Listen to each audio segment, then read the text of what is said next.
Chapter 701. Elementalist Charge. Raging Flames.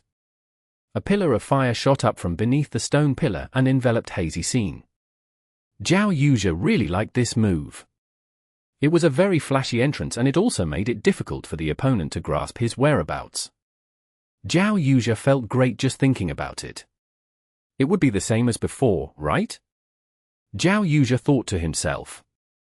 When he quickly cast his spell and prepared to attack his target, he suddenly discovered that he couldn't find his target. He could see a lot of players in his field of view, but none of them were his target. Where did that enlightened lord go? Xiao Yuja had been delighted at himself because he thought the opponent wouldn't be able to find him, but he didn't think that he himself would be the one to be unable to find his opponent. The pillar of fire from raging flames would hide him from view, but it also obstructed his line of sight. During that time, Enlightened Lord unexpectedly disappeared from view. There were players running around and fighting everywhere. Just where did he go? He had already cast the spell and the skill went on cooldown. If he didn't throw the spell somewhere, it would be a waste. Xiao Yuja was helpless.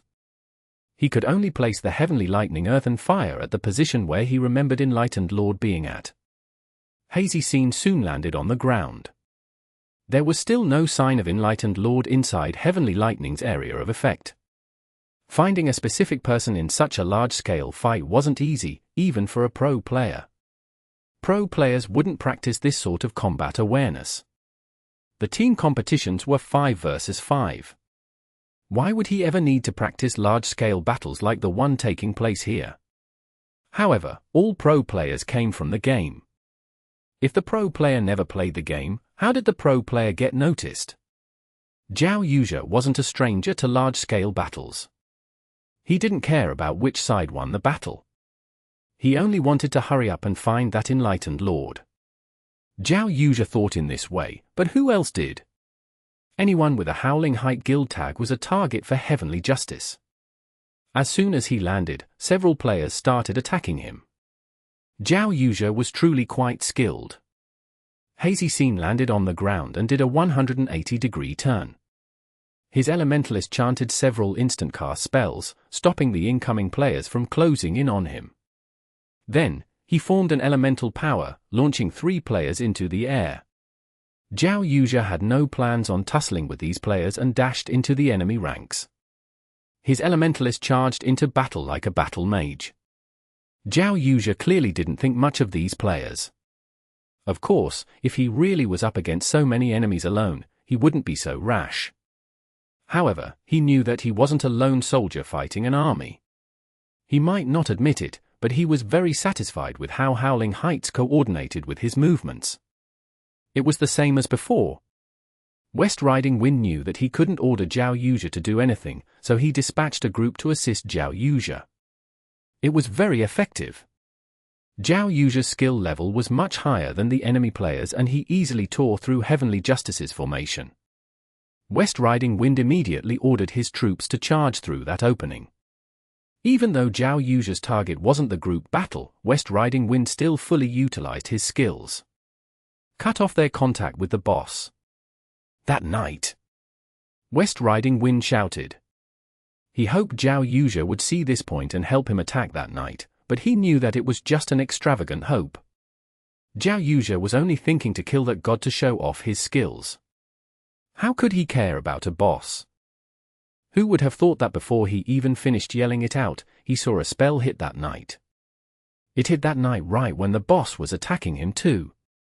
Not only did both attacks hit and deal heavy damage, but it also interrupted the knight's rhythm. Gladiator Vitalivis's direct hit knocked the knight to the ground. That attack was too beautiful. West Riding Wind praised. It was unexpectedly Xiao Yuja's Hazy Scene who executed that attack. West Riding Wind's impression of Xiao Yuja improved by a lot. When it mattered, that punk was really dependable. Protect him. On Heavenly Justice's side, 80% of Xiao's attention was on the boss. How could he not have seen that attack? Don't look at how their knight group was leading the boss along, the crucial moments depended on that knight called Knight of the West. The other knights were relying on their taunt skills to hold the boss. Those taunts couldn't chain together for very long. A steady control over the aggro still depended on Knight of the West. Heavenly Justice had failed to protect Knight of the West, but then again, Xiao Yuja wasn't an ordinary person. His attack had been extremely precise. He borrowed Gladiator Vitalivis's attack to put the Knight of the West in danger.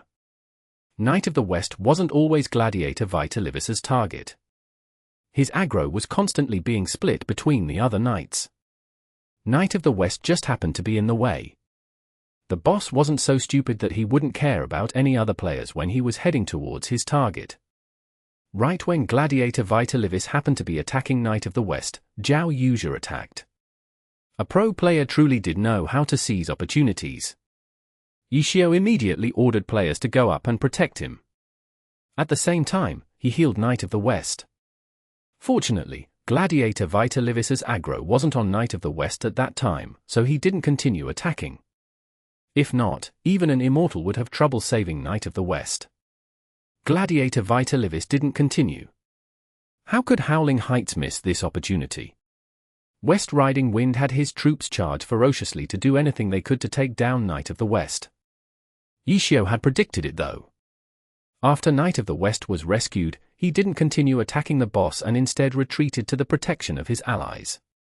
If he didn't attack, the boss's aggro on him would slowly decrease, but his life was much more important right now. Xiao was prompt with his decisions. Although Howling Heights pounced on him fiercely, the target was quickly protected. No matter how fiercely they fought, they wouldn't be able to kill their target. As the two sides fought, Xiao finally noticed Hazy Scene. That attack was perfectly timed. If it was on purpose, then no matter if it was his mechanics or his awareness, this player was very skilled. Any player could see that. Who is he? Xiao asked Thousand Falling Leaves. He was using a cleric, so he often stood with Thousand Falling Leaves, who was also a cleric. Who? Thousand Falling Leaves didn't know who Xiao was talking about. That Elementalist, Hazy Scene. Xiao said. No idea. I don't recognize him. Thousand Falling Leaves said. He's quite skilled. After Xiao noticed him, he could tell that he was an expert.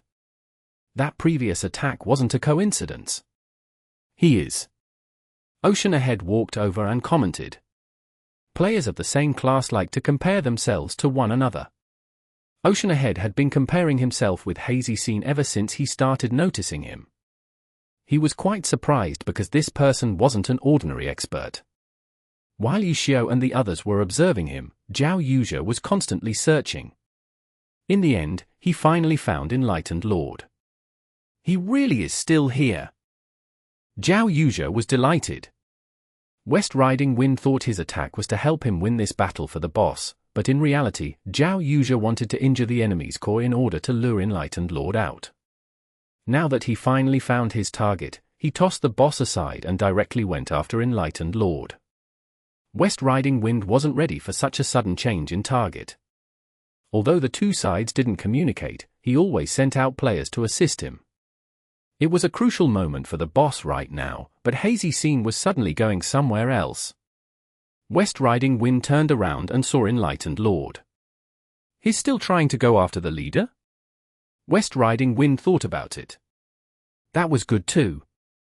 If they could get rid of the leader, their victory would be that much easier. As a result, while he continued to have his players cut off Heavenly Justice from the boss, he also sent out a portion of his players to assist Xiao Yuja's attack. He's coming! Ocean Ahead cried out when he saw Hazy Scene charging over. He's charging over! These words were rarely used to describe an elementalist. He's coming for you, God! Thousand Falling Leaves shouted. Protect me! Xiao said. This was very normal for a cleric, but it felt weird for Ocean Ahead and Thousand Falling Leaves, hearing it come out of Xiao's mouth. Thinking was one thing, but they still did what they had to do. Ocean Ahead waved his staff and cast a firewall towards Hazy Scene to push him back. Hazy Scene flickered and warped through the firewall with a teleport. He waved his staff and returned a firewall to push Xiao and the others towards him. The other Howling Height players ignored the fire wall. They had clerics. That little amount of damage was nothing. With a fire wall coming at him, Xiao had Enlightened Lord retreat as he continued to instruct the knights on the other side. Pull it towards the trap zone. Xiao didn't shout this order out and instead typed it into the team chat. The knights understood. They had prepared this setup beforehand. The knights checked the direction and pulled Gladiator Vitalivis over. The eyes of the thieves, who had set up the traps, lit up. They had been waiting for this moment for a long time. Chapter 702. Just this guild? Don't run. Zhao Yuzha shouted loudly when he saw Enlightened Lord retreating. Xiao ignored him. He focused on instructing the knights on dealing with the boss because the boss would soon enter the trap zone set up by their group's thieves. Zhao Yuzha's hazy scene chased after Xiao. Ocean Ahead noticed that this enemy elementalist was very skilled and wanted to confirm it for himself. After sending players out to block any enemy support, the two elementalists began fighting each other. On the boss's side, Gladiator Vitalivis was chasing after the taunting Heavenly Justice Knights. The Howling Height Knights followed after the Gladiator like idiots. No matter what they tried, they couldn't get the boss's attention. Helpless, they could only use their bodies to block the Gladiator from advancing. The boss wouldn't just lock onto their target and ignore everything else. When it needed to attack, it would attack. The Howling Height Knights stalled for time using their bodies as meat shields. The rest of their group charged over and tried to disrupt the enemy's control over the boss aggro. Heavenly Justice was obviously trying their hardest to prevent that from happening. Characters fell one after another. Equipment dropped all over the ground, but not many paid too much attention to these pieces of equipment. The wild boss was way more important than anything else right now. Any losses in the battle would be compensated by the guild, so no one complained. Gladiator Vitalivis had difficulty advancing because of this night blockade. There were always Howling Height players in front of him risking their life to block its path. A huge number of players slowly moved forward in this way. Ahead of them was the trap zone. Heavenly Justice was well aware of it and tried their hardest to conceal it. Howling Heights didn't notice it though. They continued to tussle with the boss until the first trap activated. Bang! A blaze exploded into a lotus flower, a fire trap. That wasn't the only trap in the area. As soon as the first trap triggered, two other traps next to it also triggered. A sea of fire instantly engulfed any surrounding players. The Heavenly Justice players wouldn't take damage from the triggered traps. Gladiator Vitalivis was a powerful level 70 wild boss. Let alone 3 traps, 30 traps were nothing to him. The Howling Height players suffered though. They were focusing on blocking the boss from reaching Heavenly Justice's players and had no idea that there would be traps placed here. The damage from 3 fire traps wouldn't be enough to instantly kill anyone, but Heavenly Justice wasn't just standing around, watching the flames burn. When the traps triggered, Heavenly Justice immediately barraged Howling Heights Knights with AoE attacks, instantly killing numerous players. There are traps. Howling Heights finally noticed them. Disarm them! Someone shouted. Several characters rushed out from the troops and ran forward into the area of traps. Not long afterwards, a few traps had already been disarmed. Thieves could place traps and disarm traps. In addition, thieves were Howling Heights' specialty. The Alliance's #1 thief player, Fang Rui, was a part of Team Wind Howl. Whether it was playing dirty or using thieves, Howling Heights were the experts of it all. At this moment, the thief group skillfully disarmed numerous traps, making Heavenly Justice's thieves quite gloomy. Have people leave the group and trigger the traps. Seeing how skillful Howling Heights was at disarming traps, Xiao gave a ruthless order. Because he wasn't familiar with the players in the group, it wasn't good to pick out names for this kind of suicidal tactic. He simply passed it on to Thousand Falling Leaves and had her arrange it. Don't look at Thousand Falling Leaves as a girl. She was quite decisive. Without any delay, she gave the order in the group. The names didn't matter. It was more important that the ones who undertook the task would be compensated. The dirty thieves immediately became brave after knowing that they would be compensated for their actions. 1,000 falling leaves obviously couldn't have them swarm out into the field and make a mess, so she picked out names and made arrangements. The first willing player from Heavenly Justice headed back to the battlefield. The Howling Height thieves were still disarming traps, when suddenly bang! Numerous traps triggered and exploded. All of the traps were AoE attacks. In an instant, poison, ice, and fire swallowed their group. The thieves from Howling Heights were all experts. No one questioned whether one of them had been careless. They guessed that Heavenly Justice had directly dispatched players to trigger the traps. In an instant, all of the thieves knew that their situation wasn't looking up. They weren't tanky classes in the first place. After being caught up in the explosion of several traps, their health bars had drastically fallen. Heavenly Justice had naturally made arrangements beforehand. Heavenly Justice's executioners launched their attacks and wiped out the Howling Height thieves. The boss wasn't affected in any way. Heavenly Justice's knights were heavily protected. They didn't need to come any closer to the traps either. For now, Howling Heights had no way of disrupting them.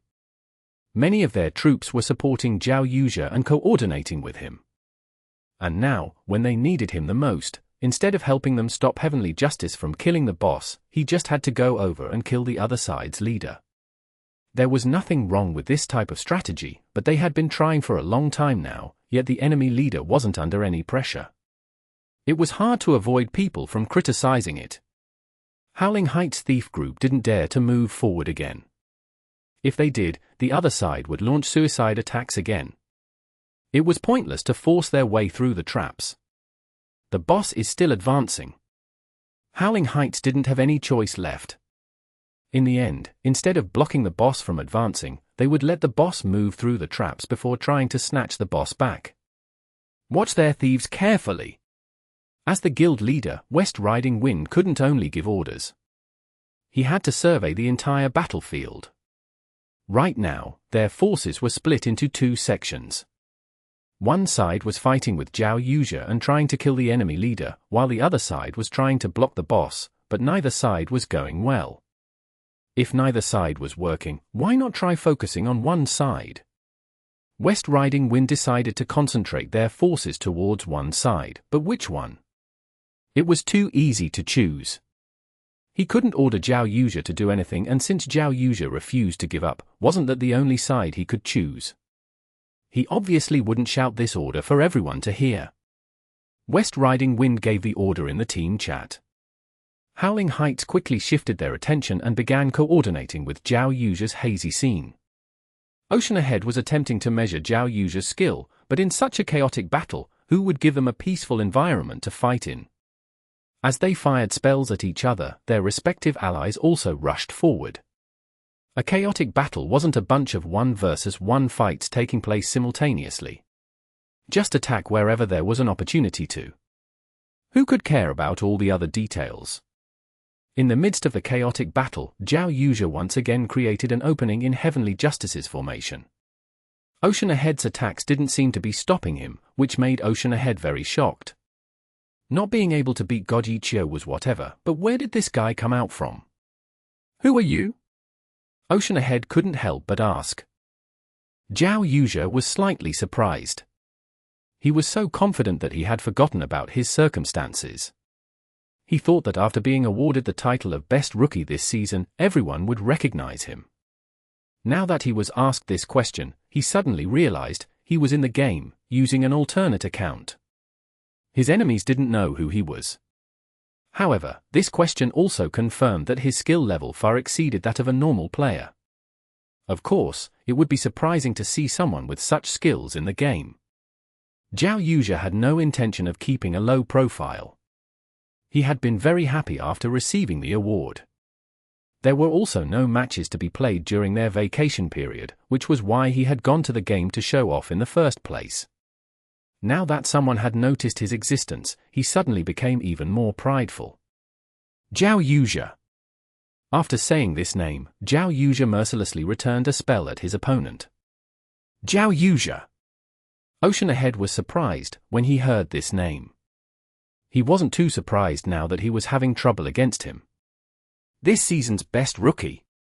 Even though it couldn't compare to something like the MVP title, since it was restricted to only pro players in their first year of their career, being called the best rookie proved that he was an outstanding talent.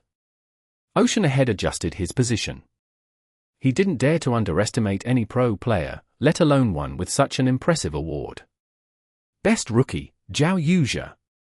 When this name came out, Oceanahead wasn't the only one who heard it.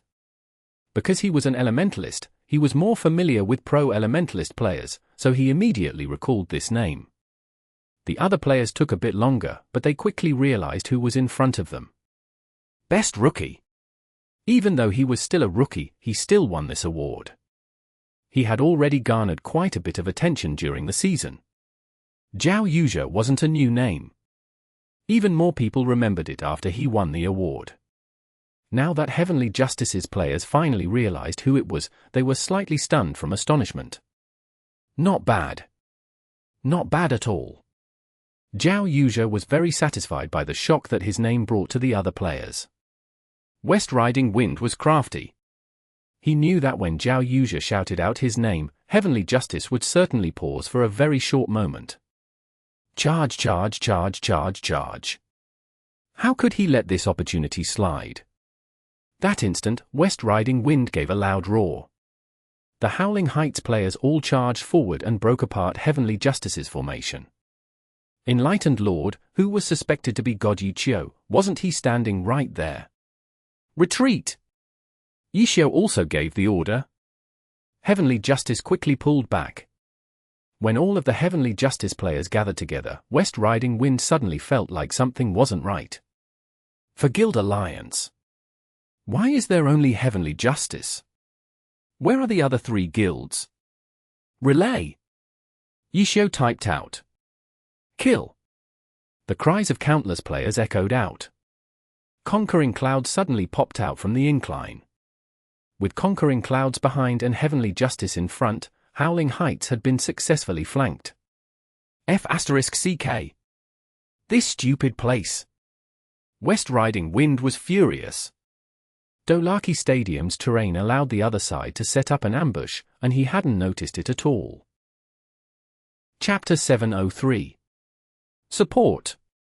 Heavenly Justice had already started falling apart from their attacks, when Conquering Clouds suddenly rushed out and disrupted the balance of the battlefield.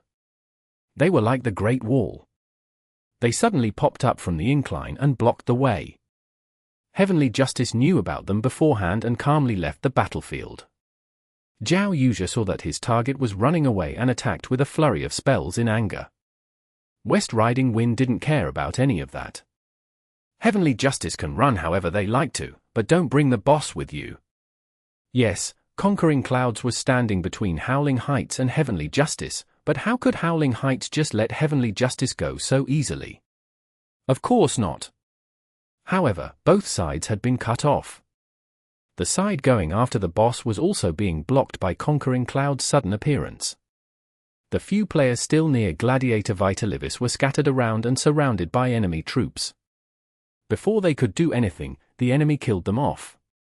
West Riding Wind saw Heavenly Justice's knights continue provoking the boss, leading the gladiator farther and farther away. And them? They could only watch helplessly. How could they break through the carefully prepared defense set up by Conquering Clouds so easily? Even with Xiao, it wouldn't be possible to do it so quickly.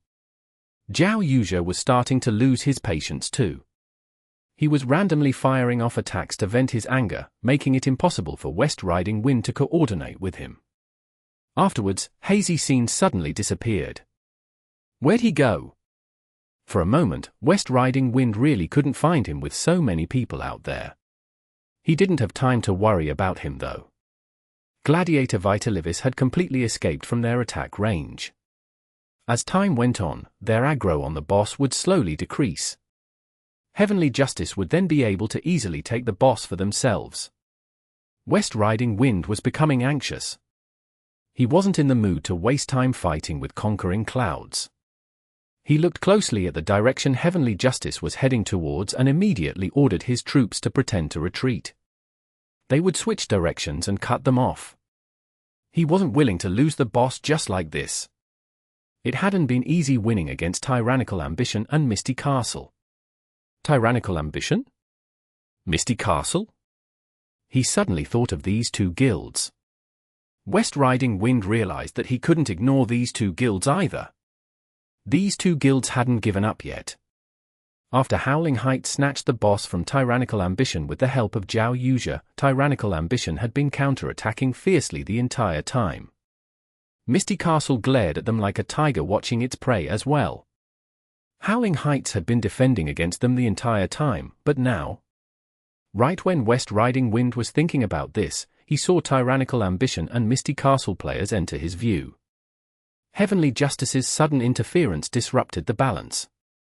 Howling Heights had invested more and more resources into dealing with Heavenly Justice. With their defenses weakening, they finally couldn't defend against those two guilds any longer. West Riding Wind obviously wasn't so stupid as to think that they could win a 1v3 with just Xiao Yuja.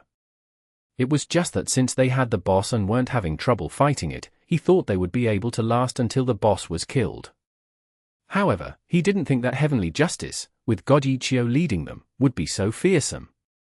After rushing into battle, they directly took the boss from the hands of the tank, secondary tank, and third tank, instantly turning the tables on Howling Heights. The situation didn't end up in a deadlock like West Riding Wind had expected. Instead, they had been led around by their noses. Under such circumstances, how could Howling Heights care about Tyrannical Ambition or Misty Castle? Tyrannical Ambition's and Misty Castle's goal wasn't to take down Howling Heights. They wanted the boss too. They had been delighted when Heavenly Justice suddenly interfered. They thought that they could use this opportunity to win the upper hand. However, they didn't think that Heavenly Justice would be so quick. Heavenly Justice charged in and charged out with the boss without tussling with them. The two guilds thought they could take advantage of the situation when they saw the boss being taken away. The two guilds also hastily chased after it when they saw this scene as well. The other side had set up hidden troops to provide support, blocking any pursuers and allowing them to make a smooth escape. These two guilds didn't go and fight with conquering clouds. They reacted faster and immediately circled around to cut Heavenly Justice off. West Riding Wind saw these two guilds running in that direction and immediately knew what they were planning. How could he rest? Without any delay, he ordered everyone to also give chase, but they were in a tougher spot. Conquering Clouds was following them like a ghost, refusing to leave. If they turned around to fight, they would lose time. If they ignored them, wouldn't they get wiped out?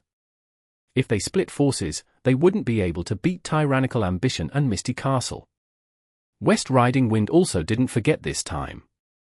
Heavenly Justice and Conquering Clouds had appeared, but the other side still had two other guilds in their alliance. Where were Parade and Radiant? West Riding Wind deeply felt the disruption towards the wild boss competition brought by this alliance. It seemed like, in the future, all of the guilds would need to dispatch more troops. If not, it would be way too difficult to fight against these four guilds. However, that was all in the future. It was too late now. West Riding Wind finally decided to split his troops. A portion of his troops would fight with Conquering Clouds and the other portion would carefully pursue the boss. The other side still had two guilds that hadn't shown their faces yet. West Riding Wind hoped that these two guilds would stop Tyrannical Ambition and Misty Castle. Everything happened as West Riding Wind wanted it to. When the portion of his troops circled around to cut off Heavenly Justice's path, they saw Tyrannical Ambition being blocked by Radiant. Tyrannical Ambition was quite ferocious though. They seemed prepared to directly charge through Radiant's defenses. Their elites were truly very powerful. Many players in Tyrannical Ambition were fearless men. It was all related to their team's play style. West Riding Wind obviously wouldn't go and join the battle. He led his group to circle around them when he saw Misty Castle and Parade fighting with each other. Misty Castle wasn't as tough. They wanted to shrug off Parade, but Parade refused to let them go. West Riding Wind didn't join them and was prepared to circle around them. But this time, he felt a bad premonition. Circle, circle, circle. Circle to where? Did he still know where Heavenly Justice was?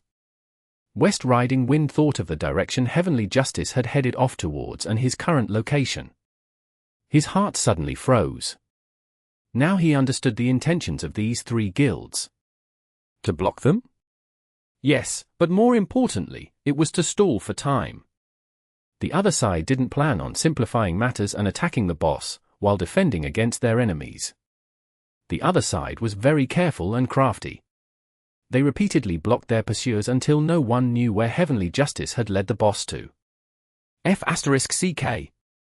This D***MN terrain. West Riding Wind cursed again. This Dothraki stadium had medium-sized fields inside large fields and small fields inside medium-sized fields, all separated from one another. There were also plenty of drains and moats everywhere. It currently looked like a perfectly straight path, but there might be holes and tunnels along the sides, leading to other places. It was very easy to hide in this map. Heavenly Justice had 100 players attacking the boss. Even though the target was big, Gladiator Vitalivis didn't have much health left. Heavenly Justice now had control over the boss too. The boss would probably be dead very soon. If he sent out scouts to search for them, by the time they found them and sent their troops over, would the boss even be alive? West Riding Wind was gloomy. He even had reports saying so and so guild had arrived, but West Riding Wind knew that no matter how many guilds arrived, it would be useless. If he received these reports, Heavenly Justice certainly received them too. If they avoided these guilds, they would certainly have enough time to take down the Gladiator. Their boiled duck flew away in the end. West Riding Wind had already lost all hope. He saw that his troops were still anxiously searching around. He didn't want to ruin everyone's mood, so he thought about how he should tell everyone their current pickle when he suddenly received a message. West Riding Wind opened it listlessly. It was Hazy Scene, Xiao Yuji's character. There were no words, just 2 numbers and a period, coordinates. Ah. Is that the boss's location? West Riding Wind replied. Hurry. Xiao Yuji replied. West Riding Wind didn't mind this harsh reply. His bad impression of Xiao Yuji immediately went away. We'll be there immediately. West Riding Wind replied.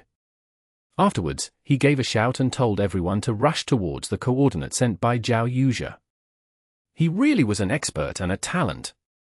West Riding Wind kept thinking to himself. Xiao Yuji was able to figure out the enemy's location all by himself. Had he silently followed them at that time? West Riding Wind thought. He was happy that Windhowl had such a talented player. The duck that flew away had just landed back in their hands. At some place in Dothraki Stadium, Heavenly Justice finally escaped from danger and took control over the boss. They had more than enough players left to finish off the boss. Everyone's morale was high. Right when they were about to take down the boss, the Elementalist Hazy Scene suddenly appeared in front of them. Xiao Yuji! Quite a few players shouted. Xiao asked. He had been busy commanding the troops earlier, so when Xiao Yuji shouted out his name, so he hadn't noticed. Best rookie! Ocean Ahead said solemnly. Oh. From Windhowl. Xiao said. Yes. Ocean Ahead was wary of Hazy Scene. The other side didn't seem to have any intentions of charging at them. After all, he was just one person. Challenge everyone all by himself? What a joke! Even so, he wasn't standing so far as if he had people backing him. That little kid's like a ghost who refuses to leave. Kill him. Xiao said. You go. Ocean Ahead was excited. 2 experts were about to fight. Enlightened Lord turned around to look at him. Bro, I'm a cleric right now. You go. God, don't joke with me. Ocean Ahead cried. Chapter 704. Unafraid against 10. Ocean Ahead and Xiao Yuji had fought against each other earlier. Although it wasn't a true 1v1 and no winner was decided, Ocean Ahead had experienced Xiao Yuji's skill for himself. The notion, which Xiao helped him realize, that pro players aren't as simple as you think was once again reinforced. Xiao suddenly called him to go and fight him. Ocean Ahead wasn't confident at all though. "What are you afraid of?" Xiao asked. "I don't think I'm his opponent." Ocean Ahead admitted honestly. "You have 100 players backing you. What are you afraid of?" Xiao was gloomy. "Oh, that's true." Ocean Ahead suddenly understood. It turns out Xiao wanted him to bully Xiao Yuja with numbers. He thought Xiao wanted him to duel him. "Hurry. If he's here, Howling Heights will probably be here soon too. We'll first stop him, while the rest continue to move the boss." Xiao made a decision. Understood. Ocean Ahead didn't hesitate this time and lead the attack. At the same time, he called out a few players in the chat to support him. Everyone else prepared to move the boss away. 1, 2, 3, 4, 5, 6, 7, 8, 9, 10. Xiao Yuja's eye swept over the field and he saw 10 players rushing towards him. The rest were preparing to move. 10 players? Xiao Yuja sneered. This sneer was towards Enlightened Lord, who was among those 10 players. A great god like Xiao actually had to bring 10 other players with him before daring to attack. What a joke! Xiao Yuja looked down on this god, but he didn't dare to treat these 10 players lightly. He had fought against Ocean Ahead before, and he still had an impression of him. Although Ocean Ahead's skill level wasn't anything amazing, he still recognized that it exceeded a normal player's skill. If it were just 10 normal players, Xiao Yuja wouldn't pay any attention to them. However, there was someone with some skill among these 10 players, so Xiao Yuja couldn't be careless. However, Xiao Yuja had no intentions of retreating. Long-ranged classes like Elementalists had an innate advantage when fighting against many. Kiting from afar allowed him to do just that. The composition of the team being sent to deal with him was a bit troublesome. Xiao Yuja really wanted to show off. He wanted to see just how much ability a retired god and a somewhat skilled player had. The 10 players rushed forward. The first to attack was actually from Xiao Yuja's hazy scene, showing his boundless confidence. Oh, how wonderful! He actually didn't run. Xiao was delighted. Ocean Ahead had asked Xiao how many players he should ask to come with him. At that time, Xiao told him that if he brought too many, they would scare off the other side. If he brought too few, they wouldn't be able to bully the other side with their numbers advantage. In the end, Xiao told him that they should have around 10 players. He was certain that Xiao Yuja wouldn't retreat against this number. Even though Xiao hadn't paid too much attention to Hazy Scene today, when Ocean Ahead told him that he was Xiao Yuja, Xiao knew very well who this person was. He didn't need to see it for himself to know the skill level of Howling Heights' best rookie. Xiao Yuja took the initiative to attack. He cast a spell directly targeted at Enlightened Lord. Xiao's Enlightened Lord was the only healer among these 10 players. When fighting one against many, if the opponent's side had a healer, it was common sense that there was no way of winning. In order to have a chance, killing the healer was crucial. Xiao Yuja was very courageous. He saw a healer among his opponents, yet he still dared to fight. He clearly didn't care about anyone other than Enlightened Lord and Ocean Ahead. In his eyes, it was pretty much a 1v2. Enlightened Lord sidestepped the spell. Among the 10-player team, there were 2 long-ranged attackers, Ocean Ahead and a launcher. When they saw Hazy Scene attacking, the 2 didn't hesitate to return fire. Hazy Scene dodged while retreating. No matter how confident Xiao Yuja was, he wasn't so stupid as to let his Elementalist get surrounded by them. He had to keep his distance. Retreat while casting. Pro players could utilize their hand speed to gain time. It was very scary for normal players. Hazy Scene directly cast a high-leveled spell, Heavenly Lightning, Earth and Fire. Scatter! Xiao had given the order earlier. He didn't say it out loud, but rather typed it in the team chat. The instant Heavenly Lightning, Earth and Fire rained down, the 10 players scattered. In the end, only 2 players, who reacted slowly, were trapped inside. Xiao Yuja wasn't happy at his result. It seemed like he had been too obvious, allowing the other side to see through his intentions. No matter the case, a retired god had plenty of experience. Xiao Yuja couldn't fight so simply anymore. Xiao cast a heal over time spell, which healed health every 3 seconds for 12 seconds, on the 2 players who were trapped inside Heavenly Lightning's effective area and then left them alone. He instructed the other 8 to surround Hazy Scene. Xiao Yuja didn't think of using this opportunity to kill off those 2 trapped players. That sort of delay could put him in a dangerous situation. He wasn't stupid. He needed a better opportunity.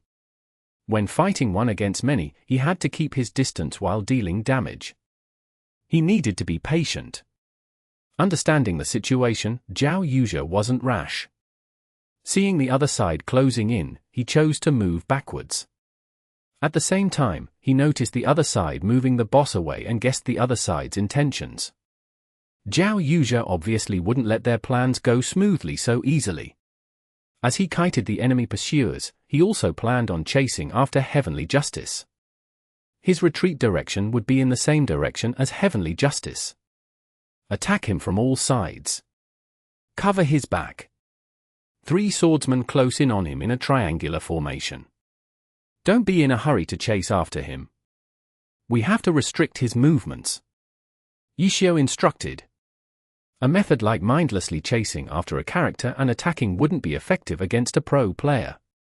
Not only would their attacks not hit, they wouldn't be able to disrupt the enemy's goal either. If they blindly chased after the enemy would just be leading them around by the nose, especially in a situation where they were fighting against one person with many.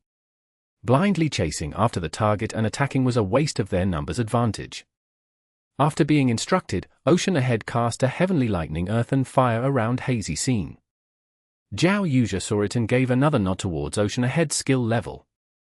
In front of him was a Berserker and 2 Blade Masters. The 3 didn't stay close to each other. Instead, they spread out in a triangle formation as if they were planning on trapping him inside a net. You want to stop me like this? Xiao Yuja sneered again. He instantly saw through the other side's intentions, but he didn't care about these 3 characters. Even if these little characters were arranged in a solid formation, did they have the ability to keep him here? Forcefully charge through them. Xiao Yuja decided. Hazy Scene didn't avoid them. Instead, he directly charged at the 3 swordsmen. As he ran, he used his quick hand speed to quickly cast low-leveled spells.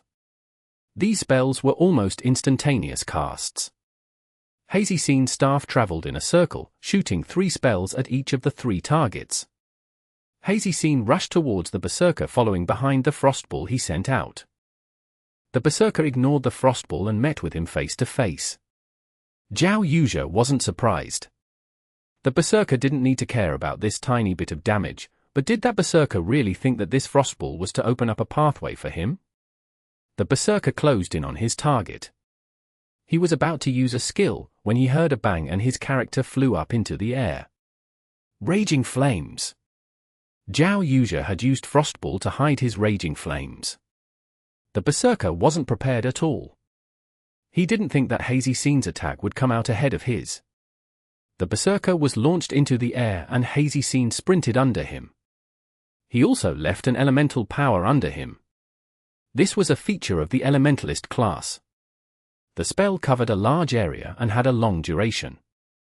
During these 3 seconds, any character that was in elemental power's range would stay in the air for longer. Xiao Yuja thought the elemental power he threw down was very well done, but before he could finish being happy, he heard an explosion from behind him. Xiao Yuja looked back and saw that the elemental power had been blown apart by the enemy launcher. A powerful knock-up skill like elemental power naturally had a lot of counterplay. After being thrown down, it could be broken apart in such a way. The enemy side reacted so quickly, surprising Xiao Yuja.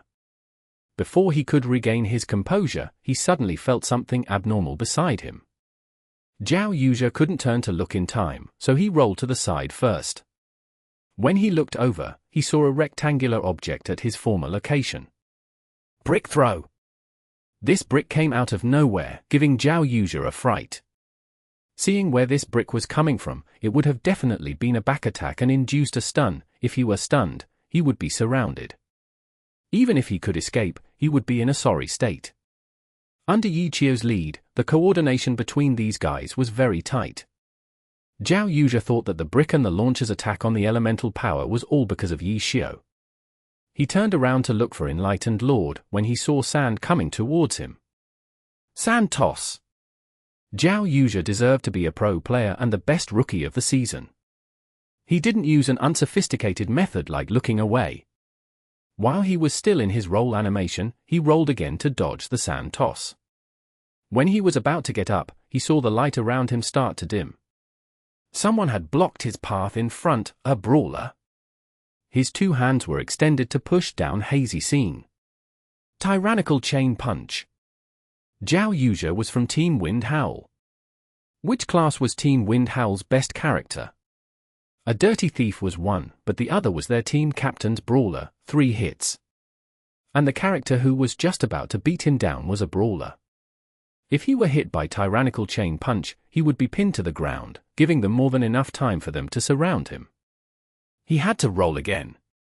Xiao reacted incredibly fast. He rolled again and actually dodged the attack. Steam Bun, don't be in such a hurry. Xiao heard someone say. Chapter 705. So many high-leveled skills. Steam Bun, don't be in such a hurry. When Xiao heard this voice, he looked around, even while rolling.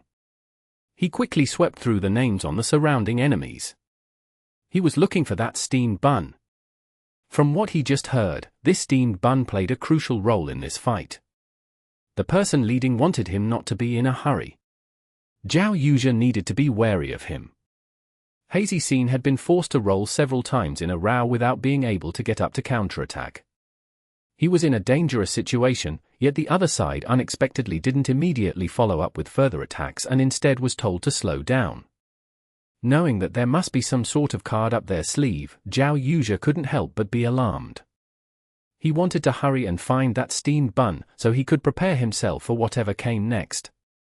But when he looked around at the 10 enemies, there was no one named Steamed Bun. Xiao was gloomy. He now knew that the Xiao wasn't calling out a character's name. Which one was Steamed Bun? Then, he heard a okay from in front of him. It's this brawler? Xiao had good hearing and instantly determined where the voice came from.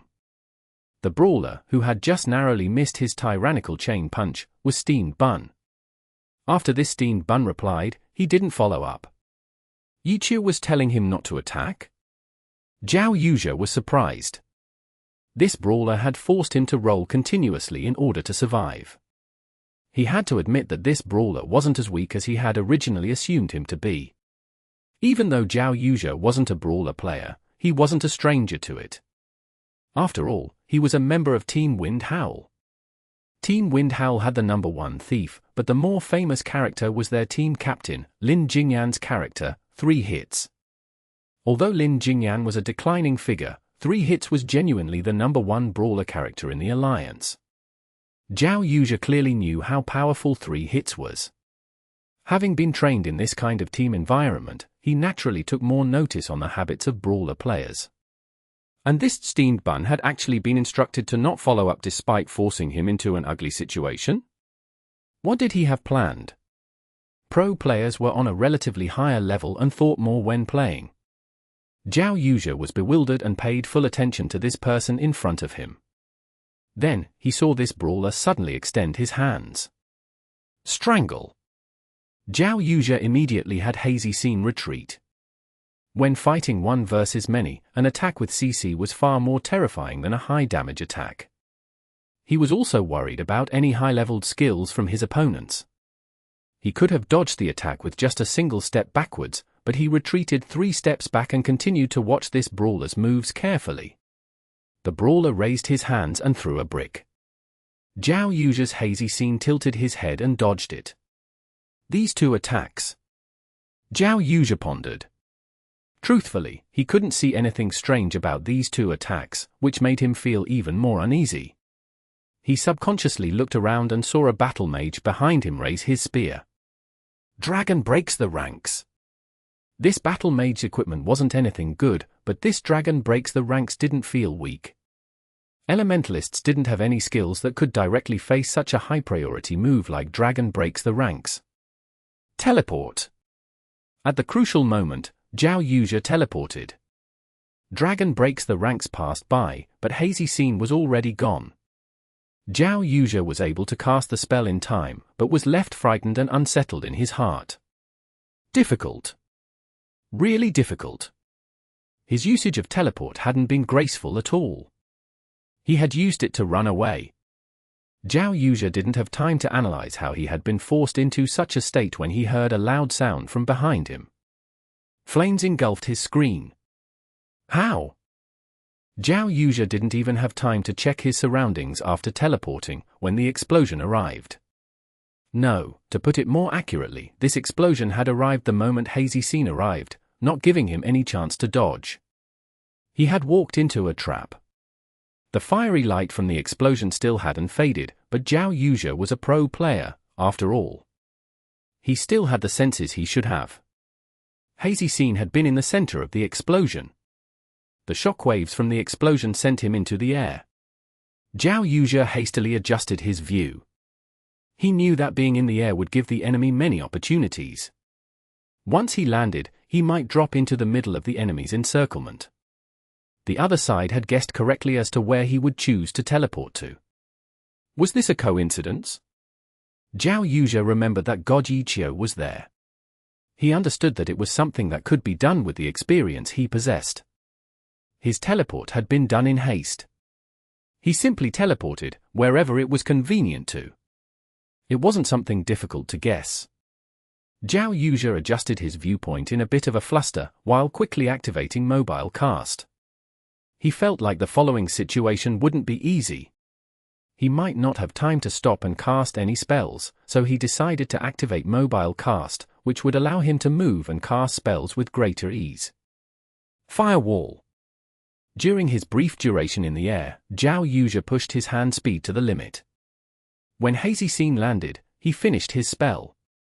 The moment he landed on the ground and got up, he raised his staff and a firewall rose up. Firewall didn't hit any of the enemies. That wasn't why he used the spell, nor was it to block them. The other side had greater numbers. The bit of damage dealt by the firewall was insignificant to them. Xiao simply wanted to block the other side's line of sight so that they wouldn't be able to see his position. For normal players, such a reason might sound pointless, but in a high-level battle, it might be enough to turn around the situation. Xiao became cautious. He clearly didn't dare underestimate those 10 enemies anymore. He wanted to win some time so he could adjust his attitude and start the battle again with a new mindset. The moment the firewall rose up, flames spouted out from near Hazy Scene. Dark clouds started to condense above him. Lightning flashed.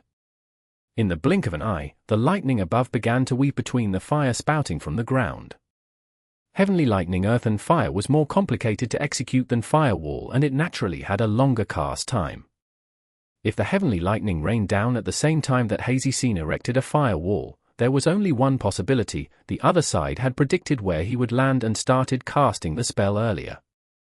Xiao had been trying to erect a firewall to cover himself. How could he have known the other side had already placed a Heavenly Lightning at his landing position? Xiao didn't appear to be too flustered after having been caught though. He was an Elementalist, so he was naturally very familiar with Elementalist skills. Normal players thought that standing still would allow them to take less damage than if they rushed out of the spell's range, but in the pro scene, the damage taken wasn't their only concern. There were many other things they had to consider. For example, if Xiao wanted to take less damage from Heavenly Lightning and stood still, waiting for the spell duration to end, he might be surrounded by his enemies. The small amount of extra health he earned from standing still wouldn't be worth it. As a result, he obviously wouldn't make such a decision. The instant he discovered that Heavenly Lightning Earth and Fire was being formed, Hazy Scene never stopped moving.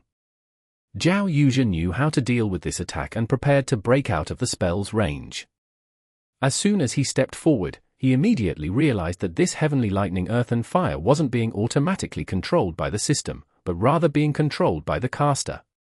Controlling the spell by hand would naturally cause the spell to be more focused on the target, but the effectiveness depended on the caster's skill level. Xiao Yuja had only taken 2 steps and he was already feeling truly bitter. The other side's control over Heavenly Lightning, Earth and Fire couldn't be considered amazing, but it was better than the system's automatic control. The advantages of controlling the spell by hand could be seen. Xiao Yuja was still confident in breaking out of the spell's range before the duration ended, but it would definitely take longer than he had originally anticipated. I need to break through forcefully. With no other alternative, he could only go with the heroic option and charge forward, while ignoring any damage taken. He figured out which direction he wanted to move towards and instead of dodging, he directly charged through the spell range. Success! The area ahead was vast and open. Hazy Scene finally made it out from the flashes of lightning and fire. Heavenly Lightning, Earth and Fire still hadn't ended yet. Xiao Yuja turned around to look at the surroundings, when he saw his surroundings turn red like blood. This time, the Berserker skill Crimson Storm was waiting for him. Without a doubt, the other side must have prepared this ambush ahead of time. A high-level skill like Crimson Storm had a long startup animation. Hazy Scene had just broken through Heavenly Lightning, Earth and Fire. It was impossible for the Berserker to have executed the skill in an instant, but in his current situation, Crimson Storm was waiting for him. The Berserker's greatsword crashed into the ground. No matter how capable Xiao Yuja was, this time, he couldn't avoid it. At the same time, 2 brilliant sword lights came flying at him. The 2 blade masters directly executed formless phantom blades on his 2 sides. The Heavenly Lightning, Earth and Fire behind him still hadn't ended yet. The caster had concentrated the attacks behind him as if forming a wall. Hit!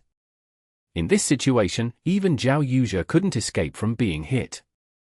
The 2 formless phantom blades intertwined around him. Up above, a thick pillar of light descended from the skies, enveloping Hazy Scene. Launch a high-leveled skill, Satellite Beam. Xiao Yuja finally fell into despair.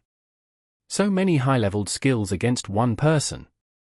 Unable to escape, he could only cast some spells to throw some resistance towards his enemies. When he turned around to find a target, he saw that Enlightened Lord and that Steen Bun standing on the side idly, watching the spectacle. At the same time, Enlightened Lord was instructing him that tyrannical chain punch from before was too rushed. Go carefully watch the video of Lin Jingyan that I sent you last time and see how he uses it compared to how you use it just now. F***CK. Xiao Yuja listened. Whatever spells Hazy Scene was about to cast went up in smoke. Chapter 706. Come again. The blow was too heavy. Xiao Yuja thought the words Steen Bun, don't be so rushed, was some sort of tactic aimed against him. As a result, he became wary of Steen Bun and stepped back an extra 2 times to dodge a low-leveled skill like Strangle. In return, because of these 3 steps, he ended up placing himself in a position that was within the range of that Battle Mage spear. Dragon breaks the ranks. Xiao Yuja was certain that if he hadn't dodged this attack, he would have ended up in an even more miserable state than he was in now. However, because he dodged it, he stepped into a path fraught with high-leveled attacks.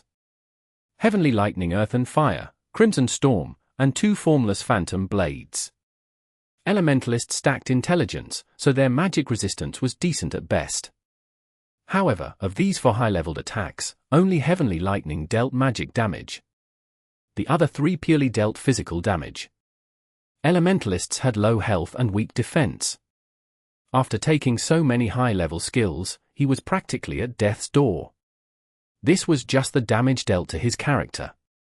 Xiao Yuja had taken a heavy blow to his mental state too. Those words Steen Bun, don't be so rushed, brought a calamity upon him, and now he knew that Xiao was just commenting on Steen Bun's usage of tyrannical chain punch. Xiao Yuja finally realized that, in the eyes of his opponents, he wasn't as intimidating as he thought he was. He thought that defeating 10 players by himself was something within his capabilities, so he dared to challenge them directly, but it turned out that 10 players was more than enough to deal with him. God Xiao had only cast 2 heals so far and his Hazy Scene was already almost dead. God, Xiao even had the time to stand off to the side and give Steam Bun pointers. Xiao didn't even seem to be looking in his direction at all. Zhao Yuzhe was furious. He felt like he shouldn't be receiving this kind of disdain. Wasn't the reason he fell into this tragic situation because of those sudden words? Wasn't it because he misunderstood those words that he retreated 3 steps instead of 1? If he hadn't taken those 3 steps, he wouldn't have been forced to teleport away from that dragon breaks the ranks. Everything was because he misunderstood those very words. Zhao Yuzhe was upset. He refused to admit defeat in such a way. Although he didn't have much health left, nor could he see any chance of victory, he still had to prove his strength. He had to make these guys understand that their reason for winning wasn't because he wasn't good enough, but because they got lucky. These 4 attacks failed to kill Hazy Scene. He still had a chance. Zhao Yuzhe made his decision. His right hand firmly grasped his mouse, and he turned to look at the brawler and enlightened lord. He would win back his pride through these 2 players, but at this moment, Zhao Yuzhe suddenly felt something coming from behind him. Before he could turn around to look, Hazy Scene suddenly flew out as if he were gliding across the ground. He obviously wasn't making these movements. Zhao Yuzhe saw the magic undulations coiling around his Hazy Scene. He hastily turned his viewpoint to see that the heavenly lightning, earth and fire was slowly beginning to fade away. In the middle, the figure of a person could be seen. However, the figure was growing smaller and smaller because his Hazy Scene was being pushed farther and farther away. This figure had a spear with magic undulations shooting towards Hazy Scene's direction. Battle Mage, Rising Dragon soars the sky. After 4 high-leveled skills, a 5th one finally came. Zhao Yuzhe hadn't expected it at all. Relying on the visual effects from other skills to hide was originally what he excelled at, and now he had fallen for such a ploy. Bang!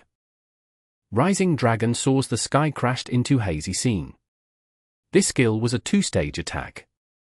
The first attack dealt physical damage and the following explosion would deal magic damage.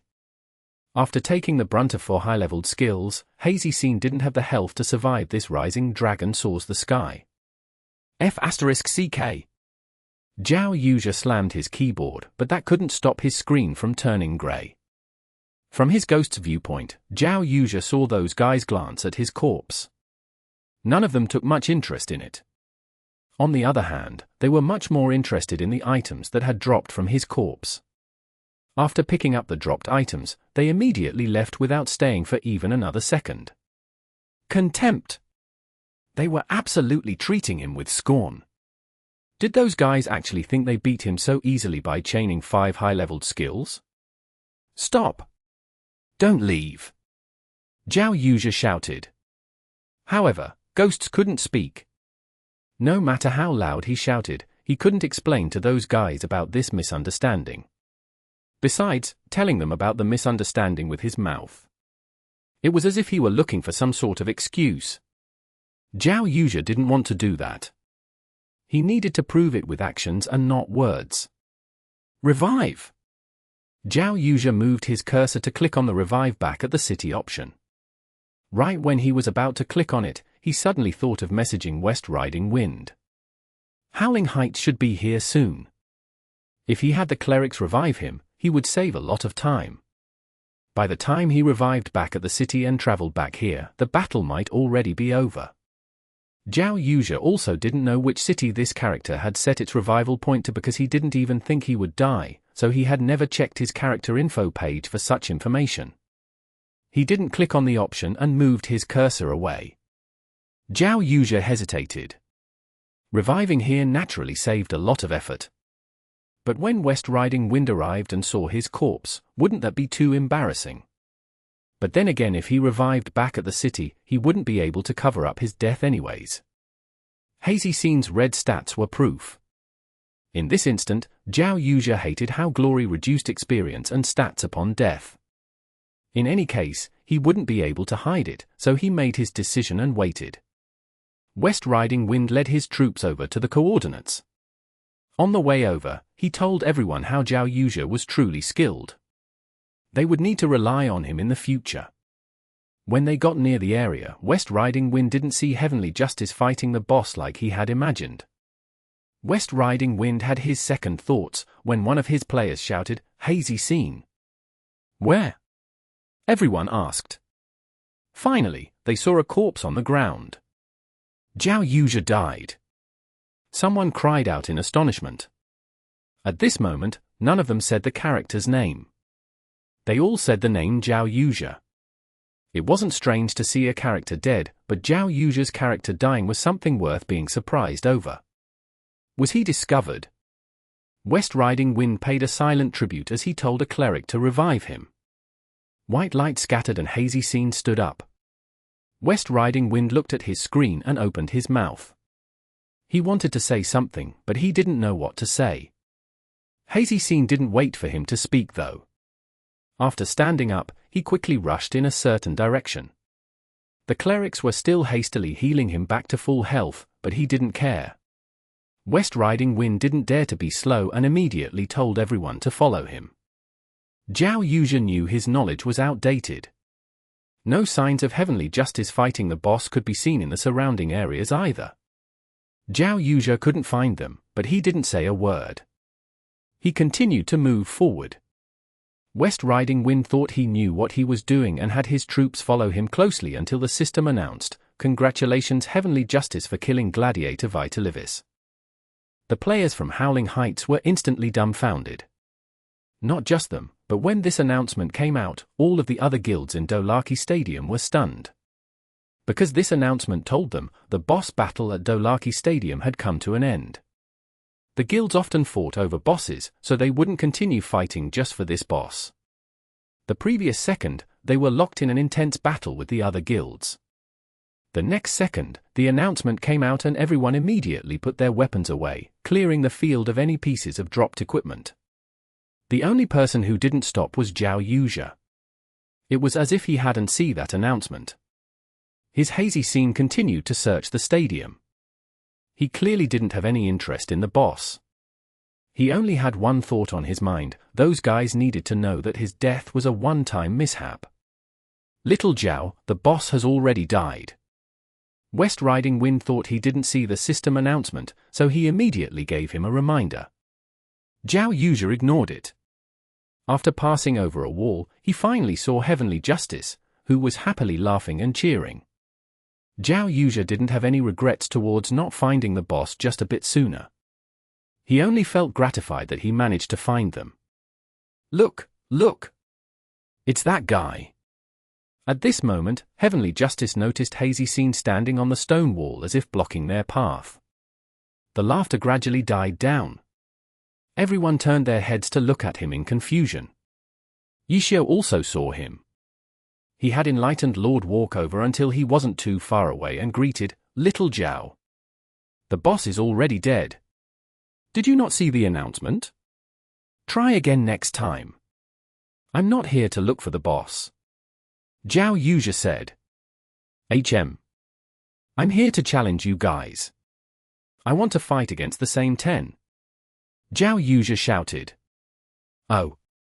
Xiao understood what Xiao Yuja was thinking and grinned. "It seems like you're not happy about how you died." "Yes. Let's go again," Xiao Yuja said. "Another 10? Xiao asked. "Correct. That number's too small. How about 100 instead?" Xiao asked. Chapter 707. Unrelated Boss. How about 100? Such a shocking reply left Xiao Yuja speechless. Let alone 100, he didn't even feel confident fighting 10. During the period of time while he had been dead, revived, and all throughout his pursuit of heavenly justice, Xiao Yuja had been thinking about the previous fight.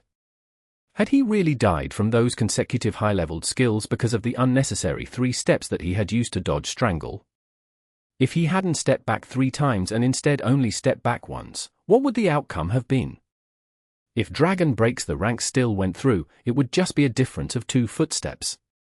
If he hadn't used teleport, would he have been able to escape from that high-leveled skills area of effect? He wasn't sure. The speed of Dragon Breaks the Ranks depended on the character's stats. Xiao Yuzhe also understood another point. Perhaps the chain of high-leveled attacks had been arranged because he took 3 steps backwards.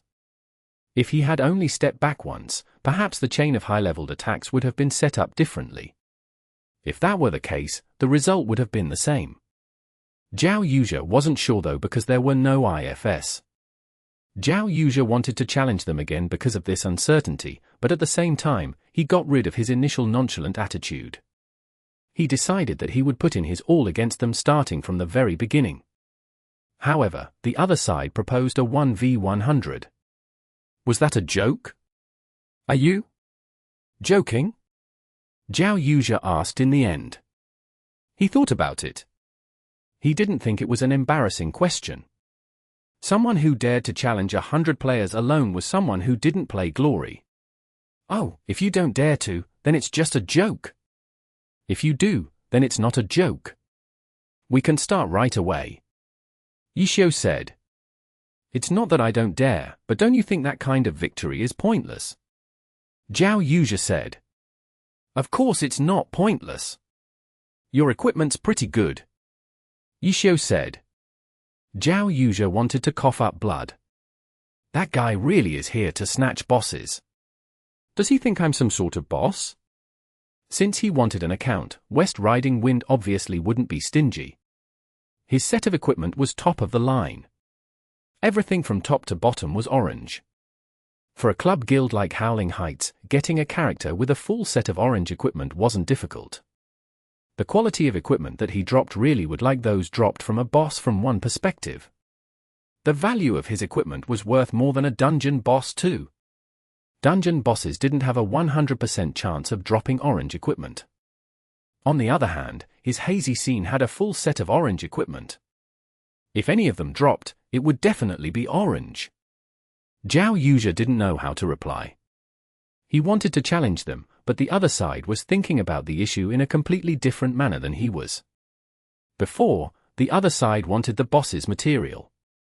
Now, seeing him, they wanted his equipment. In the end, they didn't care about his strength as best rookie. While the two sides went back and forth, West Riding Wind and Howling Heights troops caught up to him. Xiao Yuzhe received his messages, but didn't reply to them. Xiao Yuzhe seemed to be looking around still, allowing West Riding Wind to more or less guess his intentions. This best rookie died and wasn't happy, so he came to get revenge. West Riding Wind sighed. Pro players really did care more about winning and losing to an opponent than losing equipment. Young people are so impulsive. You're chasing after them, but they have an entire group. How are you going to fight all of them? West Riding Wind thought. Xiao Yuzhe was a part of Team Wind Howl though. How could he not be concerned? Thus, he immediately brought everyone with him and chased after Xiao Yuzhe. From the looks of it, he really had gone and challenged Heavenly Justice. That enlightened lord, who was supposedly God Xiao, was standing in front of Hazy Scene. Were they going to fight? West Riding Wind sized up Heavenly Justice's troops. Their numbers were about the same. In terms of equipment though, the elite group of Howling Heights held the advantage. There was no boss to fight, so it would only be a PvP. Truthfully, no club guild wanted their elite troops to clash. However, a pro player from their team had rushed forward to the front lines, so he couldn't just sit around and watch. Even if he didn't order anything, the other players from Howling Heights might not be able to stand still. They were still loyal fans of the team. Xiao Yuzhe winning the Best Rookie award made him a very popular player among the fans of Howling Heights. Little Xiao, what do you plan on doing? West Riding Wind calculated, while asking Xiao Yuzhe his intentions. The materials dropped by the wild boss have already fallen into their hands. Guild leader, have you never thought of taking those materials back from their bodies and making up for our losses? Xiao Yuzhe suddenly said. A rookie may be a rookie, but he wasn't stupid. He wanted to prove his strength, but he didn't care about what type of environment he had to prove it in. The other side would have had a numbers advantage, treating him like a wild boss. Trying to prove his strength in that kind of situation was a bit too difficult. Fortunately, his guild had just arrived. Xiao Yuzhe didn't mind starting a huge battle. In any case, the person who would stand out the most would still be him. Xiao Yuja was a pro player, yet he wanted to show off his strength in this type of environment. West Riding Wind felt a bit disdainful towards his intentions, but even though he couldn't hear absolute certainty in victory from Xiao Yuja's words, he could at least tell that Xiao Yuja felt like they had enough players on their side to win. What could West Riding Wind say? Even if Xiao Yuja hadn't given such a poor reason, if he had just said let's fight, West Riding Wind still couldn't refuse such a demand. Fighting alongside a pro player was something very meaningful to team fans. If West Riding Wind told everyone to leave and let him play on his own, he reckoned that quite a few players would definitely have objections. If news of that spread, even more players in the guild would be unhappy. Ha ha. That makes a lot of sense. If they took the drops by killing the boss, then we just need to kill them and take those drops back. West Riding Wind obviously wouldn't pick out any flaws in that sort of thinking. He just went along with what Xiao Yuja said. It seemed like today he would need to accompany him. In the guild chat, quite a few players were already cheering. As expected, many of them were very excited to be able to play alongside Xiao Yuja.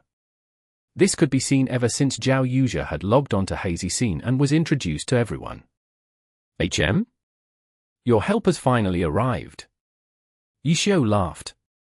You snatched away our boss. Did you really think that you could escape so easily? West Riding Wind truly was a good person. He simply kept going with Xiao Yuja's reasoning. It wouldn't have been the first time and it won't be the last either. If we keep doing this every time, wouldn't you find that very annoying? Xiao said. Truth. West Riding Wind sighed. How could he not understand that sort of reasoning? That was why competitions for wild bosses had unwritten rules set in place, because if everyone did this 74 times every week, everyone would be stuck in an endless war, day after day, year after year. As a result, if no extremely disgusting behavior occurred in the fights for a wild boss, when the boss fell, everyone would instantly turn over a new leaf. The large guilds had fought countless times. They had pretty much seen everything there was to see, so doing anything extremely disgusting wasn't easy.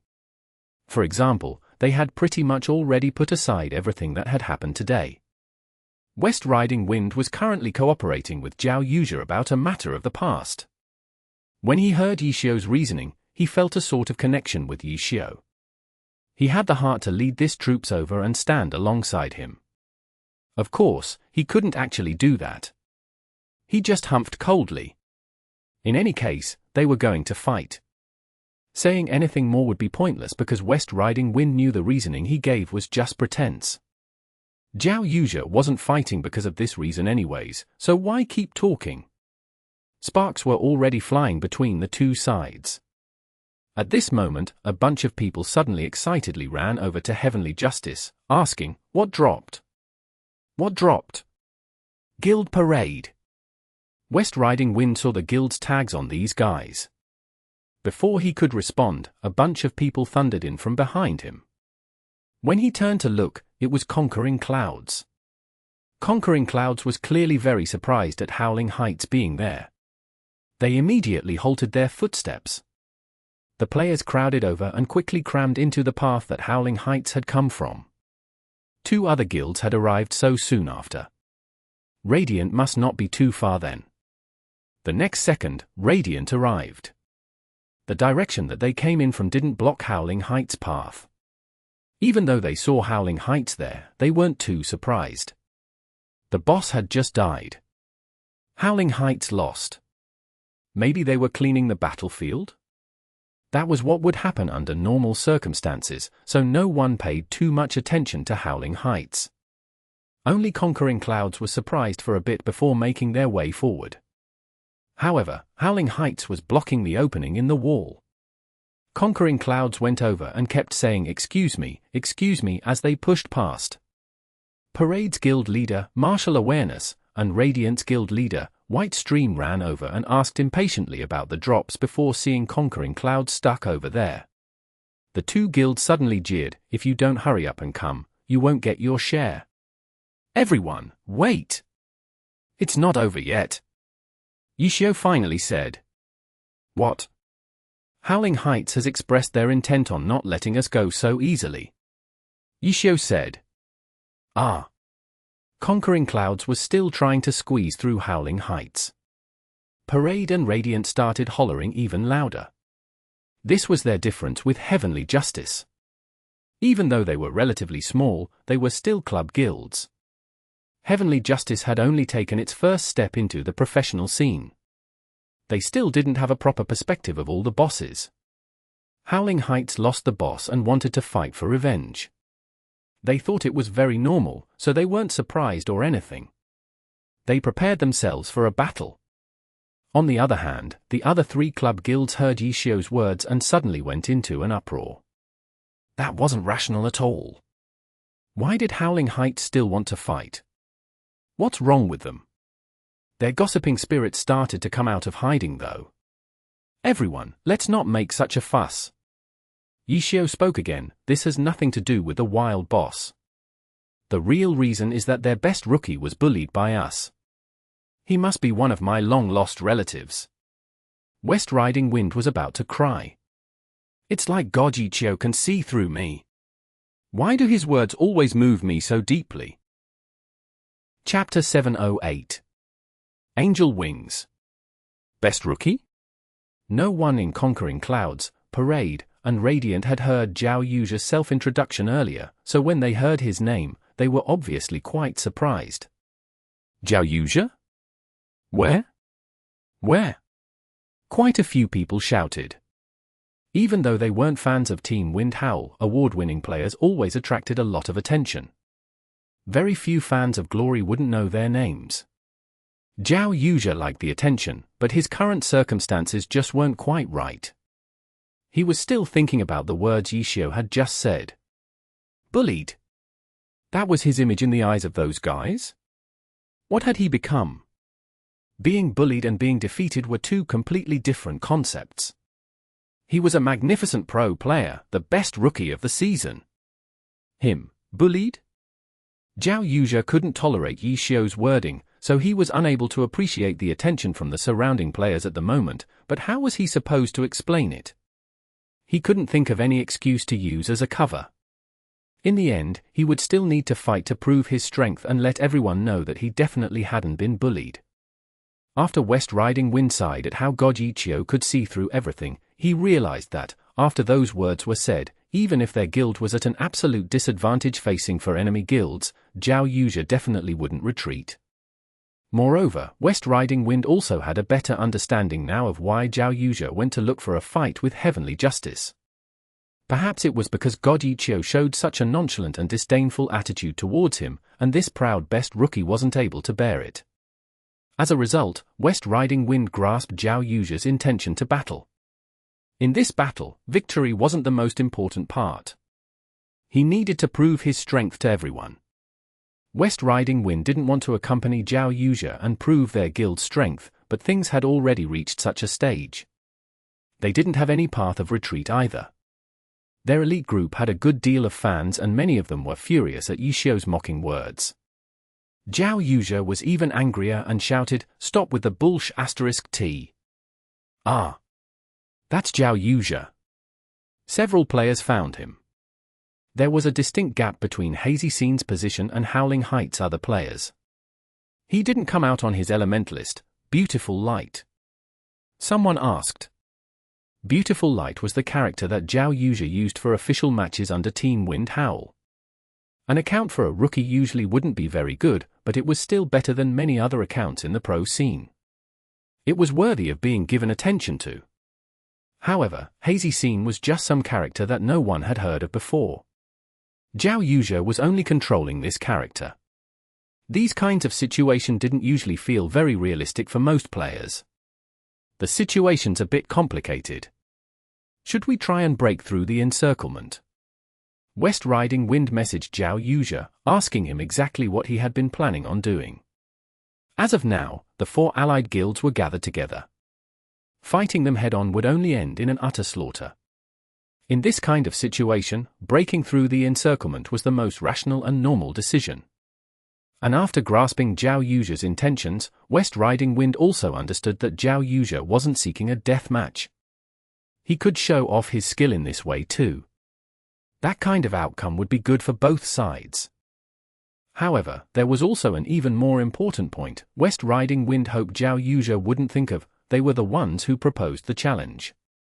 If they wanted to leave, the other side might not make things difficult and just let them go. An encirclement was also a bit far-fetched. If Howling Heights didn't plan on fighting them, then the other side didn't need to surround them, no? West Riding Wind hoped that when they broke through the encirclement, the other side would hit back a bit and then allow them to quietly leave.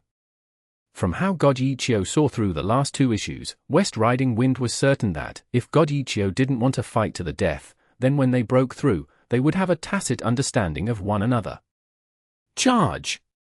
West Riding Wind received a reply from Xiao Yu. He wasn't sure what that meant exactly, but he didn't have any time to ask one because Xiao Yu had already started moving. Hazy Scene waved his staff and pointed forward. From what West Riding Wind saw, even if they were breaking through, it seems like they were choosing the most forceful way. Hazy Scene fired his magic at Enlightened Lord. Fire was perhaps not the most appropriate word. A better word would probably be draw. Elementalist skill or ice line. A line of ice would form after a 1-second delay wherever the magic drew past. If a player touched the line of ice, there was a 100% chance of being locked in a 4-second freeze. That line of ice would also stay in effect for 12 seconds. The cast time for the spell was only 3 seconds. In other words, however many ice lines were formed within those 3 seconds depended on the user's hand speed. It was undoubtedly a powerful skill, but one thing of note was that the magic could draw through a position, a player, or an NPC. In other words, it wasn't possible to directly draw a line through a character's body and freeze a character in such a way. The line of ice could only be left in the environment. After the line of ice had been formed, the player or NPC had to touch it for the spell to take effect. While drawing the magic, if the magic hit a character's body, the skill would be interrupted. Hazy Scene waved his staff and magic poured out continuously. Ice had already begun forming wherever he pointed. Everyone could instantly tell that he was drawing ice lines. However, the speed of the lines being drawn showed everyone that he truly was a pro player. Under the lead of Xiao Yu's fast mouse movements, those ice lines were drawn at speeds which the ice nearly couldn't keep up with. Quite a few players wanted to have their characters run into the path of the magic and stop the spell, but their character's movement speed couldn't match the magic's animations. Moving one's mouse faster than a character could run was something anyone could easily do, but moving it so precisely was naturally much more difficult. Xiao Yu had undergone specialized practice. He drew quickly and accurately. He didn't impatiently aim at Xiao's Enlightened Lord. First, he drew lines to block off other players from interfering. As for Xiao, he watched the path of the ice lines carefully and quickly leaped backwards. Too late? Everyone thought. Enlightened Lord's movement speed couldn't compare to the speed of Xiao Yu's ice line. The huge difference made it easy for everyone to determine Enlightened Lord would definitely be separated from everyone else because of the ice lines. Just when they were thinking of this, Enlightened Lord jumped in place. They didn't understand why he jumped in place when the ice lines suddenly changed paths. Everyone thought that the lines would keep going, cutting Enlightened Lord off, but the ice lines suddenly curved. Everyone thought that this sudden curve was completely pointless. Then, 2 holy lights suddenly blossomed from behind Enlightened Lord. The 2 holy lights exploded out to the left and right. Enlightened Lord rose up in the air, but didn't come down. Cleric skill, Angel Wings. The visual effects for this skill were incomparably beautiful. The 2 wings behind Enlightened Lord were formed completely out of light. The brightness made it difficult to look at directly. Even the clothes on Enlightened Lord became blurry from the contrast, as if he really were an angel descending from the heavens. However, in comparison to the gorgeous visual effects, the skill's usage was extremely simple. Everyone could see it right now. It let the character float in the air. The character could move around, but the character could only stay at a certain height, unable to rise any higher or descend until the skill's duration ended. Why is he using angel wings? Everyone was puzzled because, even if he used angel wings, he still wouldn't be able to escape from the prison formed by the ice line. If not, why would this spell be so troublesome? Otherwise, they could just jump over the ice line. The height at which the ice line formed couldn't be determined just by looking at them. After thorough testing from players, it was known that there was a limit. However, there were no methods to directly leap over the limit of the ice line. The limit was found by testing the skill at different terrain heights. In practice, there wasn't really a limit. No could understand the reason for the sudden casting of angel wings, but before anyone could think further, angel wings was cancelled. Enlightened Lord suddenly dropped down. The ice line formed by Hazy Scene passed by him. However, none of them went past Enlightened Lord's back. If the ice line had failed to reach past Enlightened Lord, it meant that the lines failed to block Enlightened Lord off from everyone else. Now they understood why Enlightened Lord made those actions. Enlightened Lord's coordinates on the map didn't change with that jump.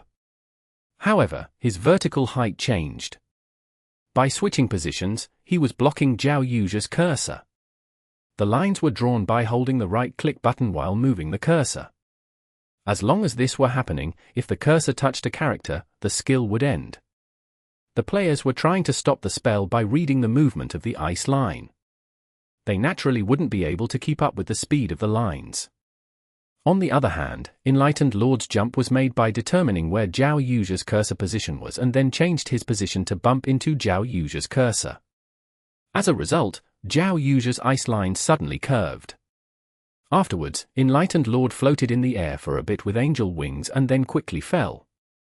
These actions were probably done after determining the path that Xiao Yu's cursor would take.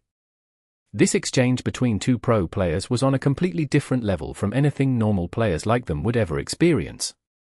They only understood one point. For God Xiao to be able to execute such a method meant his familiarity with glory had reached the greatest of heights. By looking at Hazy Scene's position, he could imagine the screen that Xiao Yu was looking at. Then, by looking at the movements of the ice line, he could determine where Xiao Yu's mouse was pointing to. Chapter 709. A small difference. The surrounding players watched the extremely high-level battle, yet without any contact between the two players. They already felt amazed, but in reality, these normal players failed to accurately analyze everything that was going on. The only people who truly understood what had really happened were Xiao and Xiao Yu. Everyone had guessed why Enlightened Lord jumped in place, but they were only half right. Blocking Xiao Yu's cursor was Xiao's goal, but if it were just to block the cursor, it wouldn't have been necessary to jump. Glory was played with a first-person perspective. No matter how hard Xiao Yu tried, he wouldn't be able to see behind Enlightened Lord, let alone trying to wrap around him with his cursor. A dead angle would always exist in some place, even if Xiao Yu moved Hazy Scene horizontally. That would only cover the previous dead angle. There would just be a different dead angle now that he had moved. Relying on moving around to complete the entire line wasn't possible. The ice line could only be drawn for 3 seconds and a character could only travel so far in those 3 seconds. As a result, if Xiao Yu wanted to draw his ice line behind Enlightened Lord, he would have to jump. Only by elevating his line of sight would he be able to continue drawing the line behind Enlightened Lord without hitting his body and cut him off from the rest of the players. Xiao had Enlightened Lord jump just at this moment. He was using this jump to completely deny Xiao Yu's chance of jumping and drawing the line behind him. Xiao Yu was startled when he saw it. Just when he thought of using the difference in timing between their two jumps, Enlightened Lord suddenly activate angel wings to float in midair. Xiao Yu noticed the wings and immediately changed the ice line's path. He tried to draw the line through the space beneath Enlightened Lord's feet, but then Enlightened Lord cancelled his angel wings not even a second after activating it. Enlightened Lord fell down and he had to change ice line's path again. In this confrontation, there had been several ups and downs. Xiao Yu displayed his ability to react and adapt. How could it be as simple as Enlightened Lord jumping up and down to block his cursor? After a few exchanges, Ice Line's cast time reached its end.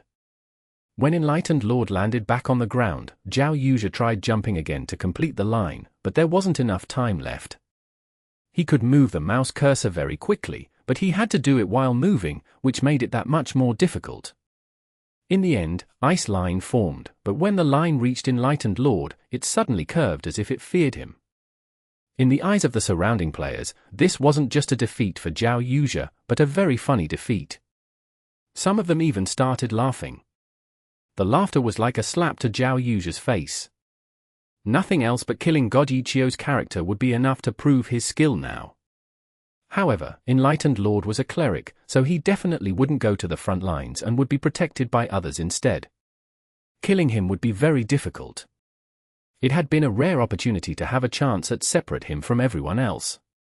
Who would have thought that he would be able to escape from Ice Line without anyone's help?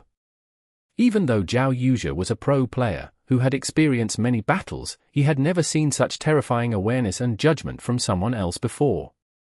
For a moment, he somewhat in a daze.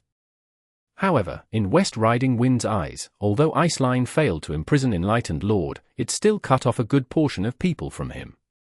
Not utilizing these 12 seconds of time would be a waste.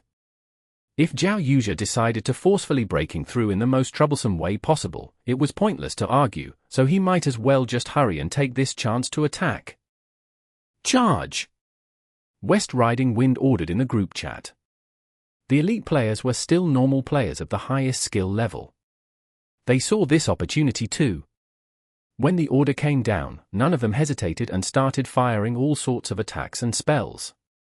Enlightened Lord was standing at the very front, so he naturally bore the brunt of the attacks. In a large-scale battle, everyone just attacked wherever it was convenient to. No one really cared who was who. Xiao couldn't ignore 100 people suddenly attacking him. He immediately ran back to his group while healing himself. When facing so many attacks, many people felt like running around in a zigzag was pointless. A straight line would be the best choice.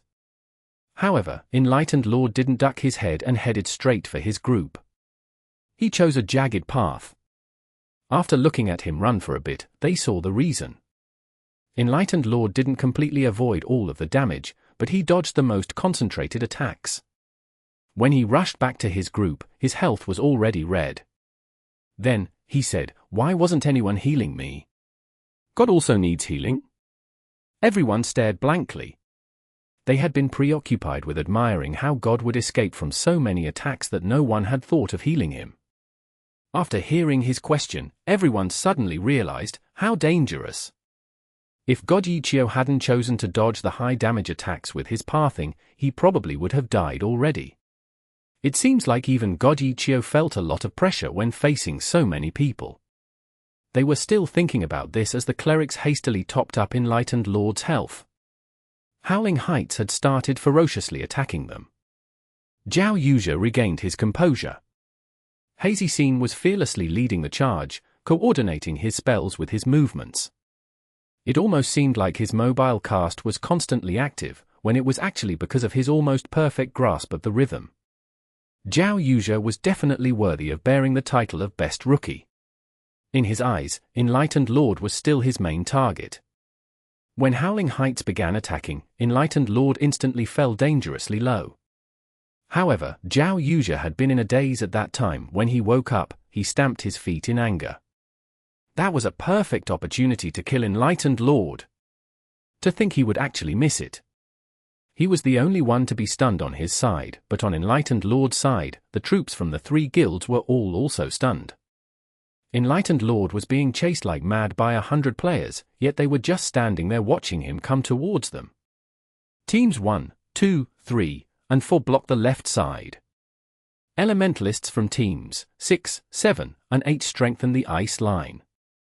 Everyone else accompany Little Xiao and charge. West Riding Wind kept on instructing his group. Yishu's side instinctively resisted against the other side's charge.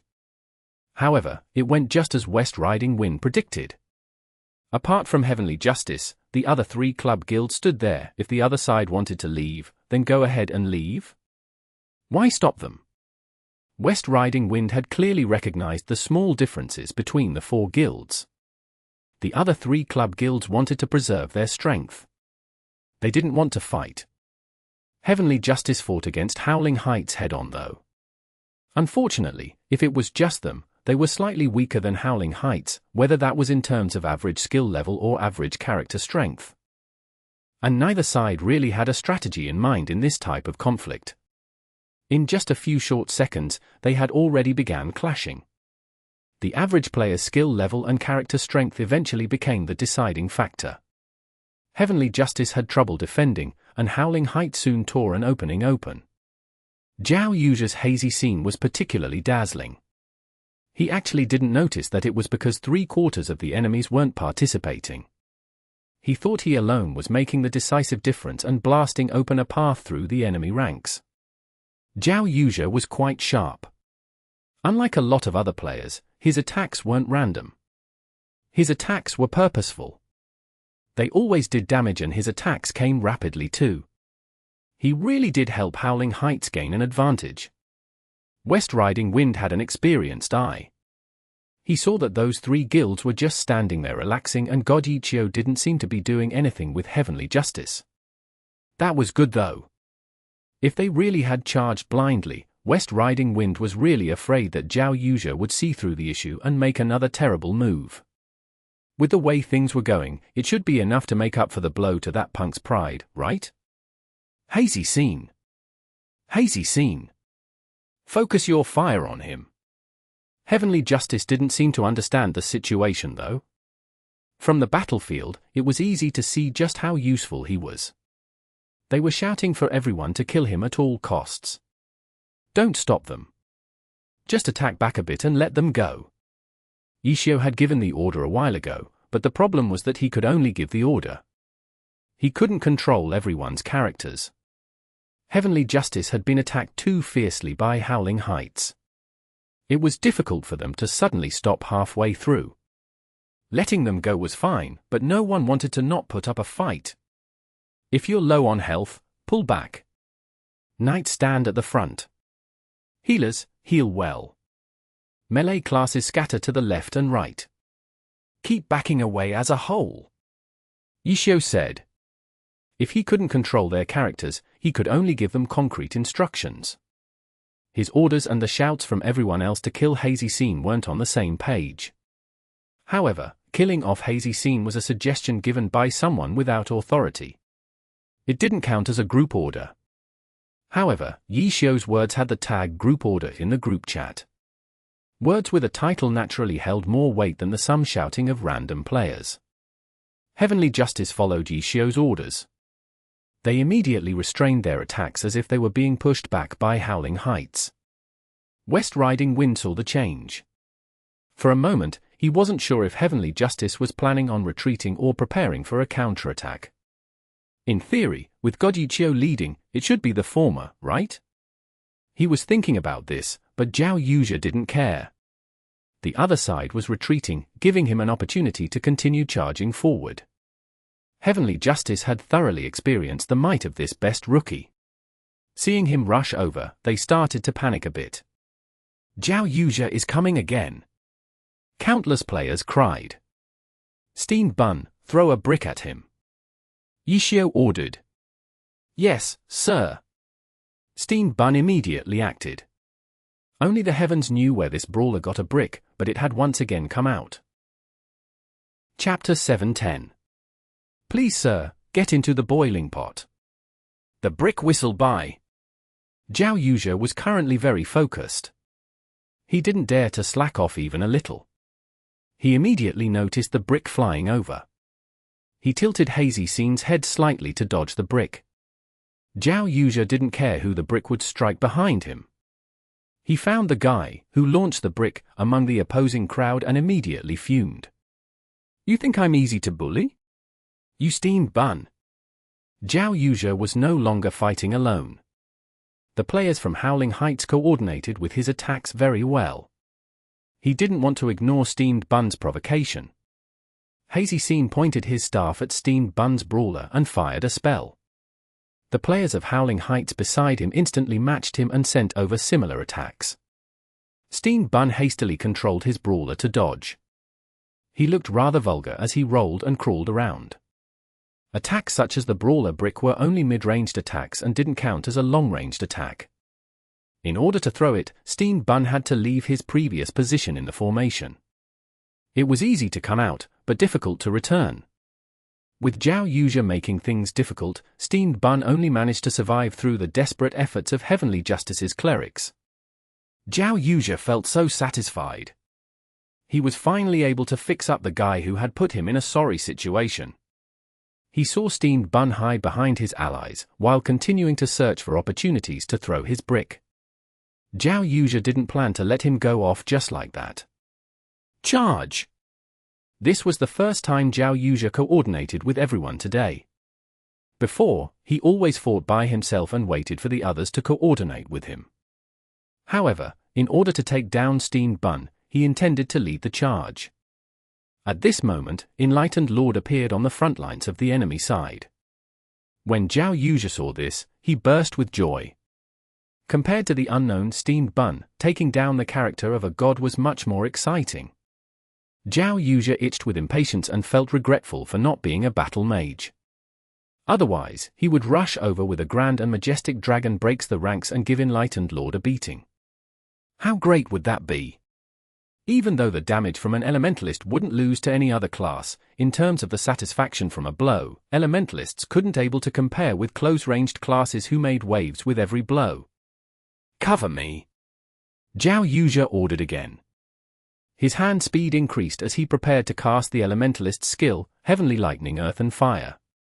In such a chaotic scene, he was the only pro player who dared to move his Elementalist to the front lines. If he threw Heavenly Lightning into a crowded area, even if it didn't kill anyone, it would still be very thrilling to watch. This was perhaps a feeling of bliss that close-ranged players would never be able to taste. Who would have thought that Heavenly Justice's troops would create a gap in their formation on their own? The dust rolled to the side, and a battle mage rushed over with her spear. Dragon breaks the ranks. Xiao Yuja wanted to use this skill just a moment ago. In the end, it was someone from Heavenly Justice who used this skill to greet him. He looked at the ID and realized that it was the person who forced him to burn his teleport, then used Rising Dragon Soars the Sky to kill him. An enemy. Another enemy. Even though Xiao Yuja somewhat lost his cool, he at least knew that he wouldn't be able to use his Heavenly Lightning, Earth and Fire. Dragon breaks the ranks had higher priority. Even though there were characters standing in front of Hazy Scene, Dragon breaks the rank couldn't be stopped by a single person. Wherever it was aimed would surely be the spear's final destination. Even if there were thousands of men and horses, this fact wouldn't change. Give way! Xiao Yuja gave another firm command. Since you want to come, then come. But once you get here, don't even think about leaving. Xiao Yuja's reaction speed and APM was quick. Hazy Scene jumped aside as he spoke. However, the players that were standing before him weren't as quick. They had realized it, but were too slow to react. Tang Ru's dragon breaks the ranks headed right their way. Her spear penetrated through their bodies. Even a heavily armored knight wouldn't be able to slow Dragon breaks the ranks down in any way. The knight was sent flying at once. If Hazy Scene hadn't dodged, the spear would have directly pierced through him as well. However, Xiao Yuja had predicted this, so he dodged it cleanly. He was taking his time throwing out his spells, while coldly ordering, "Keep him here." Did he need to say that? No one wanted to leave such a reckless person alive. However, the battle mage was the quickest to react. Dragon breaks the ranks was a rare high-leveled skill, which had little ending animation lag. Although she pierced the knight in front, she failed to hit Hazy Scene, so Tang Ru cancelled her skill at once. Immediately after the animation ended, her battle mage soon struck out with a falling flower palm.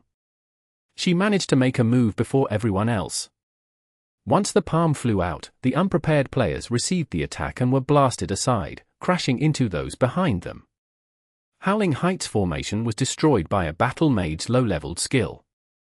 Tang Ru's fast hand speed allowed for her character to act quickly. Tyrant's Destruction. Tang Ru's following skills were no longer low-leveled. This was a sweeping skill, which targeted the ankle. When it activated, she managed to sweep a majority of the players away with this skill. When Tang Ru's battle mage used falling flower palm, her left palm pushed out while her right hand grabbed the end of her spear. She chained this skill after drawing back her hand so she could swing out her spear after gripping the end. A deep and clear humming sound pierced through the air from behind the battle mage. Tang Ru's Tyrant's Destruction made a 270-degree arc around her. F***CK. Countless people from Howling Heights yelled out. It was unnecessary to mention the range of a sweeping spear. Speaking of a close-ranged weapon's length, the spear was definitely the longest. How many ankles did this 270-degree sweep strike? Even Tang Ru didn't know. The Howling Height players who were hit by falling flower palm flew, crashed, tumbled, and fell. However, this was just the beginning. The surrounding players nearby also began to stumble. Those who hadn't fallen yet soon fell. Those who were swept off their feet by Tyrant's Destruction tumbled through the air like flying, spinning tops. Trash! Xiao Yuja shouted out in anger. For an instant, no one knew whether he was challenging the opponent or criticizing the members of Howling Heights for being useless. Even though his spells hit Tang Ru's battle mage, how high would his damage output be when he fought alone? When Tyrant's Destruction was used, Hazy Scene was now within her attack range, forcing him to move back another step. Xiao Yuja couldn't bear taking a step back from an opponent he didn't respect. He threw out another spell as he shouted. He didn't expect that this battle mage spear, that came from the left, would suddenly curve upwards towards him. So quick! Xiao Yuja wasn't willing, but he had to admit that this battle mage wasn't weak at all. Compared to Steamed Bun, there was less bafflement, but much more ferociousness. She rushed into her opponent's territory, yet she still had spirit to take him down with her spear. Xiao Yuja felt weak facing 100 players alone, but this person in front of him made him feel like, even if there were 100 players blocking her, if she wanted you dead, she would attack despite the odds. Jump back. Xiao Yuja had no other choice. The distance between Hazy Scene and this battle mage would already be considered close. He thought that she would panic after rushing into so many enemies alone, so he hadn't been concerned, but when she arrived, she chained two skills flawlessly and swept away the characters next to him. Afterwards, she immediately closed the distance between herself and his Hazy Scene. I have to kill her. Xiao Yuja felt anger surge through him. When his Hazy Scene jumped back, he suddenly lost control over his movements and shifted horizontally. Last time he died, he had been moved horizontally too. That time, he had been forced aside by that battle mage rising dragon soars the sky, but this time? There were no magic undulations around him. Instead, there seemed to be some sort of indistinct force in the surrounding air. Cloud-grasping fist. How could Xiao Yuja not realize by now? If not, then how could he deserve the title of Best Rookie? When he thought of this move, Xiao Yuja's heart immediately sunk. Where was Cloud-grasping fist going to bring him? Did that even need to be said? The other side's sudden one-man charge was a tactic especially for him. And this time, he had been caught once again. Cloud-grasping fist. Everyone was prepared for this skill. In a large-scale battle, where both sides could easily be distinguished from one another, Cloud-grasping fist was a commonly used skill. Everyone knew that if an enemy Chi Master grabbed you, you were guaranteed to die. As a result, everyone was wary of Cloud-grasping fist. Xiao Yuja hadn't been negligent. However, the enemy battle mage's sudden charge drew most of his attention. He was then isolated by the battle mage and was forced to dodge. Who would have thought that the other side would suddenly make things so difficult for him? Before he even landed on the ground after his jump, he was caught by Cloud-grasping fist. Aren't those all knights in front of him? Where did the Chi Master come? I don't see any. Xiao Yuja's gaze suddenly shifted towards Heavenly Justice. He looked at Enlightened Lord and then felt the urge to cough blood. How low? If he had seen a Chi Master nearby, how would he have been so careless? However, Enlightened Lord was standing right in front of the Chi Master, blocking his view. That was why he hadn't been able to defend against it. Blocking someone was fine, but you're even blocking too. Is that so there were no mistakes? Xiao Yuja thought to himself, but realized that he was wrong. The two Chi Masters weren't both targeting him. Who else are they grabbing? Xiao Yuja couldn't help but take a quick look around when he saw that valiant battle mage was also flying back towards heavenly justice. However, that battle mage was being rescued while he was being sent to his death. No one can interrupt them? Xiao Yuja hoped someone would be able to, but when he turned around, he lost all hope. After his allies had been swept away by that battle mage, they were still clambering around. If any one of them could accurately aim an attack and interrupt the other side's cloud-grasping fist, that person would already be on a pro team. The enemy troops formed ring after ring around his landing location. In a short few seconds, they had already prepared a coffin and burial spot for him. F***CK? They even lit up a will-o-wisp for me. Xiao Yuja saw Enlightened Lord lighting up the area with a sacred fire just for him. TL note, the alternate account that Tang Ru is using is a male battle mage, but for consistency and less confusion, we will refer to the battle mage as she's her, which will be more directed towards Tang Ru's actions rather than the character itself. Chapter 711. All forces annihilated. Everyone could see just how dangerous the situation was. Howling Heights wanted to rescue him, but they lacked the strength to do so. Those farther away wouldn't be able to make it there in time. Those closer had been swept away by Tang Ru's attack and were trying to find their bearings. Their posture had been destroyed. The swaying motion could be felt too, making it difficult for players to move precisely. Interrupt? That would be completely impossible. As of right now, they could only wait and see if Xiao Yuja could escape on his own. After seeing the enemy battle mage charge over and then get pulled back by cloud-grasping fist, Howling Heights felt enlightened. Players in the same group couldn't injure one another, so cloud-grasping fist couldn't be used to pull an ally back. That battle mage must have been kicked out of the group temporarily. As a result, West Riding Wind told his Howling Heights Chi Masters to hurry and pull him back, while also kicking Xiao Yuja's Hazy Scene from the group. Hazy Scene had been kidnapped by cloud-grasping fist. Before he landed on the ground, a sacred fire was thrown onto his body. Teleporting away wouldn't be possible anymore. Having been silenced, his character could only perform basic attacks and maneuvers. Elementalist sought after casting speed, not attack speed. If an Elementalist actually started beating an enemy with their staff, the Elementalist's attack wouldn't look like as if it were moving in slow motion, but it was slow enough to make melee classes uncomfortable. Melee classes, even those who used slower attack speed weapons like greatswords and spears, tended to value attack speed in other equipment, so none of them would be as slow as an Elementalist waving his staff around. Xiao Yuja was a pro player though. No matter how much confidence he had in his own skills, as an Elementalist, he couldn't be completely unprepared for a close-quarters combat fight. The instant he had been grabbed by cloud-grasping fist and burned by sacred fire, he decisively switched weapons from a slow staff to a much more agile magic wand. The difference in speed could visibly be seen. With a click of his mouse, Hazy Scene landed domineeringly on the ground and trembled. Xiao Yuja heard Enlightened Lord speak in an astonished tone, "No way, best rookie. Falling Flower Palm is a skill too. You don't know what Sacred Fire does." This time, Xiao Yuja's face actually turned red.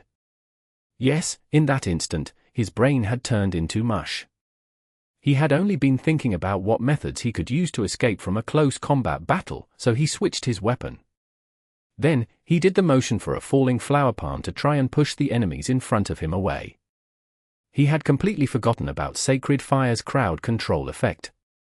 Sacred Fire sealed all skills, unlike the Elementalist skill Magic Shackles, which only sealed magic-related skills. It had no effect on physical skills. This mistake from Xiao Yuja had purely been because his brain had short-circuited, not because he mixed the two skills up. When he had tried to perform Falling Flower Palm, it obviously failed. The only thing came out of his character was a stupid-looking tremble. Even worse, the other side had completely seen through his intentions. Amid the loud laughter, Hazy Scene fell to the ground. Because of this mistake, Xiao Yuja was so ashamed, he couldn't focus. Tang Ru's battle mage used a circle swing and threw Hazy Scene onto the ground. Everyone swarmed him, their hands and feet flying about everywhere. Xiao Yuja received the notification that West Riding Wind had kicked him out of the group. He didn't misunderstand the action though and guessed West Riding Wind's intentions. However, when he looked around, Hazy Scene was already surrounded by players. Cloud Grasping Fist couldn't pass through enemies. How would they manage to grab him? Xiao Yuja tried one last struggle and swung his magic wand. Players had complete control over their normal attacks.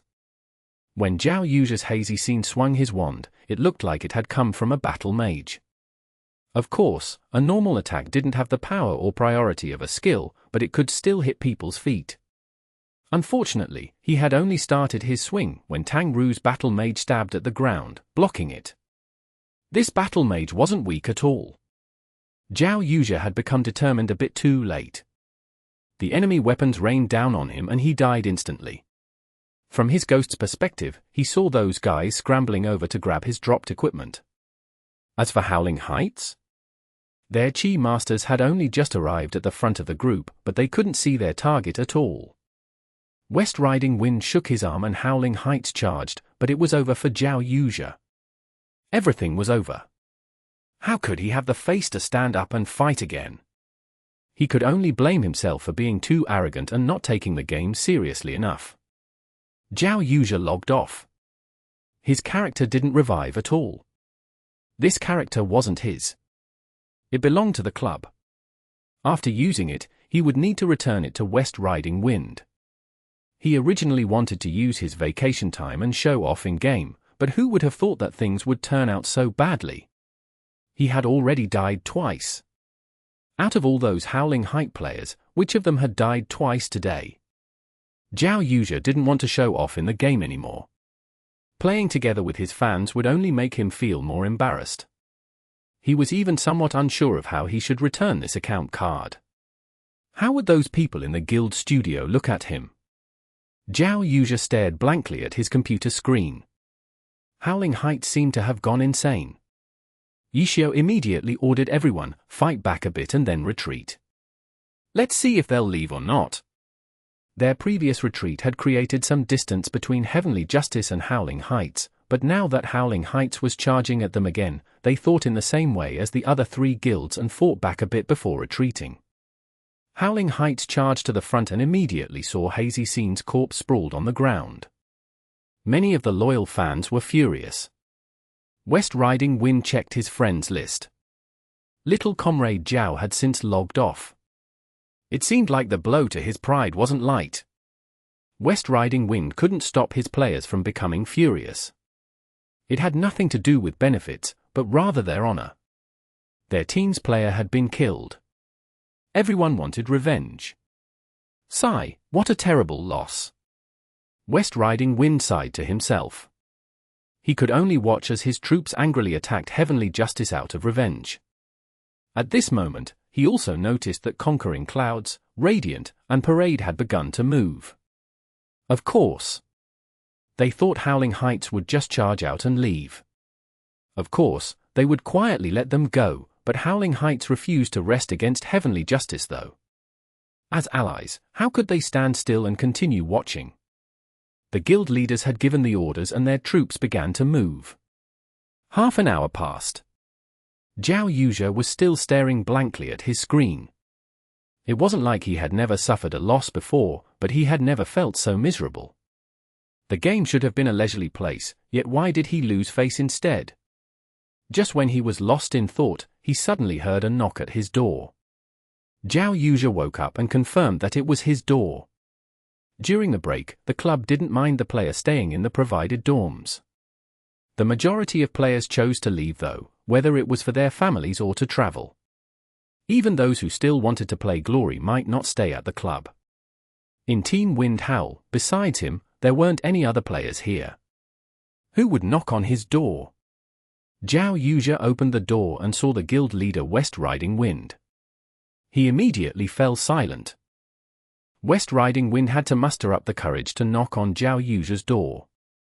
Xiao Yuja stayed offline and never logged back on. West Riding Wind could imagine how he was feeling right now, but he felt like he should come over. Even though their guild department didn't need to be concerned about a pro player's condition or growth, West Riding Wind was still a loyal fan of Team Wind Howl. Their team's best rookie had taken a truly heavy blow. He was in the area, so he wouldn't ignore the issue and instead went to go console him, especially since he knew that there weren't any players around besides Xiao Yuja. When he opened the door, Xiao Yuja really was depressed. It was as if he wasn't the same person who had come running over to him that morning in high spirits. "Ah? I saw that you logged off and never logged back on, so I came over to check up on you," West Riding Wind said. "What's the situation over there?" Xiao Yuja asked. "Extremely heavy casualties." West Riding Wind told him the truth. Xiao Yuja was no longer there. The four guilds had banded together. How could Howling Heights resist? Even more so when very few of them were still cool-headed. In the end, Howling Heights' troops were completely annihilated. Heavy casualties was actually an understatement. Xiao Yuja didn't ask any further questions. He just suddenly went blank again. He seemed to have forgotten that West Riding Wind was still in his room. "Ahem." West Riding Wind coughed to interrupt the awkward silence. "It's no big deal. It happens in the game all the time. Besides, we were against 4 guilds allied together and even a demon like Xiao. Let alone our Howling Heights, even the 3 great guilds would have been easily crushed," West Riding Wind said in order to ease the embarrassment in Xiao Yuja's heart. He could tell that this best rookie ran to the game thinking he was invincible. Then, he ended up dying twice. He had been singled out the first time, but the second time, he had been the focus of a huge group. Let alone pro players, even guild leaders like Tyrannical Ambitions guild leader Jiang Yu and Heavenly Justice's Lulan/ were priority targets. Pro players should be worth even more than guild leaders. "You don't need to console me." Xiao Yuja wasn't stupid. He could see through West Riding Wind's intentions. West Riding Wind didn't want to say too much. Xiao Yuja had high aspirations. He was afraid that if he said too much, Xiao Yuja misunderstand and think he was underestimating him. That would not be good. "Just keep up the good work." West Riding Word left these words of encouragement. He could mediate arguments between guild members, but he had never provided mental counseling for pro players before. That battle mage and brawler with them. Who were they? They seemed to be like Xiao's enlightened lord without any guild tags. Xiao Yuja asked. "Oh, those two. They aren't using their actual accounts. That brawler is called Steamed Bun Invasion. The battle mage is called Soft Mist. These two have been with Xiao ever since he began in the 10th server." West Riding Wind had noticed them. Looking at their classes, he was certain that these two were definitely them. Steamed Bun Invasion. Soft Mist.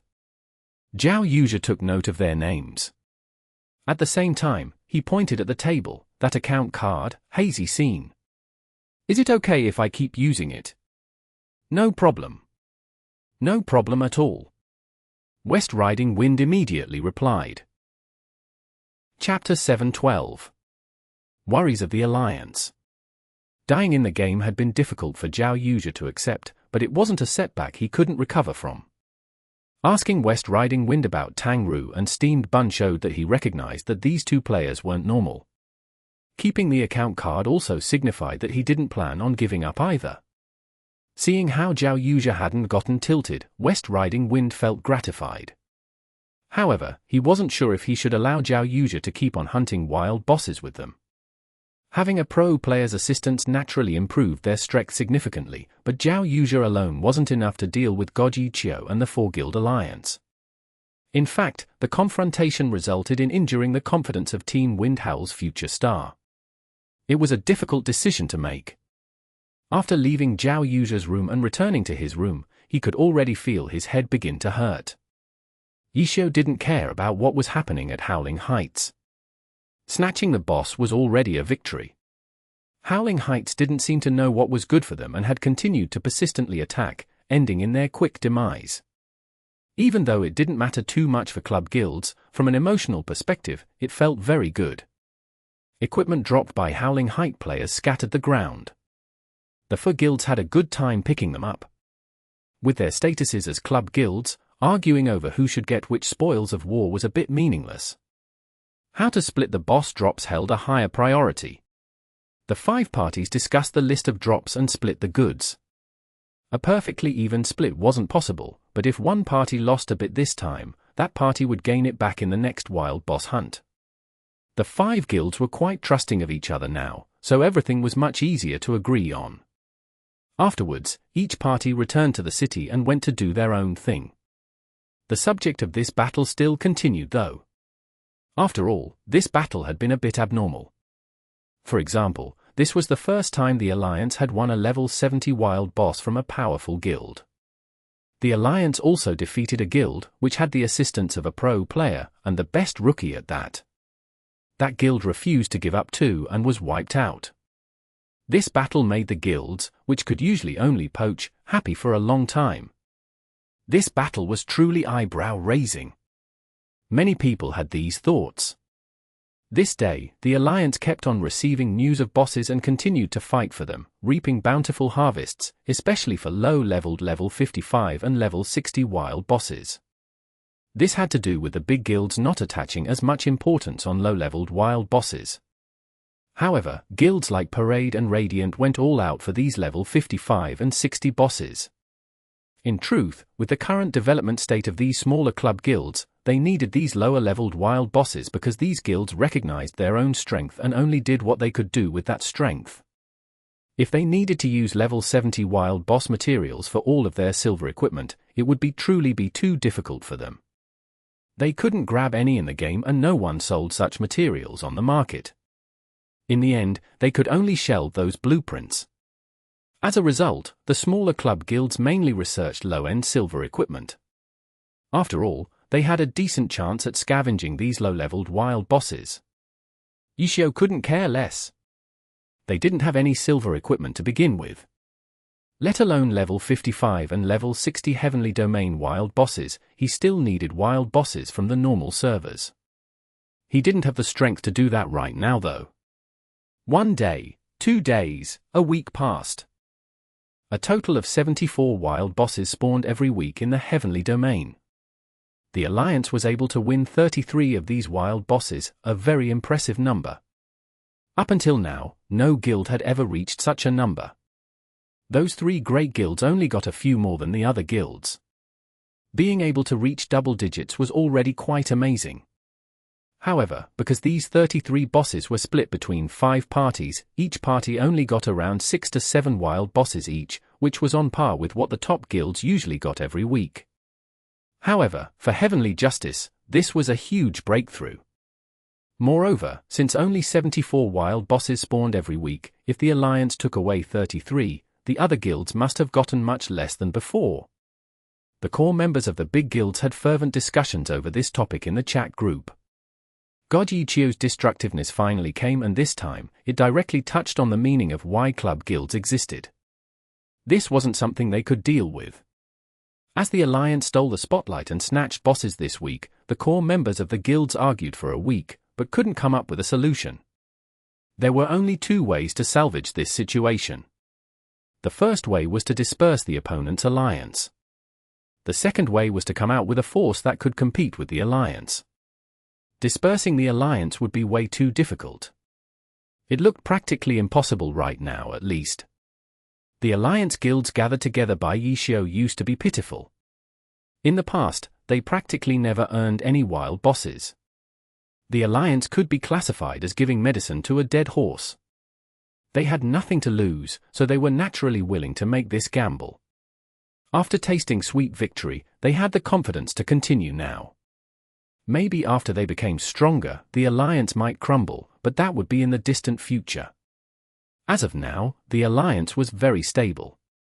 As for fighting back against the Alliance, the various guilds had tried doing so by sending out more troops. It worked. After all, of those 74 wild bosses, they ended up taking 41, but the results weren't good. There were around 10 guilds capable of fighting for wild bosses, and they had to split 41 bosses? Every guild had a noticeable drop in harvests because 33 wild bosses had been forcefully snatched away. Their solutions weren't able to increase their respective guilds' competitive strength from the roots. What else could they do? They thought of an alliance, but everyone instantly fell silent at that thought. An alliance would be way too difficult for them. They fought against each other for wild bosses, dungeon records, etc. daily since the creation of glory. The accumulated rancour between one another was infinite. Suddenly, they had to let go of their enmity and join hands. That wasn't something they could accomplish with just a few words. Finding a reliable partner was difficult among guilds. More importantly, allying with their competitors didn't fit with their duties as club guilds. Even if their guilds weren't on the road to winning the championships, they at least went for the playoffs. Beating their opponent in the game matched well with their team getting a good record in the Pro Alliance. They were different from guilds like Conquering Clouds, Radiant, and Parade. These guilds were considered too weak to earn a high placing, but were too proud for a low one. Going for the playoffs? These guilds didn't have the ability. Staying in the alliance and not get relegated? They had done this for many years, so they weren't under much pressure. For these teams, which read books to the princesses, their growth was much more important than beating other teams. In order to grow, they were okay with sharing the benefits with one another. It wasn't something ambitious teams like Blue Rain, Samsara, or Tiny Herb could do.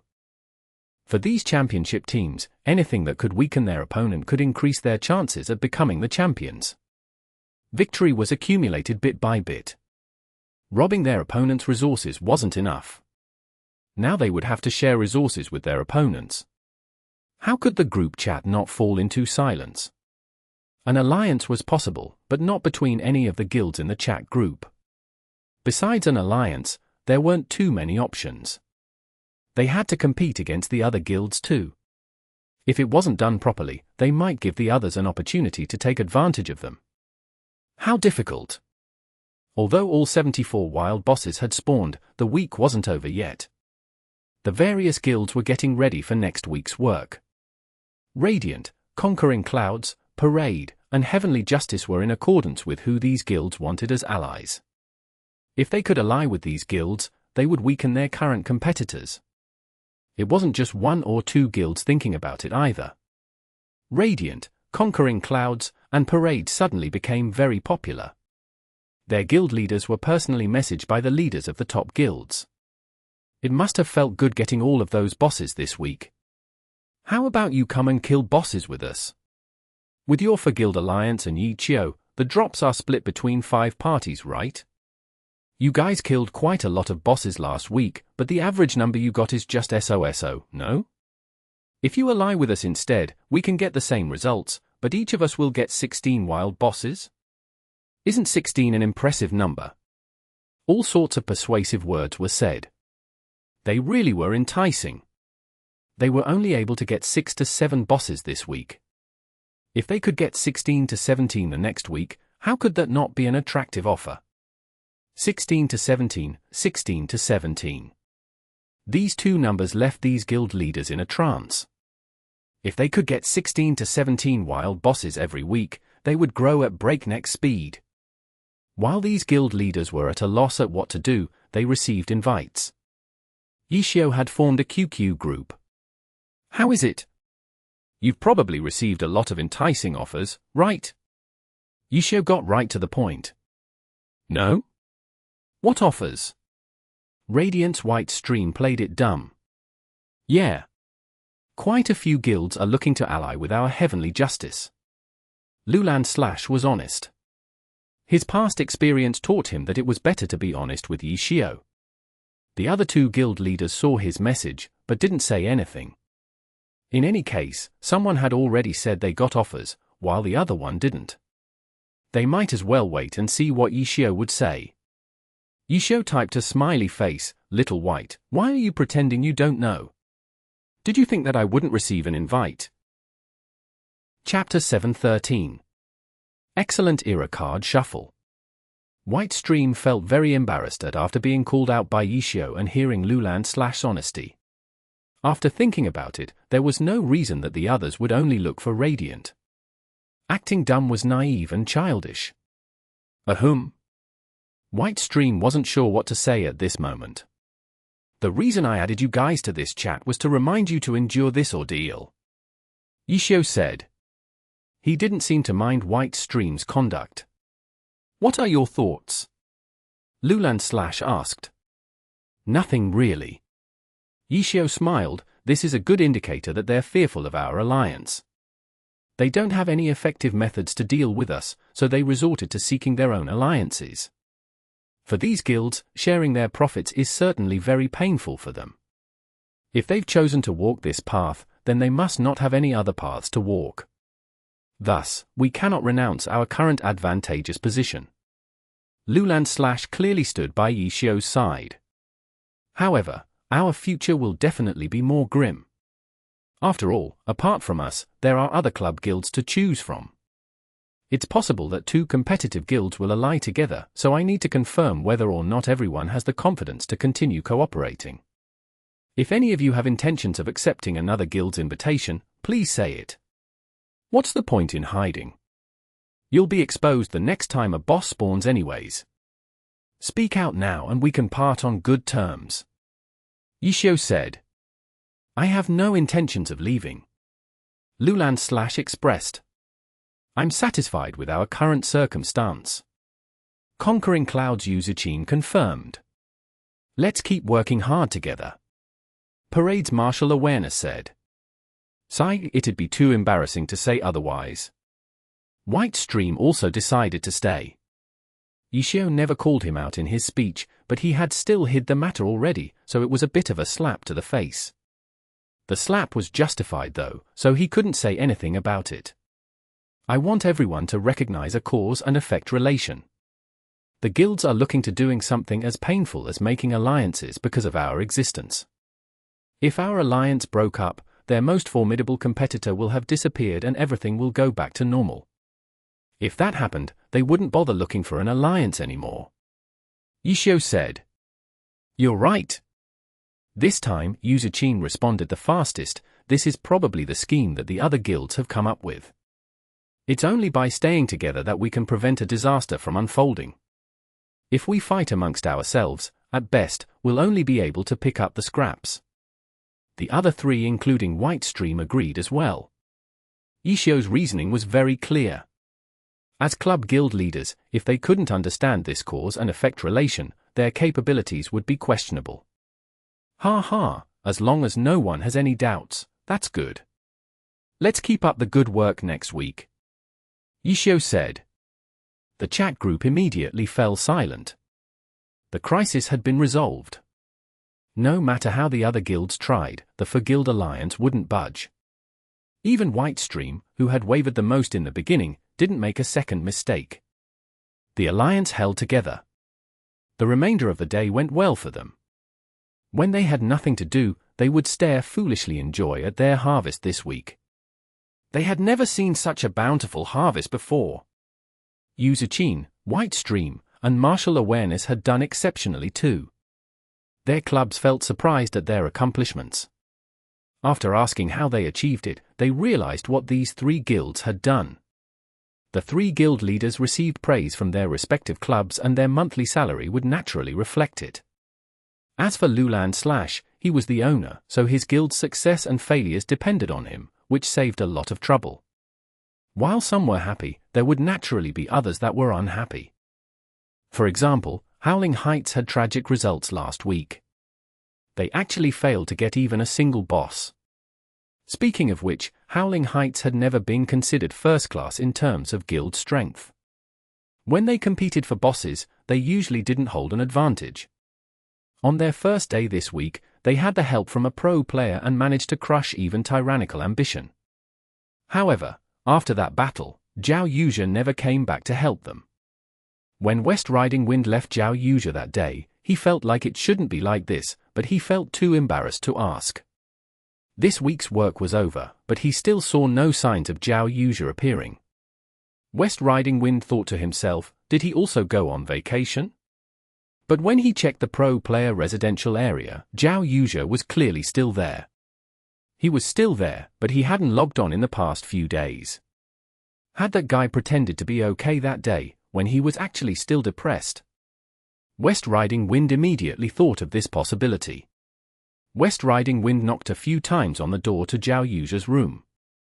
When he pushed open the door to look, he saw Xiao Yuja in front of his computer, focused on practicing.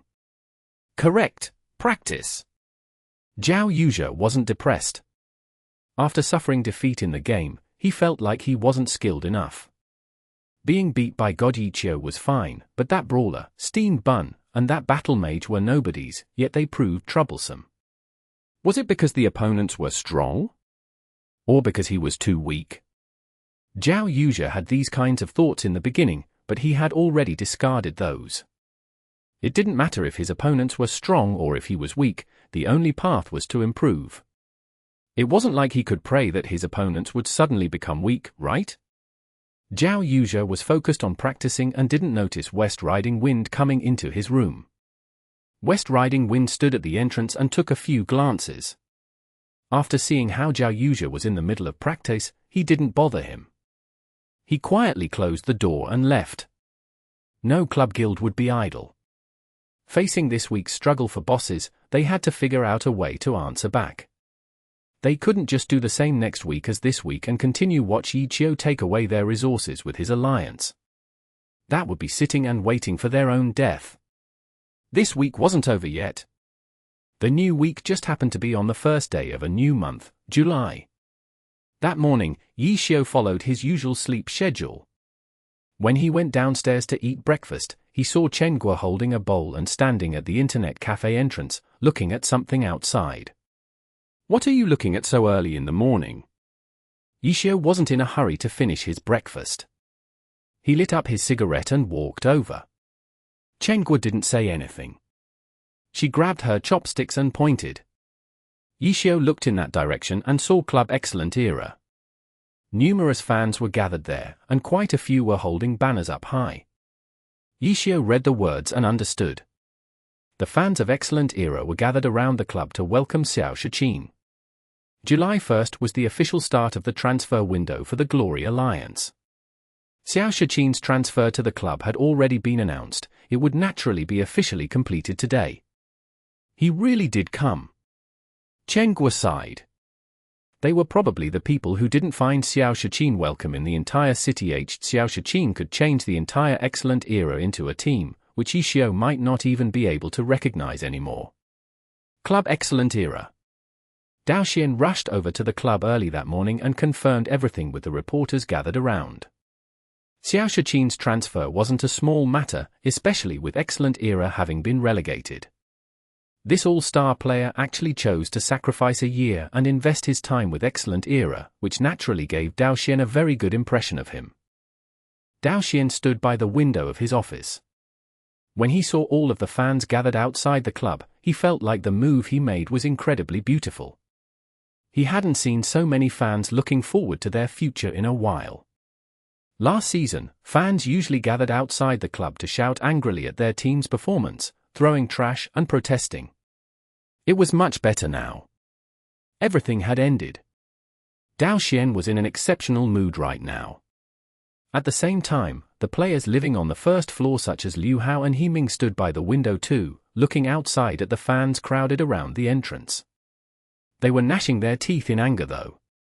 The 3 days prior to today, Liu Hao was both conflicted and looking forward to Xiao Shiqin. At the end of the last season, when Excellent Era's win record was in shambles, Liu Hao had already started thinking of leaving. After their relegations from the Alliance were certain, he was even more sure of his decision. However, he didn't think the club would announce Sun Strong remaining on the team and Xiao Shiqin joining. This made Liu Hao waver. Any player hoped to win the championships one day. Liu Hao was no exception.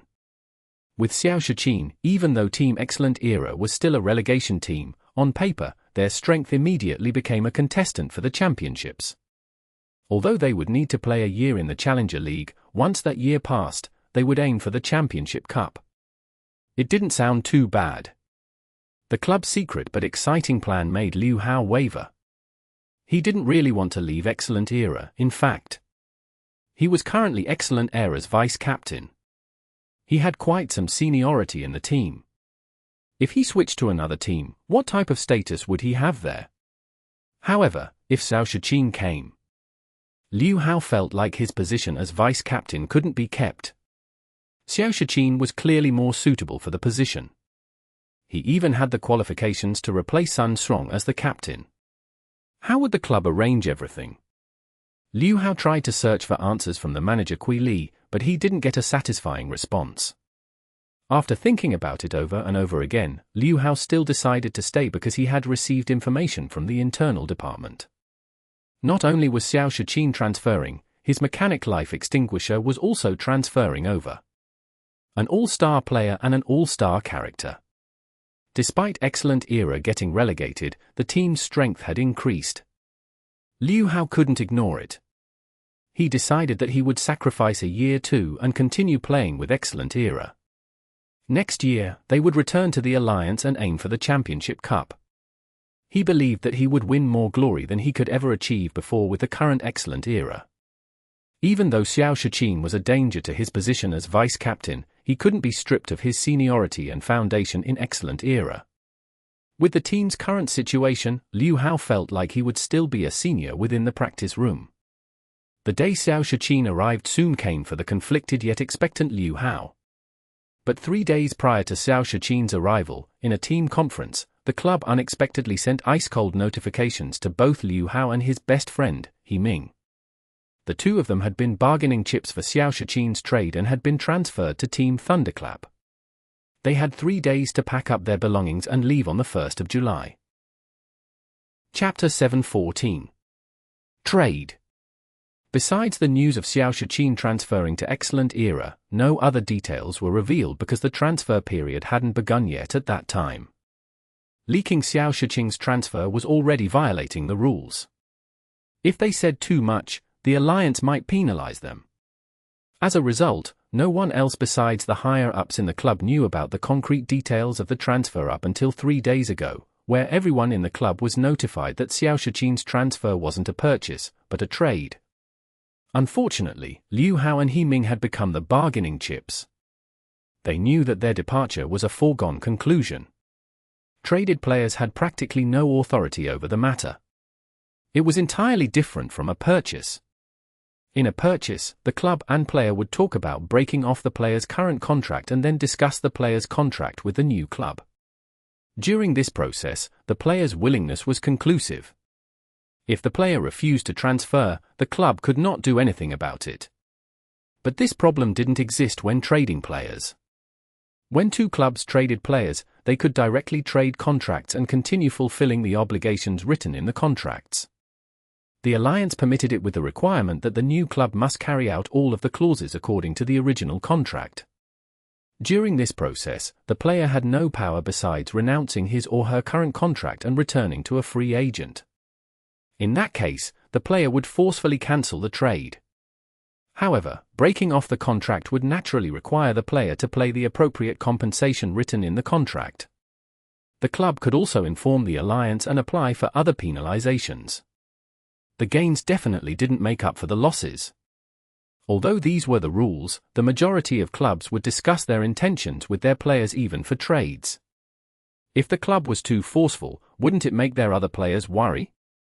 But for this time's transfer, Excellent Era didn't give Liu Hao or He Ming any heads up, showing their decisiveness and determination for this transfer. Liu Hao and He Ming were naturally furious after being told last minute to pack up their belongings and leave. Liu Hao understood that this was their boss destroying the bridge after crossing the river. Liu Hao could be considered as being on the front lines in the battle to forcefully kick Xiao out of the team. How could the club not know of him performing sinister deeds up and down the line? He would even intentionally let the club see his dirty work at times. The club kept silence though, and in these sorts of situations, silence indicated their support. The club couldn't openly order him to kick Xiao out. There would be a lot of rumors in that case. Liu Hao understood all of this, which was why he became even more resolute in his actions. However, now he understood the club's cunning. Even though he helped the club with their dirty task, there was nothing he could say if they kicked him out after the task was finished. What could he do? Take credit for kicking Xiao out? The club would simply refuse to admit it. He couldn't just say "you understand" to clear up the issue. He couldn't draw outside support either. He couldn't tell the public, after the club is finished using you, they'll throw you aside. The public will ask, how did they use you? You answer, I helped the team kick Xiao out. The club would interrupt, when did we let you kick Xiao out? You brute. To think Xiao retired because of you. We have such poor eyes. We actually raised up such a thankless wretch. The whole truth would become clear and he would take all the blame. From then on, his name would be slandered, and the fans would find him despicable. How could he continue staying in the scene? Liu Hao wasn't stupid. He could only grind his teeth and endure it. Perhaps in the future, after he retired, he may be able to tell everyone of Club Excellent Era's despicableness, but he had to consider his future as a pro player right now. Thunderclap, even with Xiao Shiqin, the team had no hopes for the championship title. Liu Hao didn't want to waste his youth with this kind of team. A player could only be transferred once during the transfer window. Therefore, he could not transfer from Thunderclap to another team this summer. He would need to wait for the next half of the season for the winter transfer period before acting. This was Liu Hao's plan for the future. While reflecting over his future for the past 3 days, he would also think of the scene when Xiao's retirement had been announced and his departure from the team. 7 months had passed since then and now he had been forcefully sent away by Excellent Era. If it were Xiao in his position right now, would Xiao choose to break off his contract and freely walk out from the entrance? He definitely would. He didn't know why, but Liu Hao was certain. But what about him? Break off his contract? That was just something he and Himing had privately discussed out of pure anger. During this moment of anger, even he could feel that he was an ass in a lion's skin. Yes, he didn't have the courage nor the confidence in a life and death struggle. In the end, he could only submit to his humiliation. After packing up his belongings and sending them to Team Thunderclap, he and Himing planned on leaving today to Team Thunderclap. The final moment before their departure, Liu Hao saw the fans welcoming Xiao Shiqin outside the entrance. The scene only made him more sullen. Even now, Excellent Era still hadn't announced the details of Xiao Shiqin's transfer to the public. They would perhaps announce it once Xiao Shiqin officially joined. But by then, Liu Hao and Himing would have already left to a new team. They couldn't even enjoy a send-off ceremony. They had a lot of fans in Excellent Era. Let's go, Himing quietly said. He didn't feel any better than Liu Hao. However, Liu Hao had been Excellent Era's vice-captain and a senior member of the team. That drop in status felt by Liu Hao wasn't something Himing could understand. Liu Hao nodded his head. His gaze moved away from the crowd of fans as he gave one last look at the place he had lived in ever since he had joined the competitive scene. At last, he and Himing walked out of the room. The corridor outside of their room was bustling with noise. The employees of the club were scurrying back and forth. The boss had ran over to the club early in the morning to inspect everything, so the employees couldn't help but be prepared ahead of time. They traveled back and forth past Liu Hao and Himing. None of them stopped to say anything to them. They might not know about their transfer. But in any case, that wasn't the main event of today. When the two passed by the practice room, they saw a large banner inside welcoming Xiao Shiqin and felt the urge to burn it. Excellent Era's boss, Dao Xian, was also inside personally watching over the employees arrange everything. Out of the corner of his eye, he saw the two standing outside the door. Dao Xian turned around and walked over. He extended his right hand with a smile on his face, but it was hard to say why exactly he was smiling. When the boss walked over, many of the surrounding people tensed up. When they saw the two standing outside the door, they understood. Then, they saw the boss shake Himing's hand. "You're going to leave? I must thank you too for your contributions to the club." His words couldn't be any more fake, but the boss was personally speaking. The employees behind Dao Xian couldn't help but feel moved. Should he let out some tears? Liu Hao looked in disdain at those workers. Once Dao Xian shook He Ming's hand, he naturally extended his hands towards Liu Hao, who extended his hands out subconsciously, while thinking about what he should say to sour Dao Xian's good mood. He didn't want to be thought of as sour fool. At this moment, a loud noise suddenly came from the practice room. Something heavy had fallen to the ground. Dao Xian turned around to look and his expression immediately changed. What's going on? Please be more careful. Is everyone okay? Is the dropped item broken? It's still early. There's no need to be in a rush. Slowly does it? Dao Xian said, while walking over to check what had happened. Liu Hao's hand was still extended. In the end, he still looked like a fool. After Dao Xian handled the accident, would he still come back and shake his hand?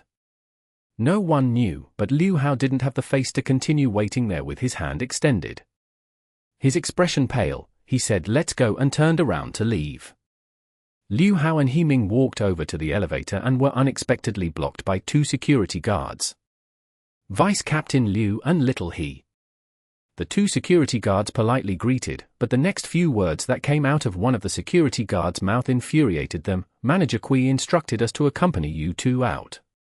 What's that supposed to mean? Do you think we'd steal from the club or bring explosives with us or something? Would you like to search us before leaving? The two had endured a lot these past days. How could they have any patience? Liu Hao had even been cold-shouldered just earlier. This time, he finally blew up and roared loudly. You misunderstand. The security guard hastily said, we're bringing you through the side door. There's a lot of people at the main entrance. You might not be able to get out, especially since you two are very popular in the club. The two listened to his explanation and suddenly understood. However, the reason they weren't permitted to leave through the main entrance wasn't only because of that single reason.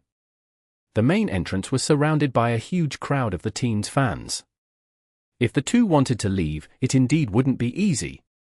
Under normal circumstances, the two would definitely ask to go through the side door. But today wasn't normal. The two really wanted to walk through the front entrance, patiently give signatures to their fans, and tell them of their departure. The fans were here to welcome Xiao Shiqin, but the two wanted to make these fans to send them off. The club still hadn't announced the details of the transfer. Were they waiting for some reason? If the two leaked the information early, the club's plan be affected. As a result, the club arranged two security guards to send them off through the side door. Protecting them was certainly a justifiable reason, but that wasn't the main reason. The club knew that if they walked through the crowd, the atmosphere would change. It was better to take precautions and keep an eye on them. Ha ha. That's not a problem. It's not like we've never experienced how passionate our fans are. We can take it. Don't worry about it. Liu Hao spoke coldly. It's better if you listen to us. Otherwise, it'll make things difficult for everybody. The security guard urged. Difficult? What's so difficult about it? This is our own matter. Could it be that if we don't listen, you'll tie us up and throw us out? Liu Hao continued. If the two were forced out of the side entrance, it could certainly turn into a scandal. Of course not. If you two insist, then please go ahead. The security guards let them through the elevator. Chapter 7:15. You're in luck. Liu Hao and He Ming stepped into the elevator and headed down. Liu Hao had come to a decision. The more the club didn't want him to do something, the more he definitely needed to do it. He didn't dare disclose the matter of kicking Xiao out and then being kicked out of the club as a result, but ruining Xiao Shiqin's welcome day could still be done. As the vice captain of the team, he was quite popular among Excellent Era's fans. He believed that if news came out that he had been traded away, Excellent Era would certainly receive backlash from their fans. The elevator soon reached the first floor. Liu Hao held his head up and puffed his chest out. Right when he was about to arrive at the exit, he was blocked by security guards once again. You can't go this way. This time, the security guard was much stiffer. He didn't greet the two pro players and instead wore a grave expression on his face. And why not? I just want to leave through this way. Liu Hao didn't care and positioned himself in such a way that he could force his way out. This security guard was much tougher than the two security guards on the floor above. He blocked Liu Hao. Sorry. Someone important is coming today. In order to prevent any accidents, no one is allowed to exit this way. Please go through the side exit. No one. Liu Hao was surprised by these words. He suddenly understood why the security guards above weren't concerned. Arrangements had already been made on the first floor. The two words "no one" didn't allow for any form of objection. If Liu Hao tried to force his way through, the club would be in the right. No one is permitted to go through. You're no exception. If you try to force your way out, we have the right to stop you. This security guard was a huge guy. Don't look at how Liu Hao and He Ming were two people. As pro players who spent all day playing games, their bodies weren't exactly extremely fit. If the security guard stood in front of the door, they might not even be able to push him aside. As for the excuse of preventing any accidents, Liu Hao knew arguing was pointless. If the security guard insisted on such an excuse, what could he do? Helpless, Liu Hao could only grind his teeth and leave through the side exit with He Ming. When he exited through the side door, he saw security guards guarding the path to the main entrance. He knew that the two of them really would be departing from the club sullenly. Just because we had to leave through the side door doesn't mean that there aren't other ways. Liu Hao was furious. Once they exited from the side door, there would be a road. Excellent Era couldn't block off a public road, right? I'll put in some effort and circle around then. When Liu Hao stepped out from the side door, he didn't call for a taxi and instead started walking towards the main entrance. He Ming immediately understood Liu Hao's intention. He wasn't as angry as Liu Hao was though and endured it. Let's not. He Ming urged Liu Hao. You don't have to, but I can't. Liu Hao's anger had reached the heavens. He didn't stop and continued to head towards the main entrance with large strides. He Ming had a sense of camaraderie with Liu Hao. Seeing that Liu Hao refused to budge on this matter, he sighed and followed behind. More and more people were gathering around the main entrance. The fans holding up banners had clearly come prepared. Some had simply passed by and saw the crowd. Who knew if they were actually fans of Glory or Excellent Era? The media received the news and sent reporters to take pictures. As for whether or not Excellent Era had invited them over or not, no one really knew. The cameraman only added to the excitement. Liu Hao angrily stomped over. Seeing that there were even cameras, he didn't feel happy, but rather somewhat discouraged. If he walked out from the main entrance like a star, he wouldn't be afraid of any interviews, but now that he had circled around from the side entrance, his intentions would clearly come through in front of the cameras. When he walked closer, Liu Hao saw the reporter with the camera and felt even worse. He recognized this reporter. The reporter could be considered to be employed by Excellent Era. He would always stand by Excellent Era's side and never report anything bad about Excellent Era. He would only say good things. If this kind of reporter had come, Liu Hao was certain that his action of circling around to the main entrance would be written a great deal about. His little scheme would be dirted by the reporter. He might be able to ruin the atmosphere of the crowd, but from a long-term perspective, the bad press would certainly hurt him more in the end. Liu Hao had originally been on the north side of the sidewalk. After surveying the situation, he quickly crossed the road without anyone noticing. He Ming didn't understand why, but seeing how Liu Hao had suddenly changed his mind, he immediately followed after him. After crossing the street, Liu Hao continued to walk towards the main entrance. He hadn't given up yet. When he was across the street from the entrance, he didn't directly walk into the crowd.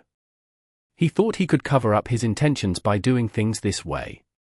He wanted to avoid the crowd, but be coincidentally seen by fans.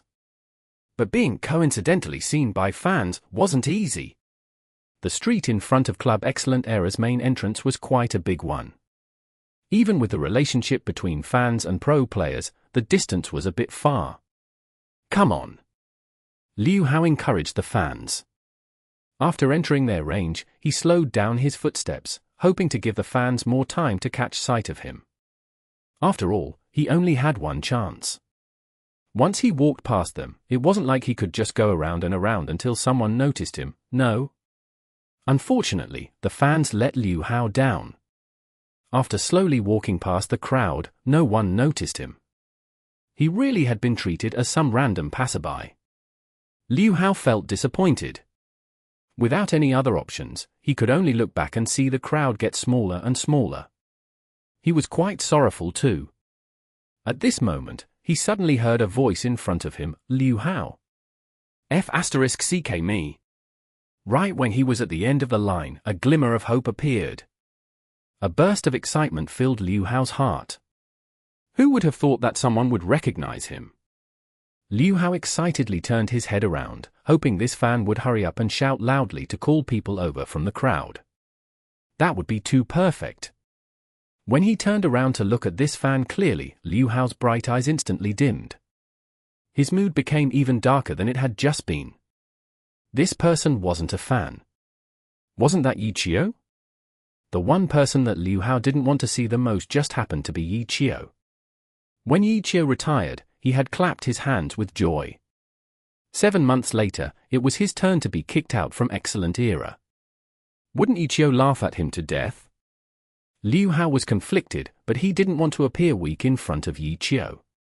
If he clearly saw him but pretended that he didn't see him, wouldn't that make him seem afraid? Thus, Liu Hao brushed his emotion aside and greeted him. Morning. Liu Hao gave a common greeting.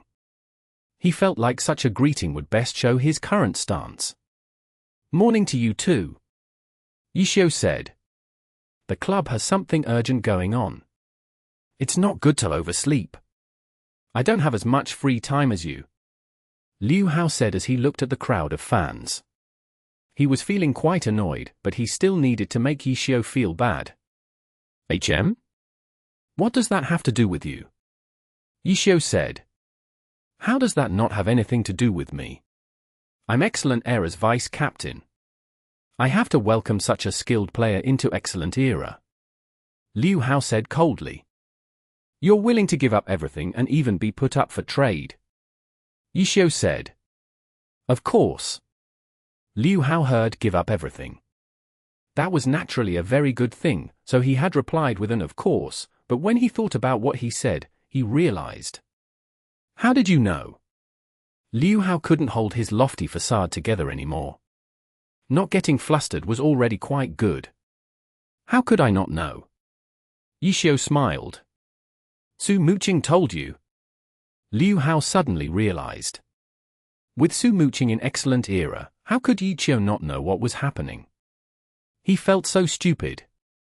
He actually wanted to show off in front of him, so he wouldn't be laughed at, but now he had become an even bigger joke.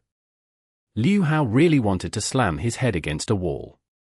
It seems like you're not happy with it. You weren't prepared to leave Excellent Era. Xiao said. Liu Hao had been jabbed at his sore spot again. He had planned on leaving Excellent Era, but after hearing that Xiao Shiqin and his life extinguisher were coming to Excellent Era, his confidence in Excellent Era had been renewed. Who would have thought that he would become a bargaining chip? If he had been traded into a top team, he would have been fine with it, but Team Thunderclap, without Xiao Shiqin, how bad would the team be in the alliance? In front of Xiao, Liu Hao refused to admit defeat. Everything he had done in Excellent Era stemmed from his enmity with Xiao. No matter the situation, Liu Hao could always find something to hold onto against him. I just happen to be unlucky, but I'm still doing better off than you. Next season, I'll still be playing in the Pro Alliance. And you? Liu Hao continued to challenge him. Unlucky? I don't think so. I think you got lucky. Xiao smiled. What do you mean? Liu Hao didn't understand. If you stayed in Excellent Era, then let alone this season, don't even think about playing next season. Excellent Era has to go through the revival tournament, but unfortunately, they'll have to face us. Xiao said. True. Tang Ru had come over to see what was going on and nodded her head. You really do think too highly of yourself. Liu Hao coldly sneered, I really do want to see who will lose, but if you both take each other down, that'd be even better. Then I'm afraid you'll be disappointed. Xiao laughed. Humph, bye. Liu Hao turned around and was about to leave with He Ming when he saw two people coming over. One had long hair, while the other had a thuggish face and a cigarette in his mouth. The two had slippers on, shuffling their way over. Liu Hao moved to the side to let them pass. These guys shouldn't be messed with. When the two passed by them, a Yi suddenly came out. The guy with the cigarette backed up and looked at Liu Hao, aren't you that guy? Who? The other person with long hair backed up and asked. That guy from Team Excellent Era. The guy with the cigarette thought hard. That guy. The other one seemed to only know how to ask questions. Right, Liu Xiao. The cigarette guy suddenly shouted. D*MN, are you stupid? His given name is pronounced Hao. We don't know each other. Steamed bun, hurry up and get away from him. Xiao said. Yes, sir. The guy with long hair immediately distanced himself. Whether it was Liu Xiao or Liu Hao, he had no idea what was going on. Chapter 716. Xiao Shiqin's arrival. Did these people come here specifically to humiliate me? Liu Hao had been called Liu Xiao by Wei Chen, and Xiao had mercilessly exposed it, but logically speaking, that shouldn't have been the case. He just happened to be passing by this way. How could Xiao have arranged this encounter beforehand? Thinking of this, Liu Hao felt that it wouldn't be right to flare up when he heard the person next to him mutter, "Oh? It's Hao? Not Xiao." That person's tone of voice made it sound like the name Liu Hao itself was a mistake. Liu Xiao should be the correct name. The contempt in his voice made Liu Hao furious. He was just about to say something when he heard Xiao say, "Old Wei, don't annoy him. He has to catch the Route 9 bus." Oh. Wei Chen turned his head to look at him. Sure enough, a Route 9 bus was slowly pulling up to the stop. He didn't feel embarrassed at getting someone's name wrong. He even patted Liu Hao's shoulders as if they were good friends. The bus is here. You better hurry. Route 9 bus? Liu Hao felt like he had been humiliated again. The Route 9 bus was indeed one way to get to the airport, but did he need to use such an economical method? Did they think he didn't have the money to ride a taxi? Wei Chen swaggered away. Liu Hao didn't look at the incoming Route 9 bus. He stood straight up and started waving to hail a taxi. Not long afterwards, a taxi pulled over. When he looked back at Happy Internet Cafe, he realized that they had already left. He didn't know if they had seen him hail a taxi or not. Hey, are you going or not? The taxi driver interrupted Liu Hao's thoughts. He sat in the taxi and left this damn place. At Happy Internet Cafe, when they saw Liu Hao turn around and hail a taxi, they entered the Internet Cafe, but they didn't stop to watch him. It was tiring, standing by the entrance the entire time. After going inside and finding a good angle, they could simply sit down and watch from the comfort of the Internet Cafe. Wei Chen followed along everyone else to hear. He grabbed a wooden stool and sat down, gazing at the crowd and saying, "Is that idiot coming?" One of Glory's for Master Tacticians was about to transfer to Excellent Era and become a formidable opponent for Happy in the Challenger League, so Wei Chen referred to him as an idiot. However, Wei Chen wasn't alone.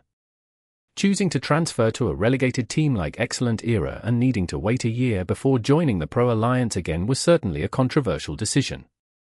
Wei Chen wasn't the only one who regarded him as an idiot. Wei Chen's view was only because of his own position. Others actually thought he was being stupid. TSK, what a welcoming. He really is popular. Wei Chen sighed. Even though he had been Team Blue Rain's former captain and could be considered an influential figure, he had never experienced such a grand event. At that time, the Alliance had only just been created. There weren't nearly as many fans as there were now, let alone such passion. Now that he had decided to return to the pro scene, he couldn't help but sigh as he compared the past with the present. Okay, let's not be concerned about them. We still have other things to do. The new week has just begun. Xiao got up and headed upstairs. The results from last week's wild boss hunting had been quite good. The various big guilds had their cake stolen away though and definitely wouldn't stand still. What would they do today? In the practice room on the second floor, they all logged on. Lulan and the other 3 guild leaders were already online and waiting for him to log on. Last week, Xiao hid himself using Enlightened Lord, but the results weren't that good. He didn't have a guild tag on his head, and yet he had still been noticed in the large-scale battles. After a few fights, he was already exposed. Enlightened Lord suddenly became the priority target of everyone. For the few times that Enlightened Lord had successfully been killed, the guilds discovered that killing him didn't have the desired effect. Was this Enlightened Lord really Xiao? This was the real problem. At this moment, some people thought, Xiao doesn't only have one account. It's too naive to only target Enlightened Lord. After he dies, he just switches to a second account. Do we really have the ability to kill them all off one after the other without getting wiped out by our opponents? In the end, apart from cursing out too despicable, too evil, what could the guilds do? They could only deal with the character, but not the person behind the character. The person, not the character, was the truly scary one. Seeing these results, everyone stopped rushing to kill him as soon as he came out. If they killed him, he could just switch accounts. It would only make things worse too, because it would mess up their own formations. They might as well just go with the flow. If they encountered an opportunity, they would kill him. If they didn't, they would regard him as their primary target and run into a dead end. Xiao logged on to Enlightened Lord. As soon as he came online, the 4 guild leaders messaged him. 4 wild bosses had spawned in the heavenly domain between last night and now. The Alliance failed to get any without Xiao's leadership. This was actually the Alliance's greatest weakness, their reliance on Xiao. Without Xiao to lead them, their competitive strength drastically decreased. Xiao was irreplaceable. As a result, they couldn't be competitive 24/7 like the club guilds and could only be competitive for about 2/3 of the time. Yet even in this kind of situation, they were still able to get 33 out of 74 wild bosses. These results were extremely terrifying. How could the various big guilds not be fearful? Call me if there's any news. Xiao replied to them. This was how snatching wild bosses worked. If there were no bosses, the rest of the time was for themselves. Tang Ru, Steamed Bun, and Little Cold Hands were following the training program that Xiao created for them. As for Xiao, his work wasn't limited to just the game. The 2 million RMB worth of materials had gradually been paid over the course of this week. Samsara wasn't trying to drag the matter out, rather Xiao hadn't been prepared to receive them until now. They needed enough accounts to store all the materials. It was 2 million RMB worth of materials. How could the storages of a few accounts be enough? The storages of all of the accounts they had on hand were completely filled to the brim. Xiao was using most of his free time to figure out how he should utilize these materials. The clubs had their own logistics departments. The pro players didn't need to worry about researching how to create equipment.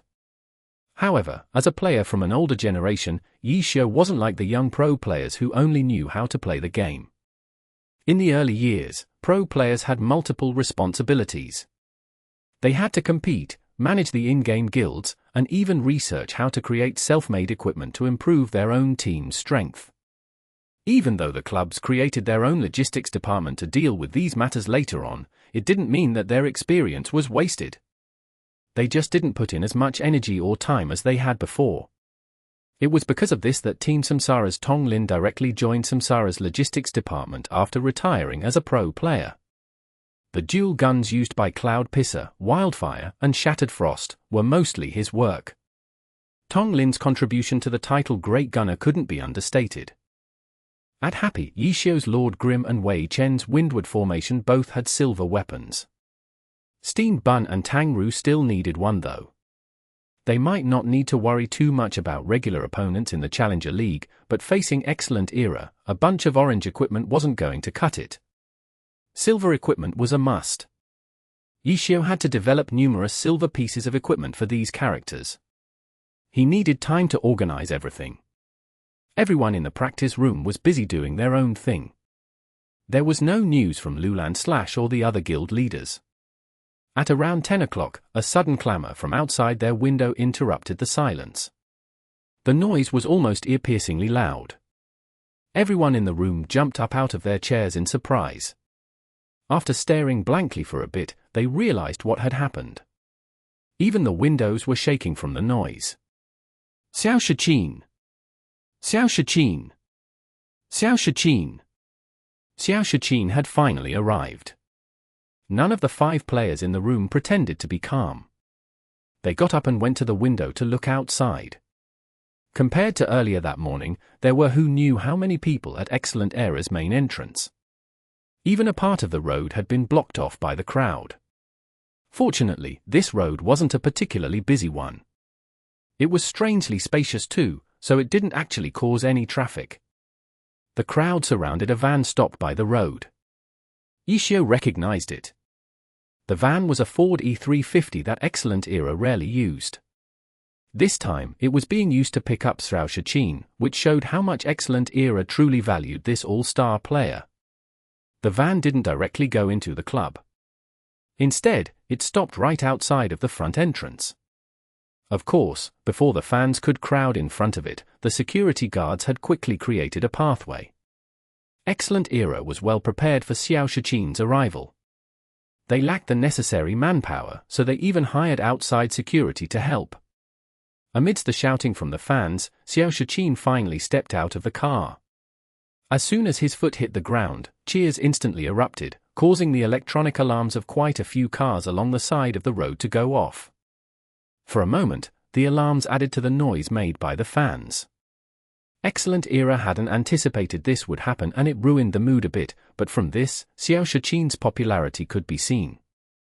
Many fans heard the alarms go off and yelled even harder to suppress the noise created by the alarms. Xiao Shiqin jumped with fright from the noise. A small team like Team Thunderclap couldn't compare to the popularity of a famous team like Team Excellent Era. Along the way to the club, the employees who received him said that there were many fans waiting for him to arrive. Xiao Shiqin didn't think too much of it, but when he got off the car, he was stunned by the scene in front of him. Xiao Shiqin truly felt like he had made a significant leap in his career. Even though Excellent Era had been relegated, while Thunderclap was still fighting in the pro scene, from the amount of noise created just from his welcome, Xiao Shiqin could already feel that Thunderclap didn't have such power. If Excellent Era was still in the Pro Alliance and stayed as a formidable competitor, what would the fans be like then? Xiao Shiqin suddenly wanted to see this scene very much and he knew that the reason he came here was to make that scene a reality. Once Xiao Shiqin finished thinking about what he wanted to say, he began speaking to the fans. Chapter 717. Some happy, some worried. Club Excellent Era gathered the fans, the media, and had even reserved a car to pick Xiao Shiqin up from the airport. How could they just let Xiao Shiqin simply get off the car, walk through the main entrance, and end the event like that?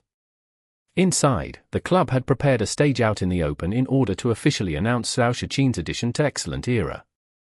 Liu Hao and Himing being blocked from going through the main entrance wasn't necessarily aimed towards them. Random people couldn't just freely move around in such a carefully arranged area. Of course, 2 pro players being considered as random was a bit of a stretch. On the path opened up by security, Xiao Shiqin greeted all of his new fans left and right, while walking towards Excellent Era's main entrance. Even though he came from a smaller team, he was still an all-star player. Xiao Shiqin could cope with this kind of environment. Right when Xiao Shiqin reached the main entrance, he suddenly stopped, staring at the team emblem hanging above the gate. The weather was good today. The 10 o'clock sunlight reflected off the team emblem. Once he stepped through this door, he would be walking on a new path in his career. Xiao Shiqin never doubted his feelings for Team Thunderclap, but like every other pro player, he had great ambitions. Unfortunately, Team Thunderclap couldn't achieve what he wanted. Both sides understood and parted on good terms. A new team. A new path. Xiao Shiqin needed to succeed to show that he hadn't given up on Team Thunderclap for no reason. Amid the cheers from the fans, Xiao Shiqin finally stepped through Club Excellent Era's main entrance. The cheers reached their peak, drowning out the car alarms. On the second floor of Happy Internet Cafe, both Chen Guo and Wei Chen had unhappy expressions. How noisy! Chen Guo grumbled. She had gone from an admirer to a detractor. If she and Xiao had never met, she would definitely be at the front of that crowd. Boss Chen had quite a reputation among the Excellent Era fans in the area, especially the ones who frequented Happy Internet Cafe. Those people regarded her highly as a leading figure among fans. He's even enjoying it. Wei Chen's attack was mainly aimed at Xiao Shiqin. He had a bad impression of that idiot from the very beginning. Let's see if you can still smile next season. Even though he said that, Wei Chen was feeling a bit weak in his heart. Team Excellent Era was truly a formidable opponent.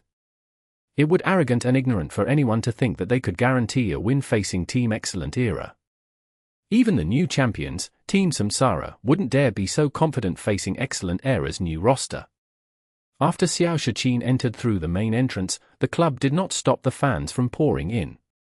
The press conference was completely open to the public. The media was already prepared. On stage, the owner of Excellent Era, Dao Xian, personally came out. Next to him was the manager Kui Li, and behind him were Team Excellent Era's pro players. Sun Strong, Su Muqing, Gui Yang, Shen Jian, Zhong Jusin, Wang Ziyi, Fang Fengran, and two new players scouted from the training camp, Zhang Xinghe, Meng Yongming. Apart from the pro players, the director of the development department and the director of the public relations department stood in a rather inconspicuous corner. All of the important figures in Excellent Era came out for Xiao Shiqin's welcoming. On one hand, it was to show how much they valued him. On the other hand, it was a good opportunity to show the media and fans Excellent Era's lineup and image for next season. The pro players naturally received cheers from the crowd. Not all of them were shouting Xiao Shiqin's name anymore. Some began to yell out their favorite player's name. However, the fans quickly noticed that their vice-captain Liu Hao and He Ming were missing. Everyone had come to this event, yet these two were missing. It let the media and fans realize something. On stage, Excellent Era's owner Dao Xian personally made the opening statement, welcoming Xiao Shiqin to Team Excellent Era. Afterwards, the two shook hands. The fans still gave face despite their doubts, and the cheers reached another peak. Next, it was Xiao Shiqin's turn to speak. Xiao Shiqin knew this would happen, so he was prepared. I'm still very sad about leaving Team Thunderclap.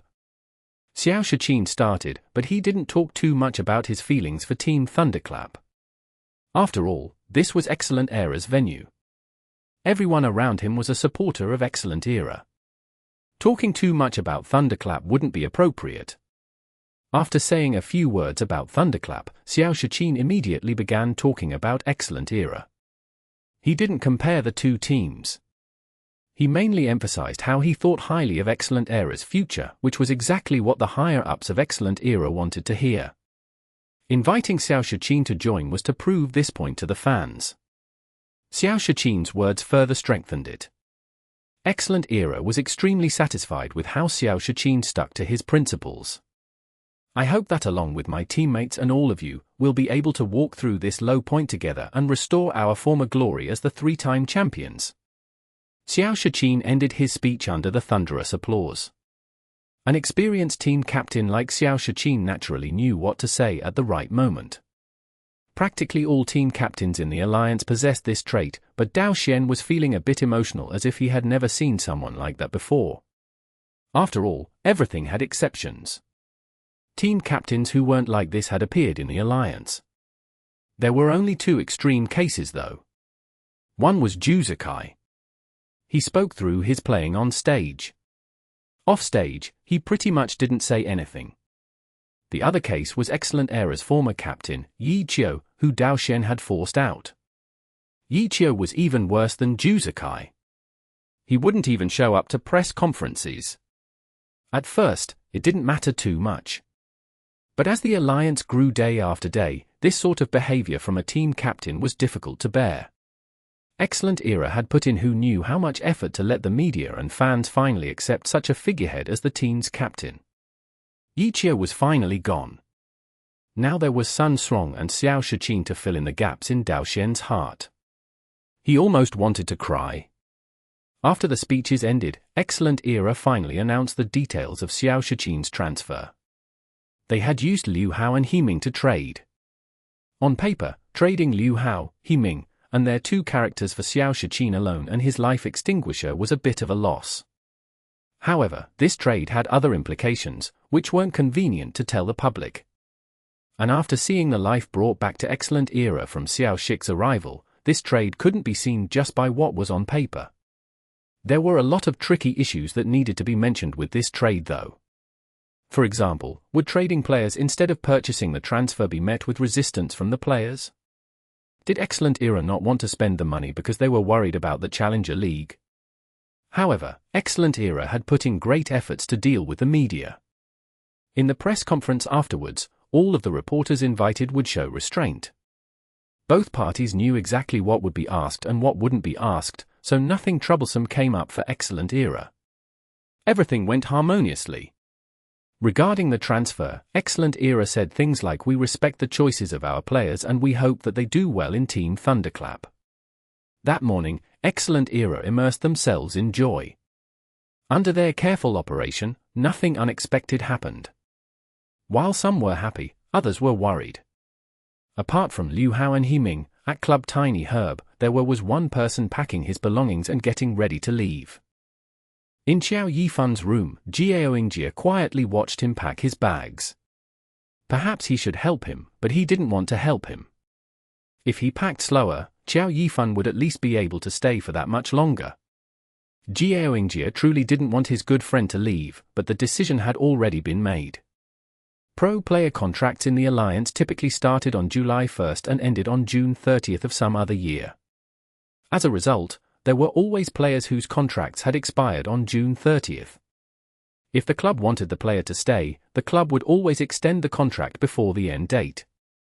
This year, on June 30th, Xiao Yifan's contract would expire. Unfortunately, it wasn't yet June 30th and the club had already notified him that he wasn't a part of Team Tiny Herb's future plans. Once the contract expired, he could search for another path forward. Search for another path? Xiao Yifan smiled bitterly.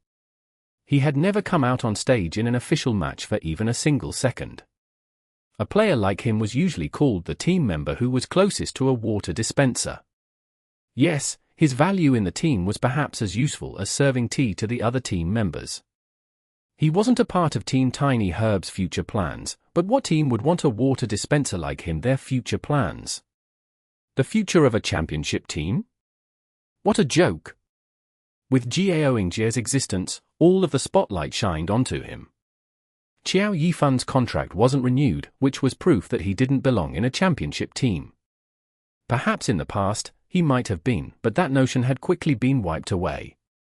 For a player like him, it wasn't a question of whether a team could find a use for him, but rather if they would even notice him. At least, when June 30th came, Xiao Yifan still hadn't received any offers from another team. His status wasn't enough for someone to want to pay him to join. He could offer his services for free, wait foolishly for something to happen, or leave the pro scene. What other options did he have? Yifan, what do you plan to do? Xiaoingjia was worried about what choice Xiao Yifan would make. He knew about his good friend's current situation. With his current position in Tiny Herb, if he insisted, maybe he could rudely and unreasonably demand that Xiao Yifan stay, but Xiaoingjia wasn't someone who did that sort of thing. He could only respect the club's decision, while worrying for his friend's future. He didn't know what he could do. Me. Xiao Yifan smiled. He didn't seem to be too distressed.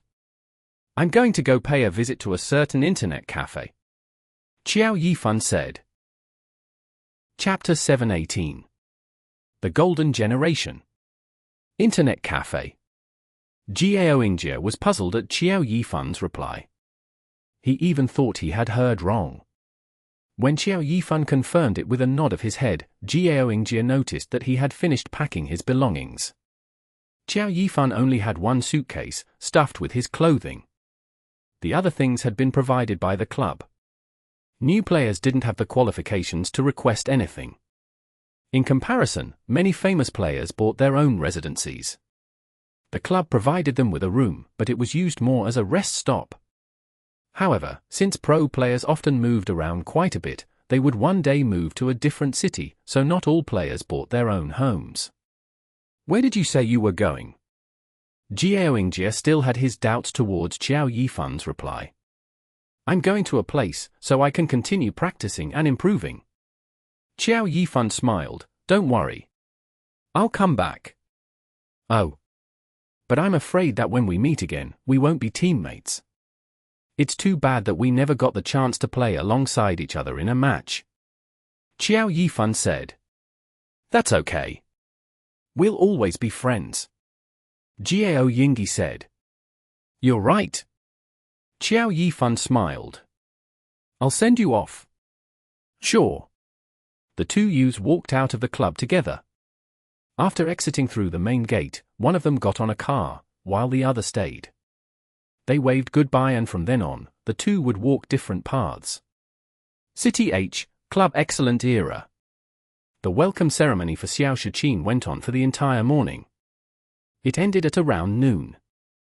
The fans left, filled with hope and excitement, while Xiao Shiqin's understanding of the Club Excellent Era had only just begun. He met with the pro players and the employees of the different departments, which took up the afternoon. Excellent Era was very content with Xiao Shiqin. Xiao Shiqin found no issues receiving such courtesy either. Dinner that day was nothing out of the ordinary. There were just more people than usual. Dao Xian personally attended it too. However, at this moment, the main character was no longer Xiao Shiqin. Sun Strong had transferred last winter, arriving half a year before Xiao Shiqin. He was also someone who Dao Xian valued greatly and couldn't be treated coldly just because of Xiao Shiqin's arrival. In Dao Xian's heart, Sun Strong was the true core and ace player of the team. At dinner time, Dao Xian sat between these two, chatting cheerfully with them. The other team members couldn't help but be envious. In reality, Team Excellent Era wasn't so harmonious or stable. They were a relegated team, after all. With so many players in the team, how could they not have any plans for themselves? Some were willing to bet on Team Excellent Era's future, while others weren't. However, they didn't need to make their decision on July 1st. The transfer window opened between July 1st and August 31st. During these 2 months, there was time for them to survey the situation first. Especially for the players in the main roster. Who didn't want to have a few offers? Relegated teams were often shopped around by the other teams as if they were supermarkets. However, most relegated teams were crappy, so the supermarket goods were of limited quality. Excellent Era was different though. Excellent Era's relegation could be considered a miracle. No one ever doubted the skill level of Team Excellent Era's players. When Excellent Era was officially relegated, who knew how many clubs contacted Excellent Era or their players? Inviting Xiao Shiqin to join the team was not only to appease the fans and give them confidence in Excellent Era's future, but also to tell the other clubs, Excellent Era isn't finished yet. Don't think of us as a supermarket. In fact, we're only growing stronger. Did you see? We were even able to grab an all-star player like Xiao Shiqin despite being relegated. Inside the team, Sun Strong and Xiao Shiqin needed to be won over. As for everyone else, preparations had been made. Xiao Shiqin's addition to the team could be used as an opportunity too. However, you cannot get fat with only one mouthful. There was an order that needed to be followed. Work had to be completed step by step. Right now, winning over Sun Strong and Xiao Shiqin was most important. Dao Xian chatted with these two core members, while also being mindful of the other players in the team. From time to time, he would say a few things to everyone and even talk with a few one-on-one. He didn't leave anyone completely out. However, there was one person who was difficult to deal with. Su Muqing. These days, even though Su Muqing participated in everything the club required, her heart wasn't there. When Dao Xian talked to her for a bit, her only replies were "oh, ha ha. Why are you like Juzakai all of a sudden, Muqing?" Dao Xian joked. Everyone laughed at the joke that their boss made. As for how Su Muqing would react, everyone had their own thoughts. Only Xiao Shiqin was a bit puzzled. He and Su Muqing weren't strangers. Both of them had joined the competitive scene in Season 4. The rookies from that year were considered as the Alliance's golden generation because a huge number of the rookies from that season ended up becoming all-star players. Apart from Su Muqing and Xiao Shiqin, there was Team Blue Rain's Yu Wenju, Team Blue Rain's Huang Xiaotian, Team Tyranny's Zhong Xinjie, Team Misty Rain's Chu Yunxiu, Team Void's Li Xian, Team Royal Styles Qian Sen, and Team Tiny Herb's Li Yibor. All of them were now famed all-star players and all of them started in Season 4. In addition, all of them immediately became core members of their respective teams. Zhong Xinjie even helped Han Wenqing end Team Excellent Era's consecutive championship victories, becoming the first rookie in Glory history to win the championships as a part of the main roster. The Golden Generation was not just in name. These players even created their own chat group called the Golden Generation. They weren't really being arrogant. It was named in a joking manner. In reality, the rookies each year always created their own group to talk to each other.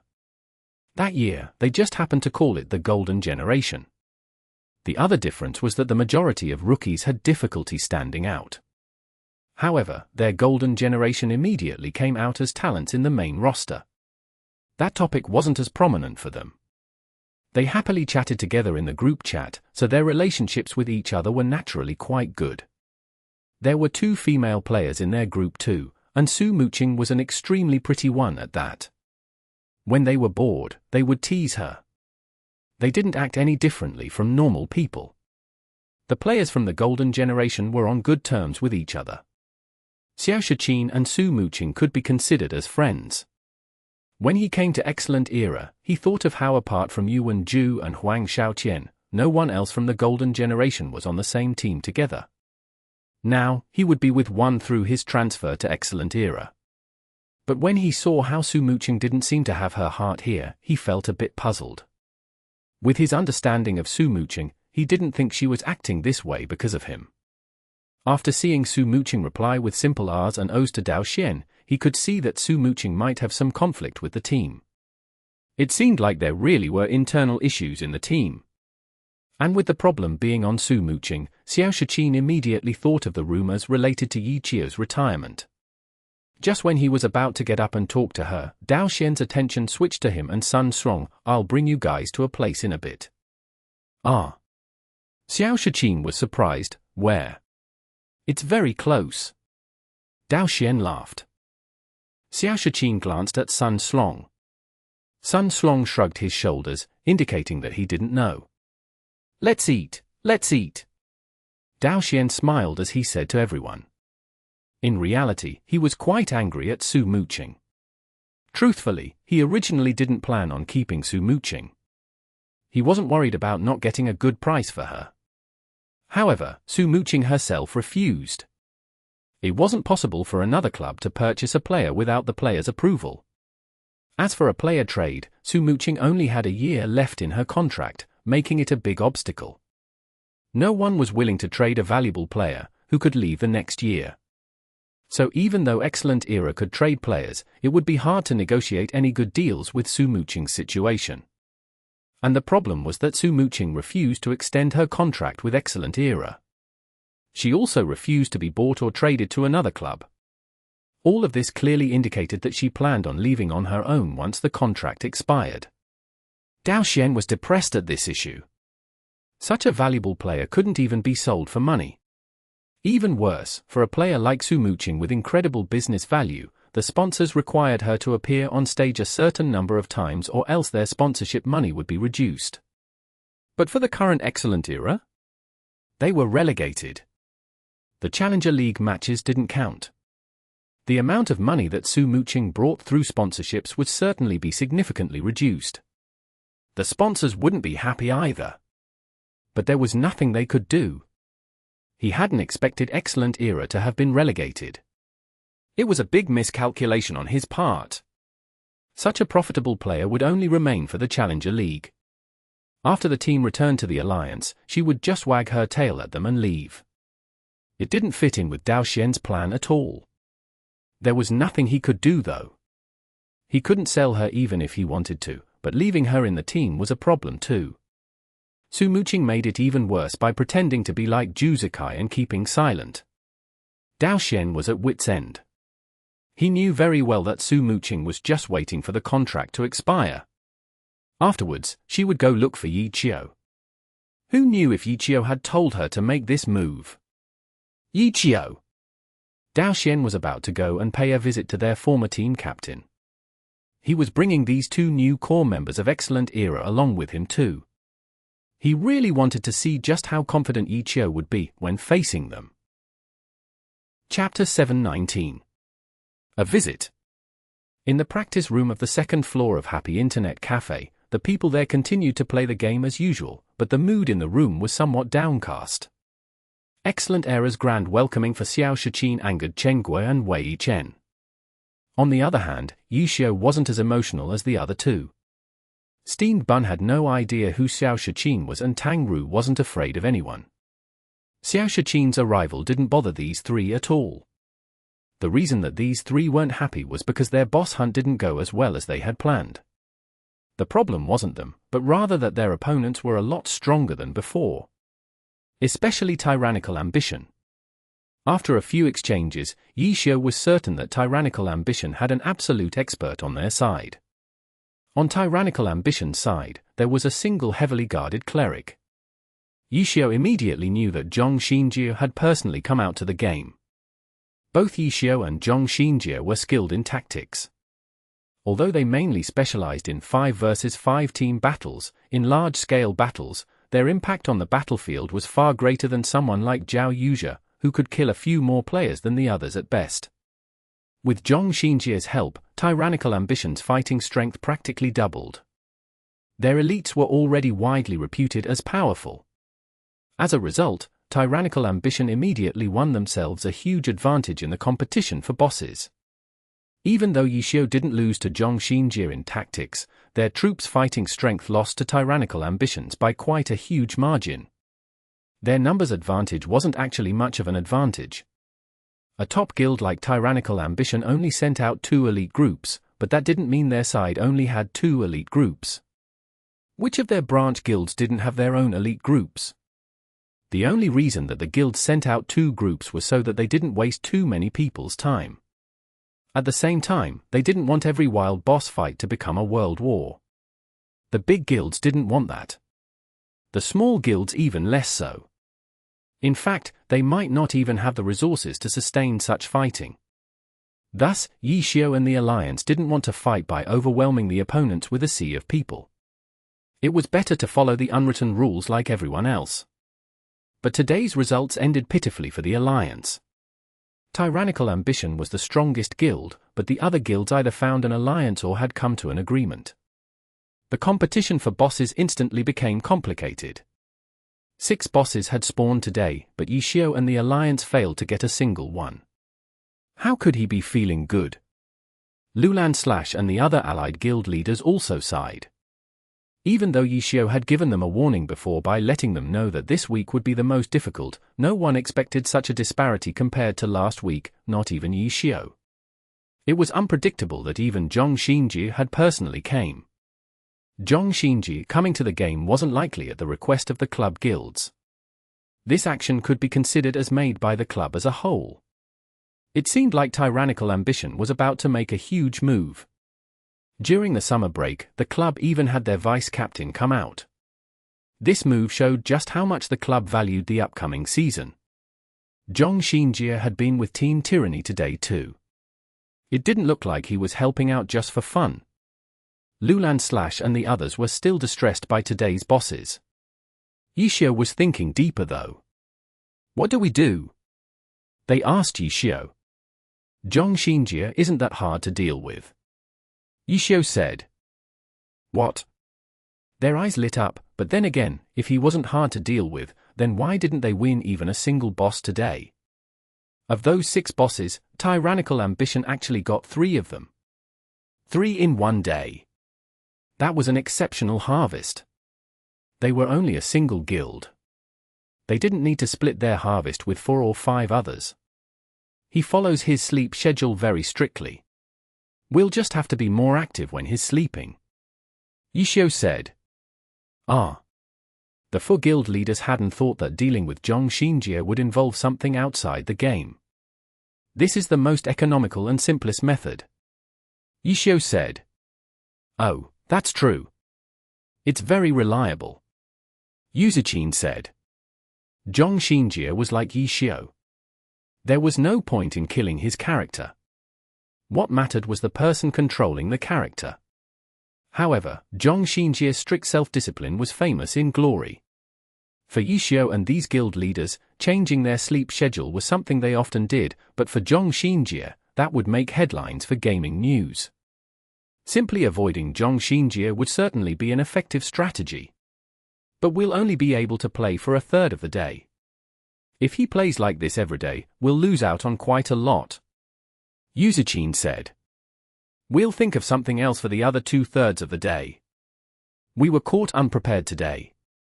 If we have a better understanding of them, we might not lose. Xiao said.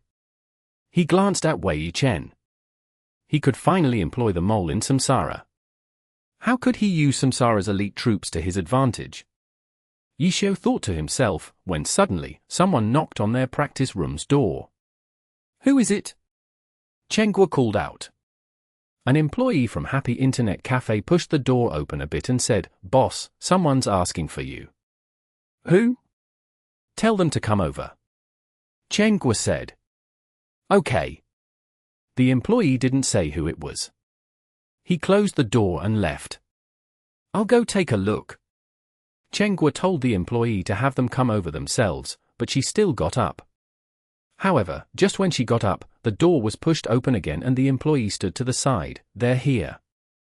The people in the practice room raised their heads to see who it was. Some felt like the people outside seemed familiar, while some felt like they should recognize them. The only ones who completely recognized them were Chenghua and Xiao. HM? Is this your practice room? Not bad. The first person to come in laughed. Dao Xian, excellent era's owner. A powerful owner of a huge club praising Happy Internet Cafe's small practice room felt insincere. It almost sounded like he was ridiculing them.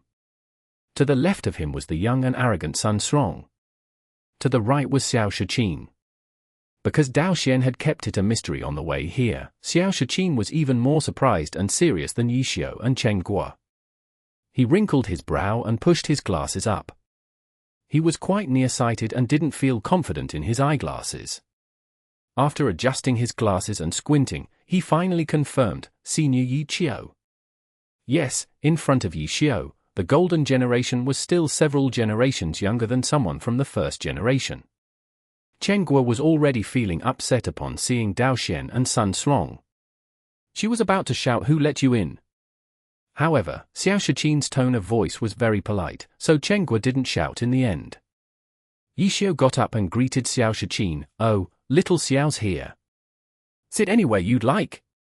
As for the other two, Xiao gestured towards the sofa in the practice room and said, "Let's sit there." "Oh, Xiao Shiqin. I was about to say you looked a bit familiar." Wei Chen stood up at this moment. "You are?" Xiao Shiqin asked. The other side spoke very casually as if they were close, but Xiao Shiqin didn't seem to recognize him at all. Wei Chen. Wei Chen introduced himself. Team Blue Rain's former captain. Xiao Shiqin immediately recalled. "Ha ha, that's right. That's me." Wei Chen was quite happy that Xiao Shiqin immediately knew who he was. He felt as if he were famous. In reality, he was just lucky to run into Xiao Shiqin. As a master tactician, Xiao Shiqin might not have even interacted with Wei Chen before, but he still had that information in his head. In comparison, a normal, younger player. Wei Chen. "Who's that?" See, there's a younger person right there. Sun Xiong had never heard of Wei Chen's name before. Sun Xiong repeated it in his head, but still couldn't come up with anything, so he asked. Of course you don't know. At that time, you were still playing around with your little JJ. Sun Xiong instantly turned red. He was no stranger to trash talk, but it was his first time hearing such a straightforward and vulgar insult. In particular, after Wei Chen finished speaking, he turned his head to look at Sun Xiong. Who knew what he was imagining in his head? What did you say? Sun Xiong's counterattack was quite terrible. Dao Xian was also surprised. He had met Wei Chen before. It had been many years since though, so he hadn't recognized him. After the introduction, he immediately remembered and was surprised that he was with Xiao. By the time he reacted, the two sides had already started butting heads. Sun Xiong's response made even Dao Xian extremely disappointed. However, Sun Xiong was still a young player, after all. He couldn't compare to those older fellows. Not every player had this kind of talent like Huang Xiaoqian. Ha ha, so it's Captain Wei Chen. I apologize for not recognizing you sooner. We've met before, right? Dao Xian hastily said to cover up Sun Xiong's terrible response. Dao Xian wanted to show Xiao their strength, but Xiao hadn't even said anything yet and Wei Chen shut Sun Xiong down. Who are you? Wei Chen asked. It was hard to say if he was sincere or not. Only he would know. Dao Xian. Dao Xian introduced himself. Oh, excellent Arizona. Correct. Dao Xian nodded his head. When is Excellent Era disbanding? Wei Chen asked. Why would we disband? Dao Xian was still smiling. He wouldn't be so childish as to be furious at such words. You've already been relegated. Why wouldn't you disband? Wei Chen said. Before Dao Xian could reply, he said to Xiao Shiqin, Little Xiao, right? You seem like a good person, but why are you so stupid? Excellent Era's already sinking and yet you jump on board. Are you thinking that the world's not ending soon enough? Xiao Shiqin heard Wei Chen's taunt, but only smiled in response. He knew that Wei Chen was just trash talking. He wouldn't try and explain his reasoning to him, so he just smiled. He was more concerned about why the boss brought him and Sun Xiong here. Getting relegated isn't the end of the world. Speaking of which, you retired many years ago. Aren't you also struggling? Dao Xian had some skill. He guessed Wei Chen's intentions and countered. My struggle spells disaster for you. To think Excellent Era would fall by my hands. Xiao, you'd better not stop me when the time comes. Wei Chen said. Xiao finally had a chance to speak. He laughed, I hope we come across Excellent Era someday. Chapter 720. The drunkard's heart isn't in the cup. Wei Chen's trash talk was rather straightforward. Sun Xiong had stomped the ground in anger, but Dao Xian and Xiao Shiqin didn't have much of a reaction. However, Xiao's words cut deeper into their hearts. Even Xiao Shiqin started to sweat. I hope we come across Excellent Era someday. It sounded like a reasonable statement, but who would ever think a championship team like Excellent Era would be eliminated by some random players in the Challenger League? Xiao was telling Dao Xian not to be so confident, but there really shouldn't be any reason for Excellent Era not to be confident. Their team was simply too heaven-defying when placed in the Challenger League. No one but Dao Xian himself would know what he was feeling towards these words, but he clearly heard the implied ridicule. He replied, ha ha. How come it sounds like these words are more appropriate for you? How's it going? How's your preparation for the Challenger League going? Are the people sitting here your teammates? It was all clear now. Xiao Shiqin finally understood. Even a blind person could see that Xiao and Excellent Era had some sort of conflict with each other. The two sides evidently didn't part on good terms like he and Team Thunderclap had. After Xiao announced his retirement, it seems like he wanted to create his own team and return to the Pro Alliance. Things happened to play out like a drama, and Excellent Era actually ended up relegated. The two sides unexpectedly became enemies in the Challenger League. It was obvious why Dao Xian brought them over to pay Xiao a visit. For them, it could be considered a demonstration of their strength. For the other side, it would put them under greater pressure. At the same time, it was a warning to Xiao Shiqin that their run in the Challenger League wouldn't be easy. With an opponent like Xiao hiding in their midst, they couldn't relax. Yes, they couldn't relax. How could Xiao Shiqin dare to underestimate a god like Xiao? He began playing Glory precisely during Team Excellent Era's dominance in the alliance under Xiao's lead. When he became a pro player, Team Excellent Era had just become 3-time champions and Xiao's fame was at its peak. Xiao's influence on their generation of players was incomparably deep. How many of them grew up studying Xiao's play style? Underestimate Xiao? Maybe players from the newer generation like Sun Strong might, but for Xiao Shiqin, he didn't dare to even think of it. Our opponent is Xiao. Xiao Shiqin understood what Dao Xian wanted to tell him. He wasn't a person who gossiped much and didn't have too much interest in understanding the grudges between Xiao and Excellent Era. As opponents, Xiao wasn't a stranger to him. He grew up watching Xiao play in the alliance. After becoming a pro player, he had fought against him many times before. At that time, he had been looking for ways to defeat Team Excellent Era. Now, he had become a member of Team Excellent Era, and his number one opponent was unexpectedly Team Excellent Era's former captain, Xiao. In any case, they could not lose this fight. There was no leeway in the Challenger League. What exactly are you guys here for? Seeing Dao Xian acting all delighted, Chen Guo felt like she needed to show that she existed. Nothing really. Dao Xian smiled. I just wanted to bring our captain and vice-captain to pay a visit to their senior and see if any advice could be given to them. Advice? Tang Ru became excited. How about a spar? Who? Dao Xian was a bit surprised. He took a look at her.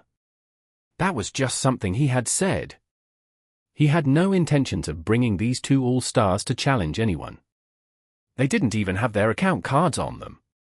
Who's going first? Tang Ru was already eager to give it a try. They're not going up together. Steen Bun asked. That's not good, right? Tang Ru hesitated. Sun Strong couldn't help but want to give it a go, but Xiao Shiqin was calm. He spoke first. There's no need for us to spar. We'll see each other again on stage sooner or later. We're simply here to say hi to our senior. That's right. Dao Xian laughed. He didn't mind Xiao Shiqin taking matters into his own hands. Team Excellent Era currently needed someone who could take the initiative and make firm decisions. Although Team Excellent Era appointed Sun Strong as team captain and Xiao Shiqin as vice-captain, Dao Xian was certain that the person calling the shots would certainly be Xiao Shiqin. Sun Strong didn't have much desire to bear the responsibilities of a team captain, but he liked the title of team captain. As a result, Dao Xian didn't bother making trouble by switching his position to something else. Xiao Shiqin's position as vice-captain was enough to lead the team. Dao Xian believed that an experienced player like Xiao Shiqin would be able to understand his intentions and perform his duties appropriately. Just like now, he was very satisfied with how Xiao Shiqin stood out and gave his reply. On the other hand, Sun Strong's eagerness only made him sigh. He really is young. This type of willingness to fight was meaningless to them. What were Sun Strong's and Xiao Shiqin's statuses? Against those random people that Xiao had found from who knew where, of course they should win. If they happened to lose, that would be a huge loss of face. It would also increase the other side's morale and confidence. Sun Strong didn't consider this sort of lose-lose situation.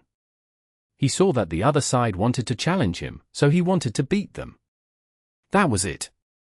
Xiao Shiqin clearly thought of the consequences and stopped it from happening. He simply restricted the situation to only talking. Tang Ru saw that there was no fight to be had. Her enthusiasm waned and she went back to focusing on the game.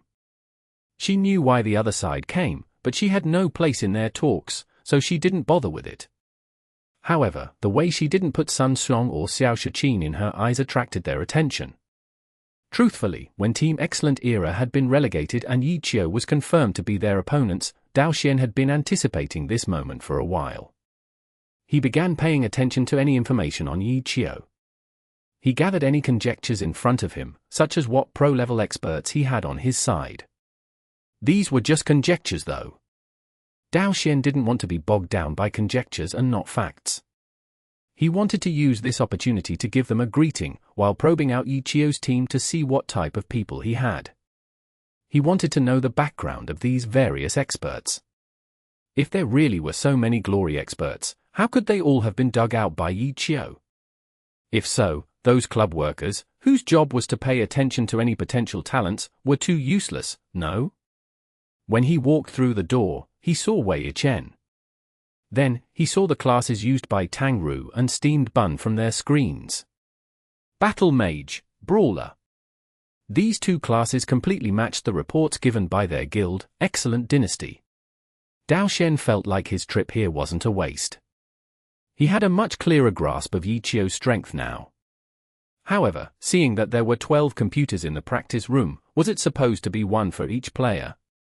It was already quite late, so it would be very normal if not all of them were still playing in the practice room.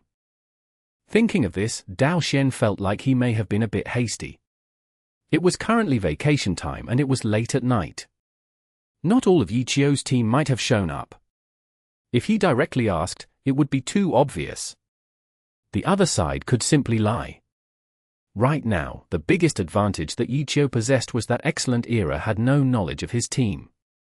Even though Excellent Era had Sun Song and Xiao Shiqin as their core, Sun Song was using one autumn leaf, which Xiao couldn't be any more familiar with. Xiao Shiqin was no stranger to Xiao either. I need to find other opportunities to scout him out. All of these thoughts sounded complicated, but Dao Xian tidied them up in an instant. Just when he was about to say something, there was another knock on the practice room door. The same employee stuck his head in and said, "Boss, there's someone looking for you again." Who is it this time? Chengguo wasn't in a good mood. Excellent Era had brought 2 all-star level players to show off their strength. How could she be happy? He says his name is Xiao Yifan. The employee said. Oh. Chengguo turned to look at Xiao. Xiao immediately took note of the name. So Yifan's already here. Xiao headed towards the door. Who is it? Steamed Bun asked. 1 inchash. Tang Ru knew. Oh. That fellow. I'm going to go too then. Steamed Bun jumped up. Me too. Tang Ru got up as well. How interesting. Wei Chen also had a deep impression of the Ghost Blade and also headed out of the door with everyone else. Little Li, could you take care of the guests?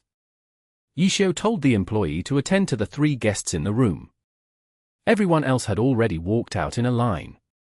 Only Dao Xian, Xiao Shiqin, and Sun Song were thrown aside in the practice room. The person accompanying them would be Happy Internet Cafe's Little Li.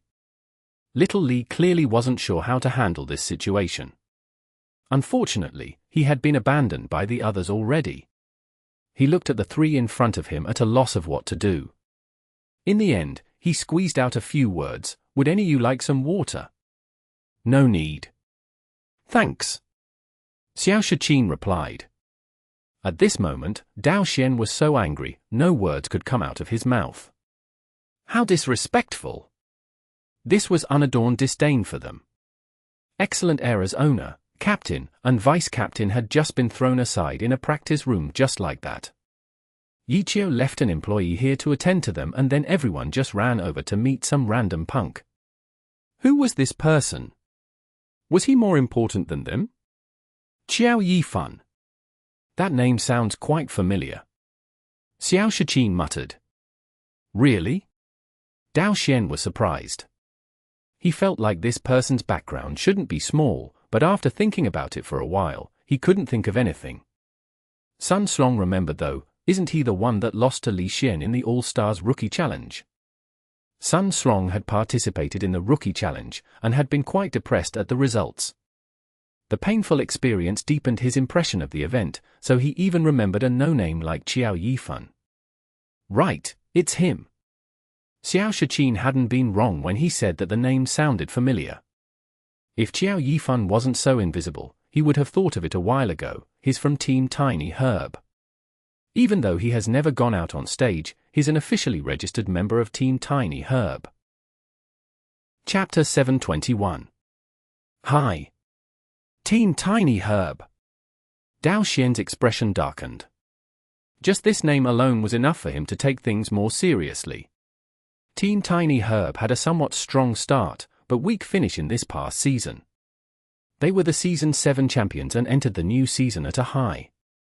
In the beginning, Team Tiny Herb didn't let down their fans and led the regular season in first place.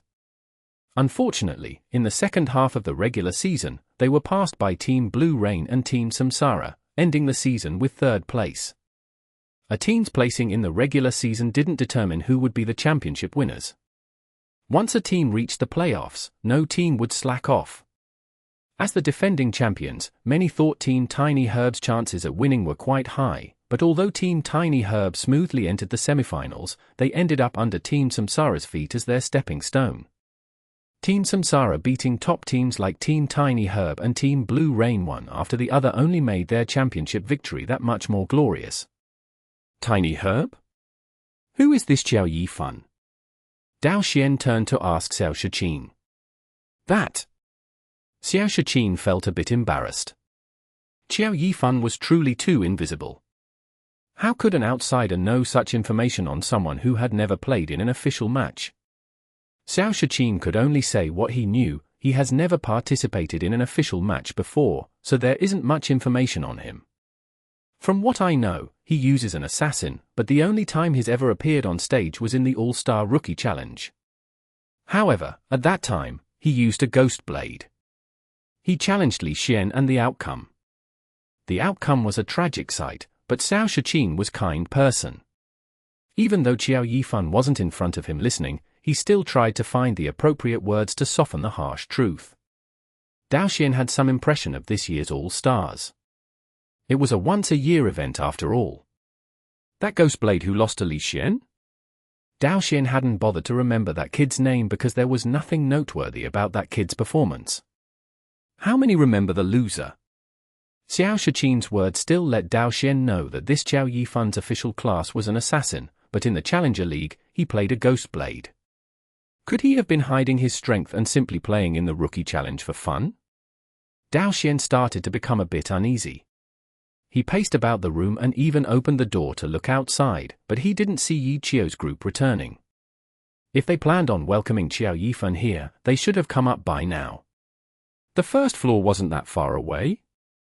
It seems like they don't want us to see him. Let's go. As a result, Dao Xian quickly made his decision. Just like how they barged in, he decided to go down and see what they were up to. Ah? You're going to leave? You're not going to wait for my boss to come back? Are you sure you don't want any water?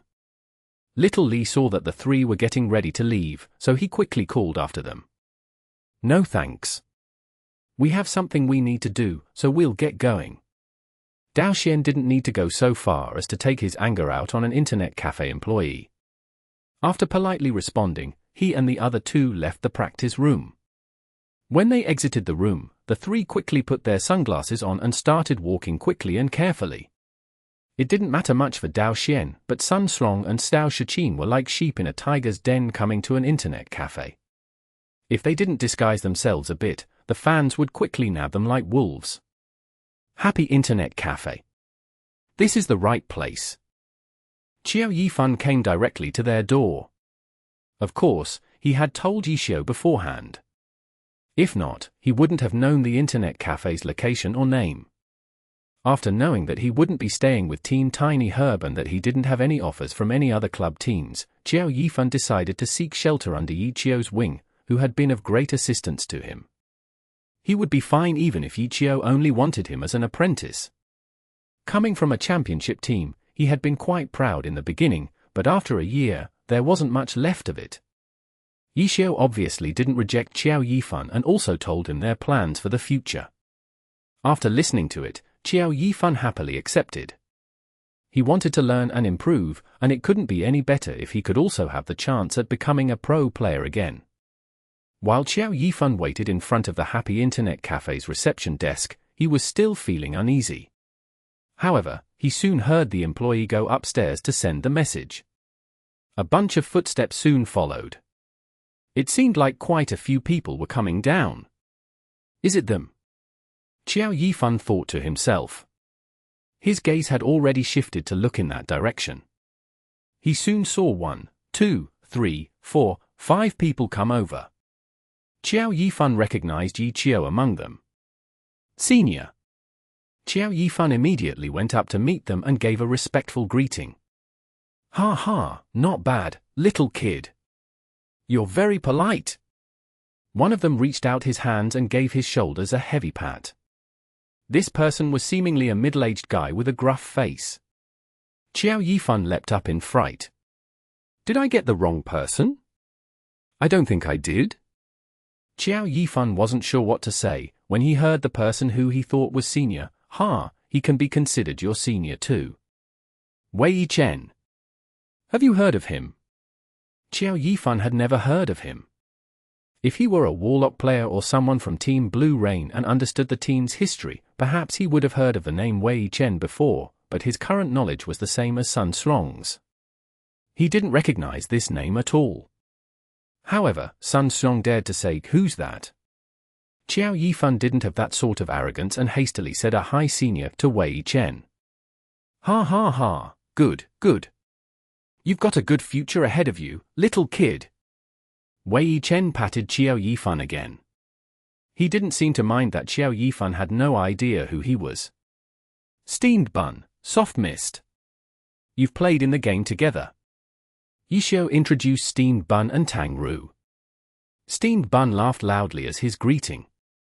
Tang Ru didn't lack manners and greeted him politely. She had a good impression of Xiao Yifan. This is our boss. Yi Xiao introduced Chen Guo last. Chen Guo was actually at a loss of what to do facing such a proper introduction. In the end, she treated him like they were family and said, "So you've arrived. I've already arranged living quarters for you. Later, Old Wei and Steamed Bun can bring you over." Thank you, thank you. Xiao Yifan hastily replied. Just when they were getting acquainted with each other, noise could be heard from the stairs again. Dao Xian's group grew impatient from waiting and went downstairs. The three wore big sunglasses as if they were from the Matrix. Even though everyone recognized the famous pro players, they mostly saw them on the screen, so it wasn't as easy to identify them in real life. Thus, sunglasses were usually good enough as a disguise. However, Xiao Yifan was different. Although he might be just a water dispenser, he still went around with the team everywhere and would encounter anyone Team Tiny Herb encountered. These three walked directly towards their group, giving Xiao Yifan plenty of time to recognize them. At first, he felt that these three faces looked quite familiar. At a second glance, he began to identify them. At a third glance, he cried out all of a sudden, "Senior Xiao Shiqin. Senior Sun Strong? Hi." Xiao Yifan was so polite. Sun Strong had only registered a year before him and Xiao Yifan already considered him a senior. After crying out their names, he walked forward weakly and greeted them. He may not have spoken very loudly, but he hadn't spoken very quietly either. Quite a few people nearby had heard it. Numerous customers lifted up their heads to check. Now that they were deliberately looking for these two pro players, the sunglass facade collapsed like paper. Sun Strong and Xiao Shiqin were quickly recognized by Glory fans. Holy Sha *T. It's Sun Strong. It's Xiao Shiqin. Someone shouted loudly. Many had already leapt up from their chairs and dashed over. Such a large commotion immediately startled even more people. It was as if a brick had been thrown into a pond. Waves of people began crashing around inside the internet cafe. Not everyone at an internet cafe played Glory, and not everyone who played Glory was so passionate about chasing after stars. Happy Internet Cafe existed before Glory existed. When the Glory Alliance was established, it just happened to be located across the street from Club Excellent Era. Chengguo paid a lot of attention in caring for Glory and Excellent Era fans. Happy Internet Cafe could be considered a gathering place for Excellent Era's fans. With Sun Slong and Xiao Shiqin having been exposed, the passion from the surrounding fans was practically the same as when Excellent Era played in their home stadium. A huge number of customers left their seats and quickly walked over to watch. Not good. Dao Xian, Xiao Shiqin, and Sun Strong weren't the only ones crying this out in their hearts. Yixiao's group also felt the same. Fortunately, they were still at the front desk. The door was very close, so they rapidly scurried away. Dao Xian's group reacted too slowly. Then again, the fans weren't going to hurt them. If they ran away, it might hurt their feelings too much and result in a bad reaction. During their short moment of hesitation, the three were surrounded in an instant. Not long afterwards, a pair of sunglasses flew off and was kicked around by the crowd. One of the lenses even fell off. In the end, it was thrown at Yixiao's feet. What a pity. Tang Ru picked up the sunglasses, their Ray-Bans too. They're ruined now. It's okay if the sunglasses are ruined. They're not going to get ruined, right? Steen Bun asked. Should we go over to Club Excellent Era and call their security over? Yixiao wondered. I? Xiao Yifan was nervous. He felt like he had invited disaster onto them. I knew you had a bright future ahead of you. Wei Yichen praised. It's such a mess. No one's going to try and use this chance to not pay their bill, right? Chengguo was also worried. Chapter 722. Previously invisible. After the sunglasses flew out, one person frantically struggled out of the crowd. His clothes were crooked now and his hair had become disheveled. Once he stumbled his way through, he got up and heard a concerned voice from in front of him. Boss Xian, you okay? Dao Xian looked up. The person asking was his competitor, Happy Internet Cafe's owner and Yixiao supporter, Chengguo. It was a pity that Chengguo couldn't keep up her act. She wasn't a natural at taunting people like Yixiao was. When she asked if he was all right, her eyebrows were raised in delight, letting Dao Xian know she wasn't really concerned about him, but rather laughing at him. Even though Dao Xian was the owner of Excellent Era and the senior, who provided the wages for his pro players, the fans didn't care much about him. After Sun Slong and Xiao Shiqin were recognized, they were immediately swarmed. Dao Xian wasn't as well known, so despite wearing sunglasses as well, the fans took a few glances at him and acted like he didn't exist after determining that he wasn't a pro player. The two pro players were being asked left and right with requests for signatures and photos. As for Dao Xian, he had been squeezed out as if he were an obstacle. Dao Xian didn't have the physique fitting for a security guard. He couldn't protect those two. In the end, he was forced out like that pair of sunglasses. Dao Xian felt gloomy. The pro players receiving love and respect from their fans shouldn't be a bad thing, right? However, his opponents were laughing at them. Dao Xian really wanted to shout that Yixiao was here too. He was certain that there would be a similar effect, but why should he split Excellent Era's fans? In truth, Dao Xian didn't want to regard Yixiao as his opponent. He knew how much Excellent Era fans cared for Yixiao. If the two became enemies, the fans would be split, so Yixiao quietly retiring was for the best, but Yixiao refused to go out quietly and started creating his own team. Dao Xian wanted to minimize the damage the other side could bring to Excellent Era. How could he push Yixiao towards the fans? Dao Xian didn't bother arguing with them. With a dark expression on his face, he tidied up his clothing and ran back to the club. Not long afterwards, helpers arrived at Happy Internet Cafe. They weren't going to force the two away. It would be too disrespectful to the fans. The fans should at least surround the pro players in an orderly fashion though. What if an accident happened and the crowd started to run amok? When the helpers came, they brought a megaphone. After a few shouts, the crowd calmed down a bit and the scene gradually turned into a fan meet and greet for the pro players. Chengguo walked over, laughing. Boss Xian, Happy Internet Cafe is my place. Don't you think you should be paying to host an event here? Is that so? It seems to me that bringing my pro players over here will help your business quite a bit. I think you should be the one paying me fees for their appearance. Dao Xian said. Did I ask for them to come over? Chen Guo asked back. Then if you don't want us to use your venue, then disperse the crowd. Dao Xian said. In truth, neither of them cared about paying fees. The two were simply venting their anger on each other. In any case, the one to lose out today was Dao Xian's side. What he just said wasn't false. Sun Slong and Xiao Shiqin appearing at Happy Internet Cafe would certainly be a boon to Happy Internet Cafe's business. Ordinarily, with the status of these two pro players, Happy Internet Cafe didn't have enough influence to invite them over. In business, it wasn't all about earning profits from advertising fees. While celebrities made the advertised products more popular through their own fame, celebrities also relied on the product to make themselves more well-known.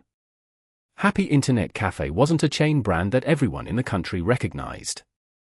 Its fame couldn't compare to an all-star player. The two sides weren't on the same playing field. For today's events, if news spread, Excellent Era would explain it as the two pro players coming out for their own private matters and then inadvertently being recognized. If it became described as a business move, Happy Internet Cafe would profit greatly from it. It would lower the value of these two pro players as well. In any case, Happy Internet Cafe could only gain from this occurrence.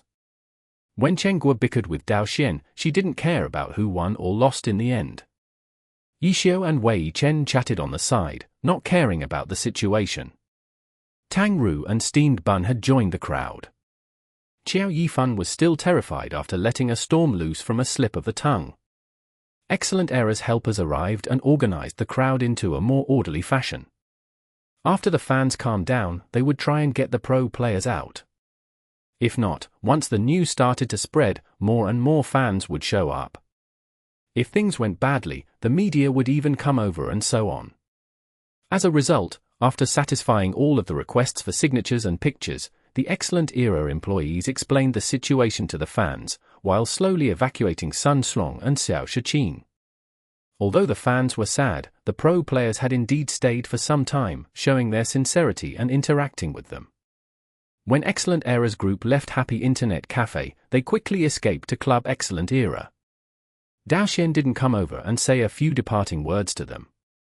That Xiao Yifan left him an impression though. His senior Xiao Shiqin?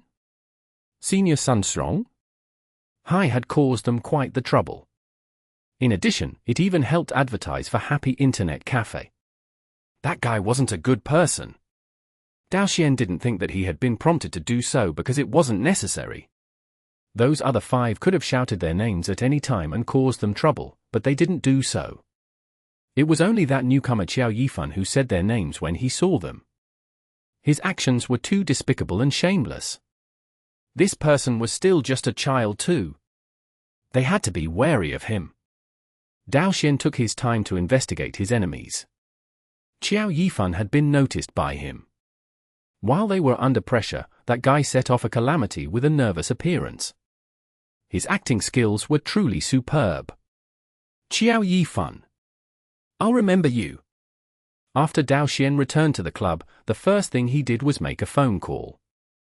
Finding out information about a player, who was part of a team in the alliance, wasn't difficult at all. He directly called Team Tiny Herb's owner. As owners, their relationship with each other was very subtle. This type of situation was similar to the politics between in-game guilds. When they needed to fight, they would be at each other's throats. When they were sitting idle, they would chat with each other. Xiao Yifan. Tiny Herb's owner was very surprised at hearing Dao Xian ask for this name in particular. He knew this name because even though Xiao Yifan was a nobody, deciding not to renew his contract required his approval. It had only been 3 or 4 days since, so he still hadn't forgotten about Xiao Yifan. When he saw that Excellent Era's Dao Xian was personally calling to ask about him, he immediately began to wonder whether their team had let some sort of talent go. What was Team Excellent Era? Despite having been relegated, Team Excellent Era could still attract an all-star player like Xiao Shiqin.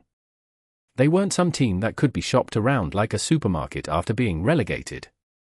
They didn't need some free agent player that had been abandoned by another team. Xiao Yifan. Ah, that player. Tiny Herb's boss wanted to act as if he wasn't sure, but he discovered that he really didn't know much about this player. A few days ago, Tiny Herb's manager came over to talk about this matter a bit, but he hadn't cared too much. An unfamiliar player meant that the player wasn't very important one. As a result, he didn't ask too much about him. If every decision had to be personally made by the boss, the club wouldn't need so many different departments. It was just that when he heard Excellent Era's boss unexpectedly ask for this particular player, he started to have some thoughts. Boss Xian, I actually don't know much about this Xiao Yifan.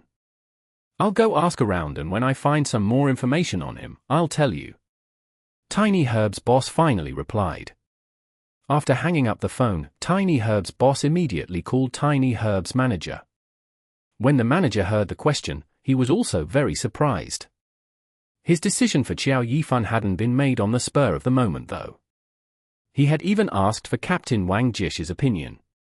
For a championship team like Team Tiny Herb, a player like Xiao Yifan wouldn't be of much use.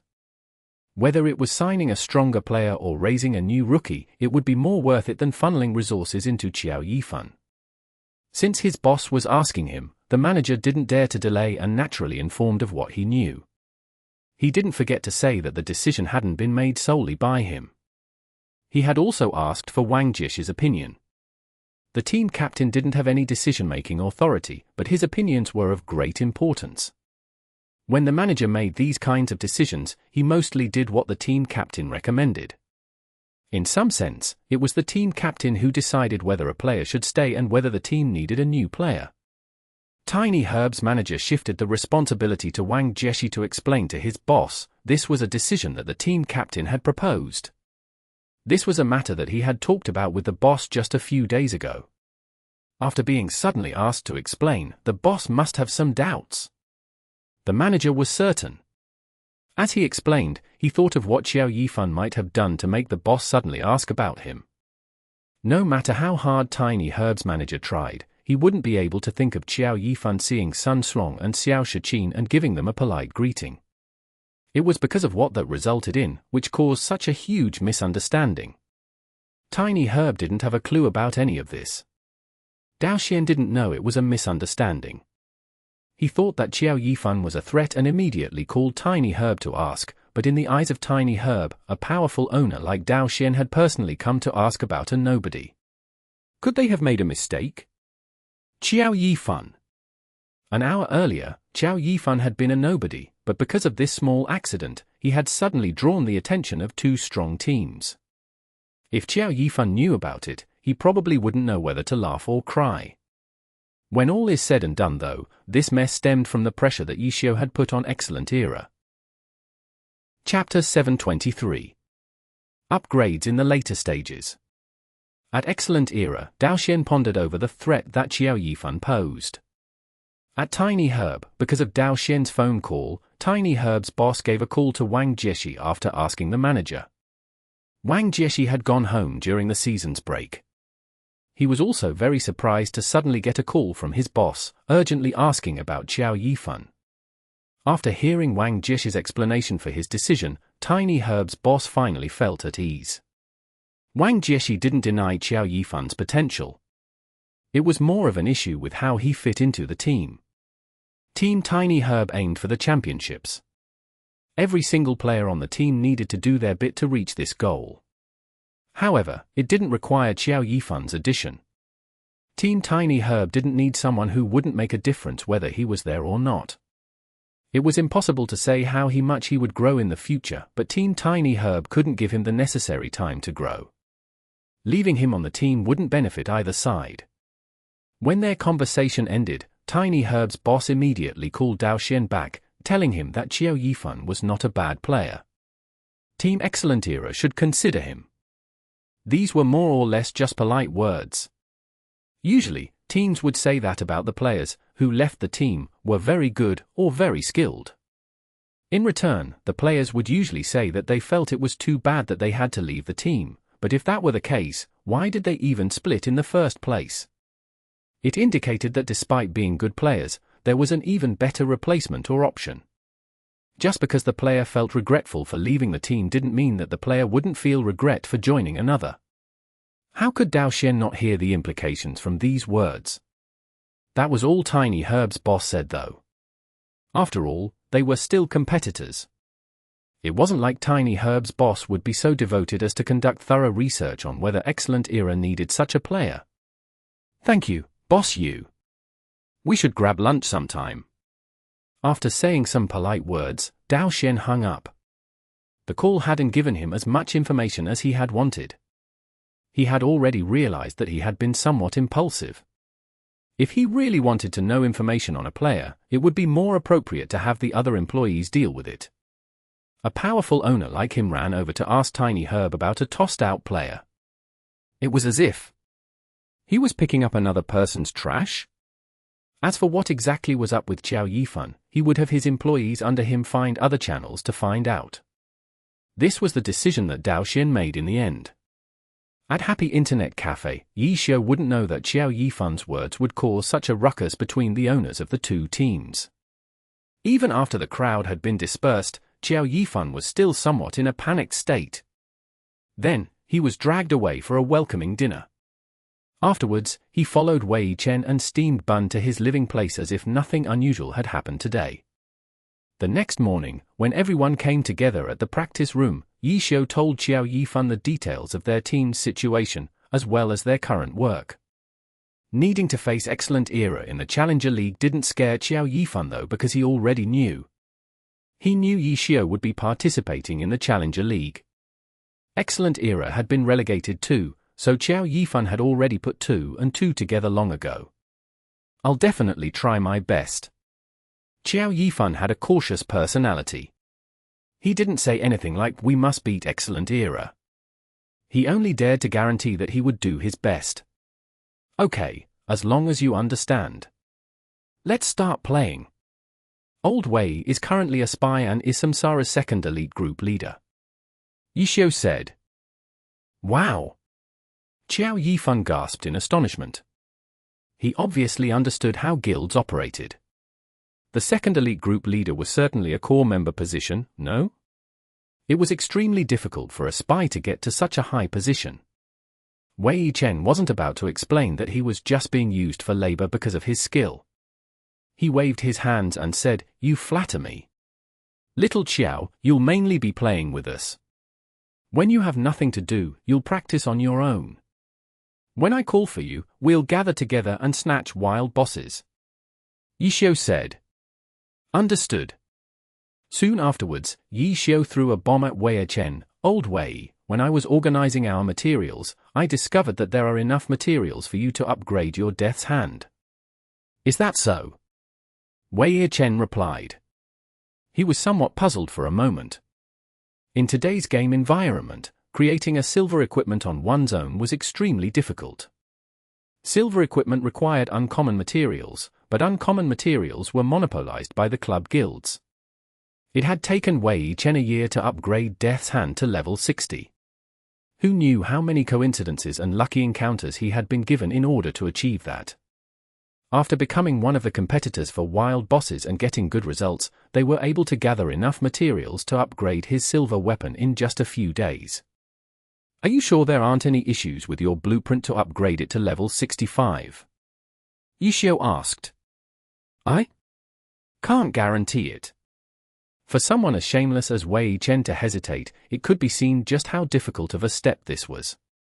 Not having an accurate blueprint was the main reason for the waste of materials. During the process of adjusting the blueprint, batch after batch of uncommon materials would be used. It was a bottomless pit. I looked over your blueprint and it didn't seem like there were any big issues. Xiao said. The value of a talent in this area could be seen here. A talent would be able to ascertain an accurate and reliable blueprint with minimal experimentation by relying on his or her own experience and understanding of the game. In comparison to someone who didn't have a clue, how many materials would be wasted by preying on luck alone? No matter how much money or materials you had, it wouldn't be enough. I also can't find anything wrong with it, Wei Chen said. He had been by himself before and didn't have the resources to afford such a loss, so who knew how many he had gone over the blueprint? He wouldn't ignore any little thing he thought of. This was the best he could do in theory. If there were any problems, the issues would need to be discovered through experimentation. In other words, they had to find the problems through failure. Thinking of this, Wei Chen couldn't help but hesitate. How about we give it a try? Xiao said. Let's try. Wei Chen also said. You do it or I do it? Xiao asked. F*CK, I'm doing it myself. Wei Chen ground his teeth. Give me the materials. All right. Xiao prepared the materials needed. Upgrading Death's Hand to level 65 didn't completely require only uncommon materials. The rest could be found from the 2 million yuan worth of materials from Samsara. If there weren't any problems with a silver equipment blueprint, there wasn't much pressure. For example, for teams like Samsara or Excellent Era, if Cloud Pisser's Wildfire or One Autumn Leaf's Evil Annihilation broke, the respective teams could easily create another one in a matter of minutes. It was because there were no errors in their blueprint. The losses in material didn't need to be considered at all. After Xiao prepared the necessary materials, Wei Chen logged onto his Windward formation. Death's Hand was in his inventory. He didn't dare to bring it with him for his spy account. Firstly, it was too eye-catching. Secondly, what if it dropped when he died? Even if his level 60 blueprint was perfect, he would still care about such a loss. Materials weren't easy to get, after all. The two met up in-game and completed the trade. On Wei Chen's side, Death's Hand and the materials were put into the equipment editor. Windward formation went to the arena, a safe zone, before opening it up. When he turned his head to look around, Yi Xiao, Cheng Gui, Tang Ru, Steamed Bun, and Xiao Yifan had all gathered around him to watch. Everyone knew that this was an important matter. How could they not want to see the result? P2E. Wei Chen spat in his hands and rubbed them around to pray for good luck. He clicked on Death's Hand and started to slowly disassemble it. Next, he needed to replace the old parts with the newly crafted parts and assemble it back together. Some of the parts could be directly formed through the equipment editor, while others needed to be handcrafted by Wei Chen. Xiao had seen his blueprint, so he knew of the details. Wei Chen noticed the differences between the materials used in the new one and the original and adjusted the parts accordingly. The new parts wouldn't have a mold already, so Wei Chen would need to create his own. He had to cut, slice, and grind away. The equipment editor was like a virtual lathe. Xiao hadn't used any of these functions yet for his 1000-chance umbrella, but he would need to sooner or later. When Su Muchio designed the weapon, Glory's level cap was 50. Now it was level 70. The biggest change wasn't the level difference, but the new high-end realm, the Heavenly Domain. Starting from level 55, the materials from the Heavenly Domain dominated everything else. Even though normal servers also had level 55 to level 70 wild bosses, no less rare than those in the Heavenly Domain, those bosses weren't on the same level as those in the Heavenly Domain. It was like the difference between level 70 equipment from a normal server and one from the Heavenly Domain. How could silver equipment created from materials from the normal servers compare with one created from materials from the Heavenly Domain? Top-tier silver equipment required uncommon materials from the Heavenly Domain. Normal server uncommon materials could be used, but from level 55 onwards, they could only be considered inferior substitutes. Until level 50, silver equipment followed the same path, but the road afterwards was an entirely different matter. The materials from the Heavenly Domain were even more rare and complicated. The same mold couldn't continuously be used for Heavenly Domain materials. As a result, a lot of parts required slight adjustments according to the materials used. Wei Chen's blueprint for Death's Hand considered this aspect. Xiao's 1000-chance umbrella would face the same issue to continue and upgrade it. Xiao was currently in the middle of researching how to do it. It was impossible for Su Muchio to leave any resources behind for him. When Su Muchio passed away, the heavenly domain hadn't even existed yet. Chapter 724. Perfect Upgrade. Apart from Wei Chen, everyone else had left their computers. They stood behind Wei Chen, quietly watching. The practice room just looked like a room on the second floor that had been created by linking several private rooms together. In reality, Chen Gui had put a lot of effort into its renovation. The practice room was well soundproofed. After closing the door and the windows, practically no noise could be heard from outside. Surrounded by people watching him, Wei Chen carefully worked on his death's hand in silence. The first part was finished. Wei Chen wiped his forehead. He wasn't actually so nervous that there was sweat, but he wiped it subconsciously as a way to loosen up. Only then did he notice the people standing behind him. It could be seen just how focused he had been before. Not bad. You're off to a good start. Xiao praised, after Wei Chen completed one part of the weapon. Shut up. Who needs you to say that? I say you guys go and do whatever you were doing before. Don't watch. Wei Chen yelled. This is to give you an excuse if you make a mistake. When you mess up, you can say that it was because we were bothering you. Xiao said. Pa. Can't you ever say anything nice? Hurry up and go outside to smoke or something. The air in this room is bad with you here. Wei Chen cursed. Xiao laughed, but he didn't go outside and smoke. He just told everyone to go back to their seats. Wei Chen didn't insist on getting Xiao to leave. After seeing everyone leave, he immediately began working on the next part. Even though everyone else returned to their seats, they would occasionally glance at Wei Chen from time to time. For parts. Xiao had looked at Wei Chen's blueprint for Death's Hand. The upgrade from level 60 to 65 had 4 parts, which all required materials from the heavenly domain. 3 level 65 materials and 1 level 60 material. Because he knew about the blueprint, when they split wild boss drops, he had naturally prioritized these materials. After Wei Chen finished one part, he would immediately work on the next part. Finally, Wei Chen wiped his forehead for the 4th time. Xiao knew that he must have been able to successfully complete all 4 parts.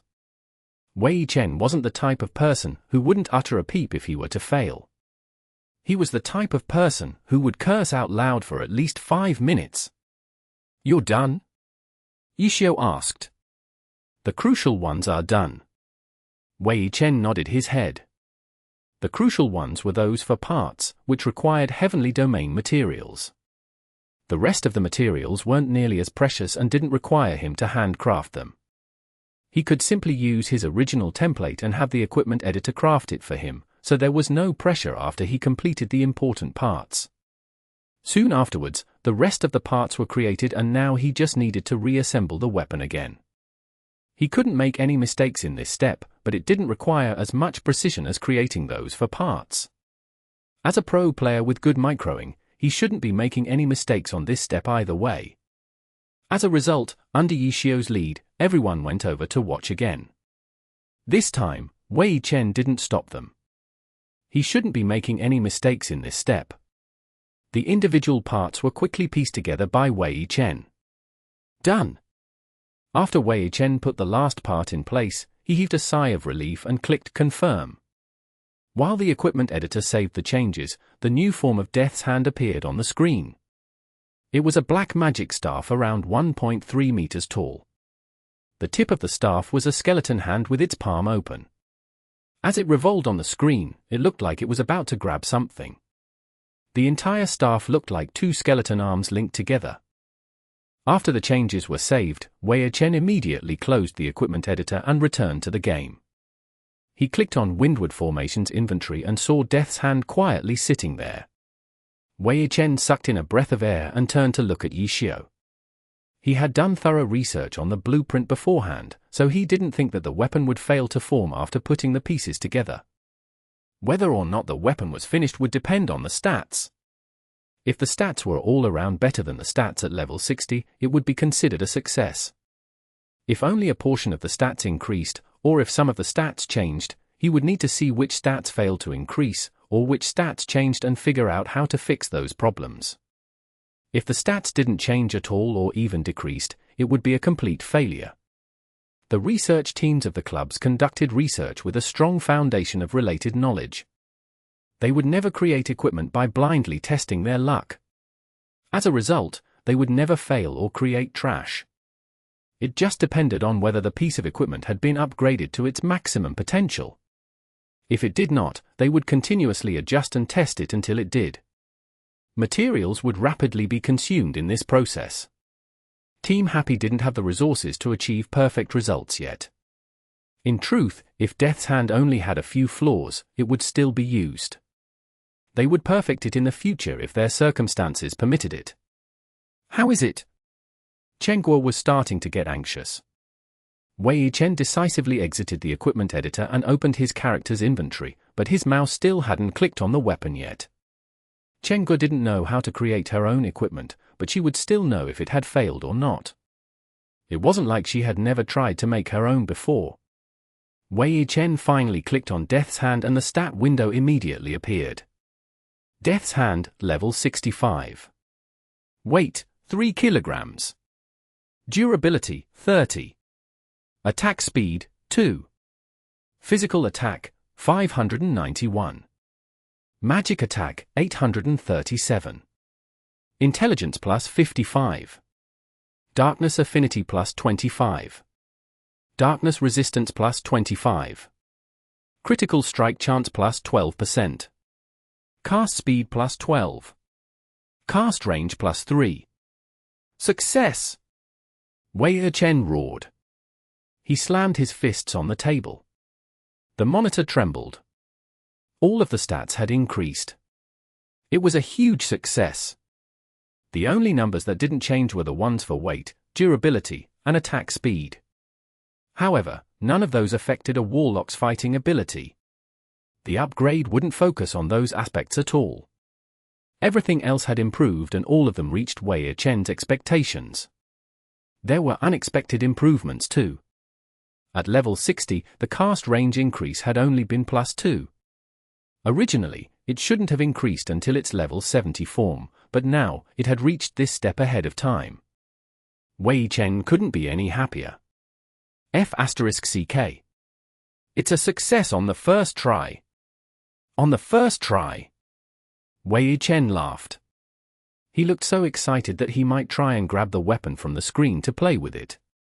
While everyone was excited, Chen Guo was somewhat disappointed. That's it. What else did you expect? Wei Chen asked.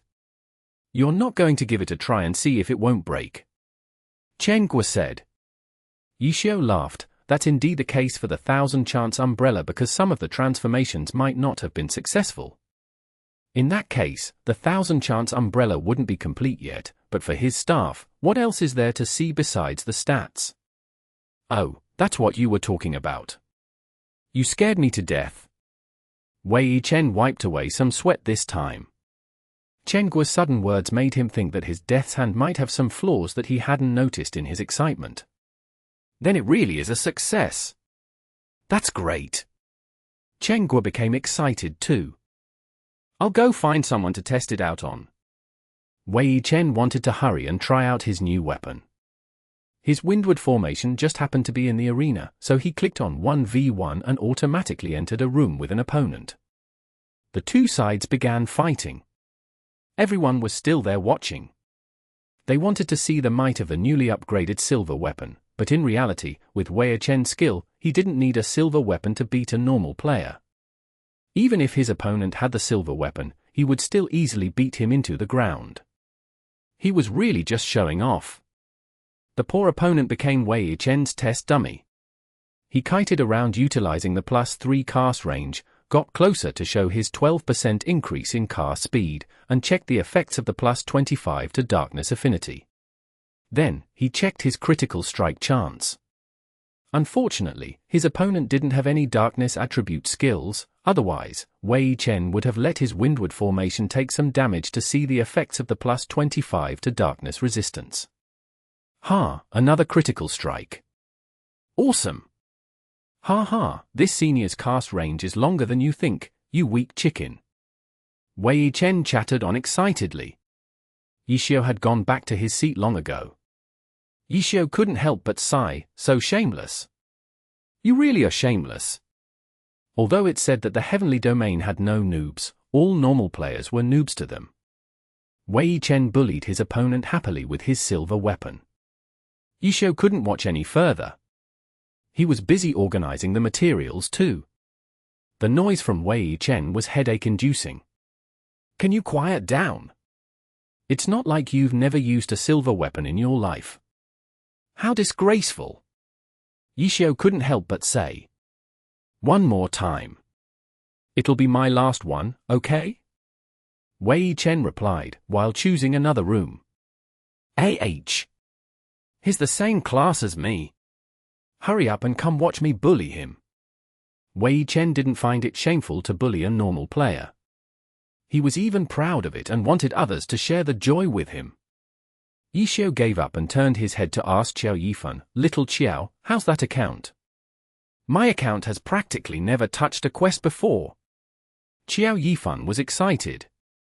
Xiao had given the skill point guide to him for 1-inch to use. His 1-inch had pretty much been power leveled by someone else. Power levelers seeked efficiency.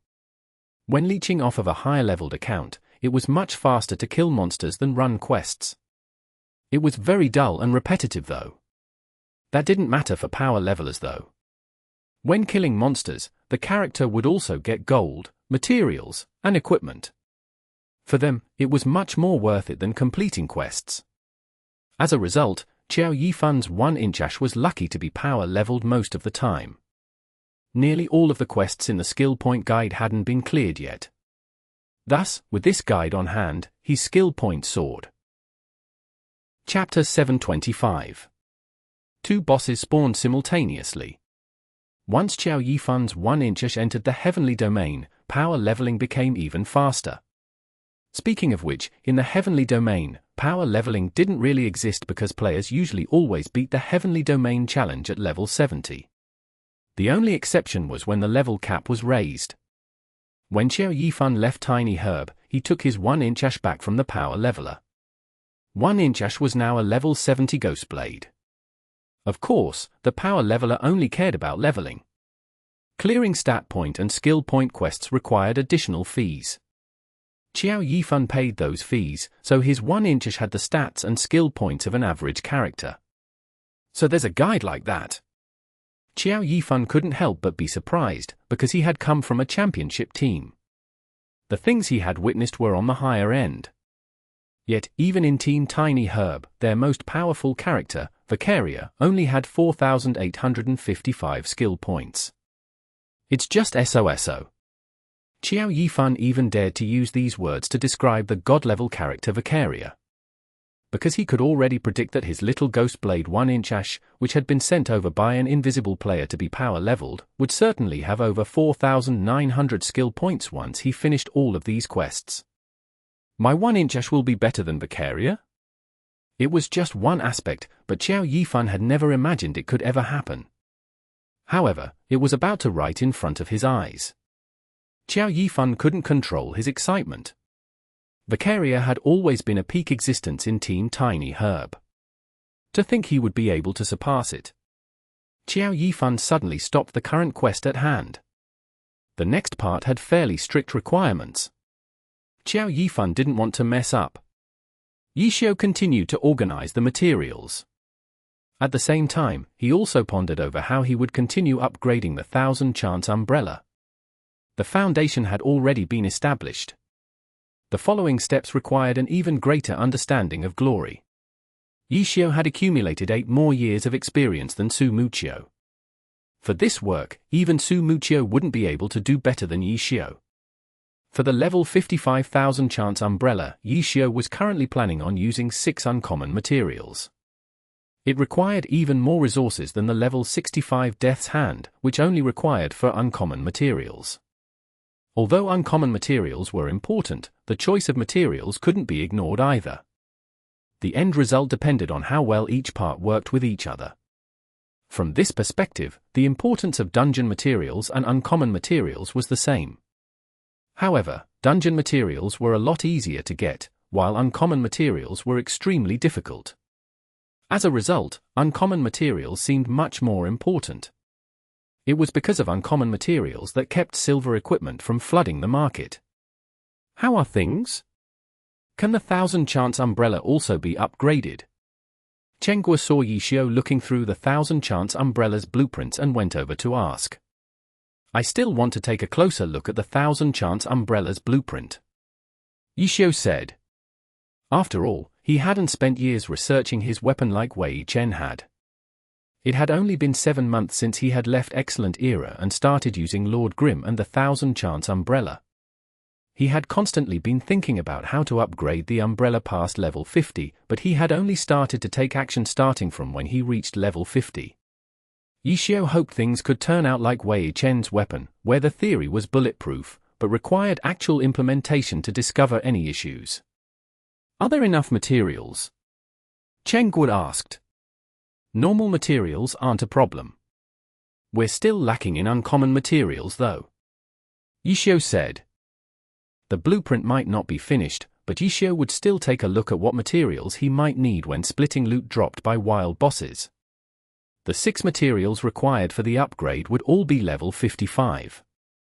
These types of low-level bosses weren't valued as much by the top guilds, so the alliance's success rate would be a lot higher.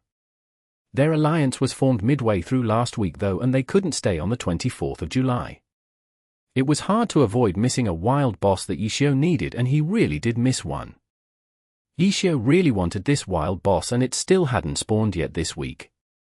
However, from the looks of how things were going, Tyranny's Zhong Xinjie was very determined. He even showed up for level 55 wild boss fights. If their team's vice-captain personally took the lead, tyrannical ambition didn't dare to hold back. Did Tyranny urgently require materials for some sort of silver weapon? Xiao guessed. The morning passed. Xiao still hadn't received any messages from Lulan/ or the other guild leaders. No news of any bosses spawning came that entire Tuesday morning. God! The 4 guild leaders said to him, not a single boss has showed up this entire morning. Shouldn't we all go to sleep now? And then when we wake up at night, we'll play while Zhong Xinjie isn't on. Xiao was the one who had told them this plan, but he never said when they should start it. Weren't they still on right now? They had waited all morning, but no boss had spawned. They were still thinking about wild bosses, so they went over to ask Xiao. Don't be in such a hurry, you guys. Xiao didn't know whether to laugh or cry. It's only been a day. Zhong Xinjie's been with us from start to finish, but who knows if he'll come today. Let's confirm it before calling it quits.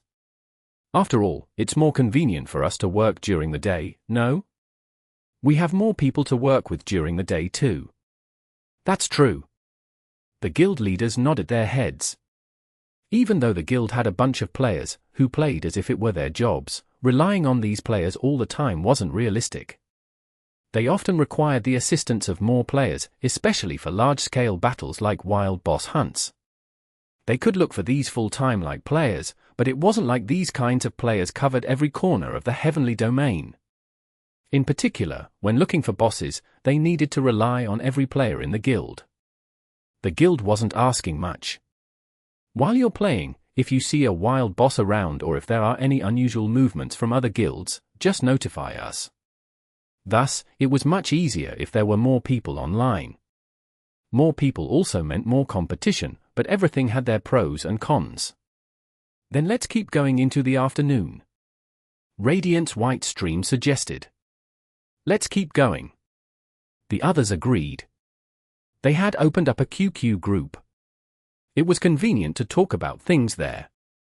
In the game, they each had their own guilds, so it wasn't easy to get together in the same chat. Xiao often switched accounts too. In the afternoon, when everyone returned to the game, it was as if the wild bosses couldn't endure it anymore and suddenly spawned. 2 of them spawned too. Both Heavenly Justice and Parade received the news. Level 55 wild boss, Red Ribbon Janna. Level 65 Wild Boss, Green Magic Disciple Amofu. It wasn't impossible for 2 or even 3 bosses to spawn at the same time. If the 2 bosses were level 70, then it would be difficult for them to choose because both were of equal importance. The current situation was more welcome though.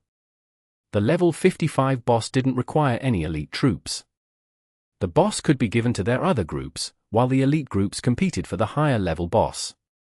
Fighting 2 at once also saved time. However, the situation wasn't so good for the Alliance. They didn't have the strength to fight on 2 fronts. God Xiao couldn't be at 2 places simultaneously. Making a decision was easier though, choose the more important one. The 4 guild leaders prepared to head over when Xiao suddenly said, "Let's go to Scarlet Cloud Taoist Rite." Scarlet Cloud Taoist Rite. The 4 guild leaders stopped for a second when they heard the name because that was the name of the level 55 area. It was the location of Red Ribbon Janna.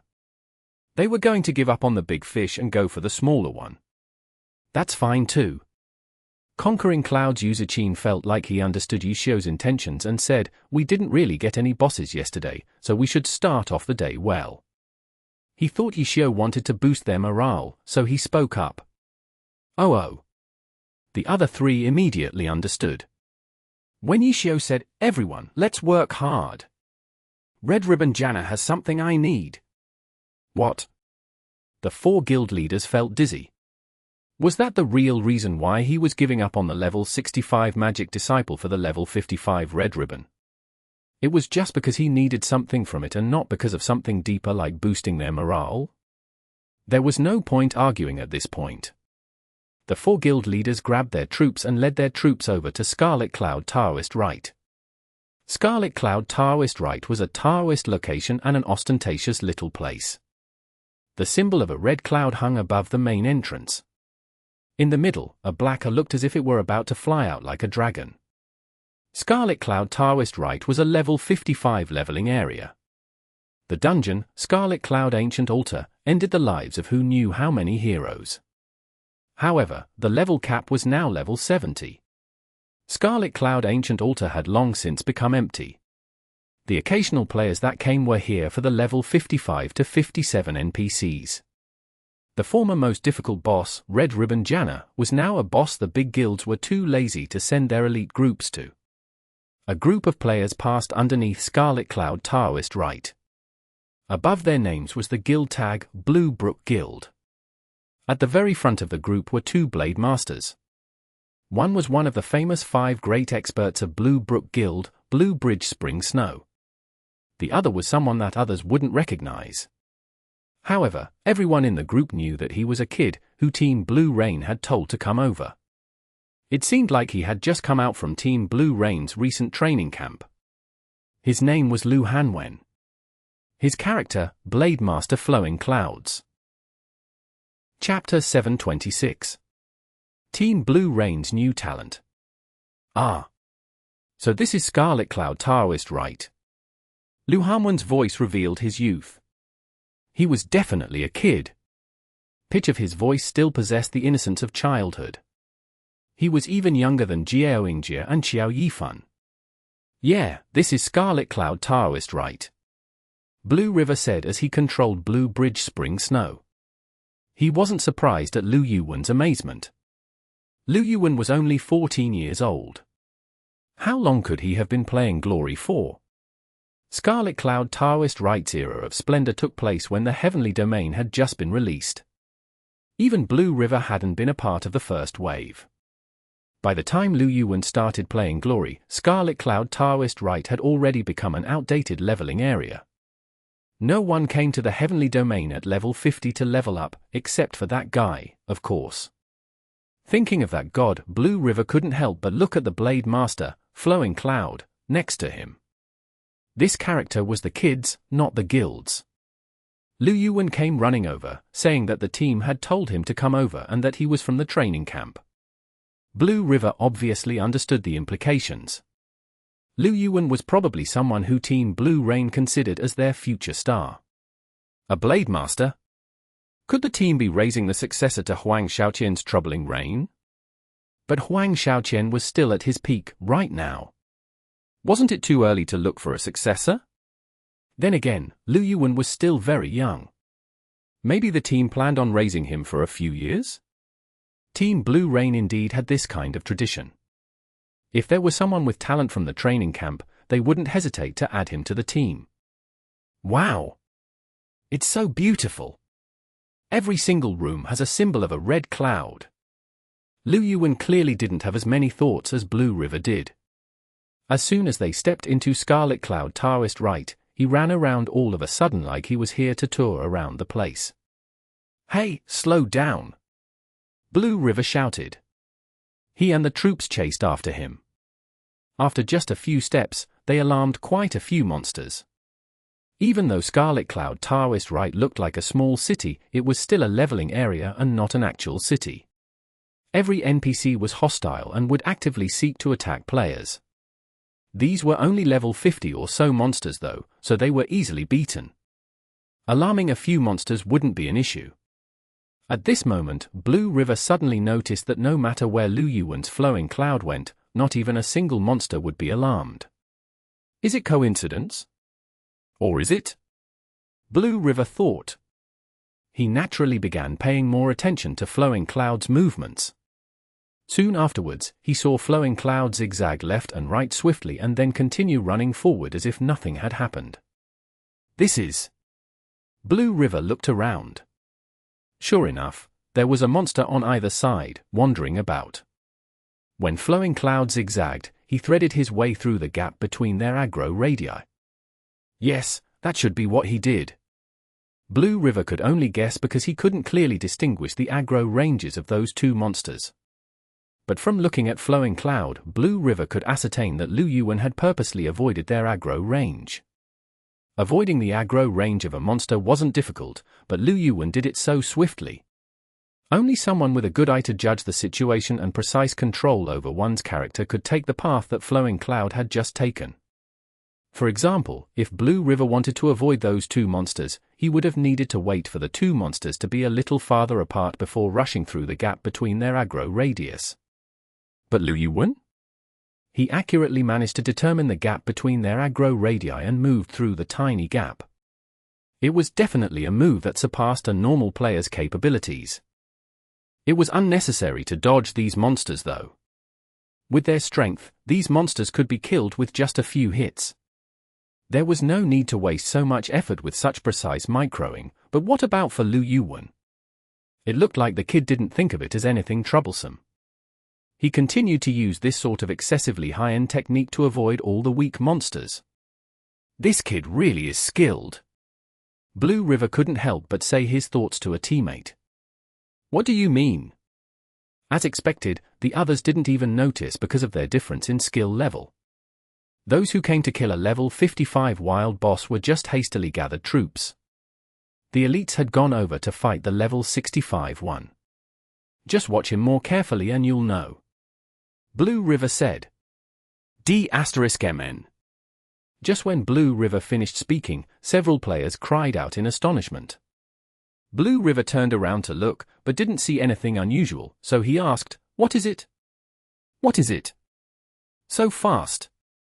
Someone next to Blue River said. "Who?" "That kid. He killed off that monster in an instant."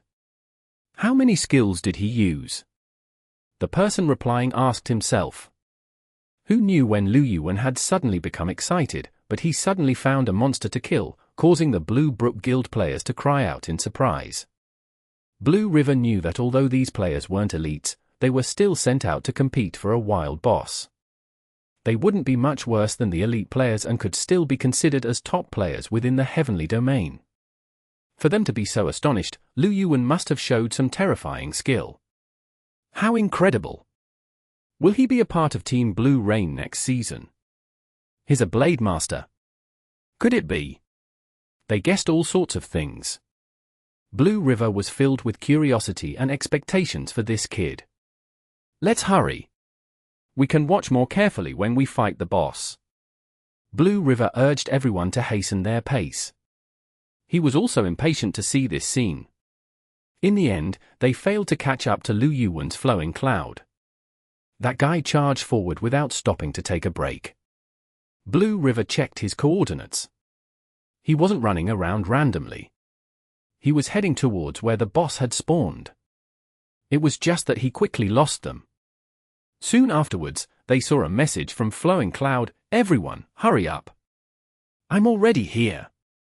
"We're coming," Blue River replied. Everyone advanced forward hastily until they arrived inside the flower garden of Scarlet Cloud Taoist Right. Flowing Cloud was hopping around the rock garden. "This kid just can't stay still, can he?" Blue River had accompanied him the entire way, so he had a small grasp of Lu Yuan's personality now. Lu Yuan was the type of person who just couldn't sit still. "Ah. You're here. Hurry, he's here. I saw her." Flowing Cloud jumped and shouted when he saw Blue Brook Guild. "Careful!" Blue River saw a figure hidden in the rock garden. A bright light flashed and a bullet headed towards Flowing Cloud. Bang! Everyone saw the bullet fly out from the gun, drawing an arc through the air. It missed! Flowing Cloud was able to dodge the sudden attack at such a close range. Blue River didn't dare to say it was because of his warning. He felt like he had yelled it out right as the gunshot rang. He reckoned that the sound from the gunshot was louder than his warning from Lu Yuan's perspective. Typing out a warning didn't need to be said. Blue River couldn't type that fast. Lu Yuan dodged it on his own. The bullet whizzed by. While in midair, Flowing Cloud slashed down at the half-hidden figure. Falling Phoenix Slash. Too many people could throw out this skill, but Lu Yuan performed the move as he was doing a 180-degree spin in midair. It looked the same as a berserker doing a reverse collapsing mountain. The advantages of doing it in such a way could clearly be seen. The angle was lower, so the attack would be more thorough. A sword light flashed and Flowing Cloud descended. He was soon together with that figure behind the rock garden. Blue River and everyone else hurried over. It hadn't even been 10 seconds yet when Flowing Cloud hopped back onto the rock garden and shouted at them, "Hurry up! I already killed him." It had only been 10 seconds. Even though Blue River knew Flowing Cloud had an exceptional set of equipment, the guild had provided him with a full set of orange equipment. Killing a same-level opponent in 10 seconds couldn't be done just through advantage in equipment though. His hand speed must be extremely fast too. "I got a gun. Does anyone want it?" Seeing that everyone had arrived, Flowing Cloud waved his hand and threw the weapon on the ground. It was the gun that had just dropped from the gunner. Blue River had Blue Bridge Spring Snow walk over. He picked up the gun to take a look. It was a level 70 purple weapon shining rifle. The slow attack speed was the gun's flaw, but it was a purple weapon from a 100-player dungeon raid. Just from this gun alone, the person shouldn't have been too weak. Even so, he had been destroyed by Lu Yuan in just 10 seconds. This kid was terrifyingly talented. Thinking of how Lu Yuan was only 14 years old and would be raised by the team for several more years, Blue River couldn't help but feel excited for Team Blue Rain's future. What guild was that player from? Blue River didn't forget to ask who attacked them. Parade. Lu Yuan replied. No way. Blue River was astonished. Everyone knew which guilds comprised of the 4-guild alliance. Parade was one of them. If someone from Parade had hidden himself here, didn't it mean that the alliance was going to come fight for the level 55 wild boss? Did they not receive news of the level 65 boss spawning? Blue River felt like since the alliance depended on Xiao, they had no way of fighting two fronts at once. If they had to choose between a level 55 and a level 65 boss, of course they would go for the level 65 one. So why did they choose the level 55 one? I'm sure that he was from Parade. What is it? Lu Yuan caught the surprise from Blue River. If it's them, then we have a very troublesome opponent. Blue River said. Who? Lu Yuan asked. Xiao. Blue River said. Ah. He really is troublesome. Lu Yuan suddenly gasped. Oh, you also know about him? Yeah. The captain and Huang Xiaoqian said Xiao was the most troublesome opponent they've ever faced. Lu Yuan said. Chapter 727. Ambushed. Xiao's group was almost at Scarlet Cloud Taoist right, but midway through, Parade's guild leader, Martial Awareness, received a report that the player ahead, who had discovered the boss, had been killed. The scouts in the level 55 areas were actually oftentimes the more trustworthy part-time players, because level 55 areas usually didn't have any players, so they naturally wouldn't receive any kind of information. The dead player at Scarlet Cloud Taoist right was someone Martial Awareness knew of. This player's skill and equipment weren't bad. He was just one person though. If the other guilds noticed him, of course he would die. As a result, Martial Awareness didn't think too much of his death. The sacrificed player knew the risks involved, so Martial Awareness didn't say any consoling words. Instead, he immediately asked, which guild arrived first? Blue Brook Guild. Oh, Blue Brook Guild. That's fine. Martial Awareness let out a sigh of relief. They were only worried about tyrannical ambition. If it was just Blue Brook Guild, they shouldn't run into much trouble with Xiao leading the group. The other side soon replied, Blue Brook Guild has an expert on their side. Expert? How skilled is he? Martial Awareness snorted disdainfully. With Xiao watching over their battle, let alone an in-game expert, even a normal pro player wouldn't be an issue. Last week, Team Howling Heights had the best rookie, but didn't he get swept away by Xiao? In any case, I was still trying to figure out what was going on when I died. It probably took him around 10 seconds to kill me. He made his move so quickly. The scout replied in an instant, as if he wanted to show that his hand speed was nothing to scoff at. 10 seconds. Marital Awareness immediately refocused when he heard that number. For a normal player, let alone an actual human opponent, most probably wouldn't be able to even beat a sandbag in 10 seconds. This expert truly wasn't simple. Martial Awareness immediately told Xiao and the other 3 guild leaders. 10 seconds. Sure enough, everyone was shocked by this number. What class? Xiao finally asked. Martial Awareness didn't know, so he hastily asked the scout. Blade Master. Martial Awareness soon replied. Could it be Huang Xiaoqian? White Stream blurted out. A Blue Brook Guild Blade Master killing someone in 10 seconds. It would be strange if they didn't think of Huang Xiaoqian. He says it probably isn't. Martial Awareness had clearly asked the scout beforehand. How does he know? White Stream asked. Because when that guy attacked, he was silent the entire time. Martial Awareness said. Oh. Everyone reacted instantly. White Stream nodded his head, then it probably wasn't him. Was it an ambush? Xiao asked. No. Martial Awareness replied, it was my guy who ambushed the Blade Master, but the Blade Master dodged it and fought back. The Blade Master's name? Lulan / asked. Flowing Cloud. Martial Awareness said. Lulan / immediately flipped through his archives. Online documents were very convenient. He CTRLF'd Flowing Cloud and returned to the game in 5 seconds. I don't have any information on him. What about you guys? The other guild leaders did the same thing. They all replied in the same manner, no idea. Never heard of him.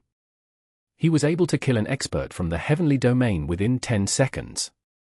He must be a pro-level player, but if it's Blue Rain, who else could it be but Huang Xiaoqian? Xiao couldn't think of anything. Let's hurry. We can't lose the boss. Shiqin said. They only had one scout at Scarlet Cloud Taoist right, and he just died. If Blue Brook Guild started attacking the boss without any other guilds interfering, they could lure the boss to who knows where. We should hurry. Xiao said. During this discussion, they were still moving forward. They soon reached the entrance to Scarlet Cloud Taoist right. After passing through the gate with the word on top of the Scarlet Cloud insignia, they ran to the boss's last known location. It would take time for Blue Brook Guild to lure the boss away. In the best-case scenario, another guild will have started fighting with Blue Brook Guild. It's just up ahead. Everyone, hurry! Martial awareness called out. The information came from his guild, so he remembered the coordinates the best. As they approached, a wooden on their group's right side suddenly splintered. A person, bent like a small shrimp, flew out the window. While in the air, he straightened his body and a sword light slashed towards them. The group suddenly went into an uproar. None of them expected an ambush. Speaking of which, they were usually the ones who did the ambushing. The sword light came swiftly. It could be seen just how fast this ambusher was. The players directly in the path of it were in a fluster, stumbling to the left and right. The sword light passed by them and a small gap now appeared in the formerly compact troop formation. The ambusher dropped down from the small window. He wasn't done attacking yet. He raised his sword and countless shadows suddenly leaped out. Formless Phantom Blade. This ambusher was able to complete such a complicated high-level move in such a short amount of time. He executed the skill as soon as he touched the ground. Sword light covered the ground. This high-level skill wasn't targeting a specific person, but rather the small gap in their troop formation. The troops still hadn't recovered from seeing the ambusher immediately use a high-level skill when the sword light struck them. A spurt of blood flew out from everyone. Formless Phantom Blade's final attack was sent out. The strong blow-away effect knocked back one player, who sent the entire line of players behind him crashing to the ground. Fast. Too fast. It was so fast that they weren't able to keep up. Using Formless Phantom Blade in a group of enemies wasn't a wise move. The high-level skill had little starting lag and was a fierce attack, but the long ending lag was an issue. After the blow-away effect ended, the Blade Master sheathed his sword. He looked quite cool, actually. But to the players right now, it made them feel disgusted. Because they were stunned by the sudden ambush, Formless Phantom Blade was a success. By the time everyone recovered, the Blade Master could move again. The Blade Master jumped lightly.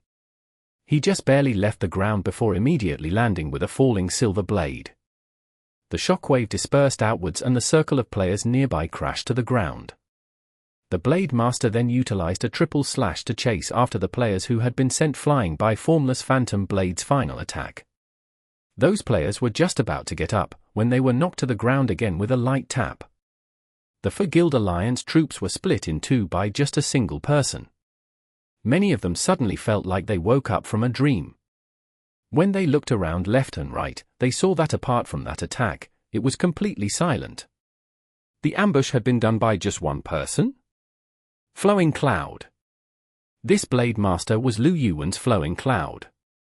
Xiao and the others, who were at the very front of the troops, looked back and immediately identified him.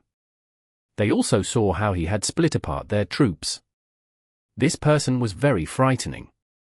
Ignore him. Keep advancing. Clerics, keep up the healing.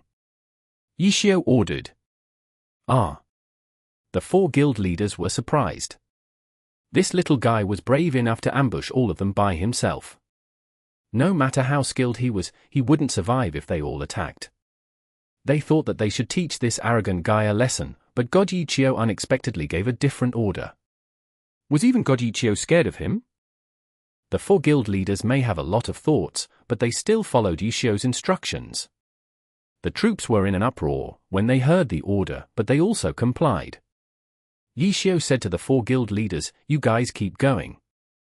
I'll go provide support to the rear." "Oh. Little Hands, come with me." Xiao didn't explain himself to the four guild leaders. He called for Little Cold Hands.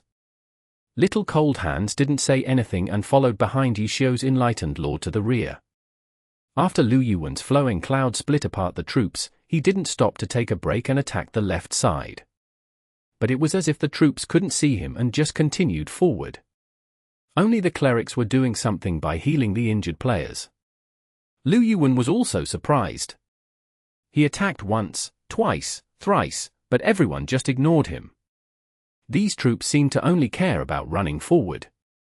It was as if his attacks were like scratches from low-level monsters. However, Flowing Cloud wasn't lacking in damage. He had a full set of orange equipment. In the game, He was most definitely at the top.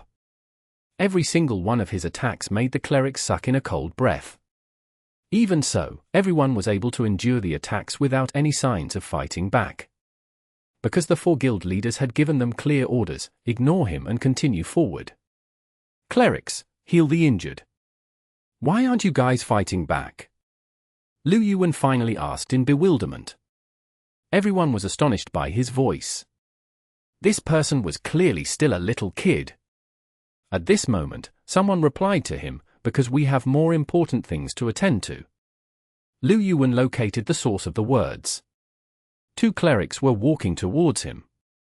Blue River had informed him that Enlightened Lord was one of God Xiao's alternate accounts. Senior Xiao? Lu Yuan asked. That's me. Who are you? Xiao asked. My name is Lu Yuan. Lu Yuan introduced himself rather loudly. Lu Yuan? Xiao was sure that he had never heard of this name before. He was clearly a new player that Team Blue Rain was raising. He was probably from the training camp, so the public wouldn't know of him. Team Blue Rain has found quite a talented player. Xiao sighed. Lu Yuan's flowing cloud suddenly charged towards him. 8 shadows. Chapter 728. Really troublesome. Shadow steps. 8 shadows. In the finals, Huang Xiaoqian used 7 shadows and that already made the crowd go wild. In the entire alliance, the only Blade Master who could use more than 7 shadows was Team Tiny Herb's Blade Master, Liu Xiaobie. But even though Liu Xiaobie could reach the required hand speed, his control over the shadows wasn't too good. He could never find a balance between his hand speed and control. It was a huge problem that prevented him from improving it even further. If he tried more shadows, the other side would instantly be able to distinguish between the real from the fake, rendering the skill meaningless. Lu Yuan could reach 8 shadows. Just this number alone was enough to scare everyone foolish because this was the highest number of shadow steps that anyone had accomplished in glory. No one had ever achieved 8 complete shadows. Xiao was also surprised at first, but after looking at it more carefully, he could tell that although Lu Yuan could produce 8 shadows, his control wasn't very good, just like Liu Xiaobie. Of those 8 shadows, Xiao could identify 4 of them as fake with just a glance. Compared to Huang Xiaoqian's 7 perfect shadows, Lu Yuan's 8 shadows was far from being as effective. However, this was from the perspective of an experienced expert like Xiao. Let alone normal players, even pro players, those who weren't familiar with shadow steps would be frightened by Lu Yuan's 8 shadows. More importantly, Lu Yuan was still young. His high-pitched childish voice stuck out loud and clear. How old was he? 13? 14? After a few years of practice, once he better control, he might just be able to produce 8 perfect shadows. Although this level of shadow steps might make the others cry out in fear, for Xiao, it was far from being anything noteworthy. Xiao could instantly see through 4 out of the 8 shadows. It would have been more effective for Lu Yuan to produce 5 perfect shadows. Xiao's Enlightened Lord stepped to the side. The onlookers watched as he crashed into a shadow. If that was a real one, wouldn't he just be killing himself? Xiao ignored everyone's bewilderment. He had naturally devised a plan already. While Enlightened Lord stepped to the side, the cross in his hands lit up. Cleric skills would come out whenever the cross flashed with light. Clerics were mainly healers, but clerics had better offensive capabilities than paladins. They had a few attacking moves that could be used. Hypnosis, Sacred Fire, Holy Commandment Light. 3 skills used consecutively. Hypnosis inflicted sleep onto the target. Sacred Fire was a 5-second dot and a 3-second silence. Holy Commandment Light immersed the target in light, causing the target to take 30% more damage from all attacks. It lasted 6 seconds. These 3 skills were naturally used on those for indistinguishable shadows.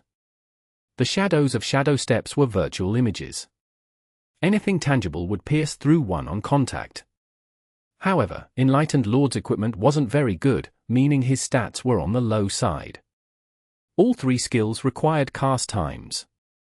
Without any casting speed buffs from equipment, using all 3 skills before Flowing Cloud reached him wasn't possible. Fortunately, Xiao wasn't alone. He brought Little Cold Hands with him. Little Cold Hands had good perception. Distinguishing between real and fake was his forte. He couldn't compare to Xiao though and instantly see through for shadows, but during the time it took Xiao's Enlightened Lord to step sideways, Little Cold Hands identified 3 as fake. He was still lacking in comparison to Xiao. Xiao could instantly see through 4, while Little Cold Hands only saw through 3 after taking some time. He didn't need anyone to tell him what to do next though. Little Cold Hand immediately raised his cross and began casting. However, he took more time than Xiao to find the fake shadows. His control over his character wasn't as good as Xiao either. By the time he was about to do something, he was only able to cast a single spell. Little Cold Hand also had better equipment than Enlightened Lord.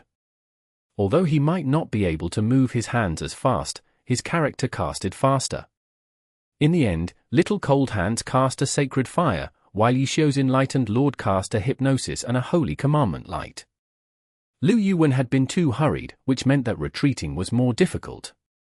After the enemy skills arrived, he wasn't able to switch out of the shadow in time. The enemies targeted their skills at troublesome locations. Xiao didn't need to be said. As for Little Cold Hands, this was his strength.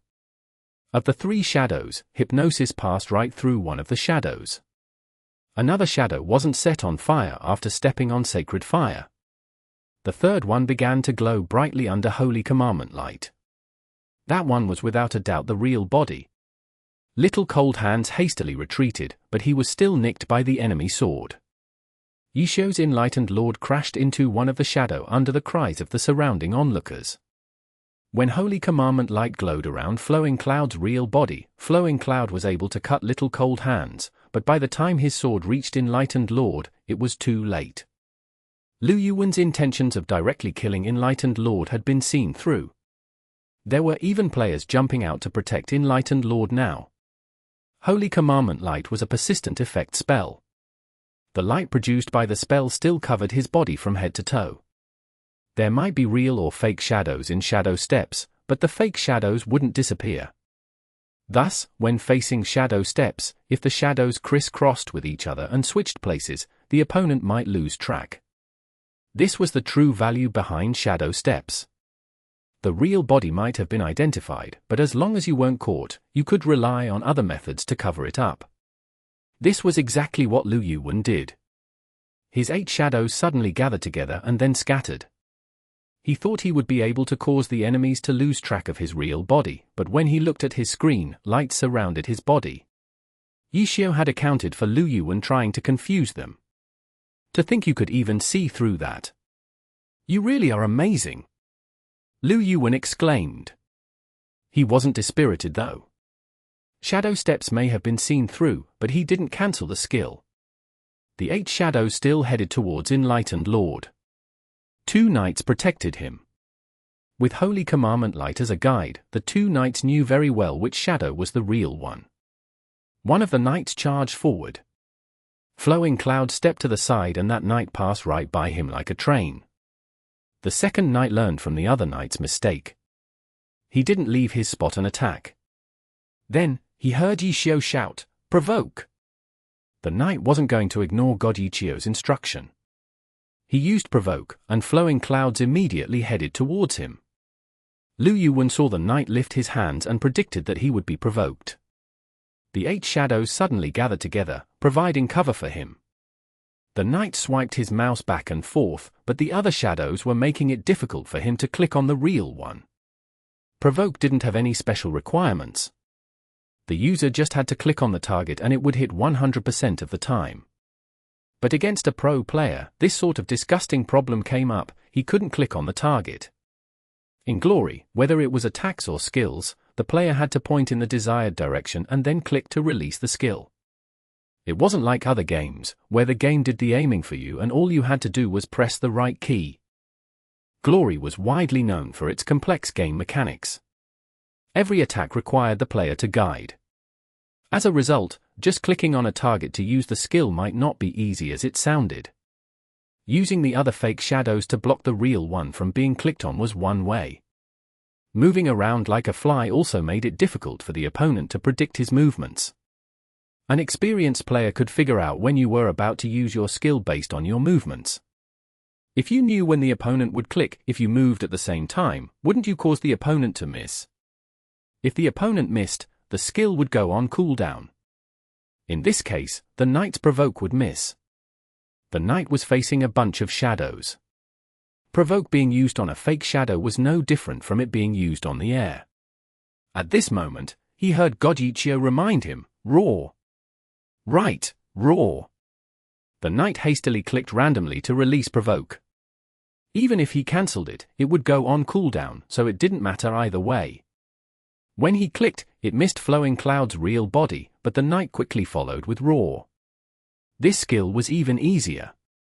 As long as the target was in its range, it would hit. Tricks couldn't be used to dodge it. The instant the knight roared, Flowing Cloud immediately turned around and his sword headed towards the knight. But knights specialized in defense. Even more so, he had many clerics healing him. Of course he wouldn't be afraid of a single sword. He lifted his shield and blocked it. The moment the sword struck the knight, a heal was also cast on the knight. After the attack, Flowing Cloud removed the taunt on him. When he turned around, Enlightened Lord had already retreated a good distance away. "You really are troublesome." Liu Yuan pulled himself together and got ready to chase, but before he could even move 2 steps, another roar came. That knight was a self-made genius. He didn't need Xiao to remind him. He activated Knight Spirit and all his skills went off cooldown. He used a sacrificial roar. The range was even larger. Flowing Cloud had no way of avoiding it and could only go back to attack. That knight was waiting for the attack though. The other players looked at the scene. "Isn't he under our control now? Should we go over and kill him off?" But Xiao directly reminded everyone, "Ignore him. We need to hurry." Enlightened Lord was already prepared to cast heal on that knight. Chapter 729. High-level confrontation. Lu Hanwen was helpless. It wasn't like there was no counterplay to knight taunting skills, but blade masters had no such method. Lu Hanwen could only quietly watch as his Flowing Cloud dashed towards that knight. The knight couldn't avoid the attack, but he was able to disrupt the enemy's rhythm. Taunt skills were quite useful in PvP. Roar wasn't a skill limited by time. The target had to hit the target once to dispel Roar's effects. This knight was quite smart. After roaring, he immediately ran in the other direction. He clearly wanted to delay Lu Hanwen from doing anything for as much time as possible. Lu Hanwen obviously knew what roar did. Since he had no ways of dispelling the effects on his own, he actively chased after the knight. He used triple slash to close the distance and his sword flew towards the fleeing knight. The knight ran, while turning his head back from time to time. But when he turned around, how come Flowing Cloud wasn't heading towards him? The onlookers saw things more clearly. Flowing Cloud closed the distance with triple slash and the tip of his sword slashed upwards. No one could tell if the attack hit or not, but Flowing Cloud had already turned around and left. If he turned his head to leave, then his attack clearly hit. But the knight, who had been hit by the attack, didn't even notice it. He was still looking back foolishly. How light was that attack? That kid really didn't want to waste any time. Flowing Cloud headed towards Enlightened Lord again, but before he could even take 3 steps, Flowing Cloud turned around again and went back. Who is it this time? Lu Hanwen cried. This time, Flowing Cloud had been provoked. That knight from before didn't have any taunt skills off cooldown yet, but there were plenty of knights among the Alliance troops to take his place.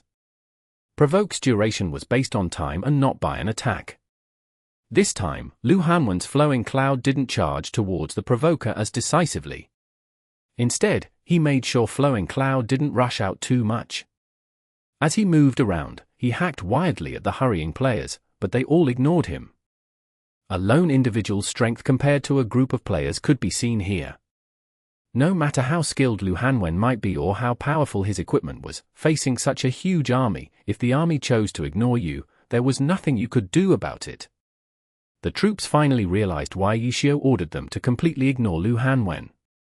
If they tried to kill Flowing Cloud, they might have more numbers, but they might not be able to catch him. Instead, they might even be led around by the nose. But if they completely ignored him and treated him as a pesky fly who constantly tickled them, the fly would never be able to kill them, so they could still endure it. They practically played the game for a living, yet they didn't have as much in-game experience as a pro god. But they soon felt at ease. They might be familiar with the game, but they had never encountered such a high-level expert before, so they obviously had no idea how to deal with one. For this type of battle, someone who was familiar with both the game and the pro scene like God Xiao was more suited to lead. Lu Hanwen was certainly in a pitiful position. The Alliance troops continued to hurry over, but Flowing Cloud? The knights were all lined up to deal with him. After one provoke ended, another provoke would come. After one roar ended, another roar came. Once their skills went on cooldown, boom, Knight Spirit activated and their skills would refresh. And the cycle continued. Every knight could taunt him for times. And how many knights were there in the Four Guild Alliance's troops? Lu Hanwen was stuck in an infinite loop. Flowing Cloud ran around and jumped Obu left and right, hacking and slashing, but all it led to was the other side laughing out loud. After understanding the reason why, the players no longer thought of him as annoying, rather they found it hilarious messing around with him. Lu Hanwen constantly shouted "RRR" in anger, but what could he do? It had nothing to do with him not being good enough. Blade Masters just didn't have any way of dealing with taunt skills. Xiao and Little Cold Hands were personally supporting everyone too. Every time Lu Hanwen happened to grasp an opportunity, Xiao and Little Cold Hands always found some way to take it away.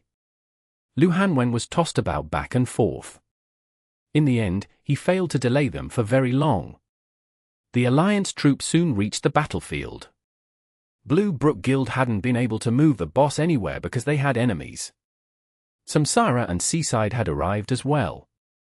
The three sides were fighting with each other and for the boss. Blue Brook Guild arrived first though. Their guild was stronger too, so the boss was currently in their grasp. However, trying to move the boss away, while facing two enemy guilds wasn't very likely. In addition, most guilds wouldn't think of moving a level 55 boss anyways. They killed the boss quickly. The hardest part was the PvP. If they could just hurry and kill the boss off, there wouldn't be any problems.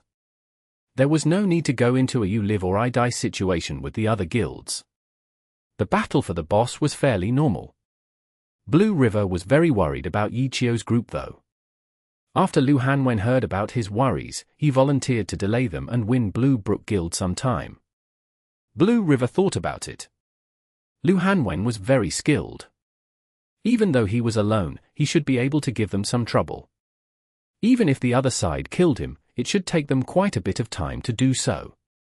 If they could be delayed, they had a much higher chance of snatching the boss. As a result, Lu Hanwen was sent out. His ambush was indeed sharp and incisive, but he failed to accomplish his goal. The enemy troops completely ignored him and continued to hurry over. Lu Hanwen knew why he had come here, but he couldn't do anything. Being controlled by such a disgusting method was quite sad. Blue River immediately noticed the Alliance troops arriving. His heart thumped. That was quick! Did Lu Hanwen fail?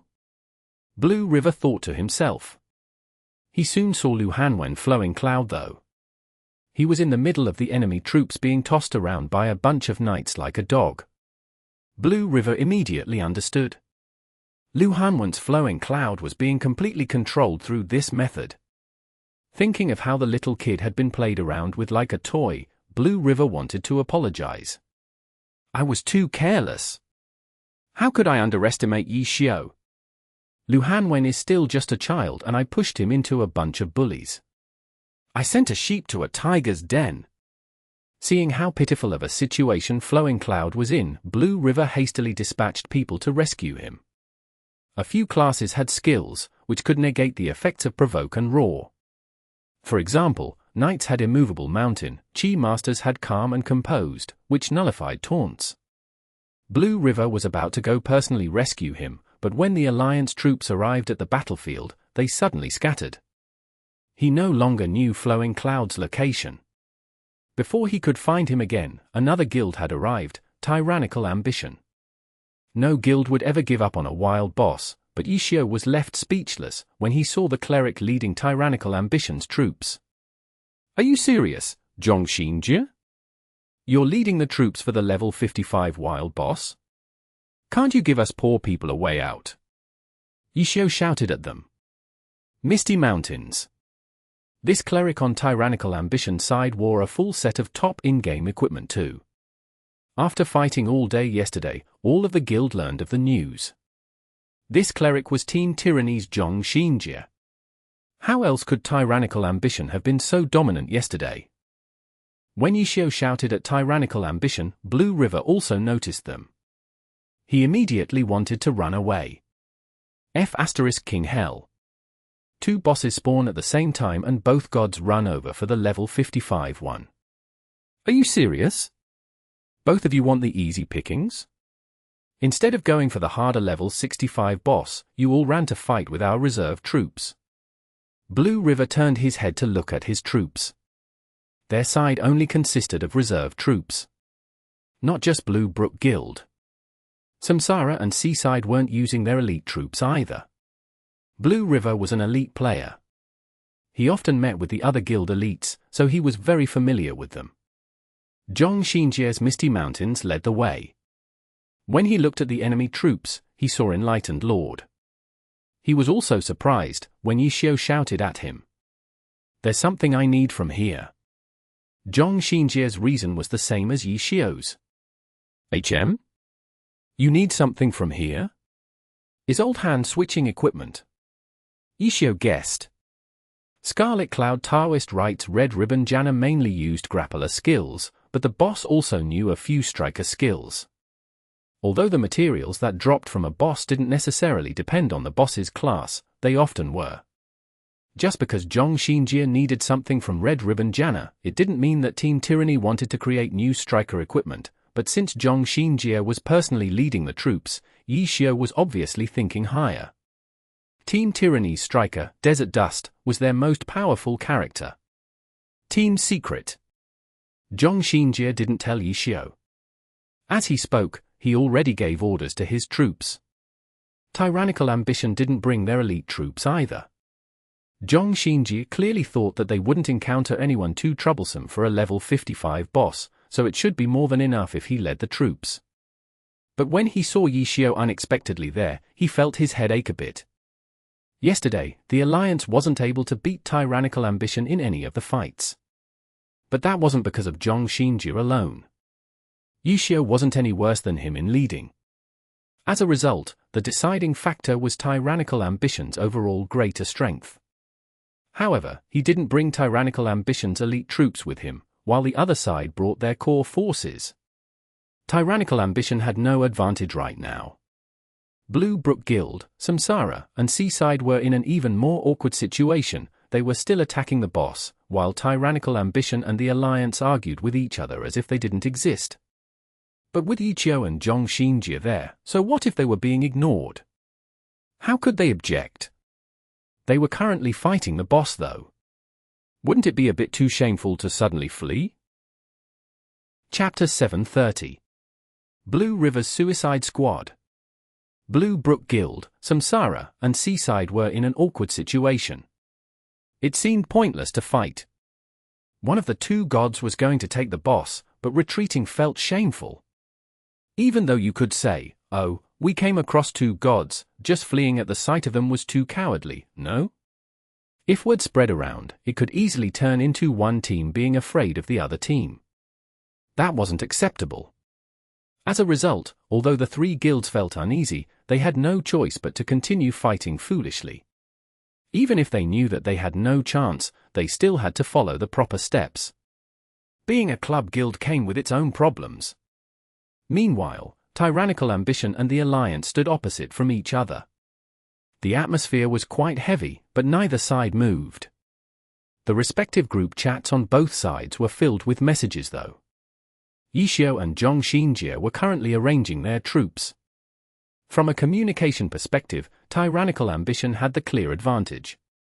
Zhong Xinjie could use the guild chat to give everyone orders.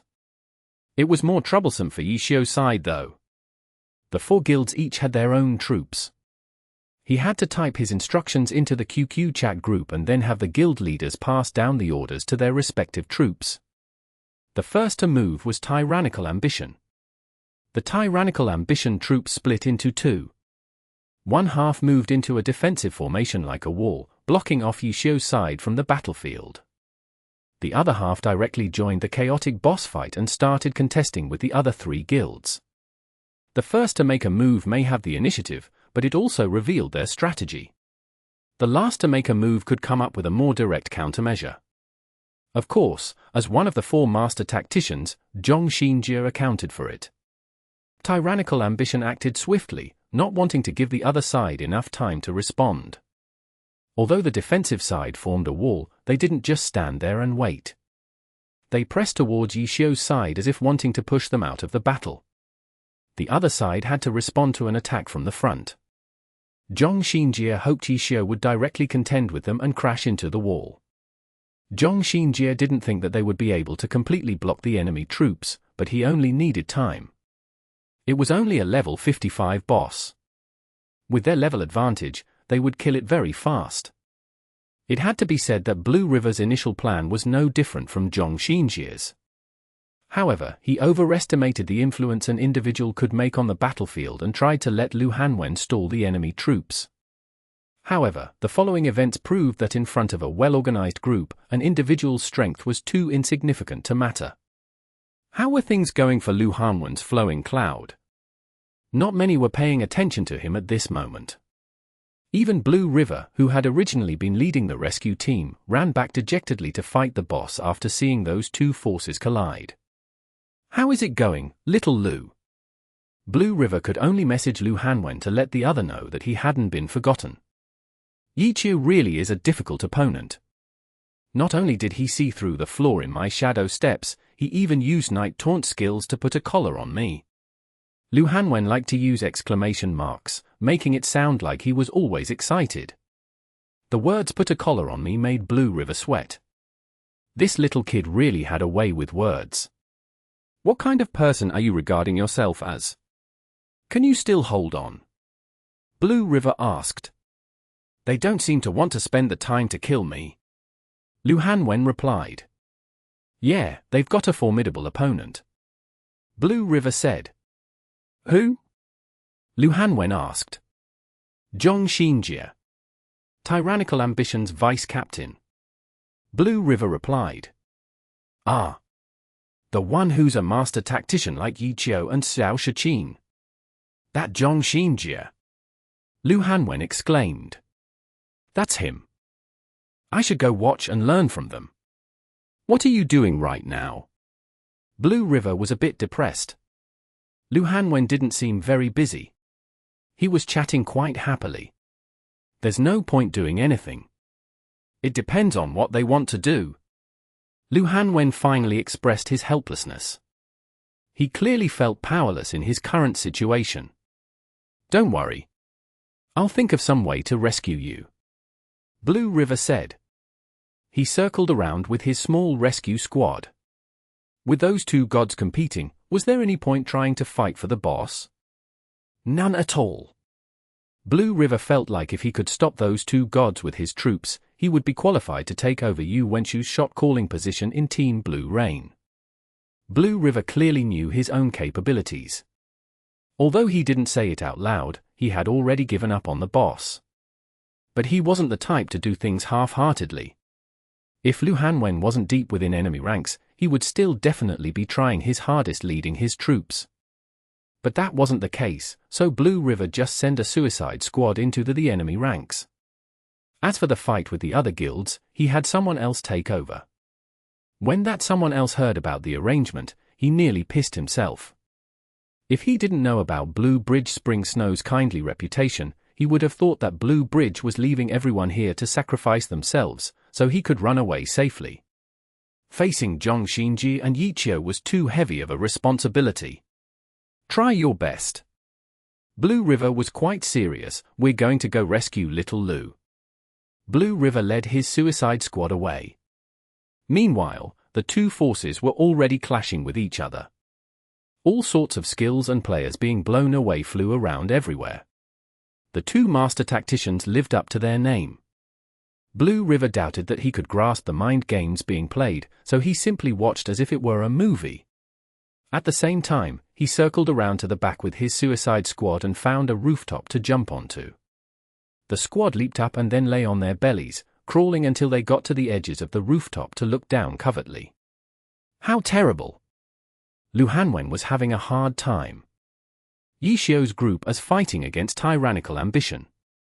The knights were the defensive core of the troops. How could they not be used? As a result, they didn't have the manpower to keep Lu Hanwen under control. But leaving a skilled expert like Lu Hanwen alone was the same as lighting their own home's backyard on fire. They had to kill him off. Being restricted by taunts, Lu Hanwen was truly struggling to survive. It was only because his skill level was much higher than a normal player's that he was still alive. A normal player would have died many times over by now. Even so, Flowing Cloud was just barely hanging on by a thread. Buff him! Blue River hastily ordered.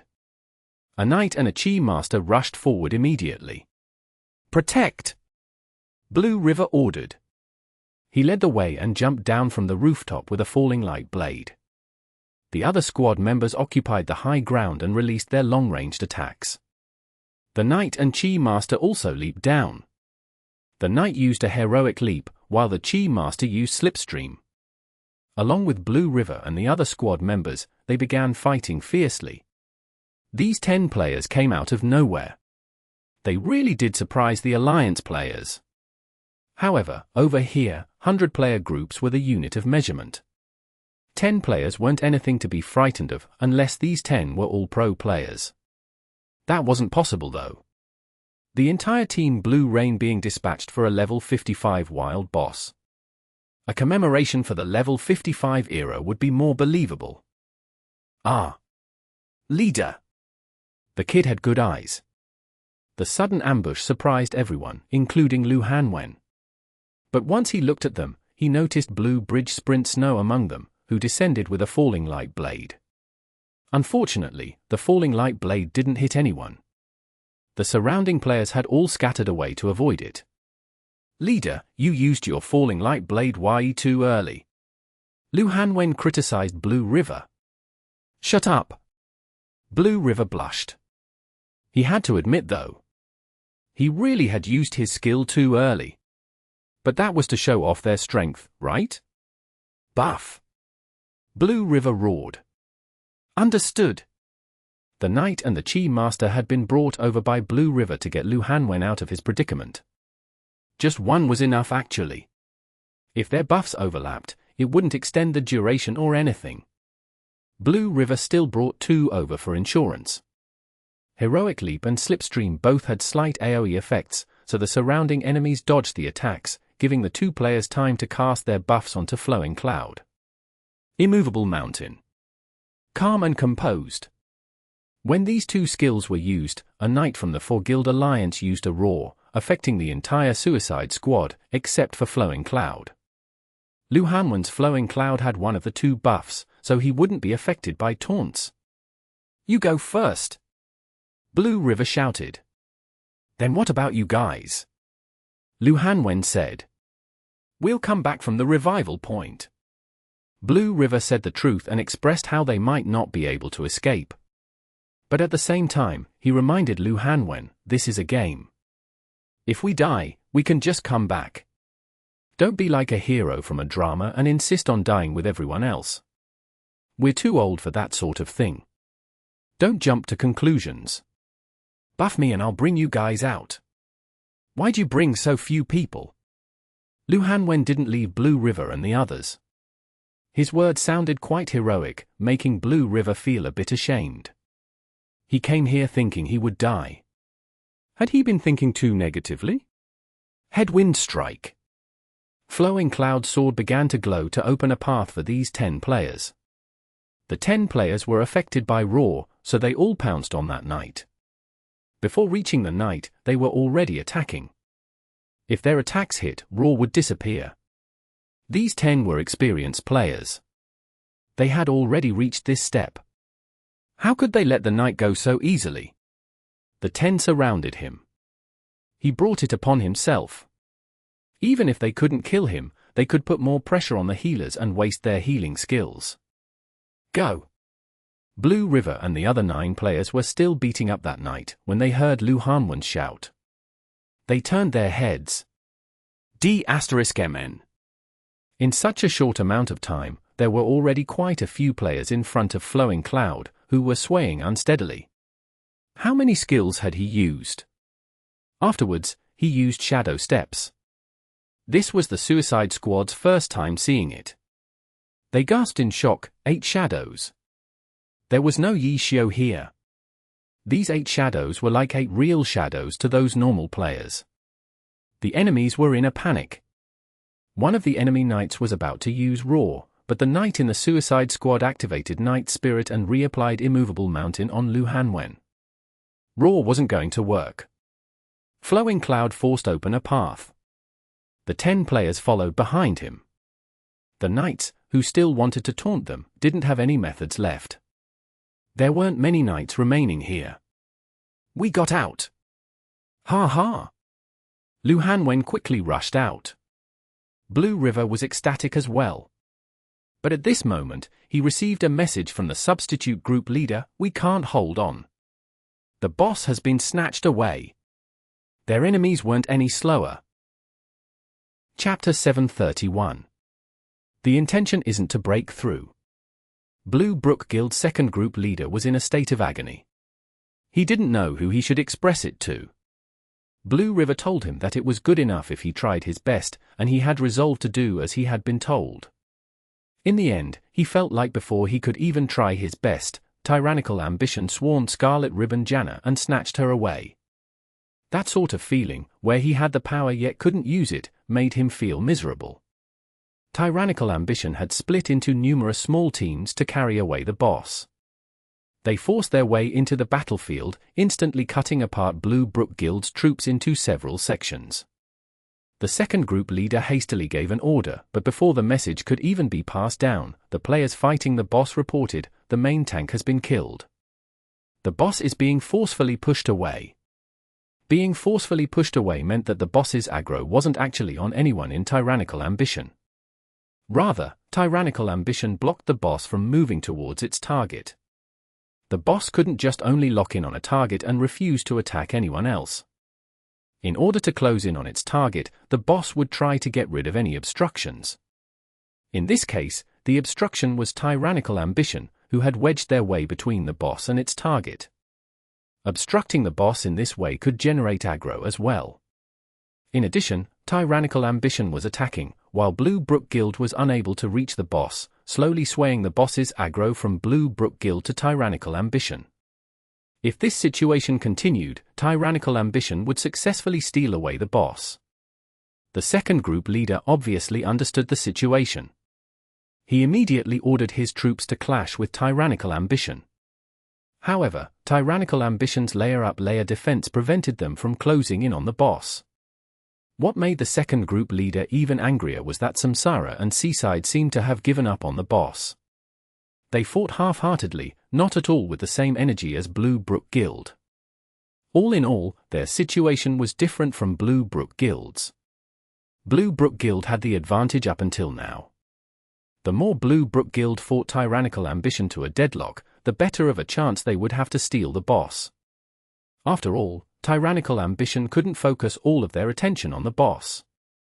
They split their forces into 2 to deal with another powerful enemy on the other side. As for Samsara and Seaside, they had been on the disadvantage against Blue Brook Guild previously.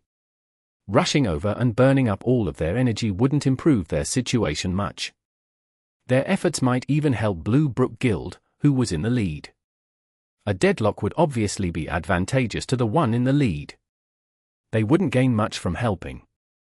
If there was no thing to gain, why bother? Why not just keep faking it? If Blue Brook Guild and Tyrannical Ambition continued to injure each other, who knew if an opportunity would appear? However, after seeing Tyrannical Ambition swiftly take the initiative, the two guilds no longer had any hope for Blue Brook Guild. But what if the alliance broke through Tyrannical Ambition's defense and threw the battlefield into disorder? Fourth group charge. Everyone else, look for an opening. 2 o'clock. Gather towards the 2 o'clock direction. Ari, too slow. Xiao observed the field and adjusted accordingly, but passing down orders through twists and turns illustrated a problem. By the time the troops started carrying out the orders, the other side already finished fixing it. The alliance was unable to break through the opening in one go.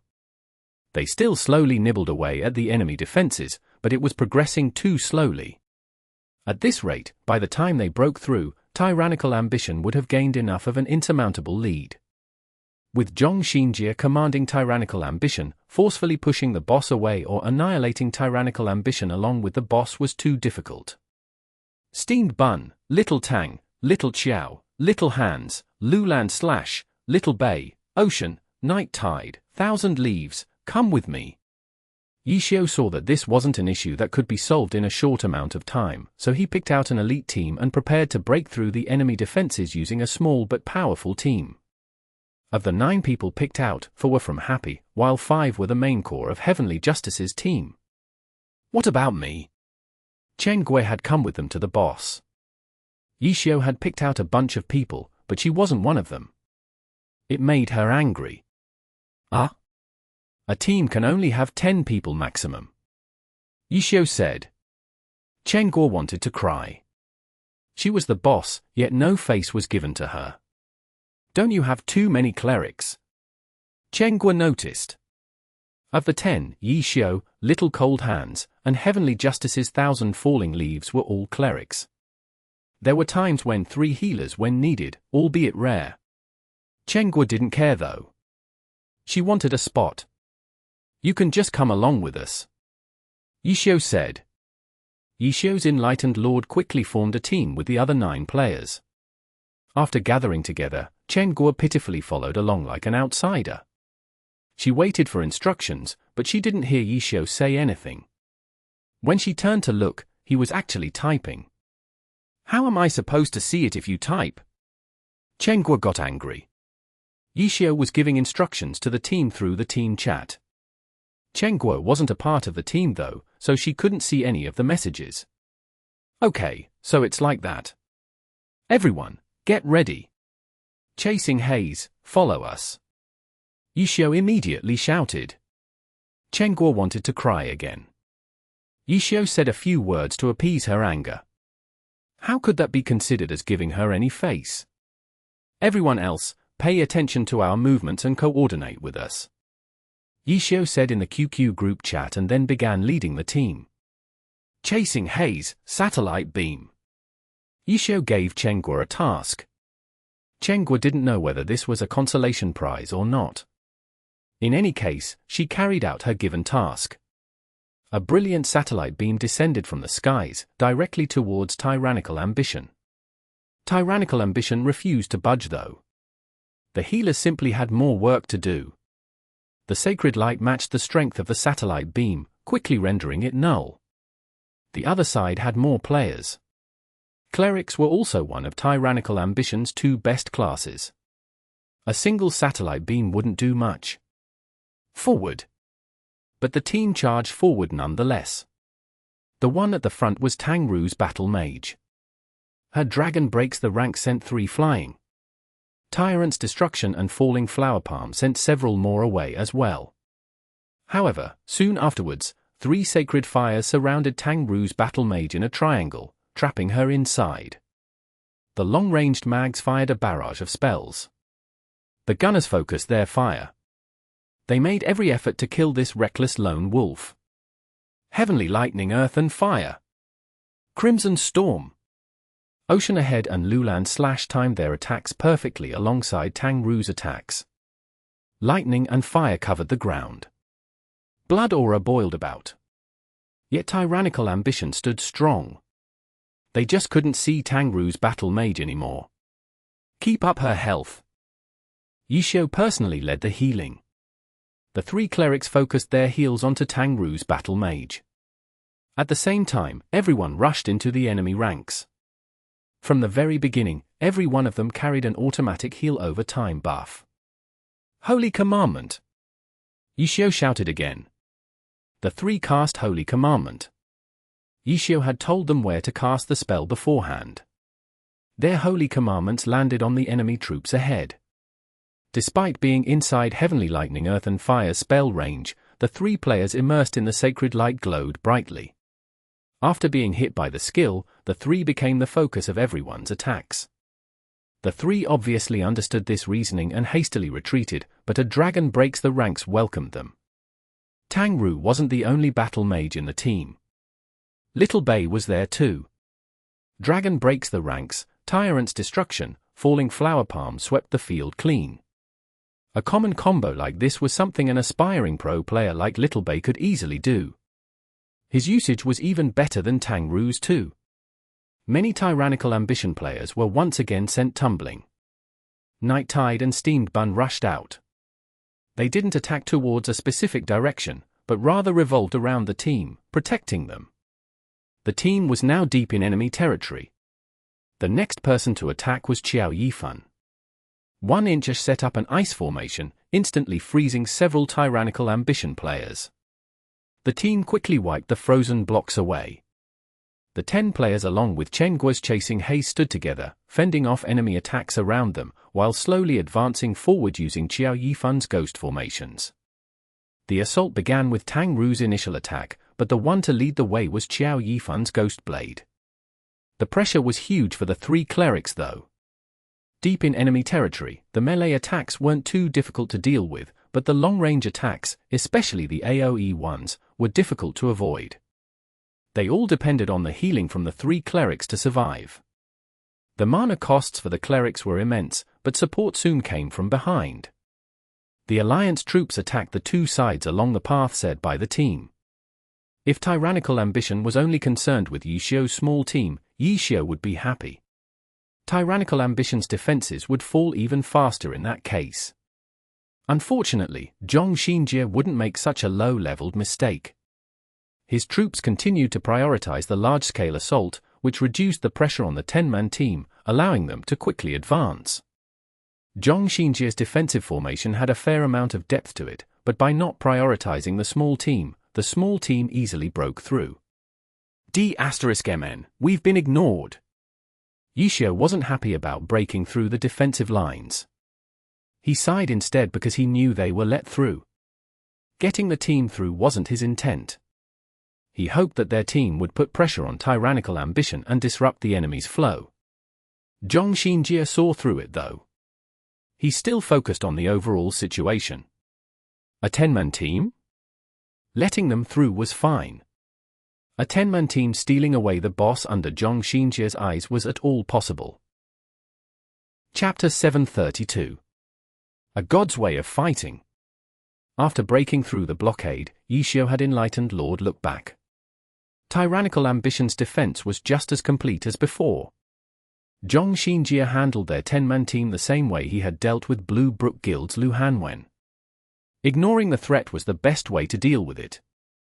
Trying to deal with it only made it worse. Xiao was helpless. Had he made the decision too hastily? When Xiao looked ahead, the boss had been trapped by tyrannical ambition. The aggro still wasn't stable, but seeing Blue Brook Guild's helplessness, tyrannical ambition thoroughly stabilizing the boss's aggro was simply a matter of time. Let's go! Xiao called out to his teammates. Enlightened Lord rushed towards the boss. To steal the boss.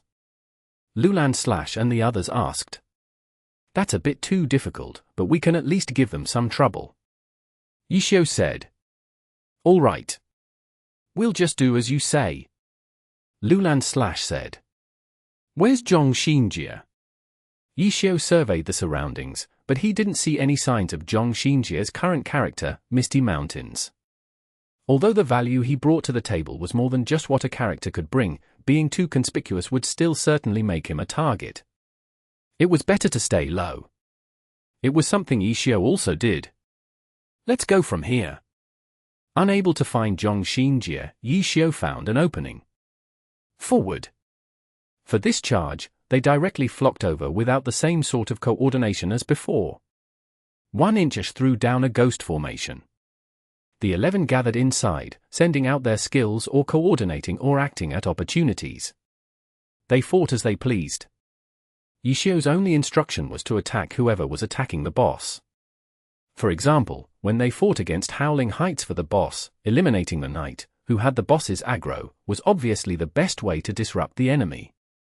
However, facing Zhong Xinjie, Xiao couldn't find a big enough opening to do so. They could only keep working at it. The 11 naturally closed in on the long-ranged classes surrounding the boss first. They were the most convenient targets for them. Tyrannical ambition quickly formed countermeasures. The long-ranged classes shrunk away and switched places with the melee classes, who fended them off. Stick closely, Xiao instructed. Xiao Yifan placed his ghost formations tightly. The 11 chased after the long-ranged classes and continued bullying them. However, the enemy gunners threw grenades together and the enemy mags erected firewalls. They were clearly being directed by someone. In an instant, Xiao's team was separated from tyrannical ambition. Turn right, Xiao ordered again. A shot caller needed to make swift decisions and quickly adjust depending on the situations. They continued to follow their original strategy of attacking anyone who was fighting the boss. Strategy gave a general direction. Tactics were the details.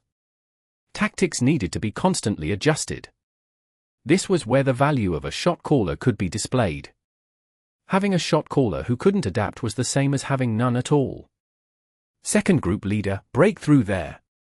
The person telling the second group leader where to go wasn't his own ally, but the name of an enemy player. Xiao had targeted a tyrannical ambition player called second group leader.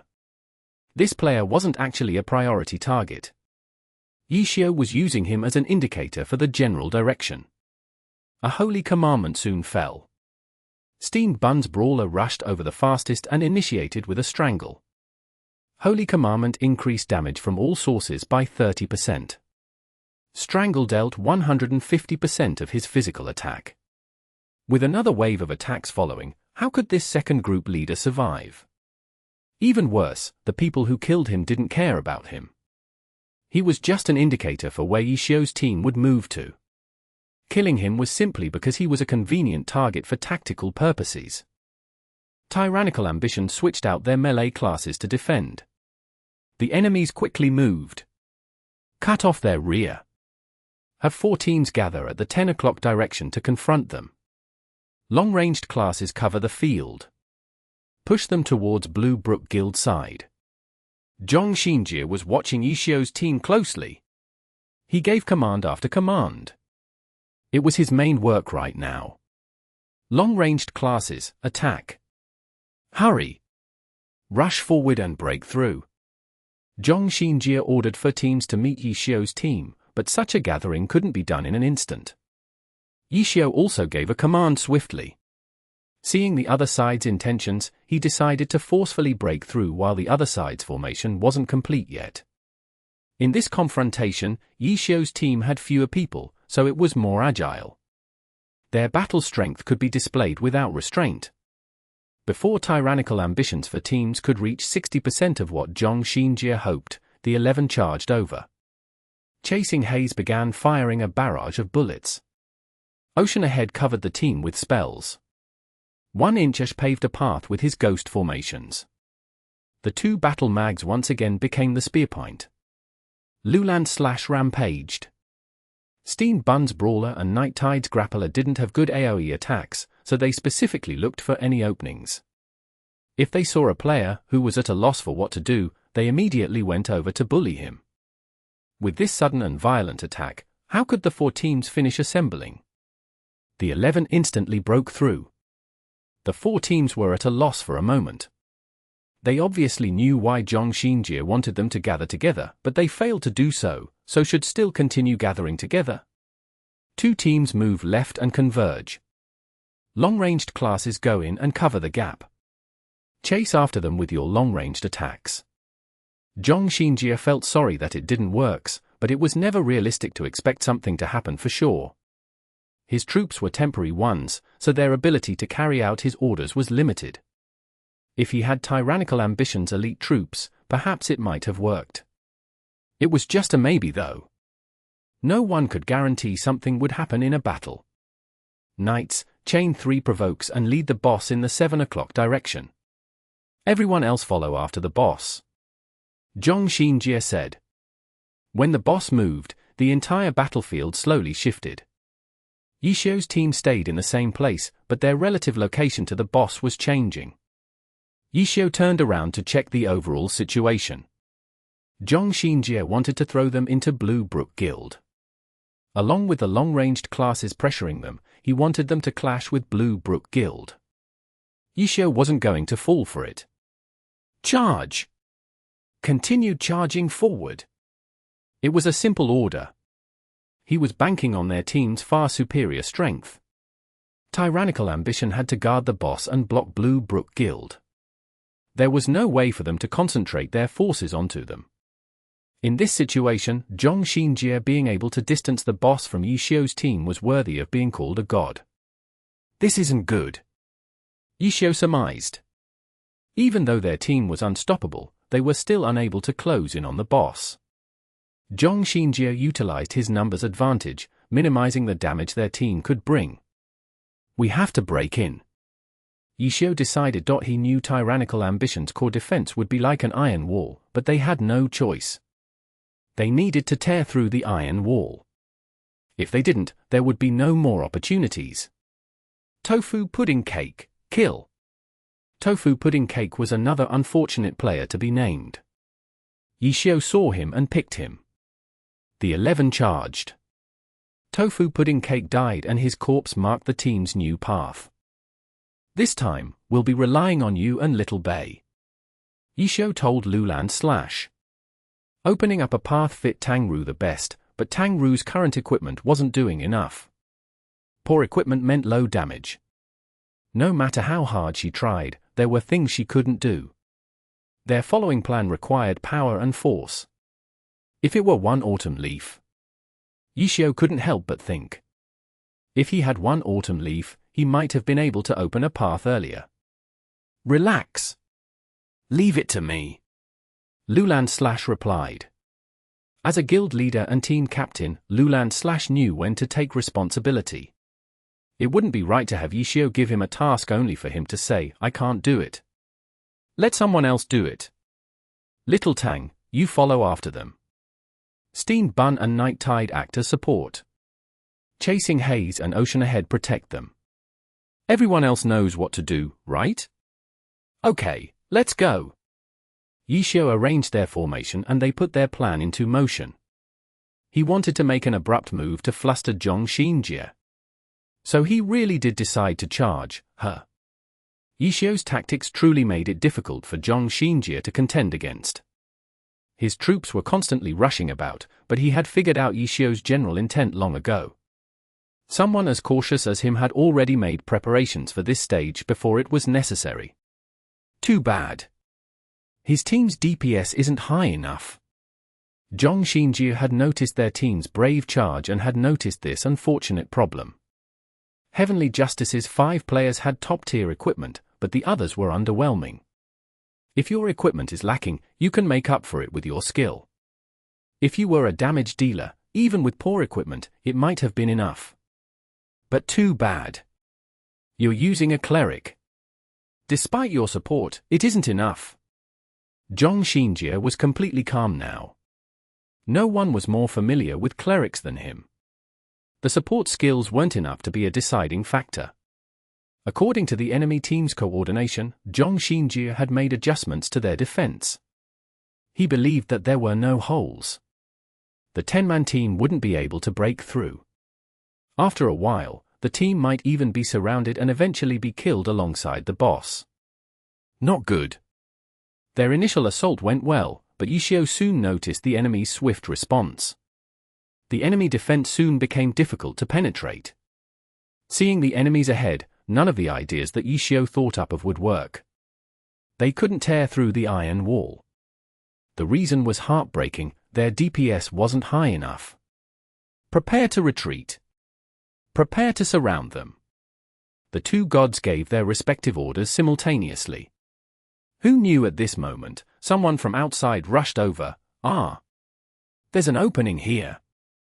I'm in." Chapter 733. More damage. Not everyone recognized this voice, but everyone immediately realized who it had come from because the pitch it had was very particular. Lu Hanwen's flowing cloud, with Blue Brook Guild's tag above his name, shouted while slaughtering his way through the crowd like a whirlwind. He was following the very path that Xiao's team had torn open.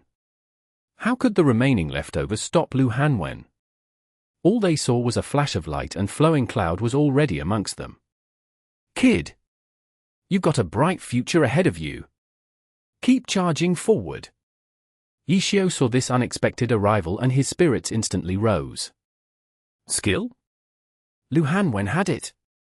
Damage? Flowing Cloud wore a full set of orange equipment, top tier in the game. Their team was lacking damage, but the addition of this kid would certainly fix that problem. "What? You guys are in here too?" Lu Hanwen looked in astonishment at Enlightened Lord's group. "We've been here for a while now." "You're late. Hurry. We need to seize this opportunity." Xiao shouted. He was afraid that Lu Hanwen wouldn't be able to control himself and would furiously attack them on sight. Not only would he be not helping them, he would spell disaster for their little team. Reality gratified him. This 14-year-old kid didn't act impulsively. He calmly asked, "I heard the enemy commander is Senior Zhong Xinjie." "Yes," Xiao said. "Then I can't be careless this time," Lu Hanwen said. His flowing cloud rushed forward. During this time, he activated Shadow Steps. His character flickered and split into 1, 2, 3, 4, 5, 6 shadows. Lu Hanwen only released 6 shadows, but this time, none of them could instantly be distinguished. These 6 shadows were perfectly created. What a little demon! Xiao was amazed, not because Lu Hanwen could control 6 perfect shadows, but because of his temperament. Lu Hanwen didn't employ 8 shadows like he had before and instead only used 6, indicating that he was well aware of the flaws in his technique.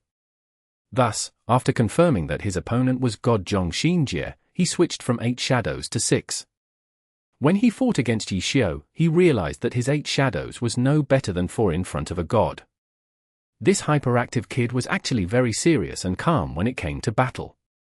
With all 6 shadows being indistinguishable, tyrannical ambition could only test each one out one by one, but under Lu Hanwen's incredible control, these 6 shadows crossed over each other mystifyingly.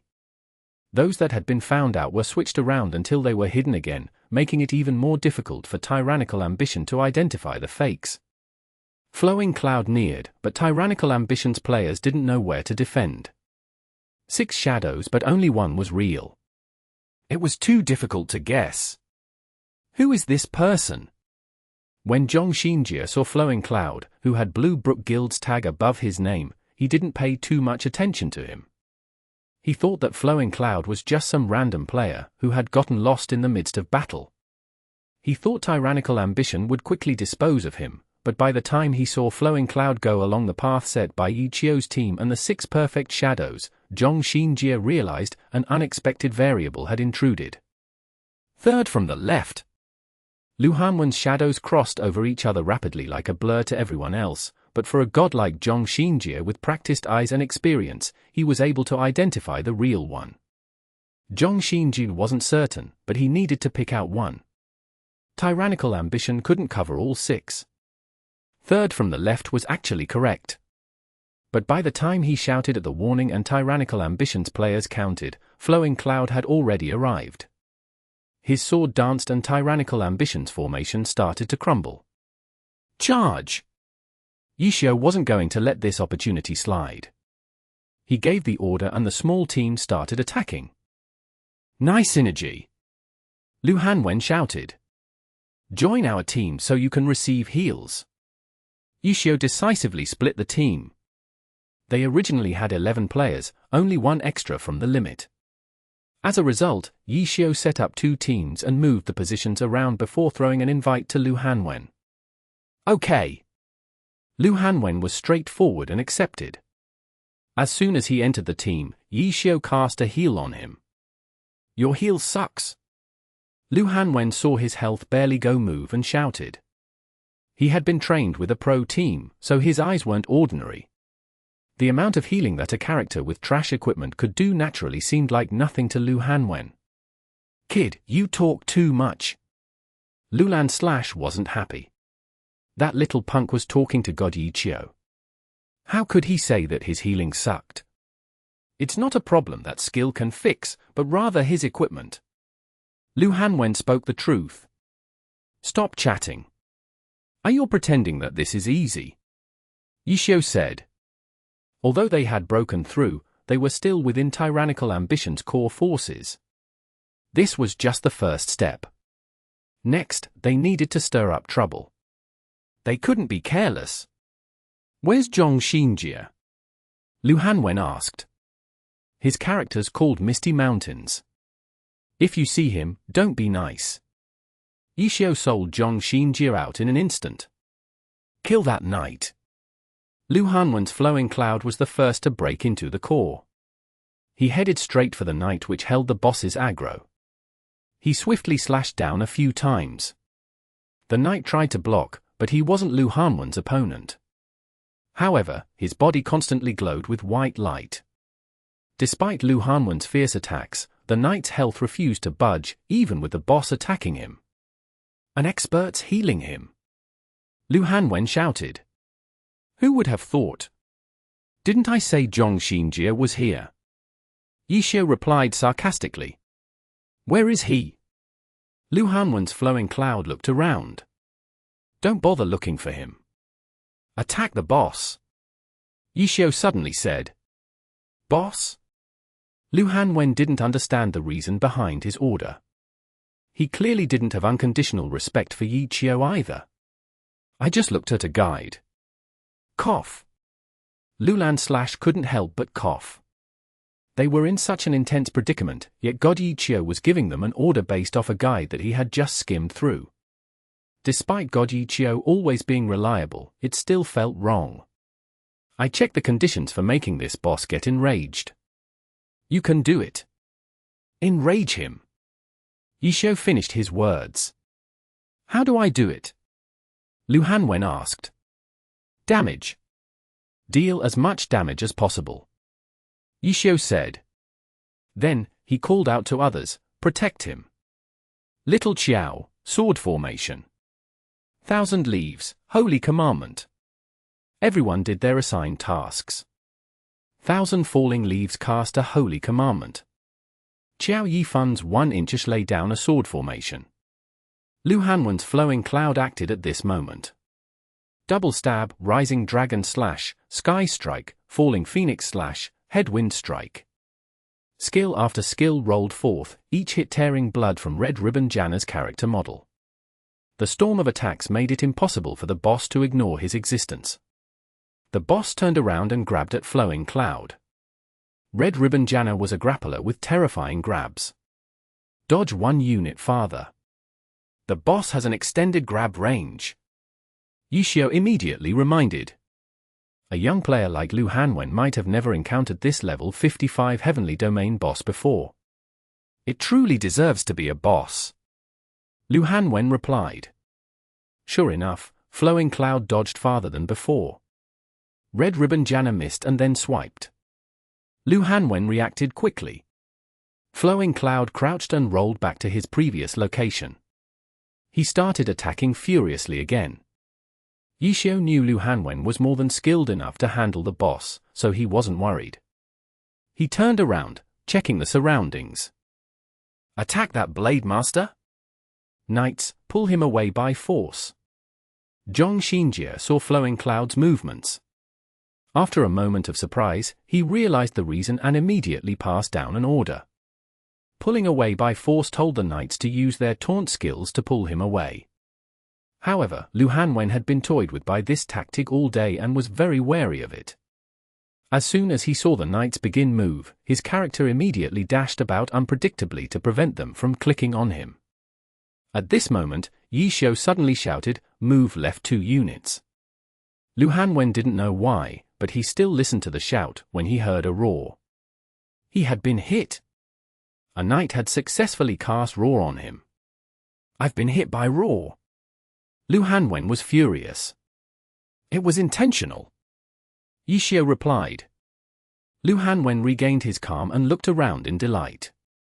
He had been taunted, but so had the boss. Both of them were headed in the same direction, meaning that the two couldn't be separated for now.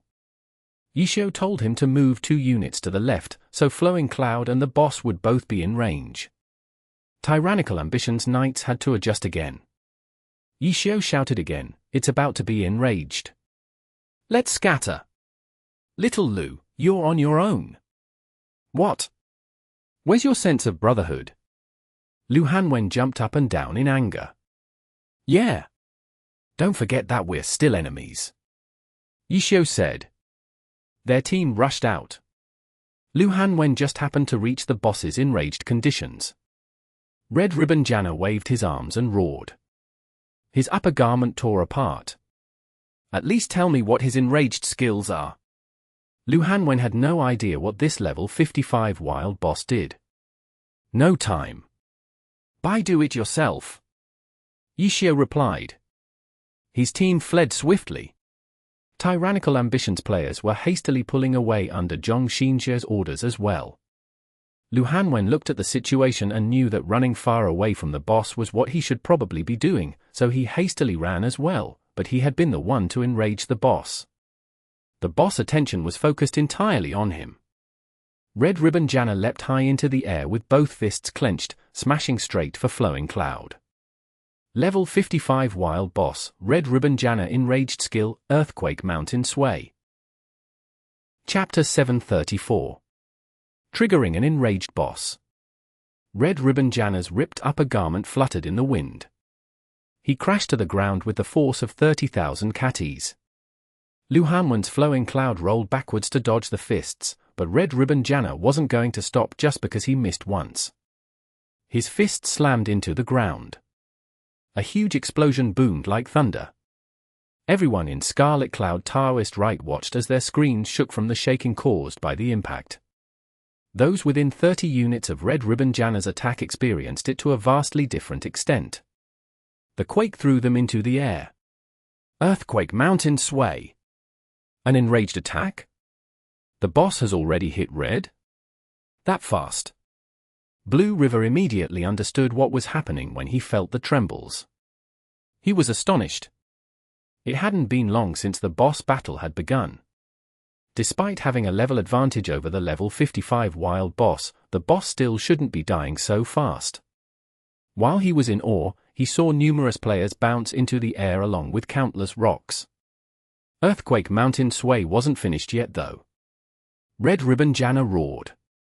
He struck out with both of his arms and suddenly spun 360 degrees.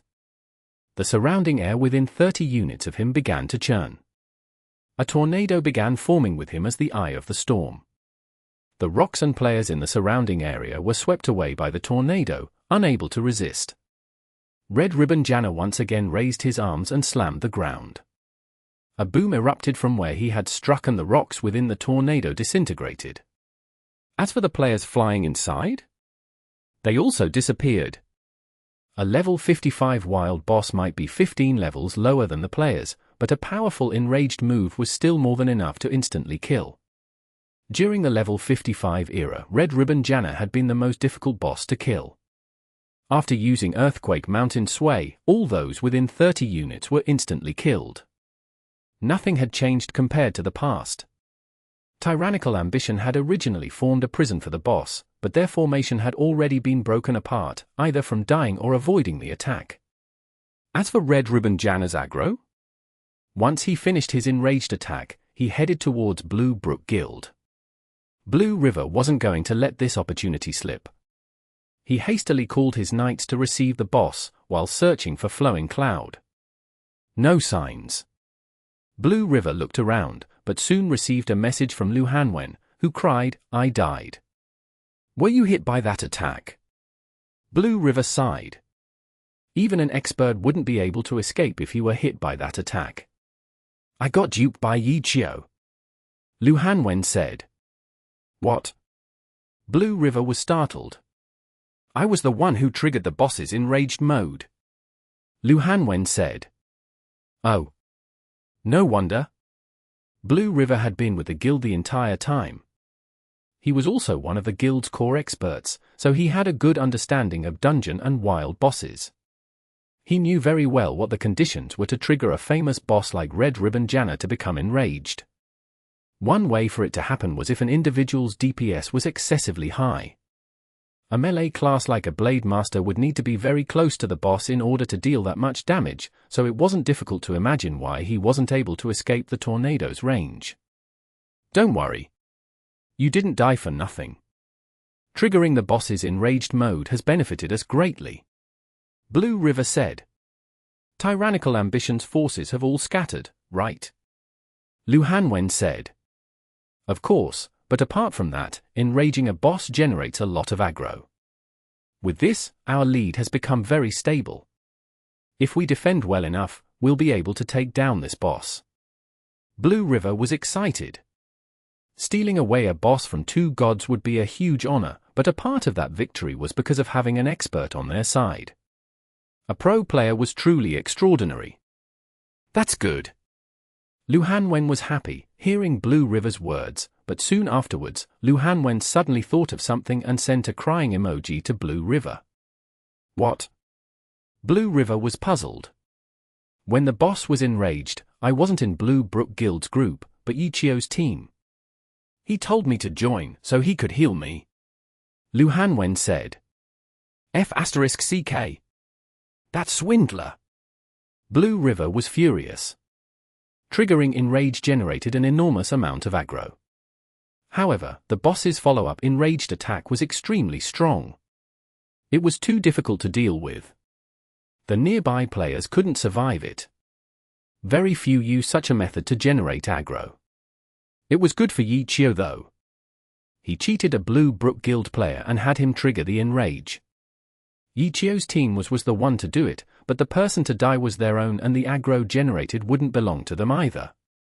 Blue River looked around. He couldn't stay calm. He wanted to immediately find Xiao and whack him 180 times. It was too despicable of him. Blue River wanted to vent his anger, but the boss still needed to be dealt with. Tyrannical Ambition had been thrown into disarray by Red Ribbon Janna's attack. Blue Brook Guild received the boss smoothly though. Blue River immediately ordered his troops to defend the boss. Tyrannical Ambition was still reorganizing themselves, when Xiao led his team to once again cause chaos. Charge, charge, charge. Charge towards the boss. Kill whoever is attacking the boss. Their strategy hadn't changed, but their assault was more tyrannical than before. Blue Brook Guild didn't have a god like Zhong Xinjie commanding. Xiao led his team and clashed head-on. Blue Brook Guild was thrown into chaos not longer afterwards. Blue River had originally wanted to whack Enlightened Lord 180 times. Instead, Xiao's team charged straight into their troops and made a mess of things. Tyrannical Ambition hastily reorganized to try and snatch the boss once more, but the defensive line holding back the Four Guild alliance crumbled. Shiqin, White Stream, and Martial Awareness led the Four Guild troops into battle for the boss. Over here. Xiao had told them where to go a while ago. He called over the majority to convene. The Four Guild alliance's troops suddenly poured in like a tide with frightening momentum. Zhong Xinjie was quite calm though. Although the situation had already surpassed what he could have predicted, he didn't think that Xiao held any sort of advantage. Don't rush. The boss's aggro is still mainly with us and Blue Brook Guild. They started too late. It won't be easy for them to steal away the boss. Zhong Xinjie raised the morale of his troops and once again began going for the boss. This time, it was Xiao's turn to return the favor though. Xiao didn't just tell Team 1 or Team 2 to go. He directly called for Conquering Cloud and Parade to form a great wall, blocking tyrannical ambition from going over. Don't worry. We can go slowly. They started late. If we attack steadily, they'll only be able to help us in the end. Zhong Xinjie had their troops attack Conquering Clouds and Parade wave after wave, shaking their defenses. In comparison, Blue Brook Guild was in an extremely miserable state. Blue River had initially been telling Lu Hanwen that they would drag the battle on to stabilize their lead, but Xiao's elite team tore through their troops like a bullet, disrupting their formation. The injuries weren't large, but their troops had been thrown entirely into disarray. They wanted to chase after and kill the small team too. All of their troops were on backside. Be passive on the defense and active on the offense. Blue River failed to do what Xiao and Zhong Xinjie were trying to do. Heavenly Justice and Radiant swarmed the disorganized Blue Brook Guild troops, immediately making the Blue Brook Guild players to feel like it was every man for himself. Everywhere they looked seemed to be someone from a different guild. It was like all of their allies had died. The boss was still in Blue Brook Guild's hands, but when these two guilds arrived, they started slaughtering everything around them. The elite team sliced their way through and dissected the knights. Heavenly Justice's knights began to get Red Ribbon Janna's attention. Xiao had given precise orders for this specific knight team to come out. This was because Lu Hanwen's Flowing Cloud had been a part of this team when he enraged the boss. The boss's aggro was on Flowing Cloud. Once he died, the aggro wouldn't completely transfer to the team, but the amount of aggro generated by enraging the boss could be said to be a small amount of capital, yet large profits. Apart from these guilds, Samsara and Seaside were still there. After seeing Red Ribbon Janna become enraged, they suddenly wanted to try fishing, but once they saw the four-guild alliance charge in, the two went silent and became cheerleaders. Strikers, Ferocious Tiger Flurry. Push forward. Team 2, 3 left. Team 4, 5 right.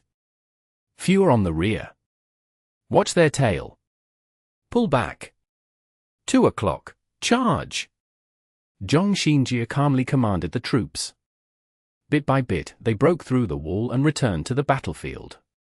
Zhong Xinjie checked the time and was quite satisfied. Xiao wouldn't be able to snatch the boss in just this amount of time. Perhaps Blue Brook Guild's hold on the boss might have lessened, giving tyrannical ambition a stronger hold. But once the troops broke through and Zhong Xinjie checked the situation, he couldn't help but be surprised. Xiao's troops had trapped the boss. That wasn't anything surprising. What was surprising was that the boss's aggro was clearly on the four guild alliance's troops. How did they stabilize the aggro so quickly? Even tyrannical ambition wasn't able to do it. Stealing away the boss's aggro will be more difficult now too, because that Blue Brook Guild kid enraged the boss and generated a huge amount of aggro, but how could they have taken away the aggro from Blue Brook Guild so quickly then? Is everyone in Blue Brook Guild dead? Enraged the boss? Wait. Zhong Xinjie suddenly realized something.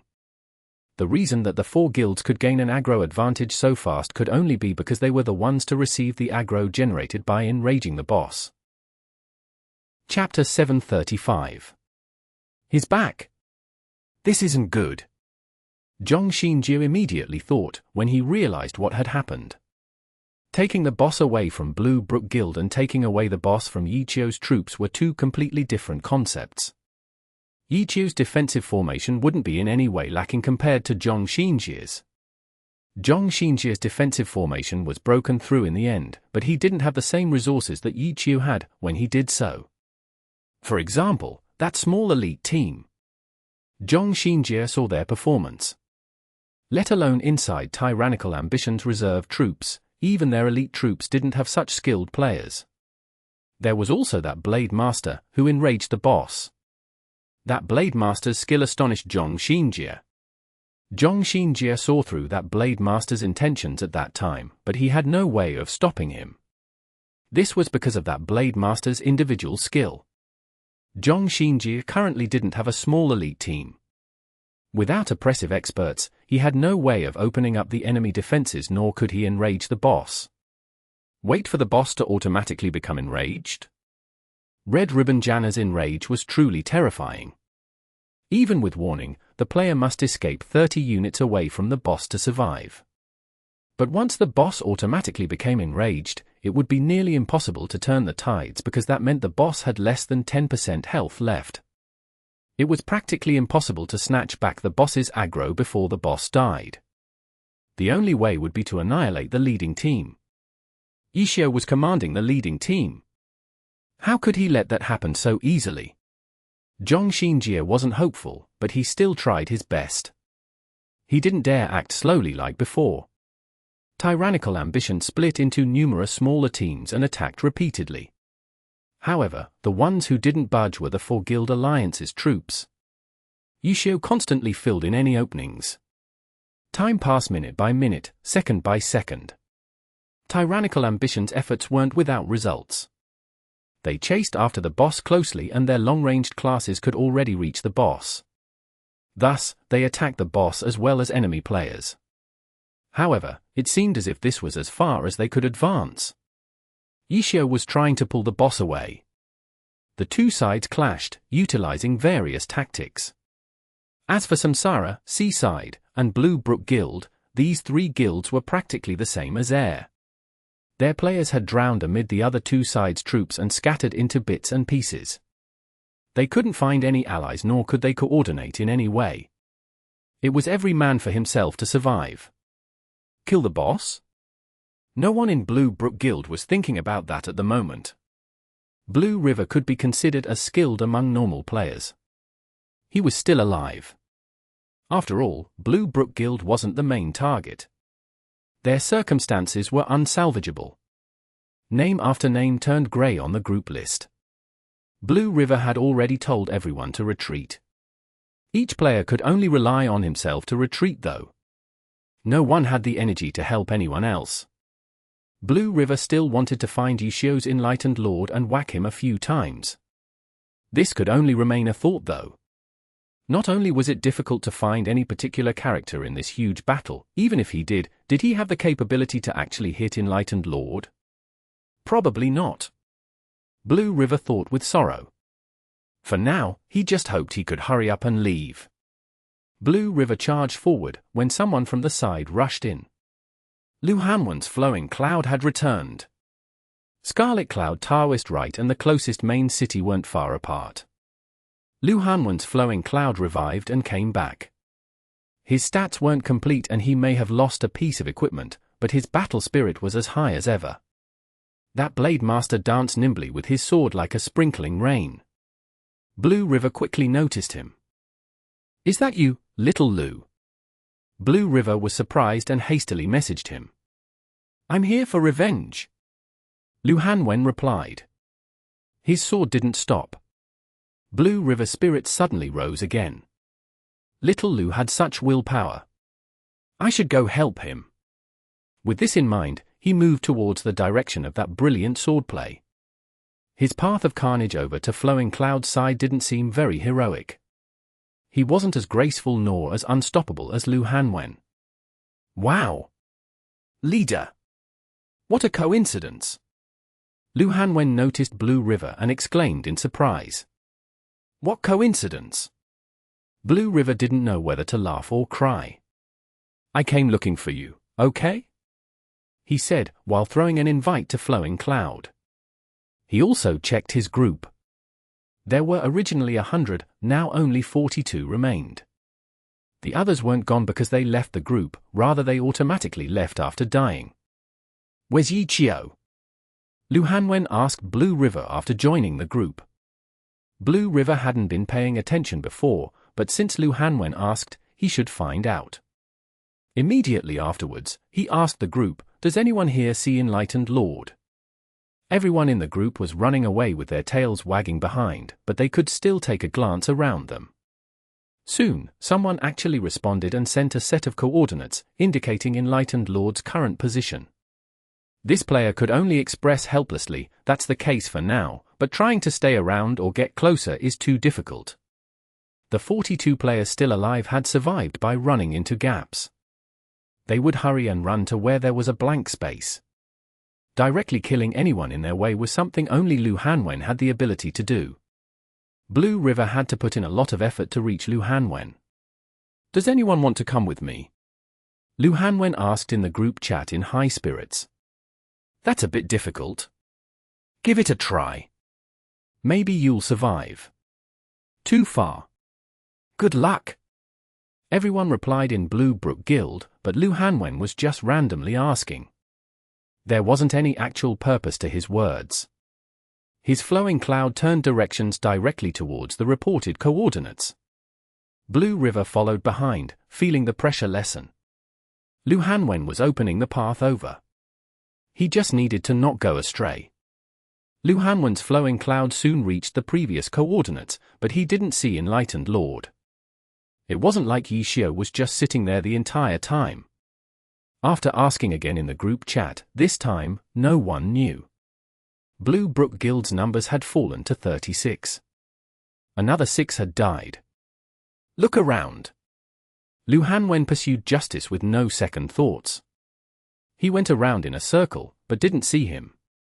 "How about I go and enrage the boss?" Lu Hanwen discussed with Blue River. "All right." Blue River didn't mind. With so few numbers left, he knew that Blue Brook Guild had no hopes at snatching the boss back, so it didn't matter what happened. The two safely raised their shit sticks. The boss wouldn't end up in their hands, but the two leading guilds weren't going to take it so easily. "Charge!" Lu Hanwen's flowing cloud charged. The boss was quite easy to see. Just like how Flowing Cloud's sword was like a propeller blade, the boss had powerful moves too. Lu Hanwen's Flowing Cloud stabbed forth like a dagger. The defense that tyrannical ambition had been trying to break through was being done by him alone. This obviously didn't mean Lu Hanwen was equivalent to that many of tyrannical ambition's troops. The main reason was because the direction he was advancing towards wasn't given much attention. The Four Guild Alliance put most of their attention onto tyrannical ambition. However, now that Flowing Cloud had gotten this far, it would be unwise if they didn't start taking notice. The kid's come back. He's quite spirited. It seems like he wants to enrage the boss again. Xiao also saw Lu Hanwen's Flowing Cloud and figured out his intentions. He immediately ordered his troops to stop him. As a result, breaking through became more difficult for Lu Hanwen. The reason was actually the same as when Xiao's small team tried to get through Zhong Xinjia's defenses, his damage wasn't enough. No matter how skilled Lu Hanwen was or how incredible his equipment was, a single person's damage output would never be able to compare to a team's. Xiao's small team had broken through due to their combined efforts. Right now, a lone individual trying to tear through an iron wall would only feel powerless. Xiao. Through a small crack in the defense, Lu Hanwen saw Enlightened Lord in the midst of battle. It wasn't like he could break through the defense anyways, so he turned around and immediately dashed towards Enlightened Lord. He's coming towards me. Xiao soon noticed. Flowing Cloud was the most noticeable character apart from the boss. "I'm here for revenge." Lu Hanwen rampaged his way through quickly. His sword glinted and arced towards Enlightened Lord. Xiao immediately had Enlightened Lord turn to dodge the attack. Lu Hanwen reacted fast. Flowing Cloud's second attack followed afterwards. It was only now did Blue River's Blue Bridge Spring Snow begin his first attack. You're leading again?" Xiao saw Blue River. Blue River was depressed. It seems like his team looked really weak in Xiao's eyes. Xiao failed to even notice who had been leading. In any case, they were easily defeated. "You're too shameless. To think you'd trick little Lu." Blue River angrily rebuked. That's not completely correct. At that time, if no one healed him, he wouldn't have been able to enrage the boss. "I say, is this the tactic you came up with? Have one person charge around violently. The first time, he tried to ambush alone, fine. But to think he didn't learn his lesson and tried again. Don't you have any sense of teamwork? You can't do everything in glory again, Xiao said. Blue River couldn't help but pause. What the heck? Why does it seem like I'm wrong? But what normal player could keep up with Lu Hanwen's pace? Lu Hanwen charging straight through wasn't my idea anyways. Is it my mistake or is it because I gave him too much free rein? But try and order around a pro-level player? Blue River started to sweat. Xiao seemed to know what he was thinking though. Even if he's a pro player, he has to obey orders no matter what team he's in and try his hardest with everyone together. Chapter 736. Human Bomb. Xiao's words stumped Blue River. He remembered in the beginning, when he only just met Lord Grimm in the 10th server. At that time, he hadn't known Xiao's identity as a god and had dungeoned with him. How did Xiao act when they played together? Blue River recalled. Lord Grimm's skill astonished them, of course, but no matter how high of a skill level he played at, he never failed to coordinate with the rest of them. It was only because of that Blue Brook Guild's 5-man team could instantly achieve such a dominating dungeon record. That record hadn't been set because they had an incredible expert, who soloed his way through, but rather his existence improved the strength of the entire team. Blue River contemplated. Lu Hanwen expressed his approval towards Xiao's words though. That's very reasonable, senior. Of course. When Xiao said these words, who would have thought that he had been forced to roll on the ground due to the pressure exerted by Lu Hanwen's flowing cloud? But Lu Hanwen was only able to keep it up for a short amount of time. Xiao's enlightened lord wasn't standing alone. Many others had already begun protecting him. None of them were elite players though, so fighting against Lu Hanwen didn't end well for them. Of the 3 who arrived, 2 were sent flying from a blow-away skill, while the other was hit up into the air. Lu Hanwen whacked him and the poor player shot towards enlightened lord like a cannonball. Xiao used that moment of interruption to retreat, while fulfilling his duty as a healer. However, 3 normal players and a healer wasn't going to be enough to beat Lu Hanwen. These normal players couldn't stop Lu Hanwen's flowing cloud at all. They were knocked aside after a few hits as if they didn't exist. AoE attacks. Enlightened Lord had many long-ranged classes around him. They clearly weren't suitable to directly contest against Lu Hanwen's Blade Master. Xiao shouted and these long-ranged classes used their AoE skills. Lu Hanwen responded with shadow steps, instantly forming 6 of them. Even Xiao couldn't figure out which was fake.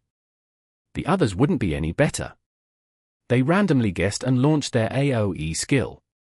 Who cares if it was real or fake? Just fire more attacks. The attacks covered the ground. In the end, shadow steps could only make it so that the attacks were more spread out, so Flowing Cloud wouldn't immediately die. But with this barrage, Xiao was able to identify the real shadow. Although all 6 were heading towards Enlightened Lord, it was very obvious which was the real one. When Flowing Cloud rushed out, Enlightened Lord cast a holy commandment. It didn't hit, but it gave everyone a general direction. AoE attacks didn't need to be aimed with high precision. See, this is the power of teamwork, Xiao said, and another wave of explosions came. Who knew how many players attacked in that direction? Lu Hanwen tried his best to escape, but unfortunately, it wasn't enough. Only a portion of the skills hit, but it was enough to kill Flowing Cloud. Enlightened Lord walked over to pick up Flowing Cloud's equipment. He looked around. What about that other one? That other one was Blue River's Blue Bridge Spring Snow. Even Lu Hanwen wasn't able to survive the bombardment, let alone Blue River.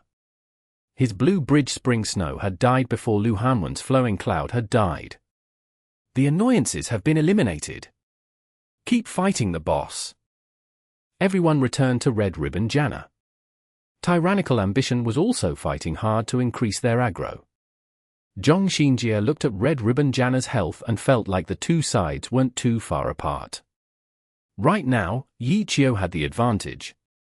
They had control of the boss, so they were building up aggro fast.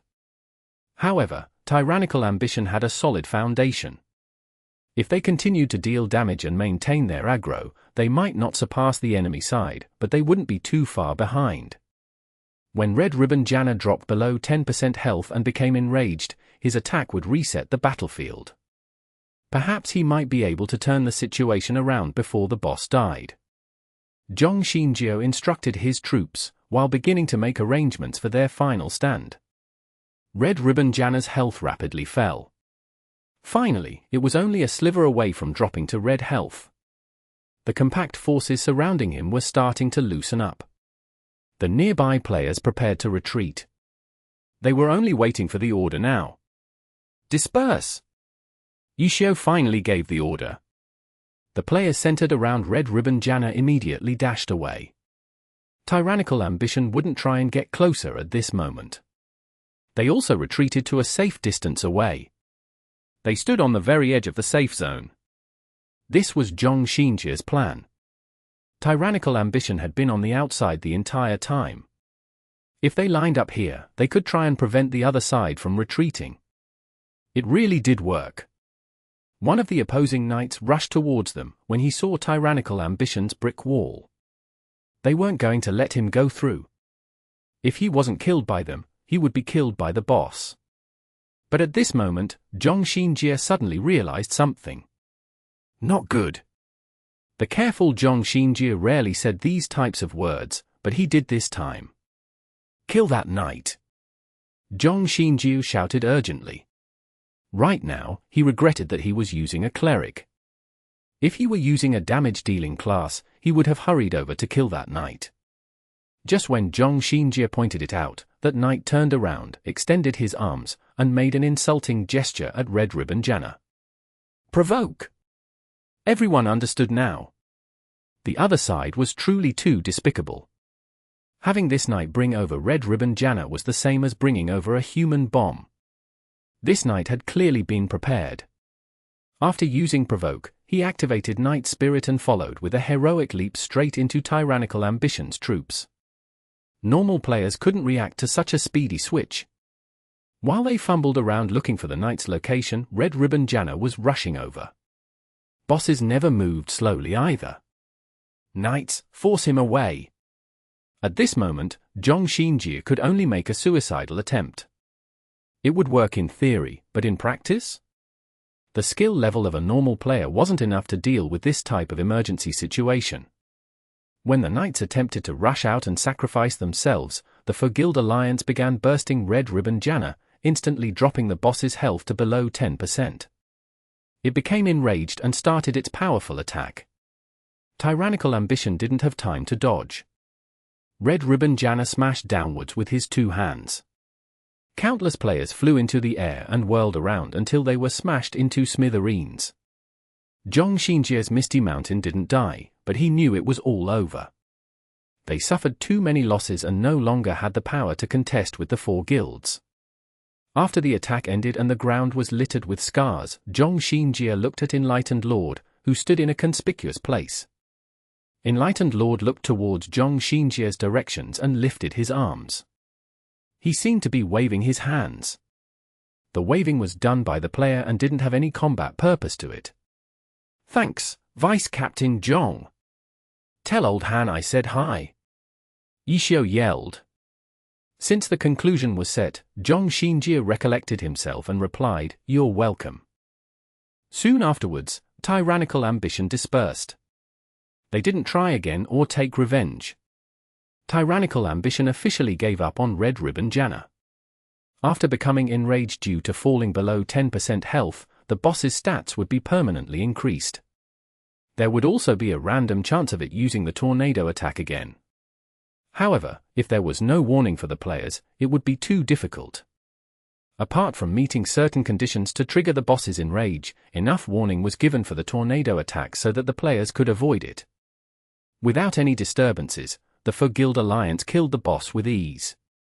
Once the items dropped, everyone let out a sigh of relief.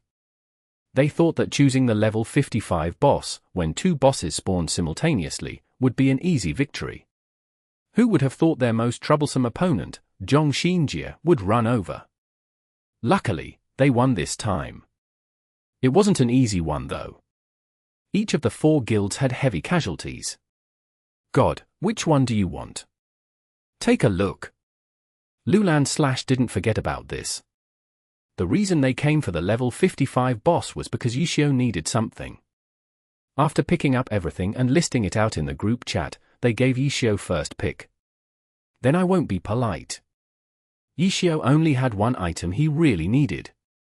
He already saw it among the list of drops, so he picked it out. The other guild leaders paid attention. Iron floating phosphorus. It wasn't anything particularly special. It was just one of the numerous rare materials out there, so they wouldn't argue over it. Xiao took the item. Afterwards, they started from the beginning and split the drops accordingly.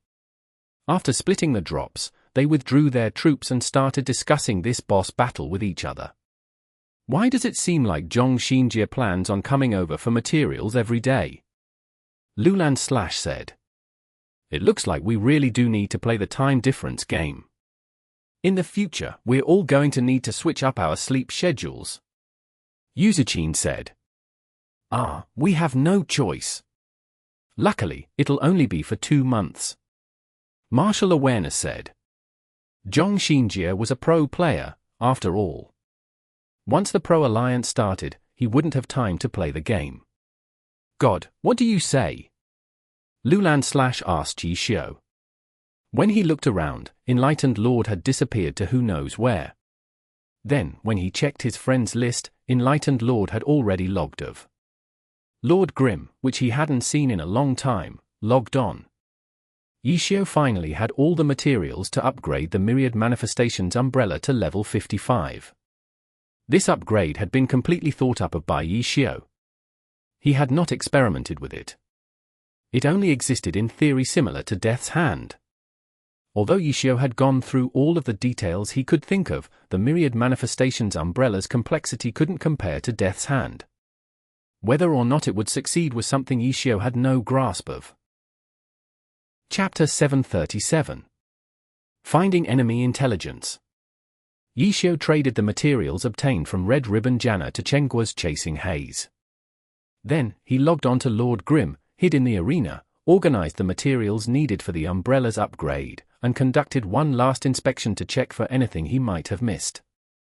Xiao had done this who knew how many times, but he never appeared impatient. He opened up the equipment editor, looked at the blueprints of the Myriad Manifestations umbrella and the gathered materials, slowly studying each step. Chengguo carried all of the important materials. Although she followed along everyone else, she couldn't help but feel nervous. She would often check her surroundings to see if there were any nearby hostilities. When she returned to the city, she immediately headed towards the arena and found Xiao's Lord Grim. It was only when she finally traded the materials on her did she let out a sigh of relief. Right when she traded the materials, a knock could be heard on the practice room door. Chengguo stood up and opened the door. An employee stood outside. "Boss, there are people looking for you." Chengguo had already noticed the two standing behind her and went Su Muqing and Xiao Shiqin were unexpectedly standing there. "Come on in. Come on in." Chengguo obviously knew how risky it was for these two stars to come into her internet cafe. Didn't a disaster just happen last night? Today, the two came in with disguises, but if someone looked at them for a while, they would still be exposed. Chengguo hurriedly urged Su Muqing into the room. She was about to rush outside and call out Xiao Shiqin, but in the end, she decided not to. Last night, Xiao Shiqin had left her a good impression. If it was Sun Srong who had come instead, Chengguo probably would have shouted out his name. "You're here!" Xiao lifted his head and glanced at her. He didn't seem surprised at her visit. "This time, I'm completely on vacation," Su Muqing said. "HM? Little Xiao is here too." Xiao noticed Xiao Shiqin and felt somewhat surprised. "I don't have anything to do, so I came to look around," Xiao Shiqin said. "After joining a new team, instead of hurrying to unite the team, you immediately come over to scout for enemy intelligence. How dedicated of you," Xiao remarked. "Ahem." Xiao Shiqin coughed in embarrassment. He had come over to visit partially for this reason. Xiao's team would be a formidable opponent for Excellent Era in the Challenger League. However, he had zero knowledge about their enemies. Shiqin couldn't help but feel uneasy. He always liked to form his strategies based around his opponents. It was easier to find information in the alliance. Even if he had never fought against an opposing team before, that team would certainly have records facing other teams. Happy was a newly formed team though. How could there be any records on them? He planned on strolling over to Happy when he bumped into Shiqin. In the beginning, neither of them said what they were planning on doing. They just walked around together when they noticed that they seemed to be heading towards the same destination. The two looked at each other incredulously, and that was how they ended up arriving here together. Everyone in the team has gone on vacation.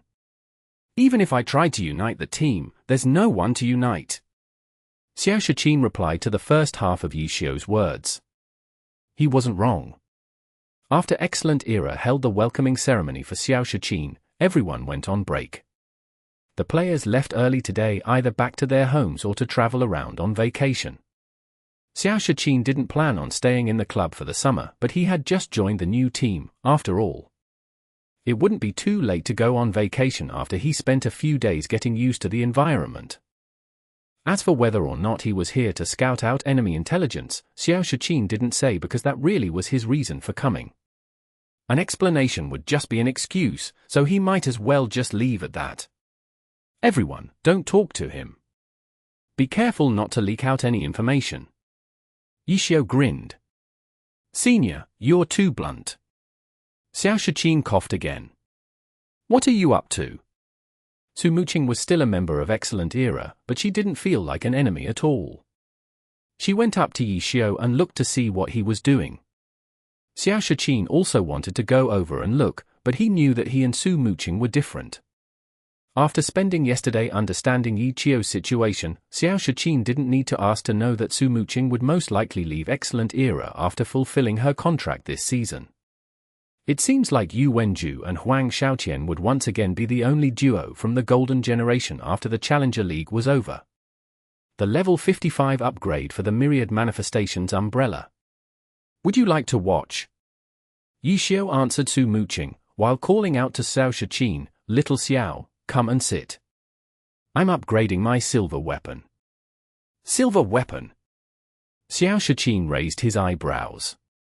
Yesterday night, Daoxian told him information about Xiao's situation, and the transforming Myriad Manifestations umbrella was no secret. Oh, that silver weapon? I've heard of it. Shiqin replied. He was already thinking in his head, apart from that silver weapon, what other weapons does Happy have? Right now, Excellent Era's greatest advantage over Happy was their characters. A newly formed team wouldn't be able to catch up to their level in a short amount of time. However, this newly formed team had got Xiao in it. He had started playing professionally since the very start of the alliance and had seen everything there is to see in glory. It wouldn't be unusual if he had some knowledge of how to create silver equipment. Daoxian had personally told him that he wouldn't be surprised if Xiao could create one autumn leaf set of silver equipment.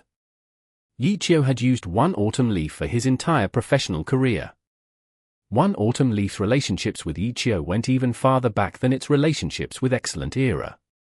Team Happy just happened to have a battle mage too. Daoxian didn't need to explain the implications. Shiqin wanted to see if anyone else in the team had a silver weapon. Of course, he didn't count on Xiao answering that question direction, but there might perhaps be hints. But in the end, all he got was, yeah, that one. That wasn't the answer Shiqin was looking for, because he already knew that. Shiqin didn't plan on watching Xiao. The details of Xiao's silver weapon was certainly a secret. Letting him take a look was already giving him face. Going over to watch the process was too impolite. The other side would certainly kick him out. In an official club, the research department had a sign saying unsolicited visitors are not welcome. He wouldn't even be allowed in the room. Shiqin wouldn't actually listen to Xiao's words and take a seat. He wasn't here to wait for the other side to tell him anything. He couldn't hope for Xiao to tell him, Little Xiao. Our characters are like this and like this. These are our silver equipment. Go back and figure out how to deal with us. Xiao Shiqin walked around like he had nothing to do. There were 3 people in front of him, playing the game: Tang Ru, Steamed Bun, Xiao Yifan. Xiao Shiqin glanced at their screens. He might not actually be able to see anything, but he could maybe see their reactions? Sure enough, there was a reaction. Xiao Shiqin glanced around. The person he walked past turned his head and looked at him. That person leaned forward as if he wanted to jump into the screen, blocking Xiao Shiqin's line of sight. "What are you looking at?" Steamed Bun asked accusingly. I wasn't looking at anything. I'm just walking around." Xiao Shiqin was startled. He thought the other side would react, but he didn't think he would make such a big reaction. What secret could this brawler be hiding? Xiao Shiqin thought to himself. At the same time, he moved back in embarrassment. What could that Steamed Bun be hiding? Not just Xiao Shiqin, but even Chen Guo was thinking of this question. If there was actually anything that couldn't be seen, she would have blocked Xiao Shiqin before he got there, or she might have simply blocked the door, not allowing any visitors. But they didn't have any secrets to hide, so Chen Guo didn't mind. Xiao had just said a few teasing words. As for telling Xiao Shiqin about his silver weapon, Xiao was reminding him, "Don't come over here." Xiao Shiqin understood. He didn't follow Su Muqing. He had only taken a few steps though, and Steamed Bun reacted in such a way. Everyone was puzzled just like Xiao Shiqin. Steamed Bun continued to glare at Xiao Shiqin, making Xiao Shiqin feel like he couldn't just blindly look around. As a result, Xiao Shiqin listened to Xiao and sat down on the sofa. With Xiao in the team, the battle mage's equipment wouldn't be an issue. But this brawler might really be hiding something. That Wei Chen was Team Blue Rain's former captain and the original owner of Swaksar. As a result, Wei Chen might have a similar relationship with Swaksar like Xiao's relationship with One Autumn Leaf. Silver equipment for Warlock might not be an issue either. And Su Muqing. Dao Xian had already put it plainly. If they couldn't keep Su Muqing, Dancing Rain would most likely be brought away as well and join Team Happy. Wait, it would still be a year before Su Muqing would be joining Team Happy. And by that time, the results would be out.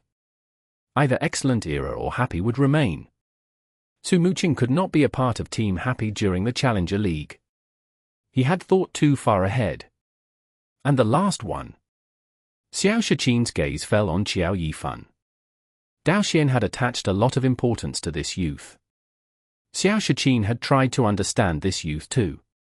From the public statements, Xiao Yifan had been registered to Team Tiny Herb last season as an assassin. But at All Stars, he had used a ghost blade to challenge Li Xian. And from what he saw just before, Xiao Yifan was clearly playing on a ghost blade. What's going on? Xiao Shiqin found a hint. Could Xiao have won over Xiao Yifan a long time ago and persuaded him to switch from an assassin to a ghost blade?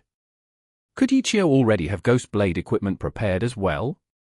At this moment, he suddenly saw Xiao Yifan get up and walk towards him. Chapter 738. Myriad Manifestations Umbrella Upgrade Complete. Xiao Shiqin was puzzled. Xiao Yifan was someone even his boss, Dao Xian, worried about. Right now, he was walking over. What could he be up to? Xiao Shiqin didn't look anywhere else. He fixed his gaze on Xiao Yifan, who walked over to a water dispenser and poured out a cup of water. Afterwards, he returned and placed the cup in front of Xiao Shiqin on the small coffee table. "Senior, have a cup of water." Then, he went back to his seat. Ah? Xiao Shiqin pondered over what just happened for the next 5 minutes. He didn't think Xiao Yifan had any hidden motives behind his action. There shouldn't be any issues. After he snapped out of his daze, he was about to say something, when he suddenly realized that the entire room had fallen eerily silent. The small bit of noise that could be heard came from a single direction, Xiao's seat. Was he working on his silver weapon? Xiao Shiqin subconsciously wanted to take a look. But left the seat before he realized that getting up wasn't right, so he quietly sat back down. He followed everyone else and didn't utter a word, maintaining the silence. The Myriad Manifestations umbrella was currently in the process of being upgraded. First, let's not talk about the complexity of the parts. Just the amount of rare materials needed exceeded that of a normal silver weapon. These excess materials weren't used to increase the weapon's stats, but rather the various transformations. In order for these transformations to function smoothly, the complexity of each part was naturally higher. Normal weapons needed to only maintain a single form. No other weapon was like the Myriad Manifestations umbrella, which required numerous movable parts. Even movable parts such as those inside guns weren't as troublesome as those in the Myriad Manifestations umbrella. Once everyone knew that Xiao was upgrading the umbrella, the practice room became even more quiet than when Wei Chen had upgraded his Death's Hand. Shiqin couldn't just run over to Xiao's side to watch, so he sat on the sofa, but there wasn't much he could see. Tang Ru, Steamed Bun, and Xiao Yifan had their backs facing him, covering their screens up. Wei Chen, Xiao, and Chen Guo had their computers covered even more. He couldn't even see their faces. The only thing he could see was Su Muqing's expression. But Su Muqing? She was just focused on Xiao's screen. He couldn't discern any information from her face. Shiqin felt a bit impatient. If he said anything, he was afraid that he might mess up the upgrade process. They had let him in and didn't obstruct him in any way. It was very polite of them. If he intentionally made a ruckus, Shiqin felt it would be too wrong of him. He wasn't the type of person who could do that. But just sitting here doing nothing. He wasn't friends with any of them and couldn't experience their anxiousness or hopes, so he stayed careful and cautious. He really felt somewhat uncomfortable. However, Shiqin was still a kind and honest person. Even though he felt uncomfortable, he endured it. Happy's practice room was silent for an entire hour. When he saw Su Muqing suddenly relax her eyebrows and then stand up, Shiqin felt like they should be done. Shiqin only said it in his heart. On the other hand, Chen Guo directly spoke, "Done." Xiao replied. It was done. The parts had been assembled together, but was it a success? Xiao excited the equipment editor and returned to the game. Lord Grimm. The Myriad Manifestations umbrella sat in his inventory. The mouse hovered over it and the Myriad Manifestation umbrella's stats could be seen. Myriad Manifestations umbrella. Level 55. Attack speed, 5. Weight, 2.3 kilograms. Durability, 23. Physical attack, 592. Magic attack, 592. Vitality plus 13. Strength plus 13. Intelligence plus 13. Spirit plus 13. The stats ended there. Wei Chen and Chen Guo had stretched their necks to look. After looking at the stats for a good while, Chen Guo carefully asked, "Is it a success?" From the base physical attack, magic attack, and 4 stat increases, the umbrella had clearly been upgraded. But Chen Guo knew that when the Myriad Manifestations umbrella upgraded from level 45 to level 50, there was a significant increase. The original blank weapon with just attack numbers suddenly increased the other 4 stats at level 50. Who knew if there might be other bonuses for the level 55 upgrade? However, only the original stat lines increased. Was that a success? It's not bad for now. Xiao replied. The checkup on the Myriad Manifestations umbrella didn't stop here though. Lord Grimm exited the arena to a place where he could freely move around. He equipped the umbrella and transformed it to its spear form. Xiao quickly looked over it and then changed the umbrella's form again. Change. Xiao changed the umbrella to each of its 6 forms. When it transformed one last time, Xiao's tense expression finally relaxed. It's a success. Xiao said. Sweet. Chen Guo slammed the table. It's just a level 55 upgrade, so there's not much to it. Xiao smiled. But you said that you had no reference materials for the level 55 upgrade and you needed to figure out the upgrade process completely on your own. That makes the procedure risky. Is it not sweet for it to succeed on your first try? Qianghua said. If the next upgrade processes succeeded like this one, that would be sweet. Xiao said. Of course, he was happy about the umbrella successfully being upgraded to level 55, but Xiao knew well that it was just another step taken.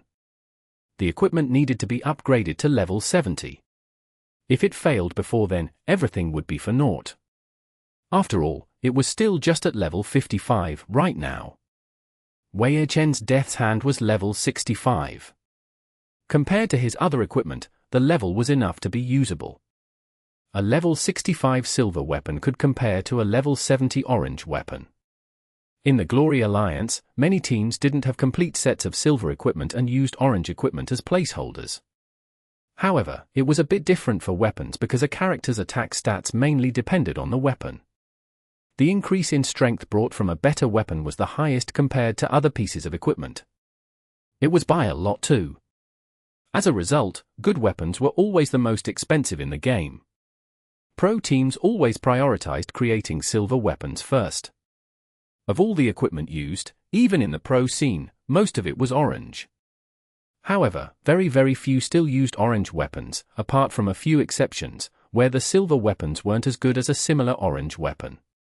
For example, Lulan/Swordpoint wasn't something that could survive in the pro scene. A level 65 silver weapon was still more valuable than an orange weapon. After all, a silver weapon was fit to the player's style. But because practically everyone in the pro scene carried a level 70 silver weapon, if you brought a level 65 silver weapon to compete, no matter how good the stat increases were, it wouldn't be able to compare, overall. Other silver equipment could be used at level 65 because many characters in the pro scene still wore inferior orange equipment. A level 65 silver weapon would put you at a disadvantage in the pro scene though. The Myriad Manifestation Umbrella's upgrade to level 55 let Xiao relax. But he was mostly excited about how he didn't need to waste any more materials or time on this step. In terms of value, a level 55 silver weapon was far from enough. Level 60, 65, and 70 was still awaiting for him. Xiao had obviously pondered over these stages, but his plan wasn't mature yet. He didn't have the necessary materials either, so those weren't as urgent. After succeeding, Xiao logged out of Lord Grimm and slumped into his chair to rest. The equipment editor had exhausted him. It was even more tiring than his confrontation versus Zhong Xinjie because everything needed to be done with careful precision. On the sofa, Shiqin heard about the success. When he saw Xiao relax, he stood up and smiled. You succeeded. Congratulations. You heard it. It's only a level 55 upgrade. It isn't anything worth getting excited about. Xiao said. Everything has to be done step by step. You don't become fat in a single bite. Shiqin said. True. Xiao thought about it. Then, he stood up and headed over to Shiqin, so he could properly receive his guest. He started off saying a bunch of rubbish, expressing his concern. Are you getting used to excellent era? I just arrived. I'm still adapting. Shiqin smiled. Do you need my help? Ask away. Xiao said. Senior, you're too polite. Everything's going well. Shiqin said. Do you have any confidence facing us in the Challenger League? Xiao asked. Shiqin was a bit speechless. Yes, he was an all-star and a former team captain. He was still at a loss towards Xiao's question. Because to anyone else, asking whether or not you had confidence was something the one with the higher status said to the one with the lower status. In terms of his individual status in the alliance compared to Xiao's, Shiqin being considered the one with the lower status wasn't an issue. But this was comparing two teams. How could Team Happy be the one with the higher status compared to Excellent Era? However, Xiao clearly asked Shiqin in this way, rendering Shiqin speechless. Ah? Yeah. Shiqin finally answered awkwardly. Yeah. Could be understood as actually, no. But I have to say yes. It could also be understood as of course. In any case, it was a half-hearted response. If you lose to use, it'll be a tragedy for sure. What are you going to do? You didn't plan on coming to Excellent Era to play in the Challenger League, right? Xiao asked. Psychological warfare. Xiao was trying to put him under pressure. Shiqin understood very clearly, but he couldn't help but feel a bit panicked at being asked this question so directly. When he finalized the contract with Excellent Era had already been relegated, so the contract was only a year long. This point hadn't been publicly announced. It was naturally a preventive measure if Excellent Era failed to return to the Alliance. Shiqin couldn't say this though. If he replied in this way, it would appear as if he had no confidence in their victory. How troublesome. Chapter 739. Give us a hand. Shiqin knew that his visit today had been a bit rash. Very few would barge directly into an enemy team's practice room to look for information on them. But just because few did it this way didn't necessarily mean that others didn't want to do it. In truth, it simply wasn't possible.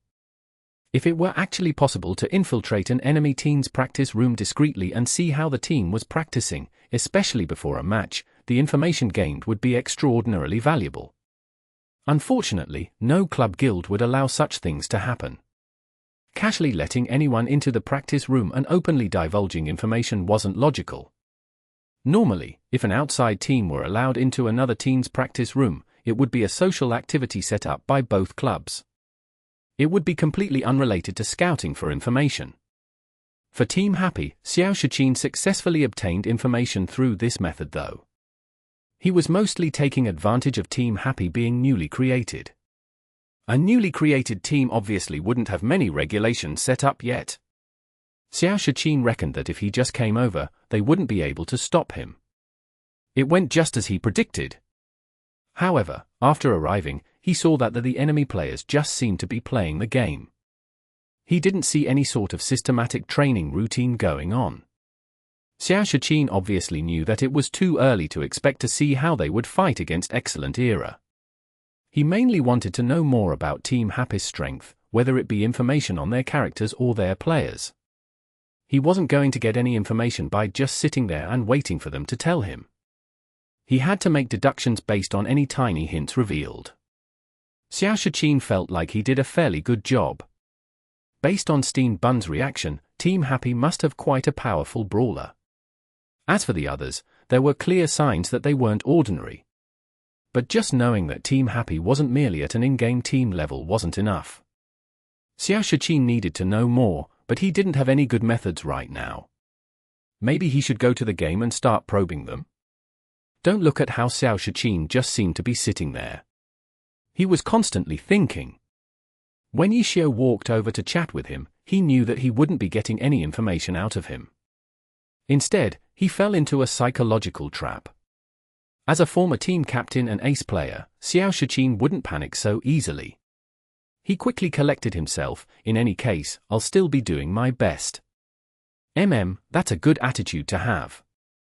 Xiao appeared as if he were lecturing a rookie and not an experienced team captain and all-star player. Shiqin could only give a forced smile in response. Just when he was about to say something else, Guo suddenly shouted, "Something's come up." "What is it?" "Another boss has spawned," Guo said. "Ah. So fast." Xiao immediately ran over. His Lord Grimm wasn't logged into the game at the moment. This time, Heavenly Justice had discovered a boss. Lulan/ couldn't find Xiao in the game, so he shouted at him in the chat group. Xiao wasn't in front of his computer though, so how could he see the message? As a result, Lulan/ looked for Guo's chasing haze to get Xiao's attention. "What boss?" Xiao asked. "Level 70. Red Mage Mirwa." Lulan/ brightened at Xiao's reply. "Gather! Gather!" Xiao called. If there was a boss, of course they needed to go kill it. At the same time, he tilted his head towards Wei Chen. "Did you guys receive the new?" "Of course." Wei Chen's expression was grave. He turned his head back to look at Xiao. We're going to be needing this one. Xiao shot a glance. I can hear the excitement in your heart. Don't hold back, Wei Yichen said. Xiao knew why Wei Yichen was so excited. Wei Yichen had already come up with a clear blueprint for his weapons upgrade, all the way to level 70. As a result, Xiao paid attention to any materials needed for Death's Hand when they split boss drops. Death's Hand required 5 level 70 rare materials. Xiao had already obtained 3 last week. As for the remaining 2, both dropped from Red Mage Myriad. A boss wouldn't only drop a single material. If they got Red Mage Myriad, there would be a high probability of gathering both remaining materials for Death's Hand. As for the other materials, the 2 million yuan worth of materials from Samsara covered it. At that time, the upgrade process for Death's Hand had already been formed, so there was no way Xiao wouldn't have accounted for any required materials. Wei Yichen had worked for so many years to upgrade his Death's Hand to level 60. Now he had the chance to finally upgrade it to level 70 and fulfill his long-cherished wish. How could he not be excited? If the situation allows, maybe you can provide us with some help, Xiao said. As if you need to say that, Wei Yichen replied. This was his value in being a spy. When commanding Samsara's second elite group, he could employ tactics to secretly help Xiao snatch the boss. I'll think of some way to deal with Zhong Xinjie. Wei Yichen was prepared to go all out for his Death's Hand. He obviously knew who their most troublesome opponent would be today. Yesterday, Wei Yichen had secretly helped Xiao's side, but it still didn't go smoothly against Zhong Xinjie. After all, there were a lot of competing guilds. All of them were trying to stop each other. Wei Yichen couldn't be too conspicuous. As the saying goes, water flowing out in a trickle takes a long time to exhaust. He was willing to throw it out the window for his Death's Hand though. Don't lose your head. Xiao logged onto Enlightened Lord. Then, he turned to look at Xiao Shiqin. Little Xiao, it's not like you've got anything else to do. Come. Why not give us a hand? How casual. How natural. It made him feel bad to refuse. But how could Xiao Shiqin accept so easily? He could obviously tell what Xiao was going to do. They were going to go boss hunting again. Killing bosses was for materials, and materials were used for creating silver equipment. Help the other side create silver equipment and beat Excellent Era in the Challenger League. If Xiao Shiqin helped them out here, wouldn't he be working against his own interests? How could Xiao not understand something so obvious? Of course, he wouldn't, but he seemed to not know what was at stake. It was as if he were talking casually to a good friend. His words came out naturally as if it were a hey, I'm moving some stuff. Come help me out. How many guests could refuse such a request? Xiao Shiqin was conflicted. They didn't slam the door in his face or treat him like an evil enemy. That made him rejoice, but now he regretted it. The other side was now asking for his help. If he helped, he would be biting his own hand. If he didn't, he would appear rude and unscrupulous. They were letting you play in their practice room despite your identity, but you only cared about your own interests. To put it plainly, Xiao Shiqin was let in out of kindness. Now they wanted you to return it, but they wanted you to do something very wrong. It would make anyone feel troubled. Xiao Shiqin felt a bit at a loss facing this request. He looked around and saw everyone waiting for his response. He suddenly thought of something. Helping the other side in their battle was a good opportunity to see their strength. Even if he helped them take down the boss, it was still just a boss.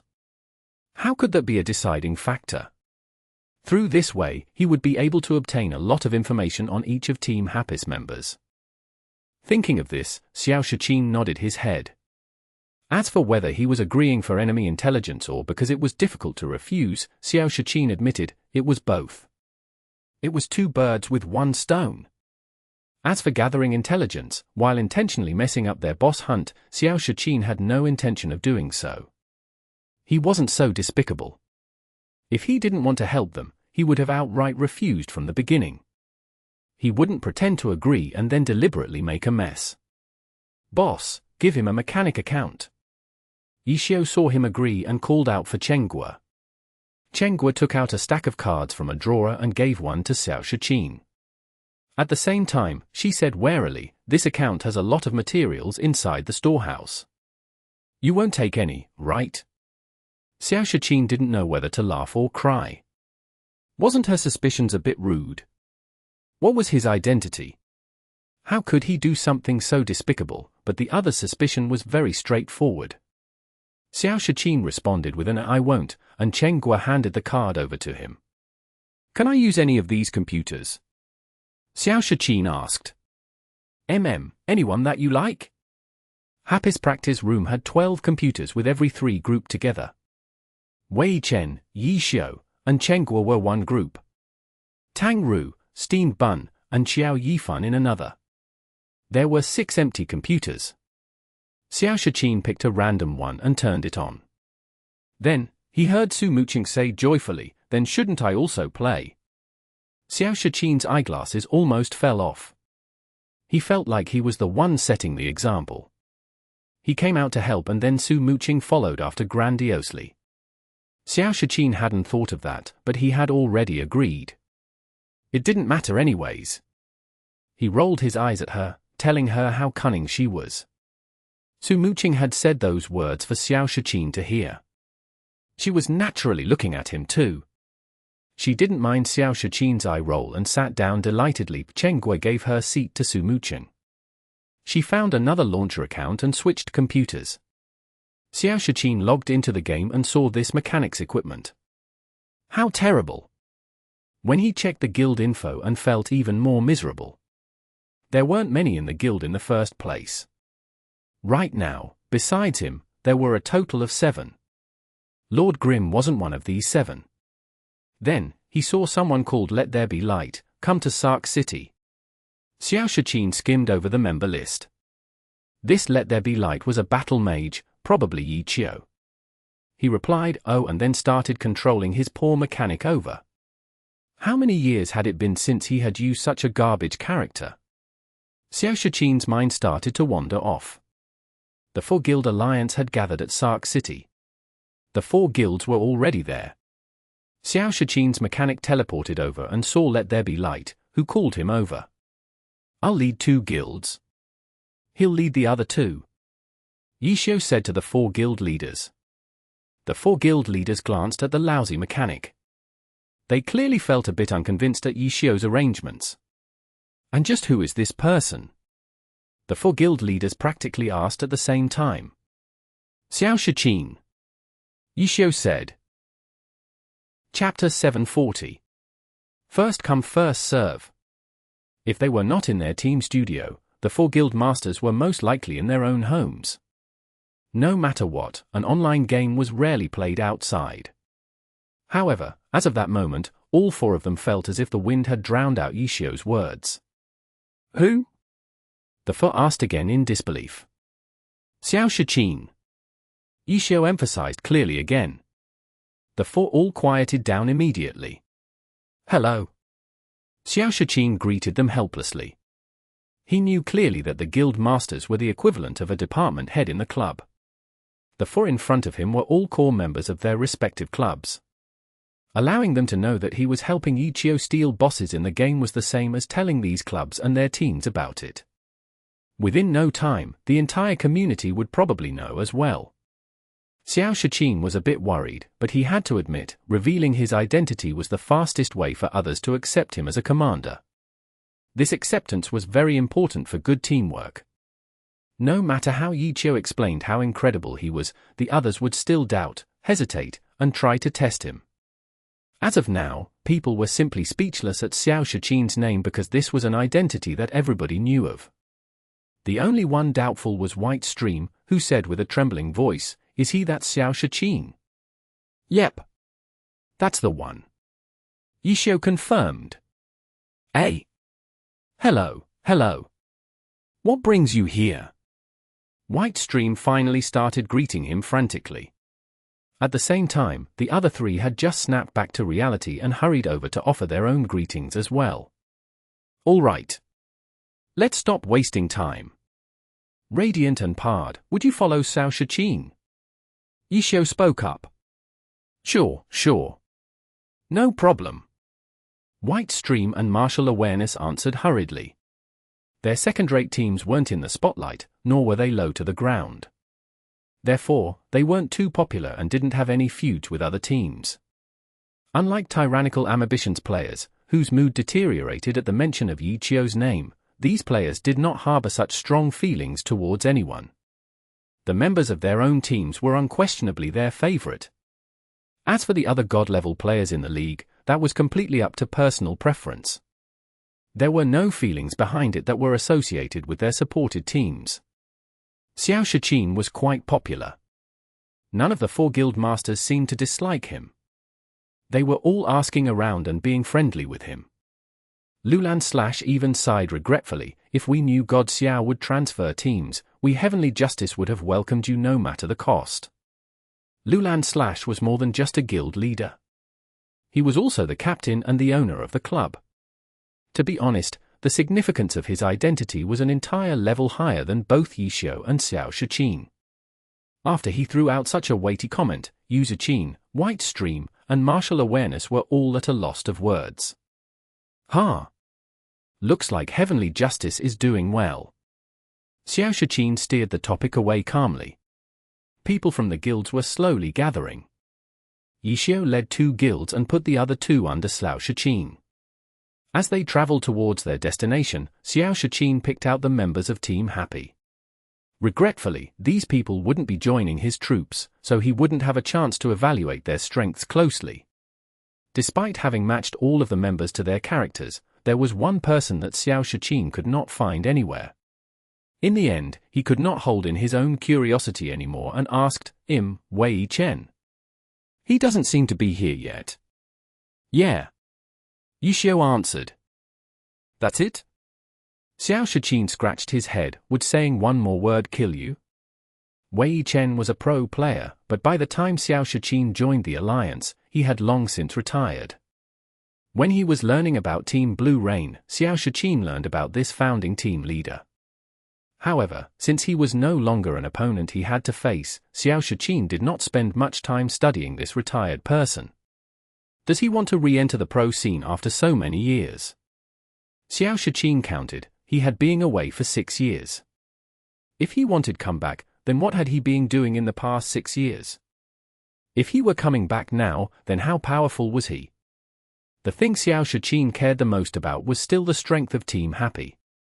Not long after everyone left Sark City, they arrived at the nearby Midnight Inn. No matter how big the inn was, it could not be big enough to be a leveling ground by itself. It was just a landmark building in the area. This time, Red Cloak Warlock Moa had just respawned here. Midnight Inn was getting more lively as more people were arriving to fight for the boss. The small place was packed with players from various guilds, as well as those who did not belong to any big guilds. The club saw fighting over wild bosses as their main job, but that didn't mean other regular players weren't interested in these boss fights. As of this moment, there were a number of level 70 players who had gathered into a random team, hoping to take down the boss for themselves. Unfortunately, after a few futile struggles, they all eventually died. Red Cloak Warlock Moa left without even sparing a glance at the numerous corpses around. He made it seem as if the bloodshed were as insignificant as raising his hand. F***CK every time. There are all we idiots. Salty Not Sweet complained. He was a player in one of the 4 branch guilds of tyrannical ambition. He was not some elite member, nor was he a star player. He had just happened to bump into Red Cloak Warlock Moa's respawn when he had been roaming around the leveling area, going about his own business. Wild boss fights were the troubles of the elites. However, reporting boss respawns were the responsibility of every guild member. When he reported it to the management level of the guild, he quickly got a reply from the highest command, Wandering Shockwave, keep watching. Report any changes immediately. Salty Not Sweet had been quite excited. A wild boss fight would be a battle at the highest level in the guilds. Despite being weak, to still be able to participate in such a way was still something worth rejoicing over for a fan. The players who provide the information would be rewarded by the guild with contribution points later. Salty Not Sweet carried out his mission carefully. He roamed around while avoiding the boss and keeping track of the nearby players. Unluckily, a random team decided to challenge the boss first, but ended up getting pulverized. To make the matters worse, these players almost got the scouts like him involved. He watched a player from Misty Castle die from a single shadow arrow from Myriad just because he had reacted 1 second too slow.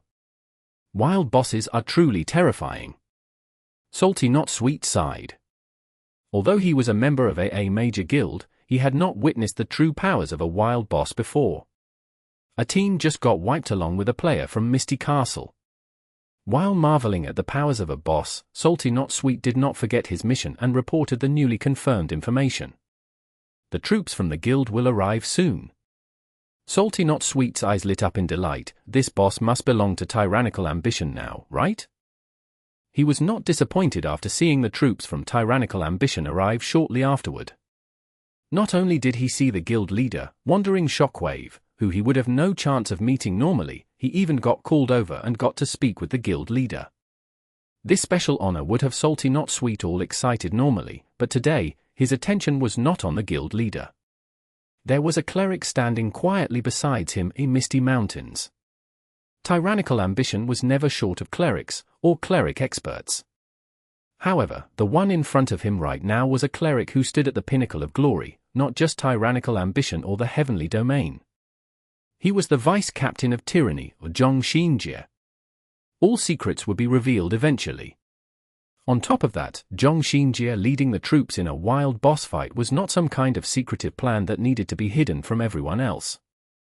When every other guild knew that Zhongxinjie had come himself, what reason did Tyrannical Ambition have to not know it as well?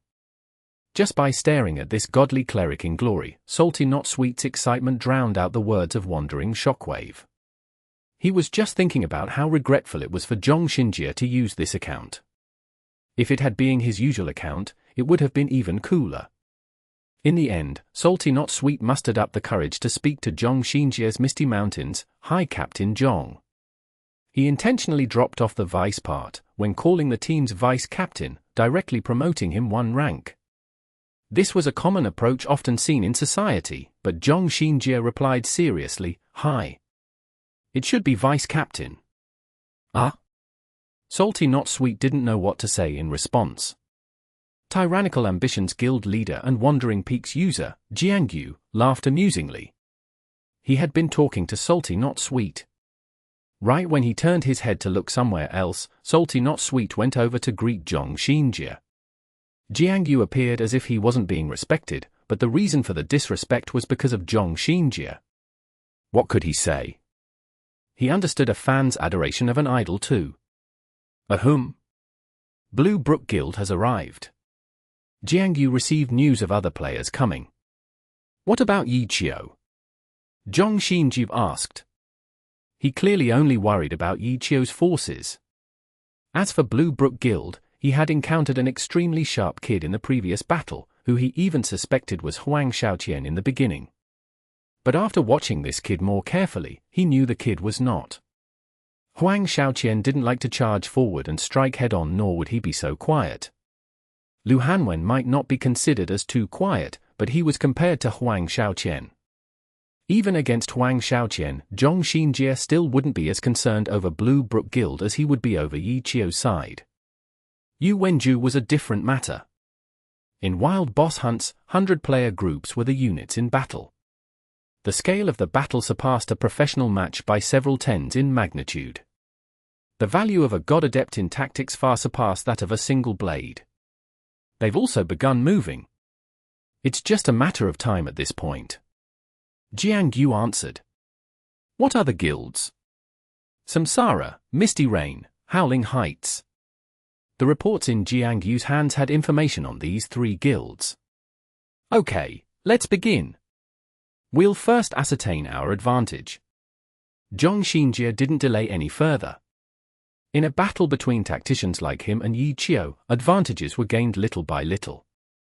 Arriving early was one type of advantage. Zhong Xinjie didn't want to let this advantage slip through and wait for another opportunity in the future. Advantages needed to be accumulated. Acting a second early won them 1 second of an advantage. Tyrannical ambition quickly moved to surround Red Mage Merwa. Chapter 741. Assault from two paths. Tyrannical ambition's chief knight charged forward and the battle for the boss officially began. Zhong Xinjie had personally arranged everyone's position. The boss itself was secondary. The primary battle would be against the other competing guilds, especially Xiao's forces, which were of the utmost priority. The first opponent that Zhong Xinjie would meet wouldn't his most troublesome foe, Xiao, but rather Blue Brook Guild. Changing Spring, Blue Bridge Spring Snow, Ice of Dawn, Chilling Nightfall, and Flying Brushstroke. All of Blue Brook Guild's 5 great experts had come out for this battle. Important battles such as competitions for level 70 wild bosses were naturally the highest stage for these in-game experts to stand on. However, the star of Blue Brook Guild wasn't any of these 5 today. Flowing Cloud. Zhong Xinjie noticed this Blade Master. In their struggle for Red Ribbon Jana, the one to enrage the boss and turn the tides was actually this fellow. But rather than turning the tides in Blue Brook Guild's favor, he created an opportunity for Xiao. He was most definitely one of those Sha*T sticks whose job was to stir Sha*T up. This fellow's individual skill was certainly outstanding though. Zhong Xinjie couldn't help but regard him as a ticking time bomb. That time, there had only been one small crack in their defense and that little ghost happened to find it. By the time they tried to respond, it was already too late. It wasn't Zhong Xinjie being too slow to react, but rather tyrannical ambition was unable to carry out his orders quickly enough. No matter how outstanding a commander was, if his subordinates couldn't carry out his instructions, it was difficult to be effective. This time, he wouldn't allow this little punk burrow into an opening. When Flowing Cloud appeared, Zhong Xinjie took notice.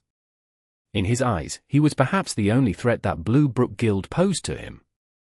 Group 1, Team 4, Team 5. Group 2, Team 4, Team 5. Prepare to engage with Blue Brook Guild. Zhong Xinjie ordered. Tyrannical ambition took the initiative to strike. Both Team 4s had been positioned towards Blue Brook Guild's direction according to previous intelligence, so attacking Blue Brook Guild was very convenient for them. Everyone had come here with confidence in their skill and it didn't seem like they would need to do much thinking. Blue Brook Guild didn't seem to be certain about what they planning on doing, when tyrannical ambition suddenly attacked. Ah! They're coming! Lu Hanwen cried out in astonishment. Flowing Cloud unsheathed his sword. Zhong Xinjie headed tyrannical ambition. Changing Spring obviously knew about this piece of information, but it wasn't like he could just give up on such an important battle. No matter how difficult the battle would be, he could only face the challenge head-on. Changing Spring started taking notice. If Zhong Xinjie continued to support tyrannical ambition in this way, he might need to ask the club for help. There was no hope of him beating Zhong Xinjie. If he could topple Zhong Xinjie, he would be leading the pro team, not just the guild. Long-ranged, attack. Melee, push. Even push. Changing Spring only typed 6 words. His dislike for typing really made those under him curse silently. If a new person joined them, they probably wouldn't understand his instructions. However, everyone here was a part of the elite group. They understood Changing Spring's short instructions very well. In this way, Blue Brook Guild's elite group would be more efficient in battle because the commander didn't need to spend as much time typing out his orders. Blue Brook Guild's forces pushed forward. Flowing Cloud led the troops. His dazzling swordplay sliced apart tyrannical ambition's forces. However, when he looked ahead, Lu Hanwen noticed several knights facing him. Not good. Lu Hanwen could feel an ominous premonition creeping up in his mind. It had only been 2 hours ago that a bunch of knights had toyed with him. His Flowing Cloud still hadn't recovered all of its lost experience. His stats were still red. Lu Hanwen immediately maintained his distance from those knights, but it was too late. An enemy knight activated Night Spirit and used Roar. Its range was sufficient to reach Flowing Cloud. Flowing Cloud turned around and charged towards the knight. He didn't learn his lesson well enough. He had been too rash. Lu Hanwen scolded himself, while hastily calling out for help. Situation? What situation? Changing Spring was puzzled at the message. Blue River, who had fought with Lu Hanwen not long before, seemed to have telepathic powers and shouted, "Not good. Hurry up and find a knight and Chi Master." He must have been roared away. Blue River wasn't wrong, but their rescue arrangements came too slowly. Under Zhong Xinjie's personal command, these tyrannical ambition knights worked together to bring Lu Hanwen's Flowing Cloud farther and farther away. Lu Hanwen was helpless. He could still use a technique like shadow steps while taunted, but it wouldn't help him in any way. Roar forced his real body to move. The rescue that Lu Hanwen had hoped for never came. Zhong Xinjie had made prior preparations and stopped any attempts at a rescue. Afterwards, Lu Hanwen's Flowing Cloud was quickly killed. This was the difference between this time's experience and last time's experience. Last time, he had been restricted to walking along with them. This time, he was immediately killed at the fastest speed possible. More enemies meant more danger, especially with a god leading them. 2 minutes after the two guilds clashed, Blue Brook Guild's strongest player fell. I charged forward too quickly. Lu Hanwen had Flowing Cloud revive in the city and typed an ashamed emoji in the guild chat, as if to explain what had happened. No worries. Changing Spring replied. He even added an exclamation mark. Yes. I'm on my way back. Lu Hanwen shouted. Changing Spring laughed bitterly. By the time Lu Hanwen came back, what would Blue Brook Guild's situation be like? Would they already be beaten into a sorry state? It was too difficult to expect his players to have the confidence to face a god. Changing Spring continued to lead his troops. Under the cover of their long-ranged attackers, Blue Brook Guild slowly advanced. Tyrannical ambition was being pushed back. It seemed like their defense wasn't able to hold on. It looked as if Blue Brook Guild's forward push was going smoothly. Unfortunately, everything was a facade. Just when Blue Brook Guild was thinking their push was going well, tyrannical ambition suddenly countered with a powerful rebound like a compressed spring. Once they were pushed to their limit, they suddenly shot forward. The tide-like counterattack turned Blue Brook Guild stupid. None of their troops had made any sort of preparation for such a strong rebound, whether that was in tactics or mentally. If Blue Brook Guild had advanced 4 coordinates, after this counterattack, tyrannical ambition repelled them 6 coordinates back. Casualties? Dropped equipment? Their losses couldn't be totaled at this moment, but they wouldn't be small.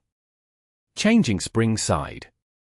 He wasn't sighing at Blue Brook Guild losing morale. Facing Zhong Xinjie and the elite troops that he led, he wasn't surprised that such losses would be the result. At this moment, the two guilds both received new information. Heavenly Justice, Conquering Clouds, Radiant, and Parade were closing in. If this were before, no one would have cared about these for guilds, but now, when they heard the names of these for guilds, no one could avoid their heads going numb. Zhong Xinjie immediately inquired for any information. No guild dared to underestimate them. The reports indicated that the 4 guilds had split into 2. Heavenly Justice and Conquering Clouds along one path. Radiant and Parade along another. The 2 paths would converge towards Midnight Tavern. Split into 2 groups. Zhong Xinjie thought to himself. Afterwards, he asked, which path did Xiao take? We haven't seen Enlightened Lord. That was the answer given. It hid a hint. The person only said that he hadn't seen Enlightened Lord, but not that Xiao wasn't there. Xiao could switch accounts. Everyone knew he could do this, because they always made it their priority to kill him. He doesn't want us to know where their main defenses are. Zhong Xinjie said, but he must be on one side. Zhong Xinjie quickly deployed troops and made arrangements according to the paths those 4 guilds took. He didn't put an emphasis on either side though. He arranged several flexible teams. These teams could attack the boss to gain some contribution towards winning the boss aggro. A gap was reserved between the two sides. When things became dire, these flexible teams could quickly turn around and patch up any holes. There's no need to be too worried about either side. After Zhong Xinjie made arrangements, he examined the entire battlefield carefully and felt very satisfied. As for Blue Brook Guild, once they received the news, they made a strategic withdrawal. Blue Brook Guild didn't have the confidence to directly confront either of the two gods. Their only chance was to watch these two tigers battle and see if there were any opening they could take advantage of. "They're here." Jiang Yu received another report and passed it on to Zhong Xinjie. Everyone could already see the two armies coming from two directions. "Prepare to clash. Don't be polite. The faster we can determine where Xiao is located, the faster we can formulate countermeasures," Zhong Xinjie said. "Samsara has almost arrived too," Jiang Yu said. "Okay, understood." Zhong Xinjie nodded his head. No matter how small, he would take everything into consideration. It was his style of doing things. However, everything that had happened so far was within his expectations. What if something unexpected occurred? Heavenly Justice, Conquering Clouds, Radiant, Parade. The Four Guild Alliance troops soon arrived. They made a few slight adjustments and directly threw themselves into the fray. "Block them," Zhong Xinjie ordered. The two sides clashed. "We're in danger on this side." The troops on the right side reported first. Zhong Xinjie smiled and waved his hands. "Flexible teams, assist the right side." The flexible teams stopped attacking the boss and began peeking. According to their previous arrangements, they immediately shifted to assist the right side. Zhong Xinjie's smile persisted for only a second when the left side reported, "Danger. Danger." What happened? Zhong Xinjie was startled. "An expert! Expert!" The players on the left side cried. Chapter 742. Left path, right path. Expert? Zhong Xinjie was surprised. The enemy troops did have a few fairly skilled elite players, but Zhong Xinjie had factored them into his calculations when he arranged his troops. His progressively decreasing defensive formation shouldn't be so easily routed by just a few elite players. The right path was being led by Xiao. Having a difficult time holding off the enemy troops on that side would be understandable, but what expert on the left side could instantly break through their defenses? Zhong Xinjie had originally planned on going to the right side to personally confront Xiao. After a short moment of hesitation, he led his Misty Mountains to the left path. The defenses on the left path had already fallen apart. Zhong Xinjie took in everything within his line of sight and then quickly looked around. His gaze moved in a certain direction. Zhong Xinjie felt a bit dazed. Was this the game or the alliance? Was he dreaming? What was today's date? Zhong Xinjie actually checked the date, the year, the month, and the day. He ascertained that his eyes hadn't gone astray. Today wasn't the date of a professional match. Even if it were, the scene in front of him shouldn't feel so familiar.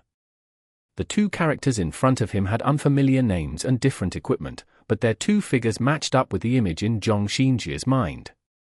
One autumn leaf. Dancing Rain. Glory's best pair. Despite not winning the Glory Championships, these two always won this award without any competition. Other teams also had their own duos. These duos might be outstanding, but they were all completely outclassed in front of this duo. Every time the selection for the best pair came up, a few might be able to obtain a few votes, but it was never even a contest. The closest competitor was Team Void's Ghost Blade duo, Li Xian and Wu Yu's, but their total votes never exceeded half of the votes that Yi Qiu and Su Muqing received. And they were already the closest. Zhong Xinjie's impression of this duo might be deeper than any other player. Because Team Excellent Era was Team Tyranny's rival. In the first 3 years of the Glory Alliance, the two teams faced each other in the finals all 3 times. The Season 2 finals had been the most competitive. Unfortunately, Team Tyranny lost all 3 times and Team Excellent Era had the last laugh for 3 years in a row. Team Excellent Era's 3 consecutive championship victories was the darkest part of Team Tyranny's history. Zhong Xinjie came to Team Tyranny in Season 4. He quickly accepted Team Tyranny's motto, advance bravely. Beat Excellent Era and defeat Xiao. That year, they finally did it. In the Season 4 finals, Team Tyranny beat Excellent Era. Zhong Xinjie had definitely been one of the main reasons for their victory. That year, a new player also came to Excellent Era. She and Zhong Xinjie both became a part of the so-called Golden Generation. Her name was Su Muqing. A girl, and very beautiful one too. In the male-dominated glory scene, she was certainly a welcome sight. What made everyone's eyes light up even more was that this beautiful girl wasn't just a flower vase. The synergy between her and Excellent Era's god Xiao was as if the two shared the same mind. Team Tyranny may have won the championships, but the best pair was awarded indisputably to these two. As for Team Tyranny, although Zhong Xinjie and their ace player, Han Wenqing, coordinated well with each other, clerics played a support role on the team, limiting their scenes shown together. As a result, it appeared as if they had fewer moments of brilliance. For the next 3 years, Zhong Xinjie saw these two win the Best Pair award again and again. Team Excellent Era was Team Tyranny's rival. Even though neither of them appeared in the finals again since that season, the sparks between them never lessened. Who could have a deeper impression of this Excellent Era duo than Zhong Xinjie? Not even Han Wenqing did. After all, Han Wenqing had fought against Xiao alone during the first 3 finals. Even after Xiao and Su Muqing paired together, Han Wenqing still attached more importance on Xiao. Ever since Zhong Xinjie had entered the alliance, the foe he worked hardest to defeat was these two. Losing to them was even worse than losing 10 other matches for Team Tyranny. He had an extremely deep impression of them. Zhong Xinjie didn't know how long he had spent studying these two. As a result, although it may have just been a glance, he felt a sense of familiarity. In the blink of an eye, one autumn leaf and dancing rain appeared in his mind. He soon cleared his mind and saw that this battle mage was called Let There Be Light, while the launcher was called Chasing Haze. Chasing Haze. As Xiao had begun to receive all sorts of attention, this name came up frequently from the big guilds. There had been a lot of debate over who actually played this launcher. However, her relationship with Xiao wasn't shallow. This was the one point everyone agreed on. Who was she? Zhong Xinjie had always suspected. He soon got his answer 10 seconds later. Su Muqing. The person playing was definitely Su Muqing. And that Let There Be Light must be Xiao. 10 seconds was more than enough to make a definite conclusion. Don't forget that these two had won Best Pair for years in a row and that they beat their closest competitor by enormous margins. If they weren't so unique and unmatched, how else could they have won the award year after year? Their coordination together couldn't be replicated. Even though one autumn leaf was still a part of Excellent Era and the one behind the character, Sun Slong, was also a top-tier god, there was zero synergy between him and Su Muqing. In these 10 seconds, Zhong Xinjie was certain that these two were Xiao and Su Muqing.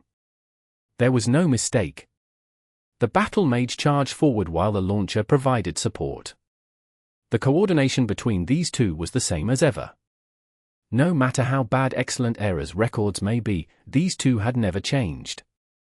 Even though Xiao had left the pro scene for 7 months now, when the two appeared together on the battlefield again, Zhong Xinjie felt like nothing had changed. This was why he checked the data. Flex team, to the left! Zhong Xinjie decisively ordered. If Xiao was on this side with Su Muqing assisting him, this side should be where he should emphasize all his defenses towards. What was going on with the right side though? Maybe Xiao had guessed what he might set up, so he had formulated a counter for it. Did he want to use the brief advantage seized to decide the entire battle? However, there was still time to adjust.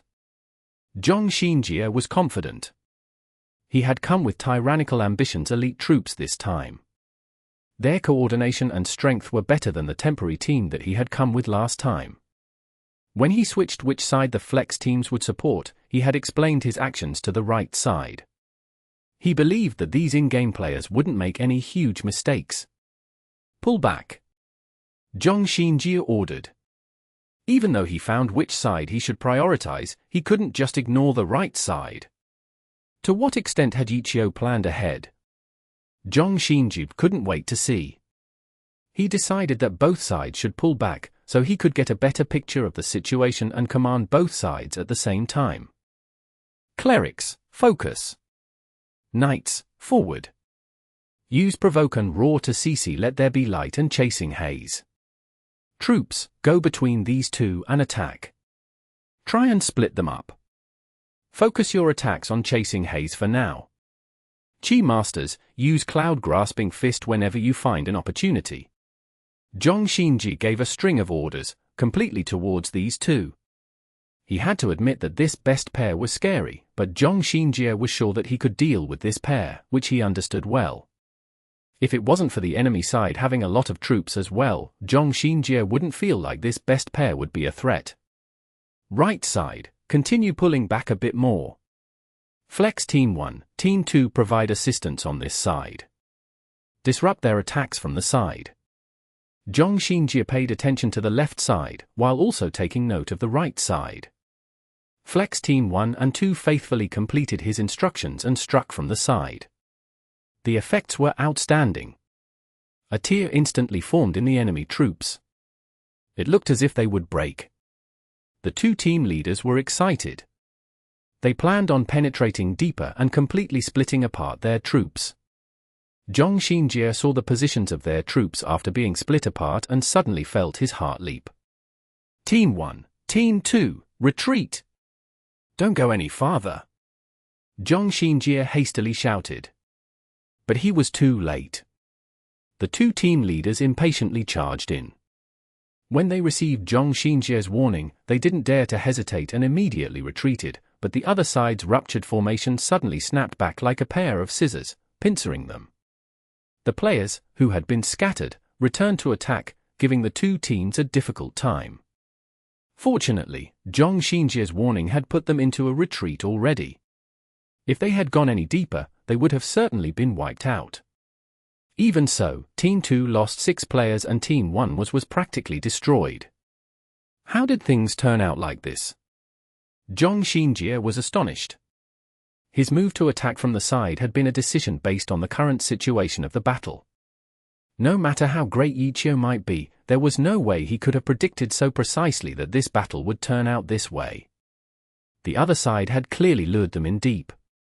That was a very fast and directed reaction. It wasn't something an in-game player could easily accomplish. A normal player might be able to react based on the current circumstances, but such a quick countermeasure and such adept awareness was something only a professional player possessed. At this moment, Zhang Xinjie saw a mechanic on the right side. His equipment might be poor, but he was very skilled. Anyone with some skill could instantly tell him apart from the rest of the troops. This person wasn't only attacking. He would fight and then stop to move a few steps from time to time. The places where he moved to were places where he could see the battlefield. Mechanic! It can't be. Zhang Xinjie suddenly felt his head begin to hurt. Chapter 743. Complete Defense. Xiao Shiqin. Zhang Xinjie instantly thought of this name. But why would he be with Xiao? Zhang Xinjie felt a bit dizzy.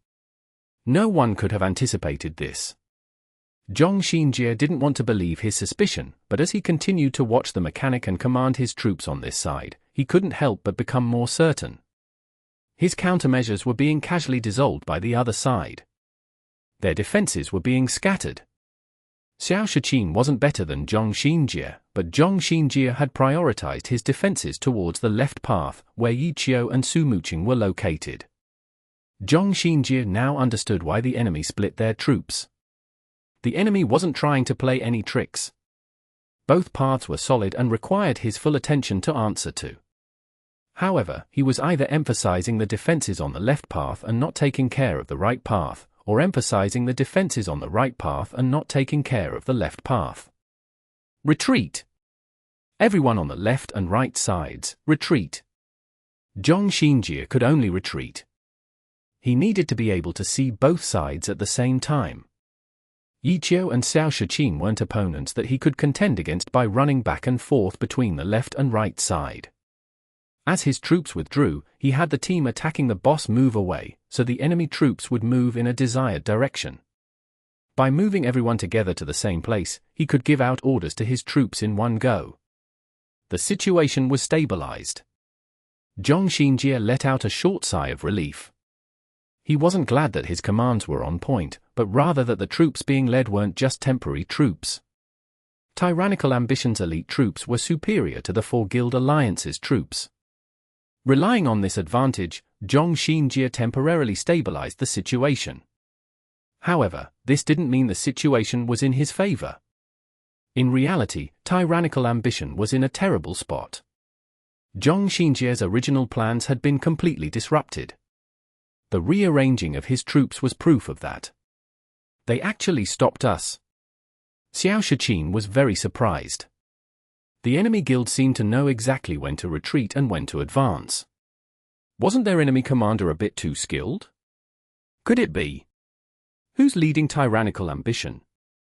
Xiao Shiqin couldn't help but ask. Zhong Xinjie, who else? Xiao replied. Xiao Shiqin suddenly felt dizzy. He had been busy these past few days dealing with his transfer to the club and team's circumstances. How could he know that there was such a storm taking place in the game? Tyrannical Ambition actually sent Zhong Xinjie out to personally take command. No wonder Xiao wanted him to help out. If he didn't help, Tyrannical Ambition wouldn't be easy for Xiao to deal with. Who was Xiao Shiqin? After a few exchanges, he had a good estimate of both sides' strengths. In terms of strategy and tactics, both sides were equally matched, but in terms of average strength, Tyrannical Ambition's elite troops were clearly a step higher than the Four Guild Alliances. The reason why Tyrannical Ambition couldn't respond when they attacked from the left and right paths was because Zhong Xinjie had purposefully been drawn to protect the side that Xiao was on, so he hadn't placed as much importance on the other side. Zhong Xinjie had probably realized it now though. He adjusted his troops and retreated promptly. Neither side would be able to win an advantage in just a short amount of time. Their side had two gods leading. By dividing up the work, their tactics would be more detailed and meticulous. However, Tyrannical Ambition's troops were stronger than theirs. By using this advantage, Zhong Xinjie would be capable of holding them off. If the two fought head-to-head, Xiao Shiqin felt like they would eventually win because he knew that he and Xiao wouldn't have their troops directly clash with the stronger Tyrannical Ambition. They would certainly utilize their greater flexibility in terms of tactics to force Zhong Xinjie into dire straits. However, this problem was that this wasn't a PK to the death. Both sides came for the boss. As long as Zhong Xinjie could maintain the current situation and kill the boss, victory would be decided. Xiao Shiqin quickly saw through what Zhong Xinjie had intended by having Tyrannical Ambition retreat. Everyone would be on the defense. Their goal was to stall for time. Xiao Shiqin felt like winning would truly be difficult. Xiao Shiqin had a deep understanding of defensive tactics. He had come from a middle-of-the-pack team, so he rarely took the initiative against stronger teams. Defend and counterattack. Strike only after the enemy has struck. These were the methods that Xiao Shiqin had relied on for so many years. However, he knew very well that the reason he employed these tactics was because his team's circumstances forced him to. Zhong Xinjie was truly talented at defensive tactics. Perhaps it had to do with his personality. However, what made things conflicting was that Team Tyranny pursued fierce assaults and emphasized a strong offense. Attacking was the best defense. These words couldn't suit Team Tyranny any better. As a result, Zhong Xinjie's greatest strength was never fully utilized. Even so, Zhong Xinjie's talent for defensive tactics never faded. Xiao Shiqin looked at Zhong Xinjie's defensive formation and immediately felt troubled. It wasn't like he had no confidence in winning. After all, he had God Xiao on his side too. He worried that by the time they managed to break through Zhong Xinjia's defenses, the boss might already be dead. TSK. How should he go about doing this? Studying tactics was Xiao Shiqin's specialty. He had relied on tactics to obtain victory these past few years. He immediately began thinking of possible countermeasures. After about 2 seconds, he suddenly realized that something wasn't right. Why did he need to try so hard? His goal was to observe Yi Qiu's team and measure each player's skill level. Why was he so concerned about winning the boss? As long as he didn't command his assigned troops too poorly, it would be fine. Figuring out a countermeasure should be left for Yi Qiu to mull over. Why was he overthinking things? Xiao Shiqin reminded himself fiercely. Afterwards, he searched for steamed bun. At the same time, he realized that Zhong Xinjia had put himself in an advantageous situation. Splitting their troops into two made it difficult for him to observe Yi Qiu's people. However, tyrannical ambition grouped together and moved everyone to one place, making it convenient for him to obtain more information. Right, obtain information. Xiao Shiqin confirmed his point of view. Zhong Xinjia had created a good opportunity for him to obtain information. His defenses distributed every class into appropriate locations, so all angles could be covered. Some players were placed in fixed locations, while others constantly moved, providing assistance where needed. That's not right. That side has an opening. Hurry up and attack over there. It's been filled up. Zhong Xinjia was worthy of his reputation. The tyrannical ambition players over there probably weren't paying too much attention to their positions and had made a slight mistake. That side. Tyrannical ambition retreated a bit too far. Their side could take advantage and push forward. They were a bit far though and might not make it in time. The troops on Yi Qiu's side should go. They were closer. Xiao Shiqin wanted to message Yi Qiu, but just when he typed out the words, he suddenly stopped and felt like crying. What's going on with me? Why am I still studying on how to break Zhong Xinjia's defenses? His habit of looking at the enemy side's tactics and forming his own tactics was like a conditioned reflex now. Information. Pay attention to finding information. Xiao Shiqin thought to himself as he noticed Yi Qiu order 2 teams to move. Yi Qiu's Let There Be Light led the way towards the location, where tyrannical ambition had pulled back slightly too far. They were a bit too far too. Zhong Xinjia has probably noticed it by now. Sure enough. Xiao Shiqin watched that side attentively. The opening was suddenly patched up. Zhong Xinjia clearly hadn't been trying to set up a trap. After all, despite being elite troops, those elite players were still far from being at a professional level. Even more so, tactics required practice to carry out. Zhong Xinjia arranged his troops, taking these normal players' skill levels into consideration. However, it was still extremely hard to avoid mistakes. Zhong Xinjia could correct these mistakes though. 2 openings appeared, but were quickly fixed. The situation went just as Xiao Shiqin predicted. Both sides were in a deadlock. Although their side held the initiative, Zhong Xinjia had intentionally put his side on the defensive in order to stall for more time. Xiao Shiqin glanced at Yi Qiu's expression. Yi Qiu didn't seem to be worried at all though. Could he have some way of breaking through? How come I can't see any? Xiao Shiqin, who put it as his priority to collect enemy information, accidentally started to think about tactics again. On tyrannical ambition's side, Zhong Xinjia was quite satisfied with the current situation. Jiang Yu reported to him at this moment, Samsara's elite troops have arrived. Got it. Zhong Xinjia nodded his head.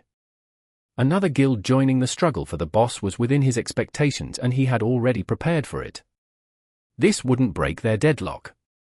Samsara had naturally sent out their 2 elite groups. Their team had become the new champions and shone boundlessly. However, their guild couldn't match their team's achievements. Disappointment filled the guild. The guild leader 3 Path 6 Realms had trouble upkeeping his honor. He called over the 2nd elite group leader to his side. This person hadn't been a part of the guild for very long and couldn't be a core member of the guild yet. However, this person was skilled and a very talented commander. Unfortunately, Xiao and Zhongxinjie were their opponents. 3 Path 6 Realms really wanted to cry. He was pretty much trying to give medicine to a dead horse at this point. This second group leader saw the current situation and said excitedly to 3 Path 6 Realms, "Those two guilds are fighting fiercely. This is our chance." "Oh? What do you mean?" 3 Path 6 Realms asked humbly. Don't look at how this person had been promoted to the second group leader position. The two weren't familiar when discussing serious matters. Tyrannical ambition is completely on the defensive. They are clearly struggling to stand up to the other side's pressure. If we suddenly attack, we'll instantly break through. Then, we can surround the boss and move the boss away, while attacking it. Those two sides seem to have exhausted their strength already. Even a god leading them won't be enough. It can't be as easy as you say though, can it? 3 Realms 6 Path said. If we don't try, how will we know? The second group leader appeared extremely confident. Chapter 744. 3 Opponents. Samsara's second elite group leader was of course, Wei Yichen. After he said those words, everyone in Samsara raised their eyebrows. Who were their opponents? Zhongxinjie and Xiao, 2 of Glory's master tacticians. Even so, he dared to boast about his ability to command in front of them. Not only did no one in Samsara feel confident, they also started to doubt Wei Yichen. Quite a few players didn't give him any face and typed a sweating face emoji into the team chat. Wei Yichen may be the second elite group leader, but his position in Samsara wasn't actually that high, especially among the elites. Anyone with talent would be used to their full ability, but becoming a true elite required loyalty and trust. A newcomer couldn't gain trust in such a short amount of time. Their doubt towards Wei Yichen made him feel gloomy. Everyone felt like he was just speaking big words. However, Wei Yichen didn't think so. Not only did he not think that his words were ridiculous, he thought he had a 70% chance of turning them into a reality. If we don't try, how will we know? Wei Yichen even thought that he had been more on the modest side. Who was he? He saw the opposing sides and instantly analyzed the situation and the stakes involved. If Samsara helped Xiao's side, breaking through tyrannical ambition's defenses wouldn't be a problem at all. After tyrannical ambition set up defenses against Xiao's for guild alliance, they had also made sufficient preparations for any following guilds. That was only the case for normal players though. In Wei Yichen's eyes, the amount of strength dedicated to defend against other guilds was nothing to look at. In fact, Wei Yichen was 100% sure of being able to break through tyrannical ambition's defenses. However, if he appeared so certain, Samsara probably wouldn't believe him. After all, in their eyes, their opponents were way too powerful. Wei Yichen had already held back in his speech, yet who would have thought that Samsara still wouldn't believe him? There weren't too many boos, but many disapproved. Their attitudes could be seen above their heads. Weren't they overreacting? I really am too skilled to be a spy. Wei Yichen sighed. He might as well continue with his overconfident attitude. What? You don't believe me? Zhongxinjie and Xiao are evenly matched in tactics. However, tyrannical ambition's overall strength is greater than the 4 guild alliances. In a one-on-one battle, tyrannical ambition doesn't need to be on the defensive. Something unexpected must have come up for tyrannical ambition to be on their back foot.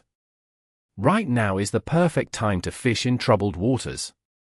If you guys insist on waiting for one side to beat the other before acting, don't blame me for being too blunt. Whether Zhongxinjie or Xiao wins, without an evenly matched opponent restricting the other, how will we manage to beat them? Wei Yichen was reasonable. It didn't sound like he was being brainlessly overconfident. Everyone fell silent. No one randomly complained. If we're going to act, then we must do it before it's too late. Tyrannical ambition isn't trying to beat Xiao's side right now. Xinjie is only trying to stall for time, so they can kill the boss before their defense gets broken through. The more we watch from the sidelines, the happier he will be. We're actually a bit late already. If we wait any longer, how are we going to generate enough aggro to steal the boss? Wei Chen followed. In the end, Samsara's guild leader, 3 Realms 6 Paths, couldn't hold back anymore. They weren't here to watch a movie. Their goal was the boss. At this moment, Wei Chen added, "We're a championship team's guild. Don't you guys have any pride?" These words struck 3 Realms 6 Paths wound. Guild Samsara's recent achievements were quite shameful for a championship team's guild. 3 Realms 6 Paths couldn't calmly continue pondering. They were already here. Dawdling around was truly a bit disgraceful. I'll lead Group 1. Sky will lead Group 2. Everyone, get ready. 3 Realms 6 Paths ordered. Wei Chen's spy warlock was called Sky Trip. 3 Realms was letting Wei Chen command or telling the second elite group to listen to Wei Chen. I'll lead the second group to tear open Tyrannical Ambition's defenses. Your first group will trap the boss and lead it away. Wei Chen said. Okay. 3 Realms 6 Paths agreed. A boss aggro was generated group by group, not by guild. As a result, between the first and second group, only one group could hold the aggro. Leaving the aggro with his group put him more at ease. Samsara, our team is the championship team. Show some spirit. Everyone, advance. 3 Realms 6 Paths roared and Samsara charged forward. Samsara's coming. Jiangyu had been hoping that Samsara would be like Blue Brook Guild and keep watching foolishly, but not long after arriving, they charged over murderously. He hastily reminded Xinjie so he wouldn't forget. I see them. Xinjie replied plainly. The current situation, as well as the progress on the boss, was going very well. Just Samsara alone wouldn't be enough to tip the balance. However, he couldn't completely ignore them either. Xinjie turned his gaze towards Samsara and adjusted his troops slightly. Against Xiao and Xiao Shiqin, 2 troublesome opponents, he couldn't spend too much time dealing with Samsara. Just when he finished making his arrangements and started shifting his attention back to the 2 gods, he suddenly discovered that Samsara's incoming group quickly adjusted their offensive formation and direction in response. Xinjie was startled, but the 2 groups had already begun to clash. A huge cloud of magic undulations formed, instantly enveloping countless figures. Samsara had strong spellblades, similar to how Tyrannical Ambition had strong clerics. However, their strongest class was probably still their sharpshooters. Their sharpshooters were more outstanding than the featured classes of other guilds. It was simply because of Juzukai's insane popularity. His influence not only increased the popularity of sharpshooters in Samsara, but the popularity of sharpshooters in all of Glory. Glory was a very balanced game, but that didn't mean the class distribution was completely balanced. The existence of the Pro Alliance affected players the most. An outstanding player made many players incorrectly think this class must be very strong. During Excellent Era's period of dominance, there was a saying in Glory, there are as many dogs as there are battle mags. Nowadays, Juzukai's popularity increased the number of sharpshooters in Glory. The players, who became sharpshooters because of Juzukai, were often fans of Juzukai and Samsara. The most outstanding among the numerous sharpshooters appeared in Samsara. There were already too many sharpshooters in Samsara. Any more and many of the guild's activities would start to get affected. More players meant more experts. The strength of Samsara's sharpshooters were indisputable. As a result, in their confrontation with Tyrannical Ambition, Samsara's offense came quickly and furiously. Sharpshooters attacked in the first wave. Spellblades attacked in the second wave. Although Tyrannical Ambition counterattacked, they clearly suffered the larger loss. Afterwards, Samsara's melee classes charged forward. They randomly walked in a circle and didn't even attack before retreating. Don't move. Xinjie saw his players subconsciously step forward to chase. If they chased, their formation would crumble. However, if they didn't chase and traded blows with their long-ranged classes, they would be on the losing end. They couldn't rely on their clerics to carry them. If it were a one-on-one, it would work, but right now, tyrannical ambition could only deploy a limited amount of resources to each side. Not only did they need to defend against two powers, they also needed to deal with the wild boss. How patient! Wei Chen saw that tyrannical ambition's members didn't chase. After a moment of surprise, he followed up with a message to 3 Realms 6 Paths, Guild Leader, provide us with some cover. Have your mid-ranged and long-ranged classes coordinate with us. Okay. 3 Realms 6 Paths replied. As a result, another wave of attacks from Samsara pressured Zhong Xinjie even more. Move the boss away in the 6 o'clock direction. Everyone pressed towards this side. Zhong Xinjie quickly ordered. If the other side wouldn't come over, he could only have his own troops go over. Move to the left. Wei Chen immediately commanded. Samsara began to shift horizontally. Zhong Xinjie was once again surprised at the turn of events.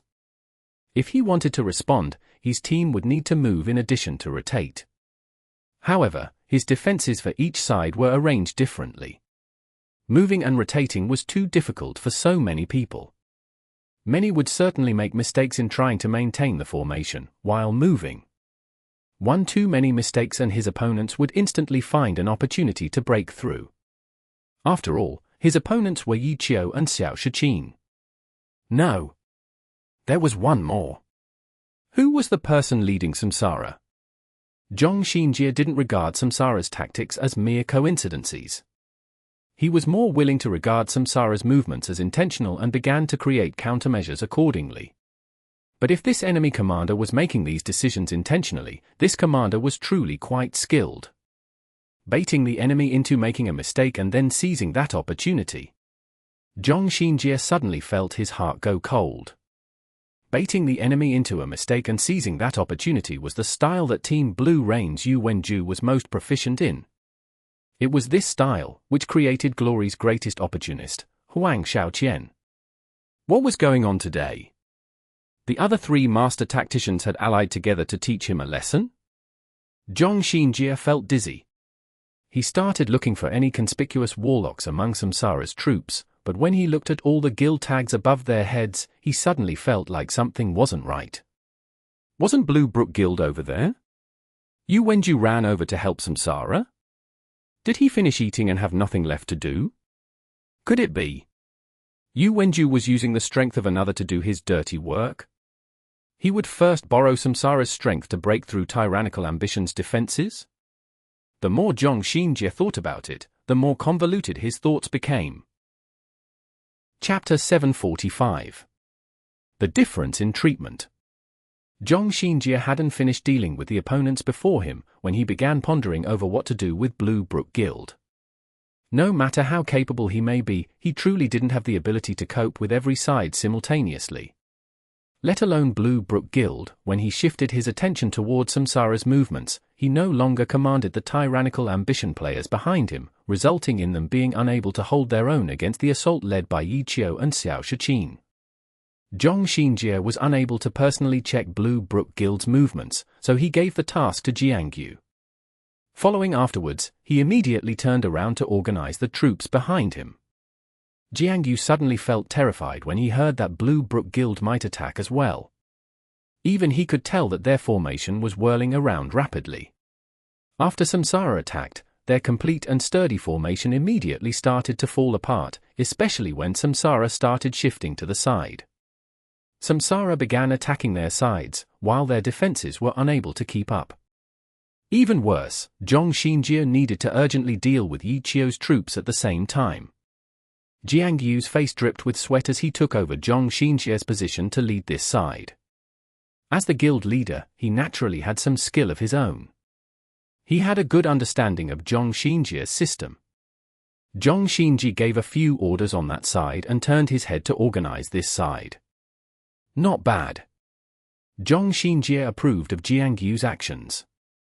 He gave a few more detailed orders and then turned back around again to contend against Xiao's side. How long can this last? Jiang Yu felt even more worried, seeing Zhong Xinjie's hurrying about. However, no matter how anxious he was, he couldn't think of any way to break out. Despite Zhong Xinjie's desperate efforts, he still failed to regain control of the situation. If he didn't respond, it would be over. If he responded, perhaps there might be a chance. Unfortunately, Zhong Xinjie's predictions played out as expected. The group tried to force a complex adjustment and, sure enough, numerous players made mistakes. The defensive formation quickly fell into disorder and could no longer resist against the enemy's assault. It was too early to give up though. For Zhong Xinjie, this was just a loss for this stage in the battle. A professional match would go through several ups and downs. There weren't many situations where a single tactic would thwart the enemy completely. This situation was similar to a basketball match. It constantly went back and forth. The two teams would constantly switch tactics, finding a way to stabilize the situation or turn the situation around. In Zhong Xinjie's eyes, the opening move of the match had gone quite well.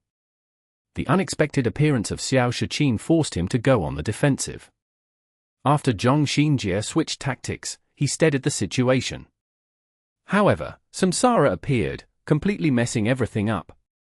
It was still too early to say that Tyrannical Ambition had lost though. If the boss's aggro was converted to numbers, Tyrannical Ambition was leading by quite a bit. However, in the next stage, the other side would probably be able to close the gap. Retreat in the 4 o'clock position. Leave the boss on the edge. Zhong Xinjie gave a new order. This time, Zhong Xinjie wanted to divert the enemy's attention. Everyone was here for the boss, not to wipe the other side out. Weren't the two enemies charging at them because they wanted to surround the boss? Now that Tyrannical Ambition withdrew and left the boss behind, what else would those two enemies do? After resisting for a long time, Tyrannical Ambition finally pulled back to the mountainside to let the tigers fight. He gave Samsara a choice as well.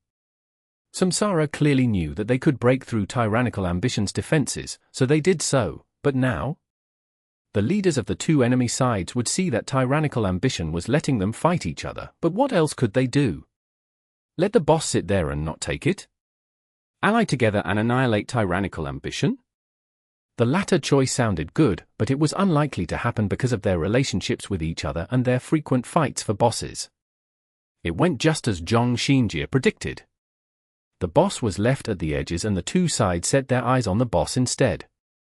After breaking apart Tyrannical Ambition's defenses, the two sides sent a group towards the boss.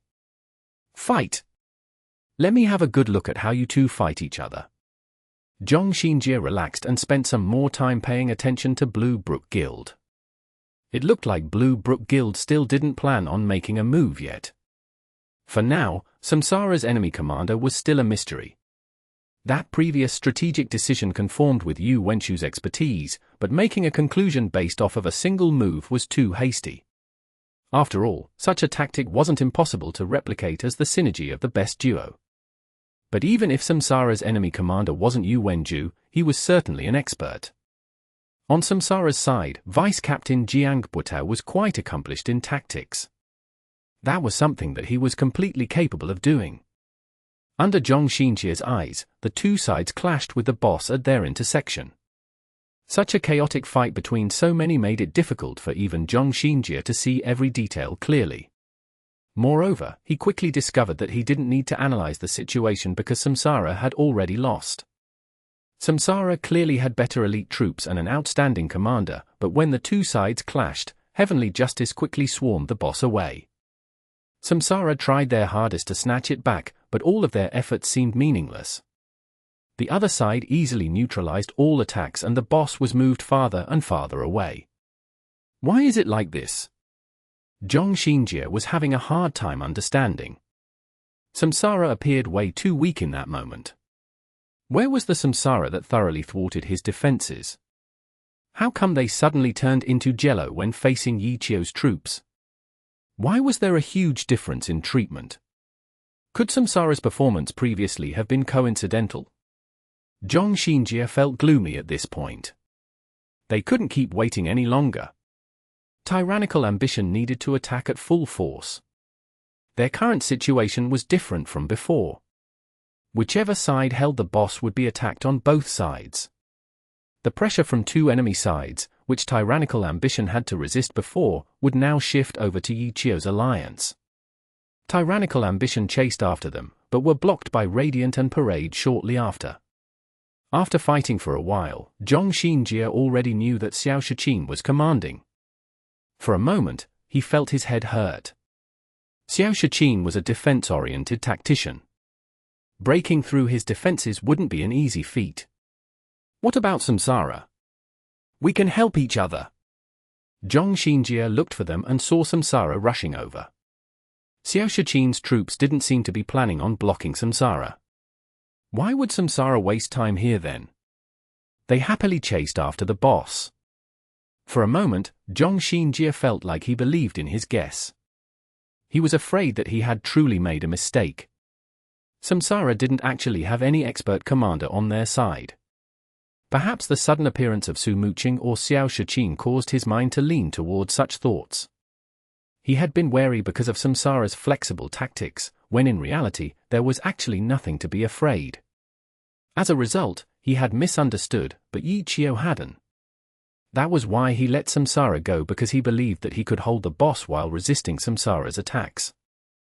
Zhong Xinjie didn't know whether to laugh or cry at the reversal of circumstances. Xiao and Shiqin had decided on the same strategy as his initial one. The alliance didn't care about a decisive victory over him.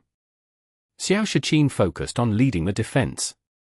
As long as he could stall for enough time, Xiao's side would be able to finish off the boss.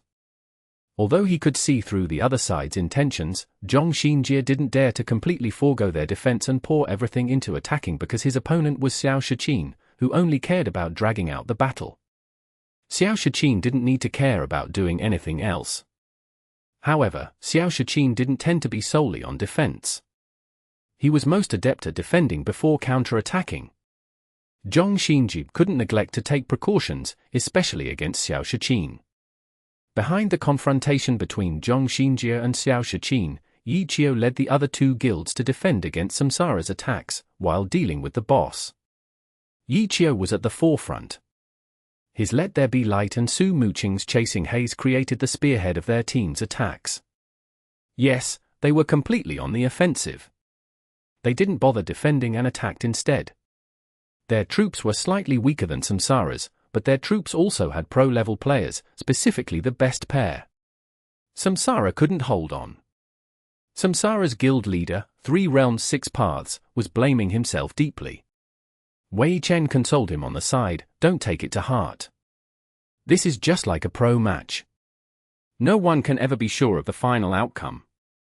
3 Realms 6 Paths side, you broke apart tyrannical ambition's defenses and created an opportunity for us, but I wasn't able to grasp it firmly enough and let heavenly justice take it away. It was my mistake. Look clearly. Xiao must be leading that side. That battle mage called Let There Be Light. That one with the disgusting name. Yes, that's him. I'm sure everyone will understand." Wei Chen said. "Yes, that's definitely him, and that launcher. Could it be?" 3 Realms 6 Paths stared. "If it really is her, then there is no need to feel ashamed at all. How are we supposed to contend against King God? One day, maybe one of our champion players will come over and then we'll see who's arrogant." Wei Chen sounded indignant. Just when they said this, the two leaders were fleeing with their tails behind their backs. They weren't able to defend against such fierce attacks. The several players leading the assault were simply too powerful, especially that battle mage and launcher duo. 3 Realms 6 Paths felt like they were definitely Xiao and Su Muqing. How do we do this? 3 Realms 6 Paths felt hopeless. He didn't realize that the person next to him wasn't putting in any effort at all. Chapter 746. Punish you out of battle. It looks like Samsara is unable to hold on. Of course, tyrannical ambition would pay attention to Samsara's situation. In the end, Jiang Yu carefully worded his report because, under the usual reasoning, Samsara should be on the offensive, while heavenly justice and conquering clouds would be suppressed. However, Samsara was the side labeled as being unable to hold on. For the side on the offense to be unable to hold on, Jiangyu could only think of the word pathetic to describe them. Sigh. Zhong Xinjie sighed deeply. If he had known that Samsara's tactic was a false alarm, if he had been a bit more courageous and ignored their movements, they would still be in an advantageous situation. Samsara probably wouldn't have actually gotten anything done with their move. He had been too cautious and messed up his own troops. It was too late to regret though. Xiao Shiqin and his two guilds weren't opponents for Zhong Xinjie and Tyrannical Ambition. In terms of pure strength, Xiao Shiqin's side would not be able to contest against Tyrannical Ambition, but stalling for time was a completely different matter for these tacticians. With Samsara broken apart, Xiao Shiqin immediately pulled back, clearly to coordinate with Xiao's two guilds. If that happened, Tyrannical Ambition would have an even harder time shattering the stalemate. Samsara's guild leader, 3 Realms 6 Paths, noticed this scene. He immediately halted and looked backwards. He suddenly spoke, "Right now, Tyrannical Ambition is pushing their way over there. When the two sides are in a deadlock, perhaps there might be an opportunity for us to join. That'll depend on the circumstances." Wei Chen reacted instantly. "If that kind of situation from before is replicated, of course we can, but if the pressure put on by Tyrannical Ambition isn't strong enough, giving their opponents energy to spare, we might not be able to gain the advantage." "You're right." 3 Realms 6 Paths nodded his head. "We'll see." Wei Chen spoke in a serious tone. His analysis was correct, but he didn't give 3 Realms a complete picture. The Four-Guild Alliance had Xiao and Xiao Shiqin, 2 master tacticians, to deal with Zhong Xinjie. They didn't need to pull back and shrink into a defensive ball like Zhong Xinjie had needed to do before. The 2 tacticians were enough to keep Tyrannical Ambition's troops busy.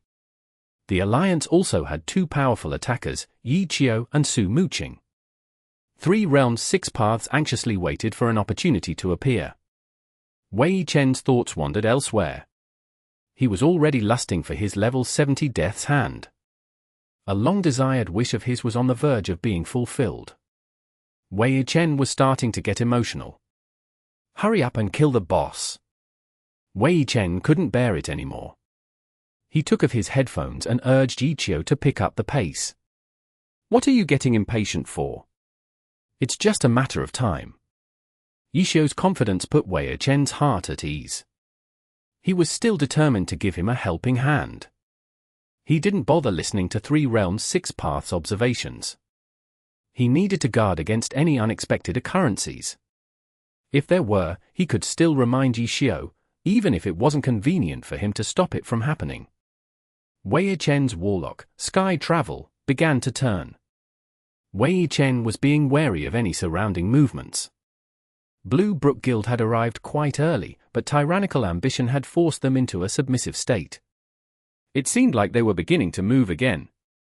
"Be careful of Blue Brook Guild." Wei Chen immediately warned Xiao. Right when Wei Chen finished warning Xiao, Blue Brook Guild acted. Blue Brook Guild had suffered fairly heavy losses from Tyrannical Ambition's previous attacks, but now the dead had revived and they had rallied together. Lu Hanwen's flowing cloud had once again returned to their troops. Since they had been waiting and watching the entire time, they clearly still had a plan. Now that everyone was ready and the 2 sides were in a deadlock, they immediately made their move. Blue Brook Guild could rely on Lu Hanwen as a blade. Lu Hanwen didn't dare to act rashly anymore. Flowing Cloud carefully followed the troops to meet the enemies. Several support classes accompanied him. As soon as he started moving, countless buffs were placed on him. At this instant, who knew how many times stronger Flowing Cloud had become as he bravely charged forward. "I'm here!" Lu Hanwen shouted. Blue Brook Guild *T stick is back. Luland / reported helplessly. Xiao had listened to Wei Chen's warning, so he was already paying attention to Blue Brook Guild. When he saw the countless buffs on top of Flowing Cloud, he couldn't help but smile. He's been buffed quite a lot. "You keep holding on," Xiao told Xiao Shiqin. He and Su Muqing turned towards Blue Brook Guild and headed over. Lu Hanwen's flowing cloud had already slaughtered his way to the front like a general showing off his might. Su Muqing took aim. A beam of light exploded from chasing Haze's cannon. Lu Hanwen reacted quickly. His character flipped over the beam of light, dodging it. The instant flowing cloud landed, a spear emanating magic undulation stabbed towards his body, instantly piercing his body. A dazzling magic explosion erupted. Flowing cloud was blasted into the air as he yelled, "Who is it?" "The most troublesome one." Xiao grinned. F***CK, stop playing around. Hurry up and get rid of Blue Brook Guild. Wei Chen went over and roared. Afterwards, he sat back down, put on his headphones, and said in a serious tone, "Don't be rash. We have to wait and see whether Blue Brook Guild will give them enough trouble or not. We're not any weaker than Blue Brook Guild, but what happened when they fought against tyrannical ambition? Just one might not be enough, but with Blue Brook Guild and us, that'll make 3. 3 guilds together might be enough to force open an opportunity." 3 Realms 6 Paths wasn't muddle-headed. His clear-headed thinking worried Wei Chen. He obviously knew that if 3 guilds fought against the Alliance, it was hard to say how the situation might turn out. Why else did he urge Xiao to hurry up and get rid of Blue Brook Guild? If 3 guilds work together, we might able to disrupt the balance, but will we be the ones to benefit? Wei Chen continued to try and stop 3 Realms 6 Paths from acting.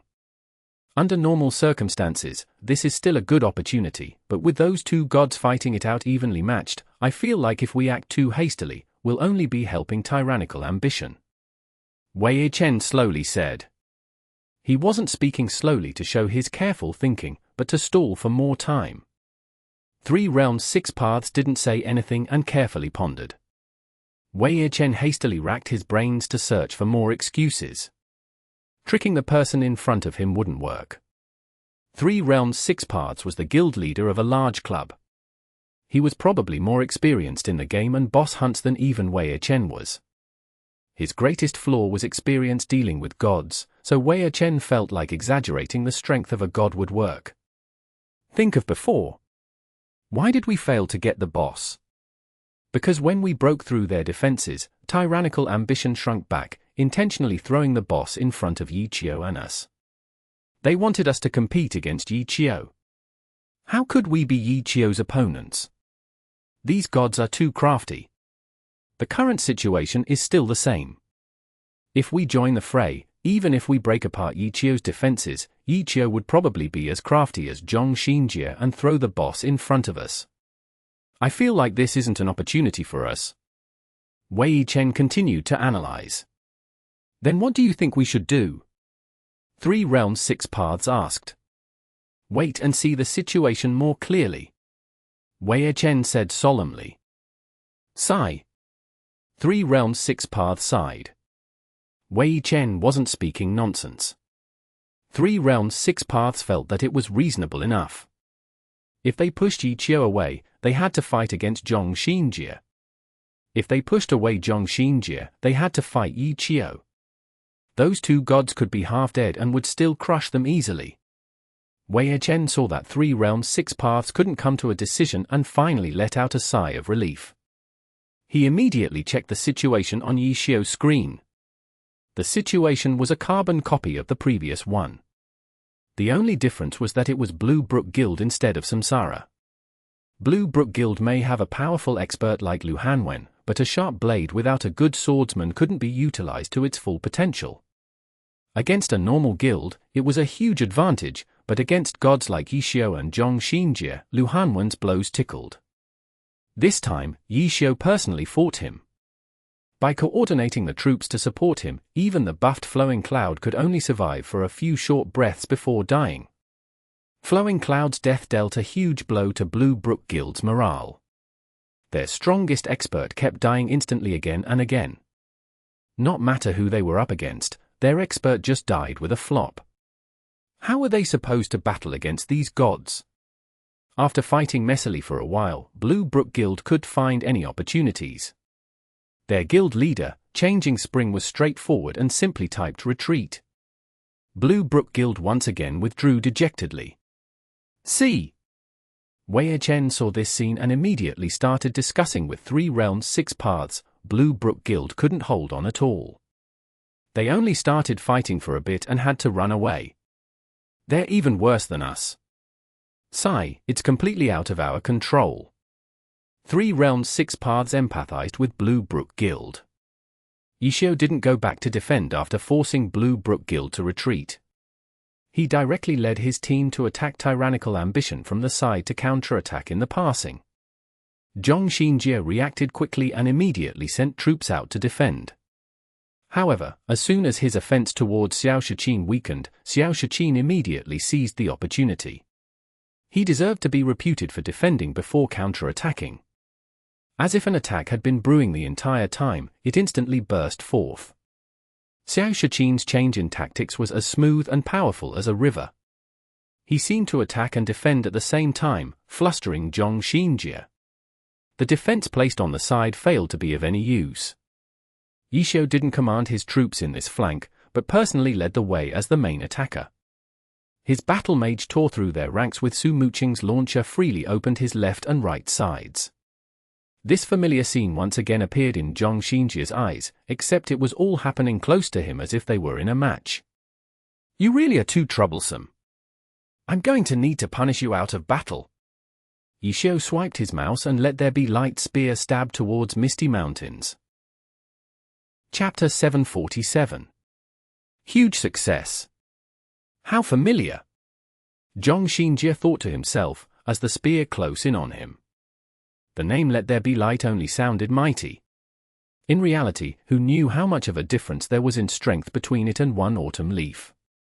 Even so, Zhong Xinjie could see One Autumn Leaf style emanating from Let There Be Light, or perhaps that was simply a reflection of the player's style. Zhong Xinjie obviously didn't find Let There Be Light familiar at all. When the spear came, he pushed down with his hand. Misty Mountain immediately rolled away, while calling for his nearby allies to shield him. Zhong Xinjie had no intention of fighting Xiao's battle mage with his cleric, even if his cleric had superior equipment compared to Xiao's battle mage. The nearby Tyrannical Ambition players heard Zhong Xinjie's call for help and immediately rushed over. They also knew that this battle mage was Xiao. How could they dare to be careless?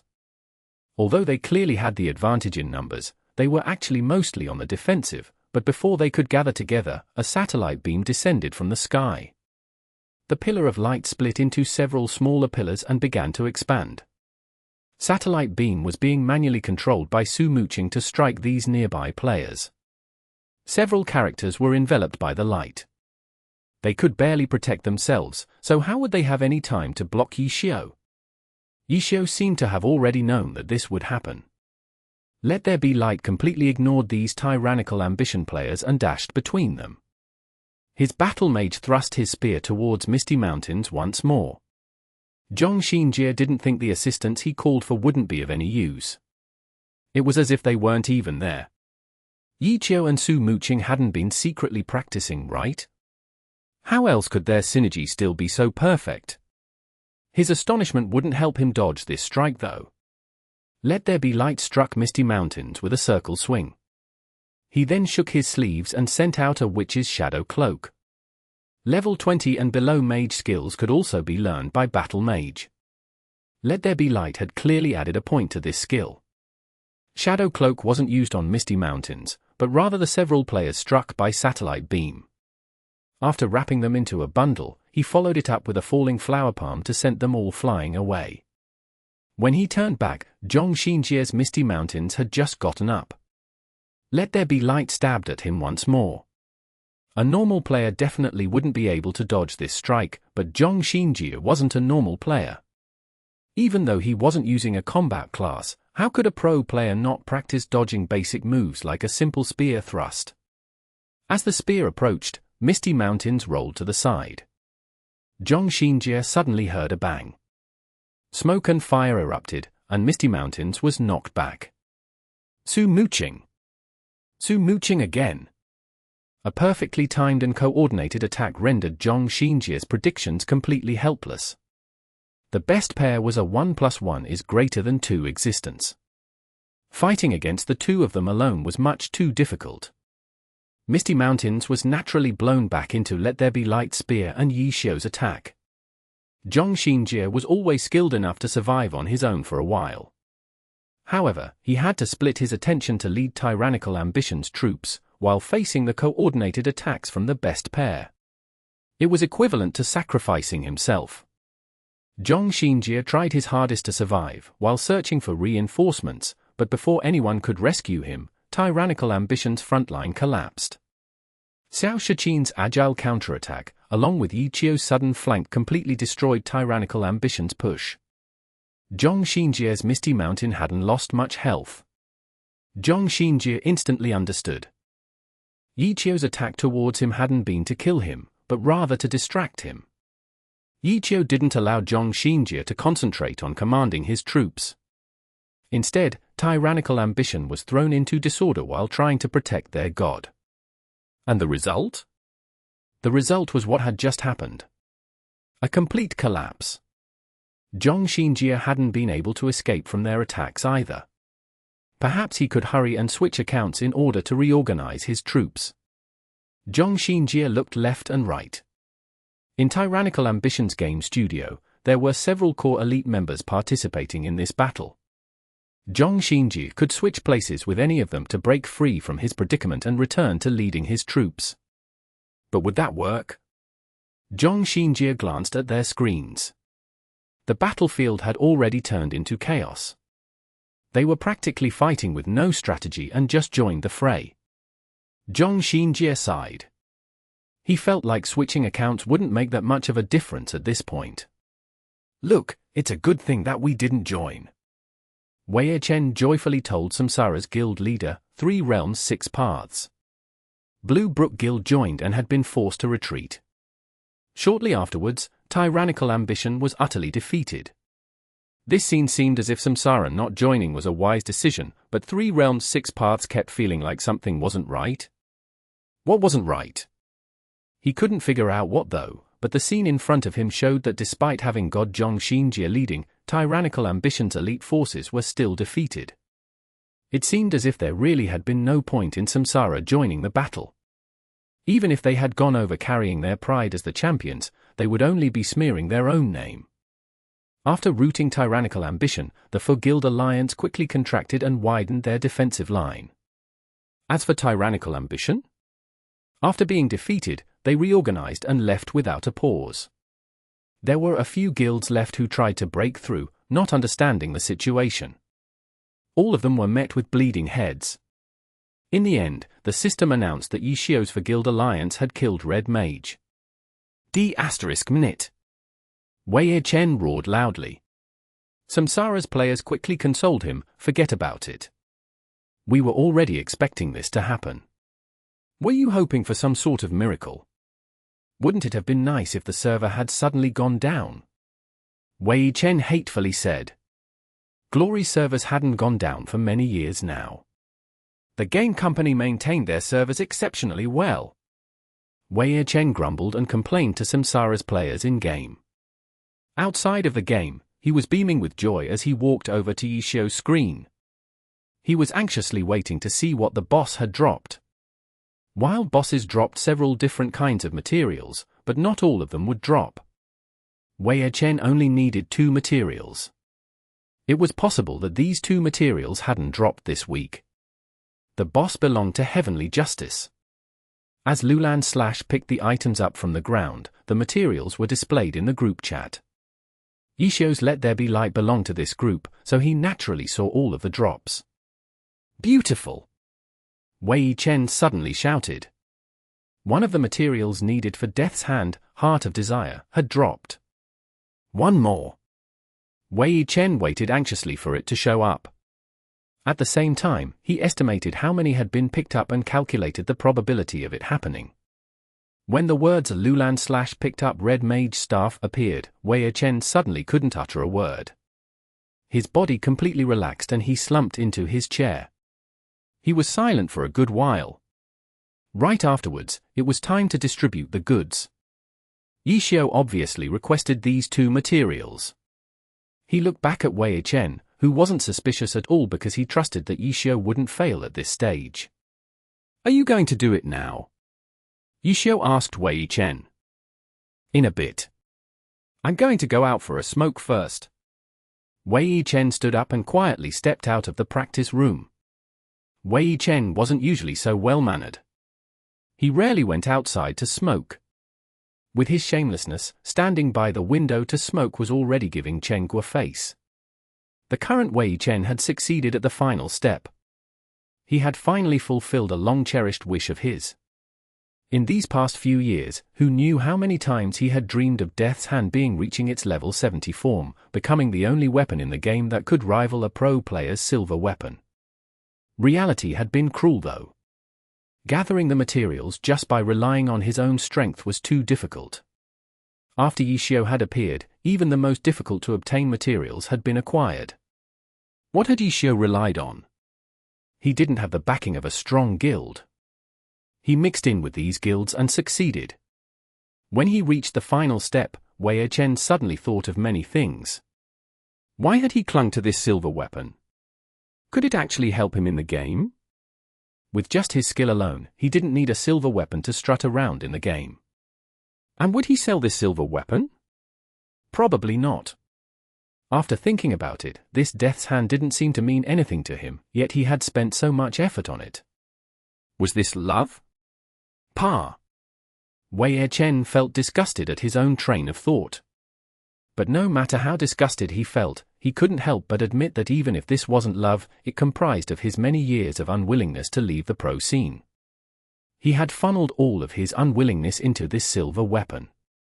This was different from creating the skill book guide. That had been done for its monetary value. He had never thought of earning money using his Death's Hand though. It was a reminder of all the memories he had made during his career. And he finally succeeded. More importantly, he was going to bring this weapon into the pro scene.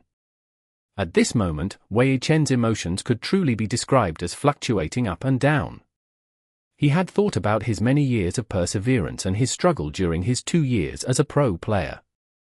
He thought about the 2 punks that came to the team at that time and were now Team Blue Rain stars. This was all the past now. What's most important is that I'm back. Chapter 748. Information isn't easy to get. Wei Chen's mind was still wandering off when someone knocked on the door to the practice room again. Shiqin moved fast and quickly walked out the door. Xiao followed behind, while calling out to him, "Why are you in such a hurry to leave? Why not play a bit more?" No need. Shiqin hastily declined, "I've got to go back. There's a bunch of stuff in the team that I've still got to take care of. I've been out too long already, so it wouldn't be good to stay any longer. It's the holidays right now. What stuff could you have to do?" Wei Chen immediately interrupted, "Why not play a bit more?" The expression on Shiqin's face looked like a bitter melon. "I just arrived. There's a lot of stuff in the team I need to understand." "Really?" Xiao laughed. Shiqin was gloomy. Normally, for his purpose in coming here, their polite request for him to stay longer was an opportunity that most wanted but would never obtain. Pushing the boat with the current by staying longer and observing their team more was usually a good thing, but was that the case now? While others would fight for such an opportunity, Shiqin braced himself and hastily tried to leave, especially when Xiao laughed. Really? It made him feel like he had been completely seen through. He was certain that the other side had guessed his intentions for coming here, but if no one poked a hole through the window, wouldn't they have to continue pretending? However, Shiqin didn't feel good faking it. He wanted to hurry up and leave. If he didn't leave now, another boss would soon spawn. Should he help or not help? Just when things had reached this step, Shiqin's cell phone started ringing and vibrating. Shiqin was overjoyed. He quickly took out his cell phone and indicated to Xiao and Wei Chen that he needed to pick up the phone. Without saying anything more, he waved his hands widely to say goodbye and immediately ran out, while asking, "Hello. Are you busy?" The person on the other side of the phone asked. Shiqin had just gotten to the stairs and asked back, "Who is this?" "It's me. Zhong Xinjie." Bang bang bang bang bang. Xiao Shiqin's phone rolled down the stairs. Happy Internet Cafe's stairs were fairly normal. They were built using wooden boards, so when his phone fell, it made a loud sound. In the blink of an eye, it fell to the bottom. The back cover and battery had flown out. By the time Xiao Shiqin picked up all the scattered cell phone parts, the call had dropped. What else could Zhong Xinjie be calling him for? Of course it was to ask why he was helping Xiao. According to common reasoning, if the two were participating in the Challenger League on different teams, shouldn't they be opponents? That wasn't something easy to explain. Xiao Shiqin was conflicted. He couldn't just tell Zhong Xinjie that he had shamelessly barged into their practice room to seek out enemy information, right? During his moment of hesitation, Xiao Shiqin assembled his cell phone back together. The several cracks on his screen made his heart hurt. He tried turning on the cell phone. Luckily, it wasn't broken. It could still power on. Right when the cell phone startup screen ended, a call came. The name flashed and flashed. It was Zhong Xinjie again. Hello. Xiao Shiqin left the internet cafe while picking up the call. What happened? Zhong Xinjie asked. I dropped my cell phone onto the ground. Xiao Shiqin knew that Zhao Xinjie was probably asking about that. You were the one commanding Radiant and Parade, right? The question finally came. That was me. Xiao Shiqin said. Why did you go that side? Sure enough, Zhong Xinjie was very suspicious of Xiao Shiqin's position. Sigh. We'll be meeting in the Challenger League, no? I was trying to figure what their situation was like. In the end, Xiao Shiqin spoke the truth. Oh? How is it going on their side? Zhong Xinjie asked. The majority are new players. Xiao Shiqin said. He hadn't forgotten his purpose in coming there. While he commanded Radiant and Parade, he still gathered quite a bit of information. Tang Ru and Steamed Bun were already quite skilled. To players in the game, these two were certainly top experts and not new players. Indeed, for in-game players, Tang Ru and Steamed Bun had already played for half a year. How could they still be considered new players? Games with too steep of a learning curve rarely thrived in the market. But Xiao Shiqin was looking at them from a pro player's perspective. From this perspective, playing Glory for 7 months was still too short. Xiao Shiqin quickly saw numerous areas of the game that the two weren't familiar with. Their newness to the game was a bit frightening, even if their mechanics were outstanding. And that Xiao Yifan, who Dao Xian had attached much importance to. Xiao Shiqin observed him several times and felt like although his placement of ghost formations were not bad, there was nothing particularly noteworthy. Maybe he wasn't going all out because he was facing normal players?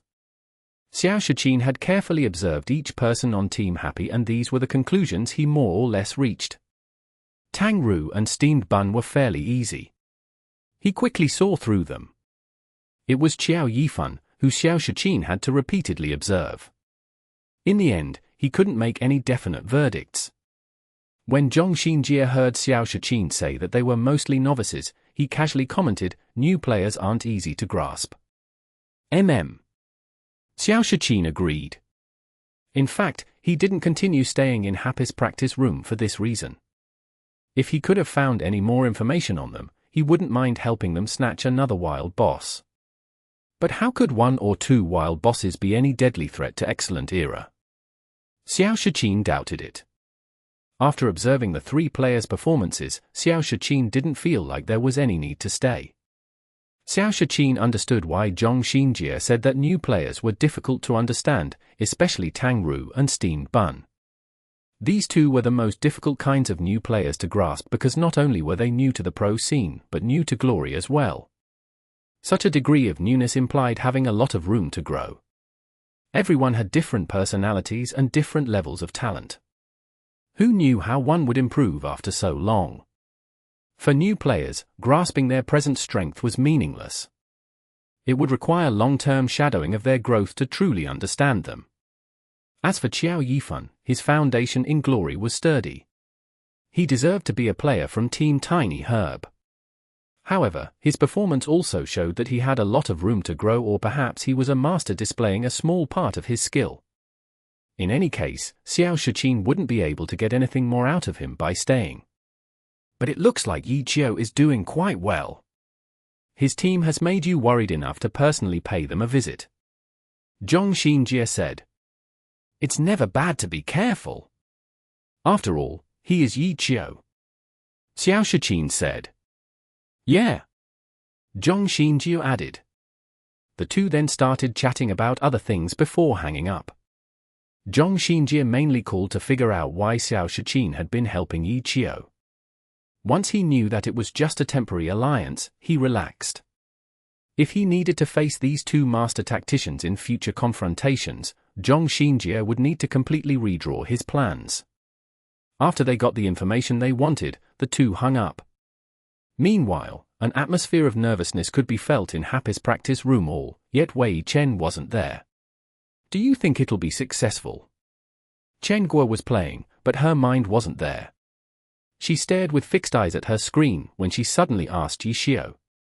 From what we've seen, there should be no reason for it to fail. Xiao said. What if it fails? Find the reason and fix it. Xiao said. Ha ha. Steamed Bun suddenly laughed. This is something even little kids know. You need that taught to you. Chen Guo nearly died from anger, but what could she do? Steamed Bun was right. Fix the mistake. Who didn't know that? After a long time, Chen Guo couldn't sit still. She opened the practice room door and looked out. When she returned, she muttered, "Why isn't he back yet?" For the final and most nerve-wracking step, she gave him a private room to prevent anyone from bothering him. Everyone else was still in the practice room. The scene looked as if they were waiting for the news of a baby's delivery. Who knew how much time passed? Finally, someone knocked and pushed open the door. Wei Chen held a cigarette in his mouth, his face completely smug. He didn't attempt to hide his joy at the success when he walked in. For a moment, Chen Guo felt dizzy because she had the hardest time keeping his calm, so she kept overthinking. With her understanding of Wei Chen's shamelessness, she thought he would certainly feign failure even if it was actually a success, to deliberately play with their emotions. Who would have thought that he would come back smiling? Although his smugness made her want to punch him in the face, Chen Guo couldn't care about any of that right now. A success? Chen Guo wanted confirmation. HMPH. Of course. Wei Chen looked down at everyone's nervousness in disdain as if it had been an easy task. He seemed to have completely forgotten that he had been the one most nervous just a while ago. So this is where his shamelessness comes in. Chen Guo thought in despise. Afterwards, she saw Wei Chen swagger his way over, while puffing puffs of smoke. Chen Guo endured and didn't say anything. Then, he saw him flick his hands and throw Windward Formation's Warlock account card onto the table. Take a look, Wei Chen said as if he were the boss. Endure. Chen Guo quietly took the account card. She inserted the card and logged in. Xiao also came over to look. His character was still in the arena. Who knew how many times he would bully a normal player after upgrading his weapon? Chen Guo looked back and glared at Wei Chen. She opened up his inventory and hovered over his weapon. Death's Hand, level 70. Weight, 3 kilograms. Durability, 30. Attack speed, 2. Physical attack, 650. Magic attack, 899.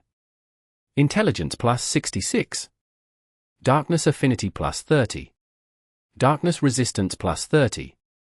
Magic critical strike plus 14%. Magic cast speed plus 14. Cast range plus 4. Death's Door skill level plus 1. All stats had increased. It couldn't be any more successful. There was also a +1 to a skill. After researching how to give silver weapons a skill level up, it was found that all silver weapons would level up a skill on its final upgrade. Death's Door? How common? Xiao commented. Death's Door was a warlock's strongest skill, so many would naturally use this precious skill level up for this skill. Chapter 749. All-Inclusive. HMPH, you don't understand Xiao*T. Wei Chen regarded Yi Xiao's comment with disdain. Everyone else raised their eyebrows. Calling Yi Xiao, Glory's encyclopedia, as not understanding Xiao*T was truly shameless. Powerful skills have long cooldowns and cast times. They have low coverage in a match. Yi Xiao said, using gaming jargon one after the other. Coverage pointed to how many times a skill could be used within a certain time period. Apart from passives and a few continuous actives with high coverage, the vast majority of skills depended on the cooldown, team tactics, and the player's style. A high-level skill like Death's Door was just as Yi Xiao said. Its long cooldown alone determined its low coverage. TCH, coverage? What's that? Efficiency is what's important. Death's Door is always cast to seize an opportunity. Do you know how many benefits an extra skill point into it can bring? Wei Chen said. A real match might not leave you that kind of opportunity. Yi Xiao said. Opportunity is created. Wei Chen said. TSK. Yi Xiao turned his head to look at everyone else. Look, this is a classic example of Team Blue Rain's style. Su Muqing giggled. Tang Ru and Steamed Bun were somewhat at a loss. Cheng Guo wrinkled her eyebrows. Xiao Yifan was a bit puzzled at first, but he quickly understood. Correct. This was a classic example of Team Blue Rain's style. Their team captain, Yu Wenju, was skilled at using tactics to create opportunities. Huang Xiaoqian was skilled at seizing opportunities. And now, Team Blue Rain's former team captain reflected this style, when adding a skill point bonus to his silver weapon, pursuing a one-hit one-kill opportunity. Then what do you think a skill point should be added to? Wei Chen asked. Have you ever considered learning a new mage skill? That way, you can create more variations in your play. Yi Xiao said. Oh, you mean like teleport? Wei Chen said. Teleport was a high-level elementalist skill. Battle mags, summoners, and witches couldn't learn this skill on their own, but a weapon skill point bonus could allow them to learn it. Of course, it could only stay at the lowest level. Teleport was a skill highly favored by mage classes. As a result, it was the first skill Wei Chen thought of. However, how could Wei Chen not have thought of something as commonly done as that? He shook his head in response. I don't think that suits me. Oh, if that's the case. You win. Yi Xiao said. Bullsh*T. You think Senior doesn't understand? Wei Chen scowled. Since silver equipment was created to fit the player's playstyle was obviously of the utmost importance. Blending in other people's thoughts or imitating another weapon would still result in beautiful silver equipment, but it was hard to say if the player could fully bring out its potential. Wei Chen clearly understood this concept. He didn't admire this mainstream design and stuck to his own. But soon afterwards, Wei Chen suddenly froze and let out an astonished expression. He stared at Yi Xiao. Wait a second. Are you telling me that you can add a skill onto each of your silver weapons transformations? Ha ha, what do you think? F***CK. How stupid. How many transformations does your thing have? Wei Chen cried out. Even Cheng Gui and the others shivered at Wei Chen's words. If a skill could be added to every transformation, not only could Yi Xiao's unspecialized use all 120 pre-job advancement skills, but also a few high-level skills. Although these high-level skills would only be at level 1, their might at level 1 far surpassed the might of low-level skills with several points invested. Everyone already knew about the Myriad manifestation umbrella's characteristic feature and power, but they didn't know it was still hiding such an Easter egg. It could even let him learn several new skills. Before level 50, the umbrella could transform into a shield, a spear, a sword, a tachi, a rifle, a mechanic box, a magic staff, an Eastern-style staff, and a cane and 9 transformations. But after adding new heavenly domain materials at level 55, I'm still researching whether a new form can be added. Xiao said. So you're saying that your weapon can level up at least 9 skills? Wei Chen said. So far. That's ridiculous. For a moment, Wei Chen didn't know what to say. He couldn't describe his feelings with words. In this instant, he felt like his death's hand was puny. The Myriad manifestation's umbrella was all-inclusive.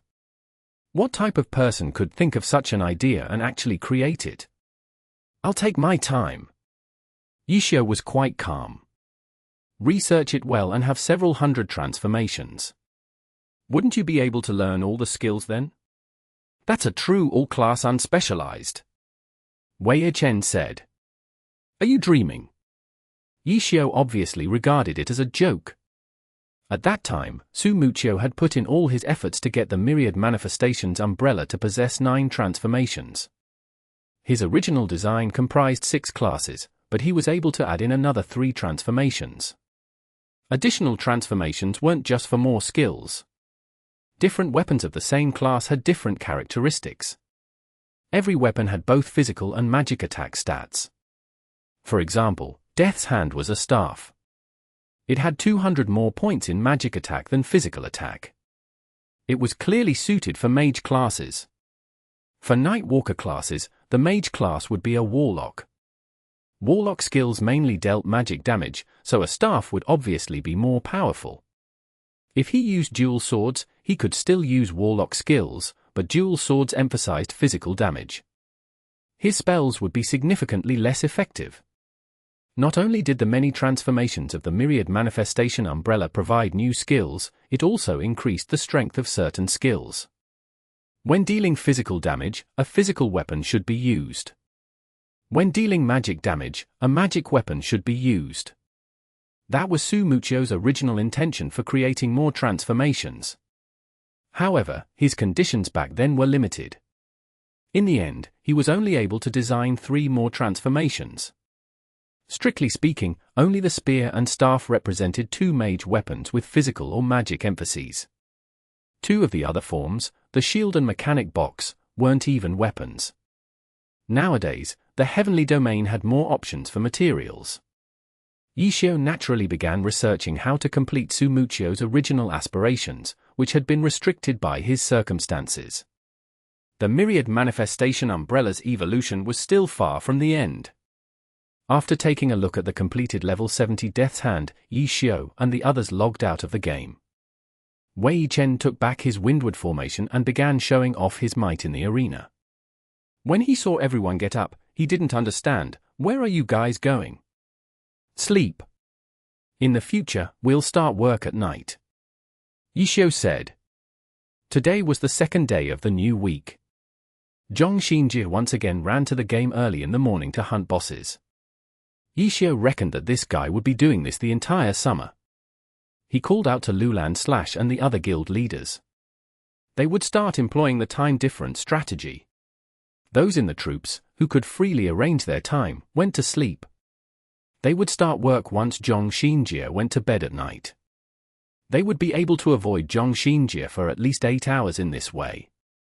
It'll be 2 months at most. Sorry for troubling everyone. Xiao said. I've decided. I'll be spending my vacation at Happy. Su Muqiu declared. Great, great. Welcome, welcome. Chen Guo approved. She didn't give Xiao any time to say anything and welcomed her cordially. At this moment, Zhong Xinjie was also reorganizing. Tyrannical ambition had good results yesterday, but they suffered defeats one after the other today.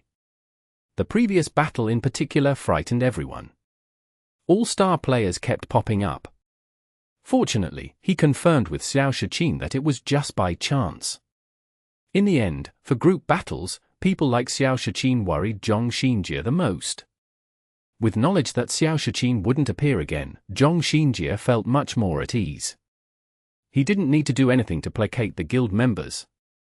Failing to snatch the boss 2 times in a row was a common occurrence for any guild. It wouldn't injure their morale in any way.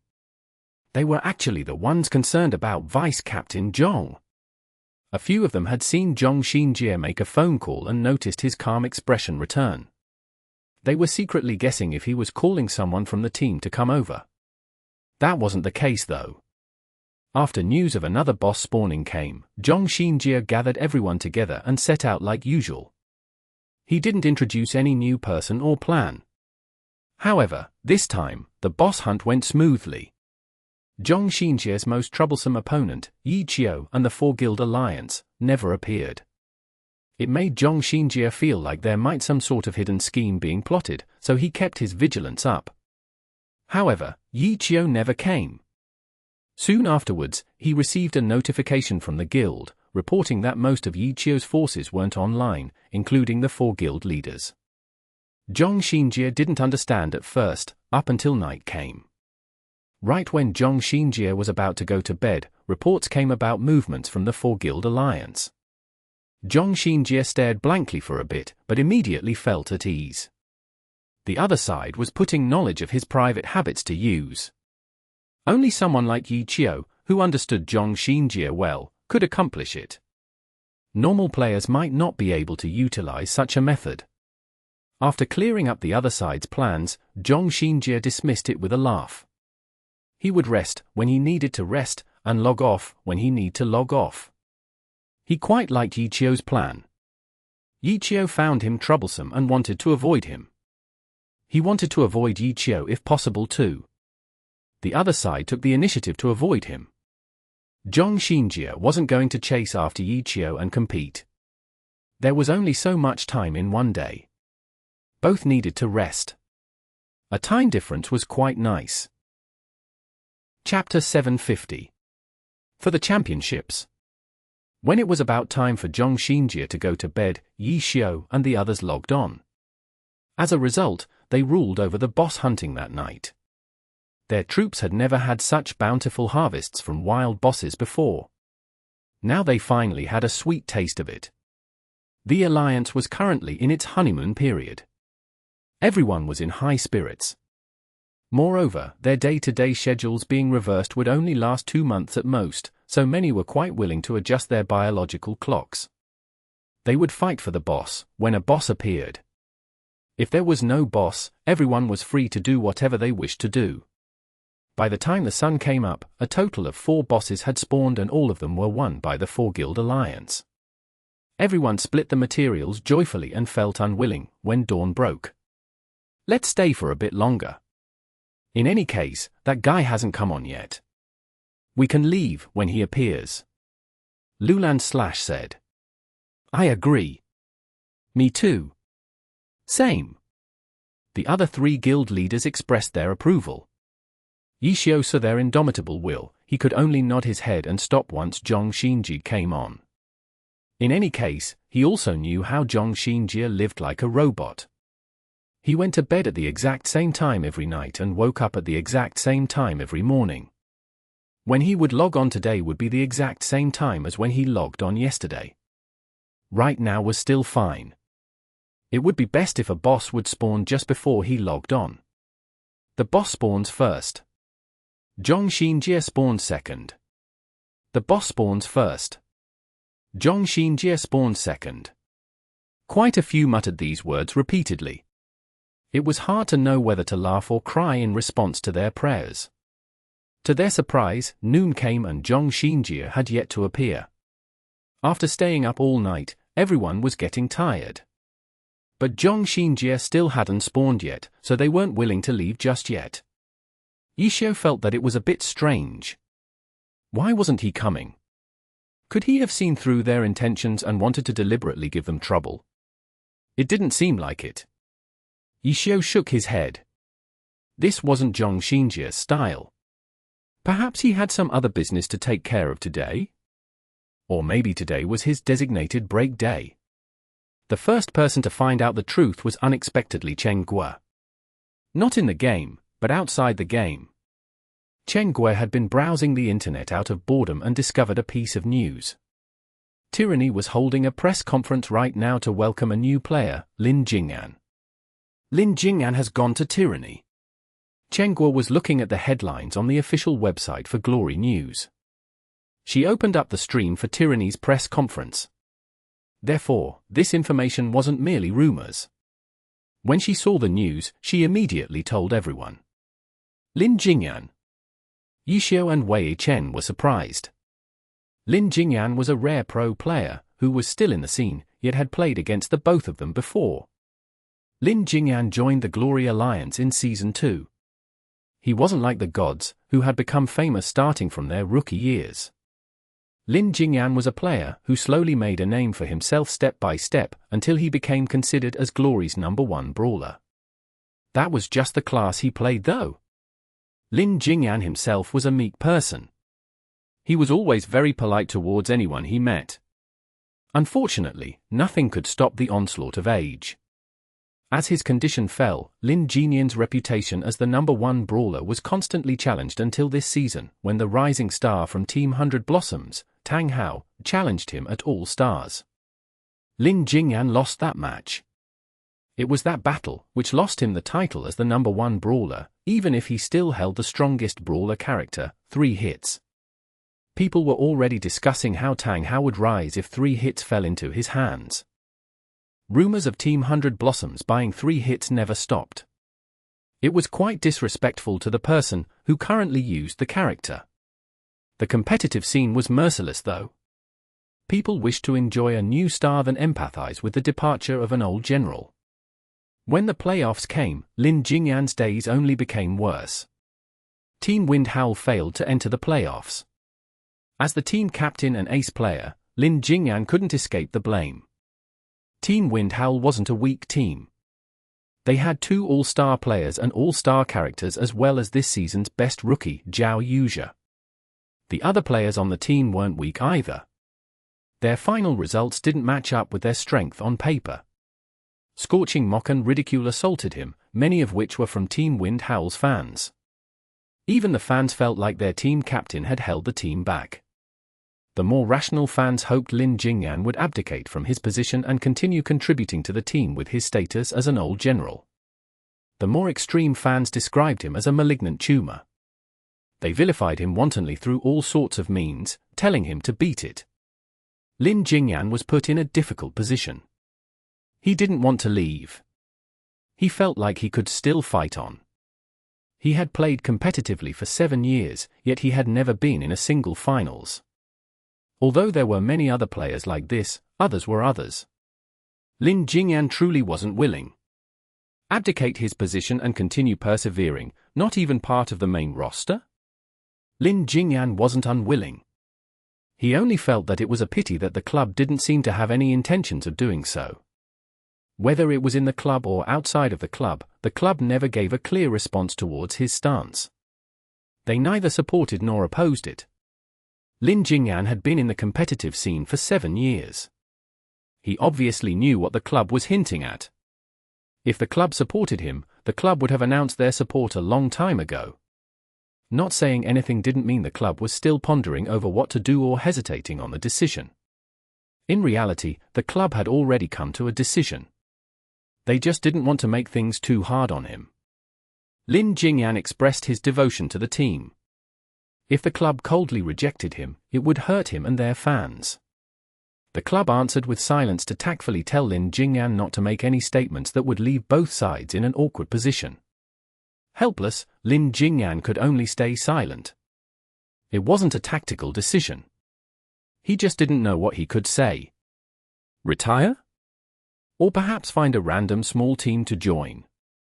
Lin Jingyan had plenty of invitations, but his wish to continue fighting still held strong. He didn't want to join those middle-tier teams, who were there to read books to the princes. If that was the case, he would rather join a weak team, which needed to struggle to avoid relegations. He would at least have a clear-cut goal. However, this was just a thought. Lin Jingyan truly didn't want to have this type of goal. Or perhaps at this point, retiring was the best option. Lin Jingyan was just about to make this decision when an unexpected call threw his decision out the window. Come to our team. There's a spot for you. It was a very surprising invitation for Lin Jingyan. Han Wenqing. Team Tyranny. Lin Jingyan would have never expected that a top team would invite a declining player like him. In Team Wind Howl, their goal was to join the playoffs and perhaps even win a match or two in the playoffs. But Team Tyranny? They were the Glory Season 4 champions and a team who always aimed to be the champions. Their team captain and ace player was also declining due to age, but their team's goal had never changed. This was a team which never stepped backwards. If they wanted Lin Jingyan to come over, Lin Jingyan was certain that the team needed him for a good reason and not just to save him from a fire. After barely a minute since Han Wenqing had talked to him, Lin Jingyan had already come to a decision. He called Han Wenqing and stated, "I've decided to join Tyranny." Team Wind Howl didn't stop Lin Jingyan from leaving. They gave the go-ahead towards Tyranny's quoted price. In the end, the all-star player and former number 1 brawler, Lin Jingyan, was transferred to Team Tyranny for 1 million renminbi. If this was during his golden days, it would be completely unimaginable. Team Wind Howl prepared a grand send-off ceremony for their old general, thanking him for his many years of contribution. The meek Lin Jingyan couldn't bear any grudges towards his club abandoning him. After shaking the hands of every one of the club's staff, the pro player, who had almost retired, once again set foot onto a path towards the championships. He took this step excitedly. At Tyranny's press conference, Lin Jingyan explicitly stated how he wasn't there to live a nice retirement life at Tyranny. He was certain that he would be making a contribution to the team. When the team needed him, he would be ready to go to battle at any moment. His words were quite tactful. Lin Jingyan implied he didn't care about his status in Team Tyranny. He was fine even as a substitute player. After all, with his status, it was easy to think of him as being a part of the main roster. Quite a few had already started to spread rumors just after the announcement. Many didn't look highly upon Tyranny's trade. They thought that a pro player like Lin Jingyan, who was at the end of his career, might argue about his position in the team and his opportunities to go on stage. If the team didn't handle his requests well, there could be quite some conflict in the team. Lin Jingyan's statement was naturally aimed towards these doubts. Lin Jingyan wanted to dispel these suspicions, yet who would have thought that Tyranny would be the ones who countered his statement? Team Tyranny's Han Wenqing gave a clear statement to the media: Lin Jingyan will be an important part of Team Tyranny next season. The club is currently creating a brawler just for him. Inviting Lin Jingyan to our team is only for one reason, for the championships. His words held a completely different meaning compared to Lin Jingyan's words. Lin Jingyan didn't mind though. Creating a character specifically for him as well as the team inviting him showed how much Tyranny valued him. Lin Jingyan's uneasiness towards his acceptance of the invitation was now completely eliminated. From now on, he would be a part of Team Tyranny. Here, not just entering the playoffs, but he might even have a chance to be a champion.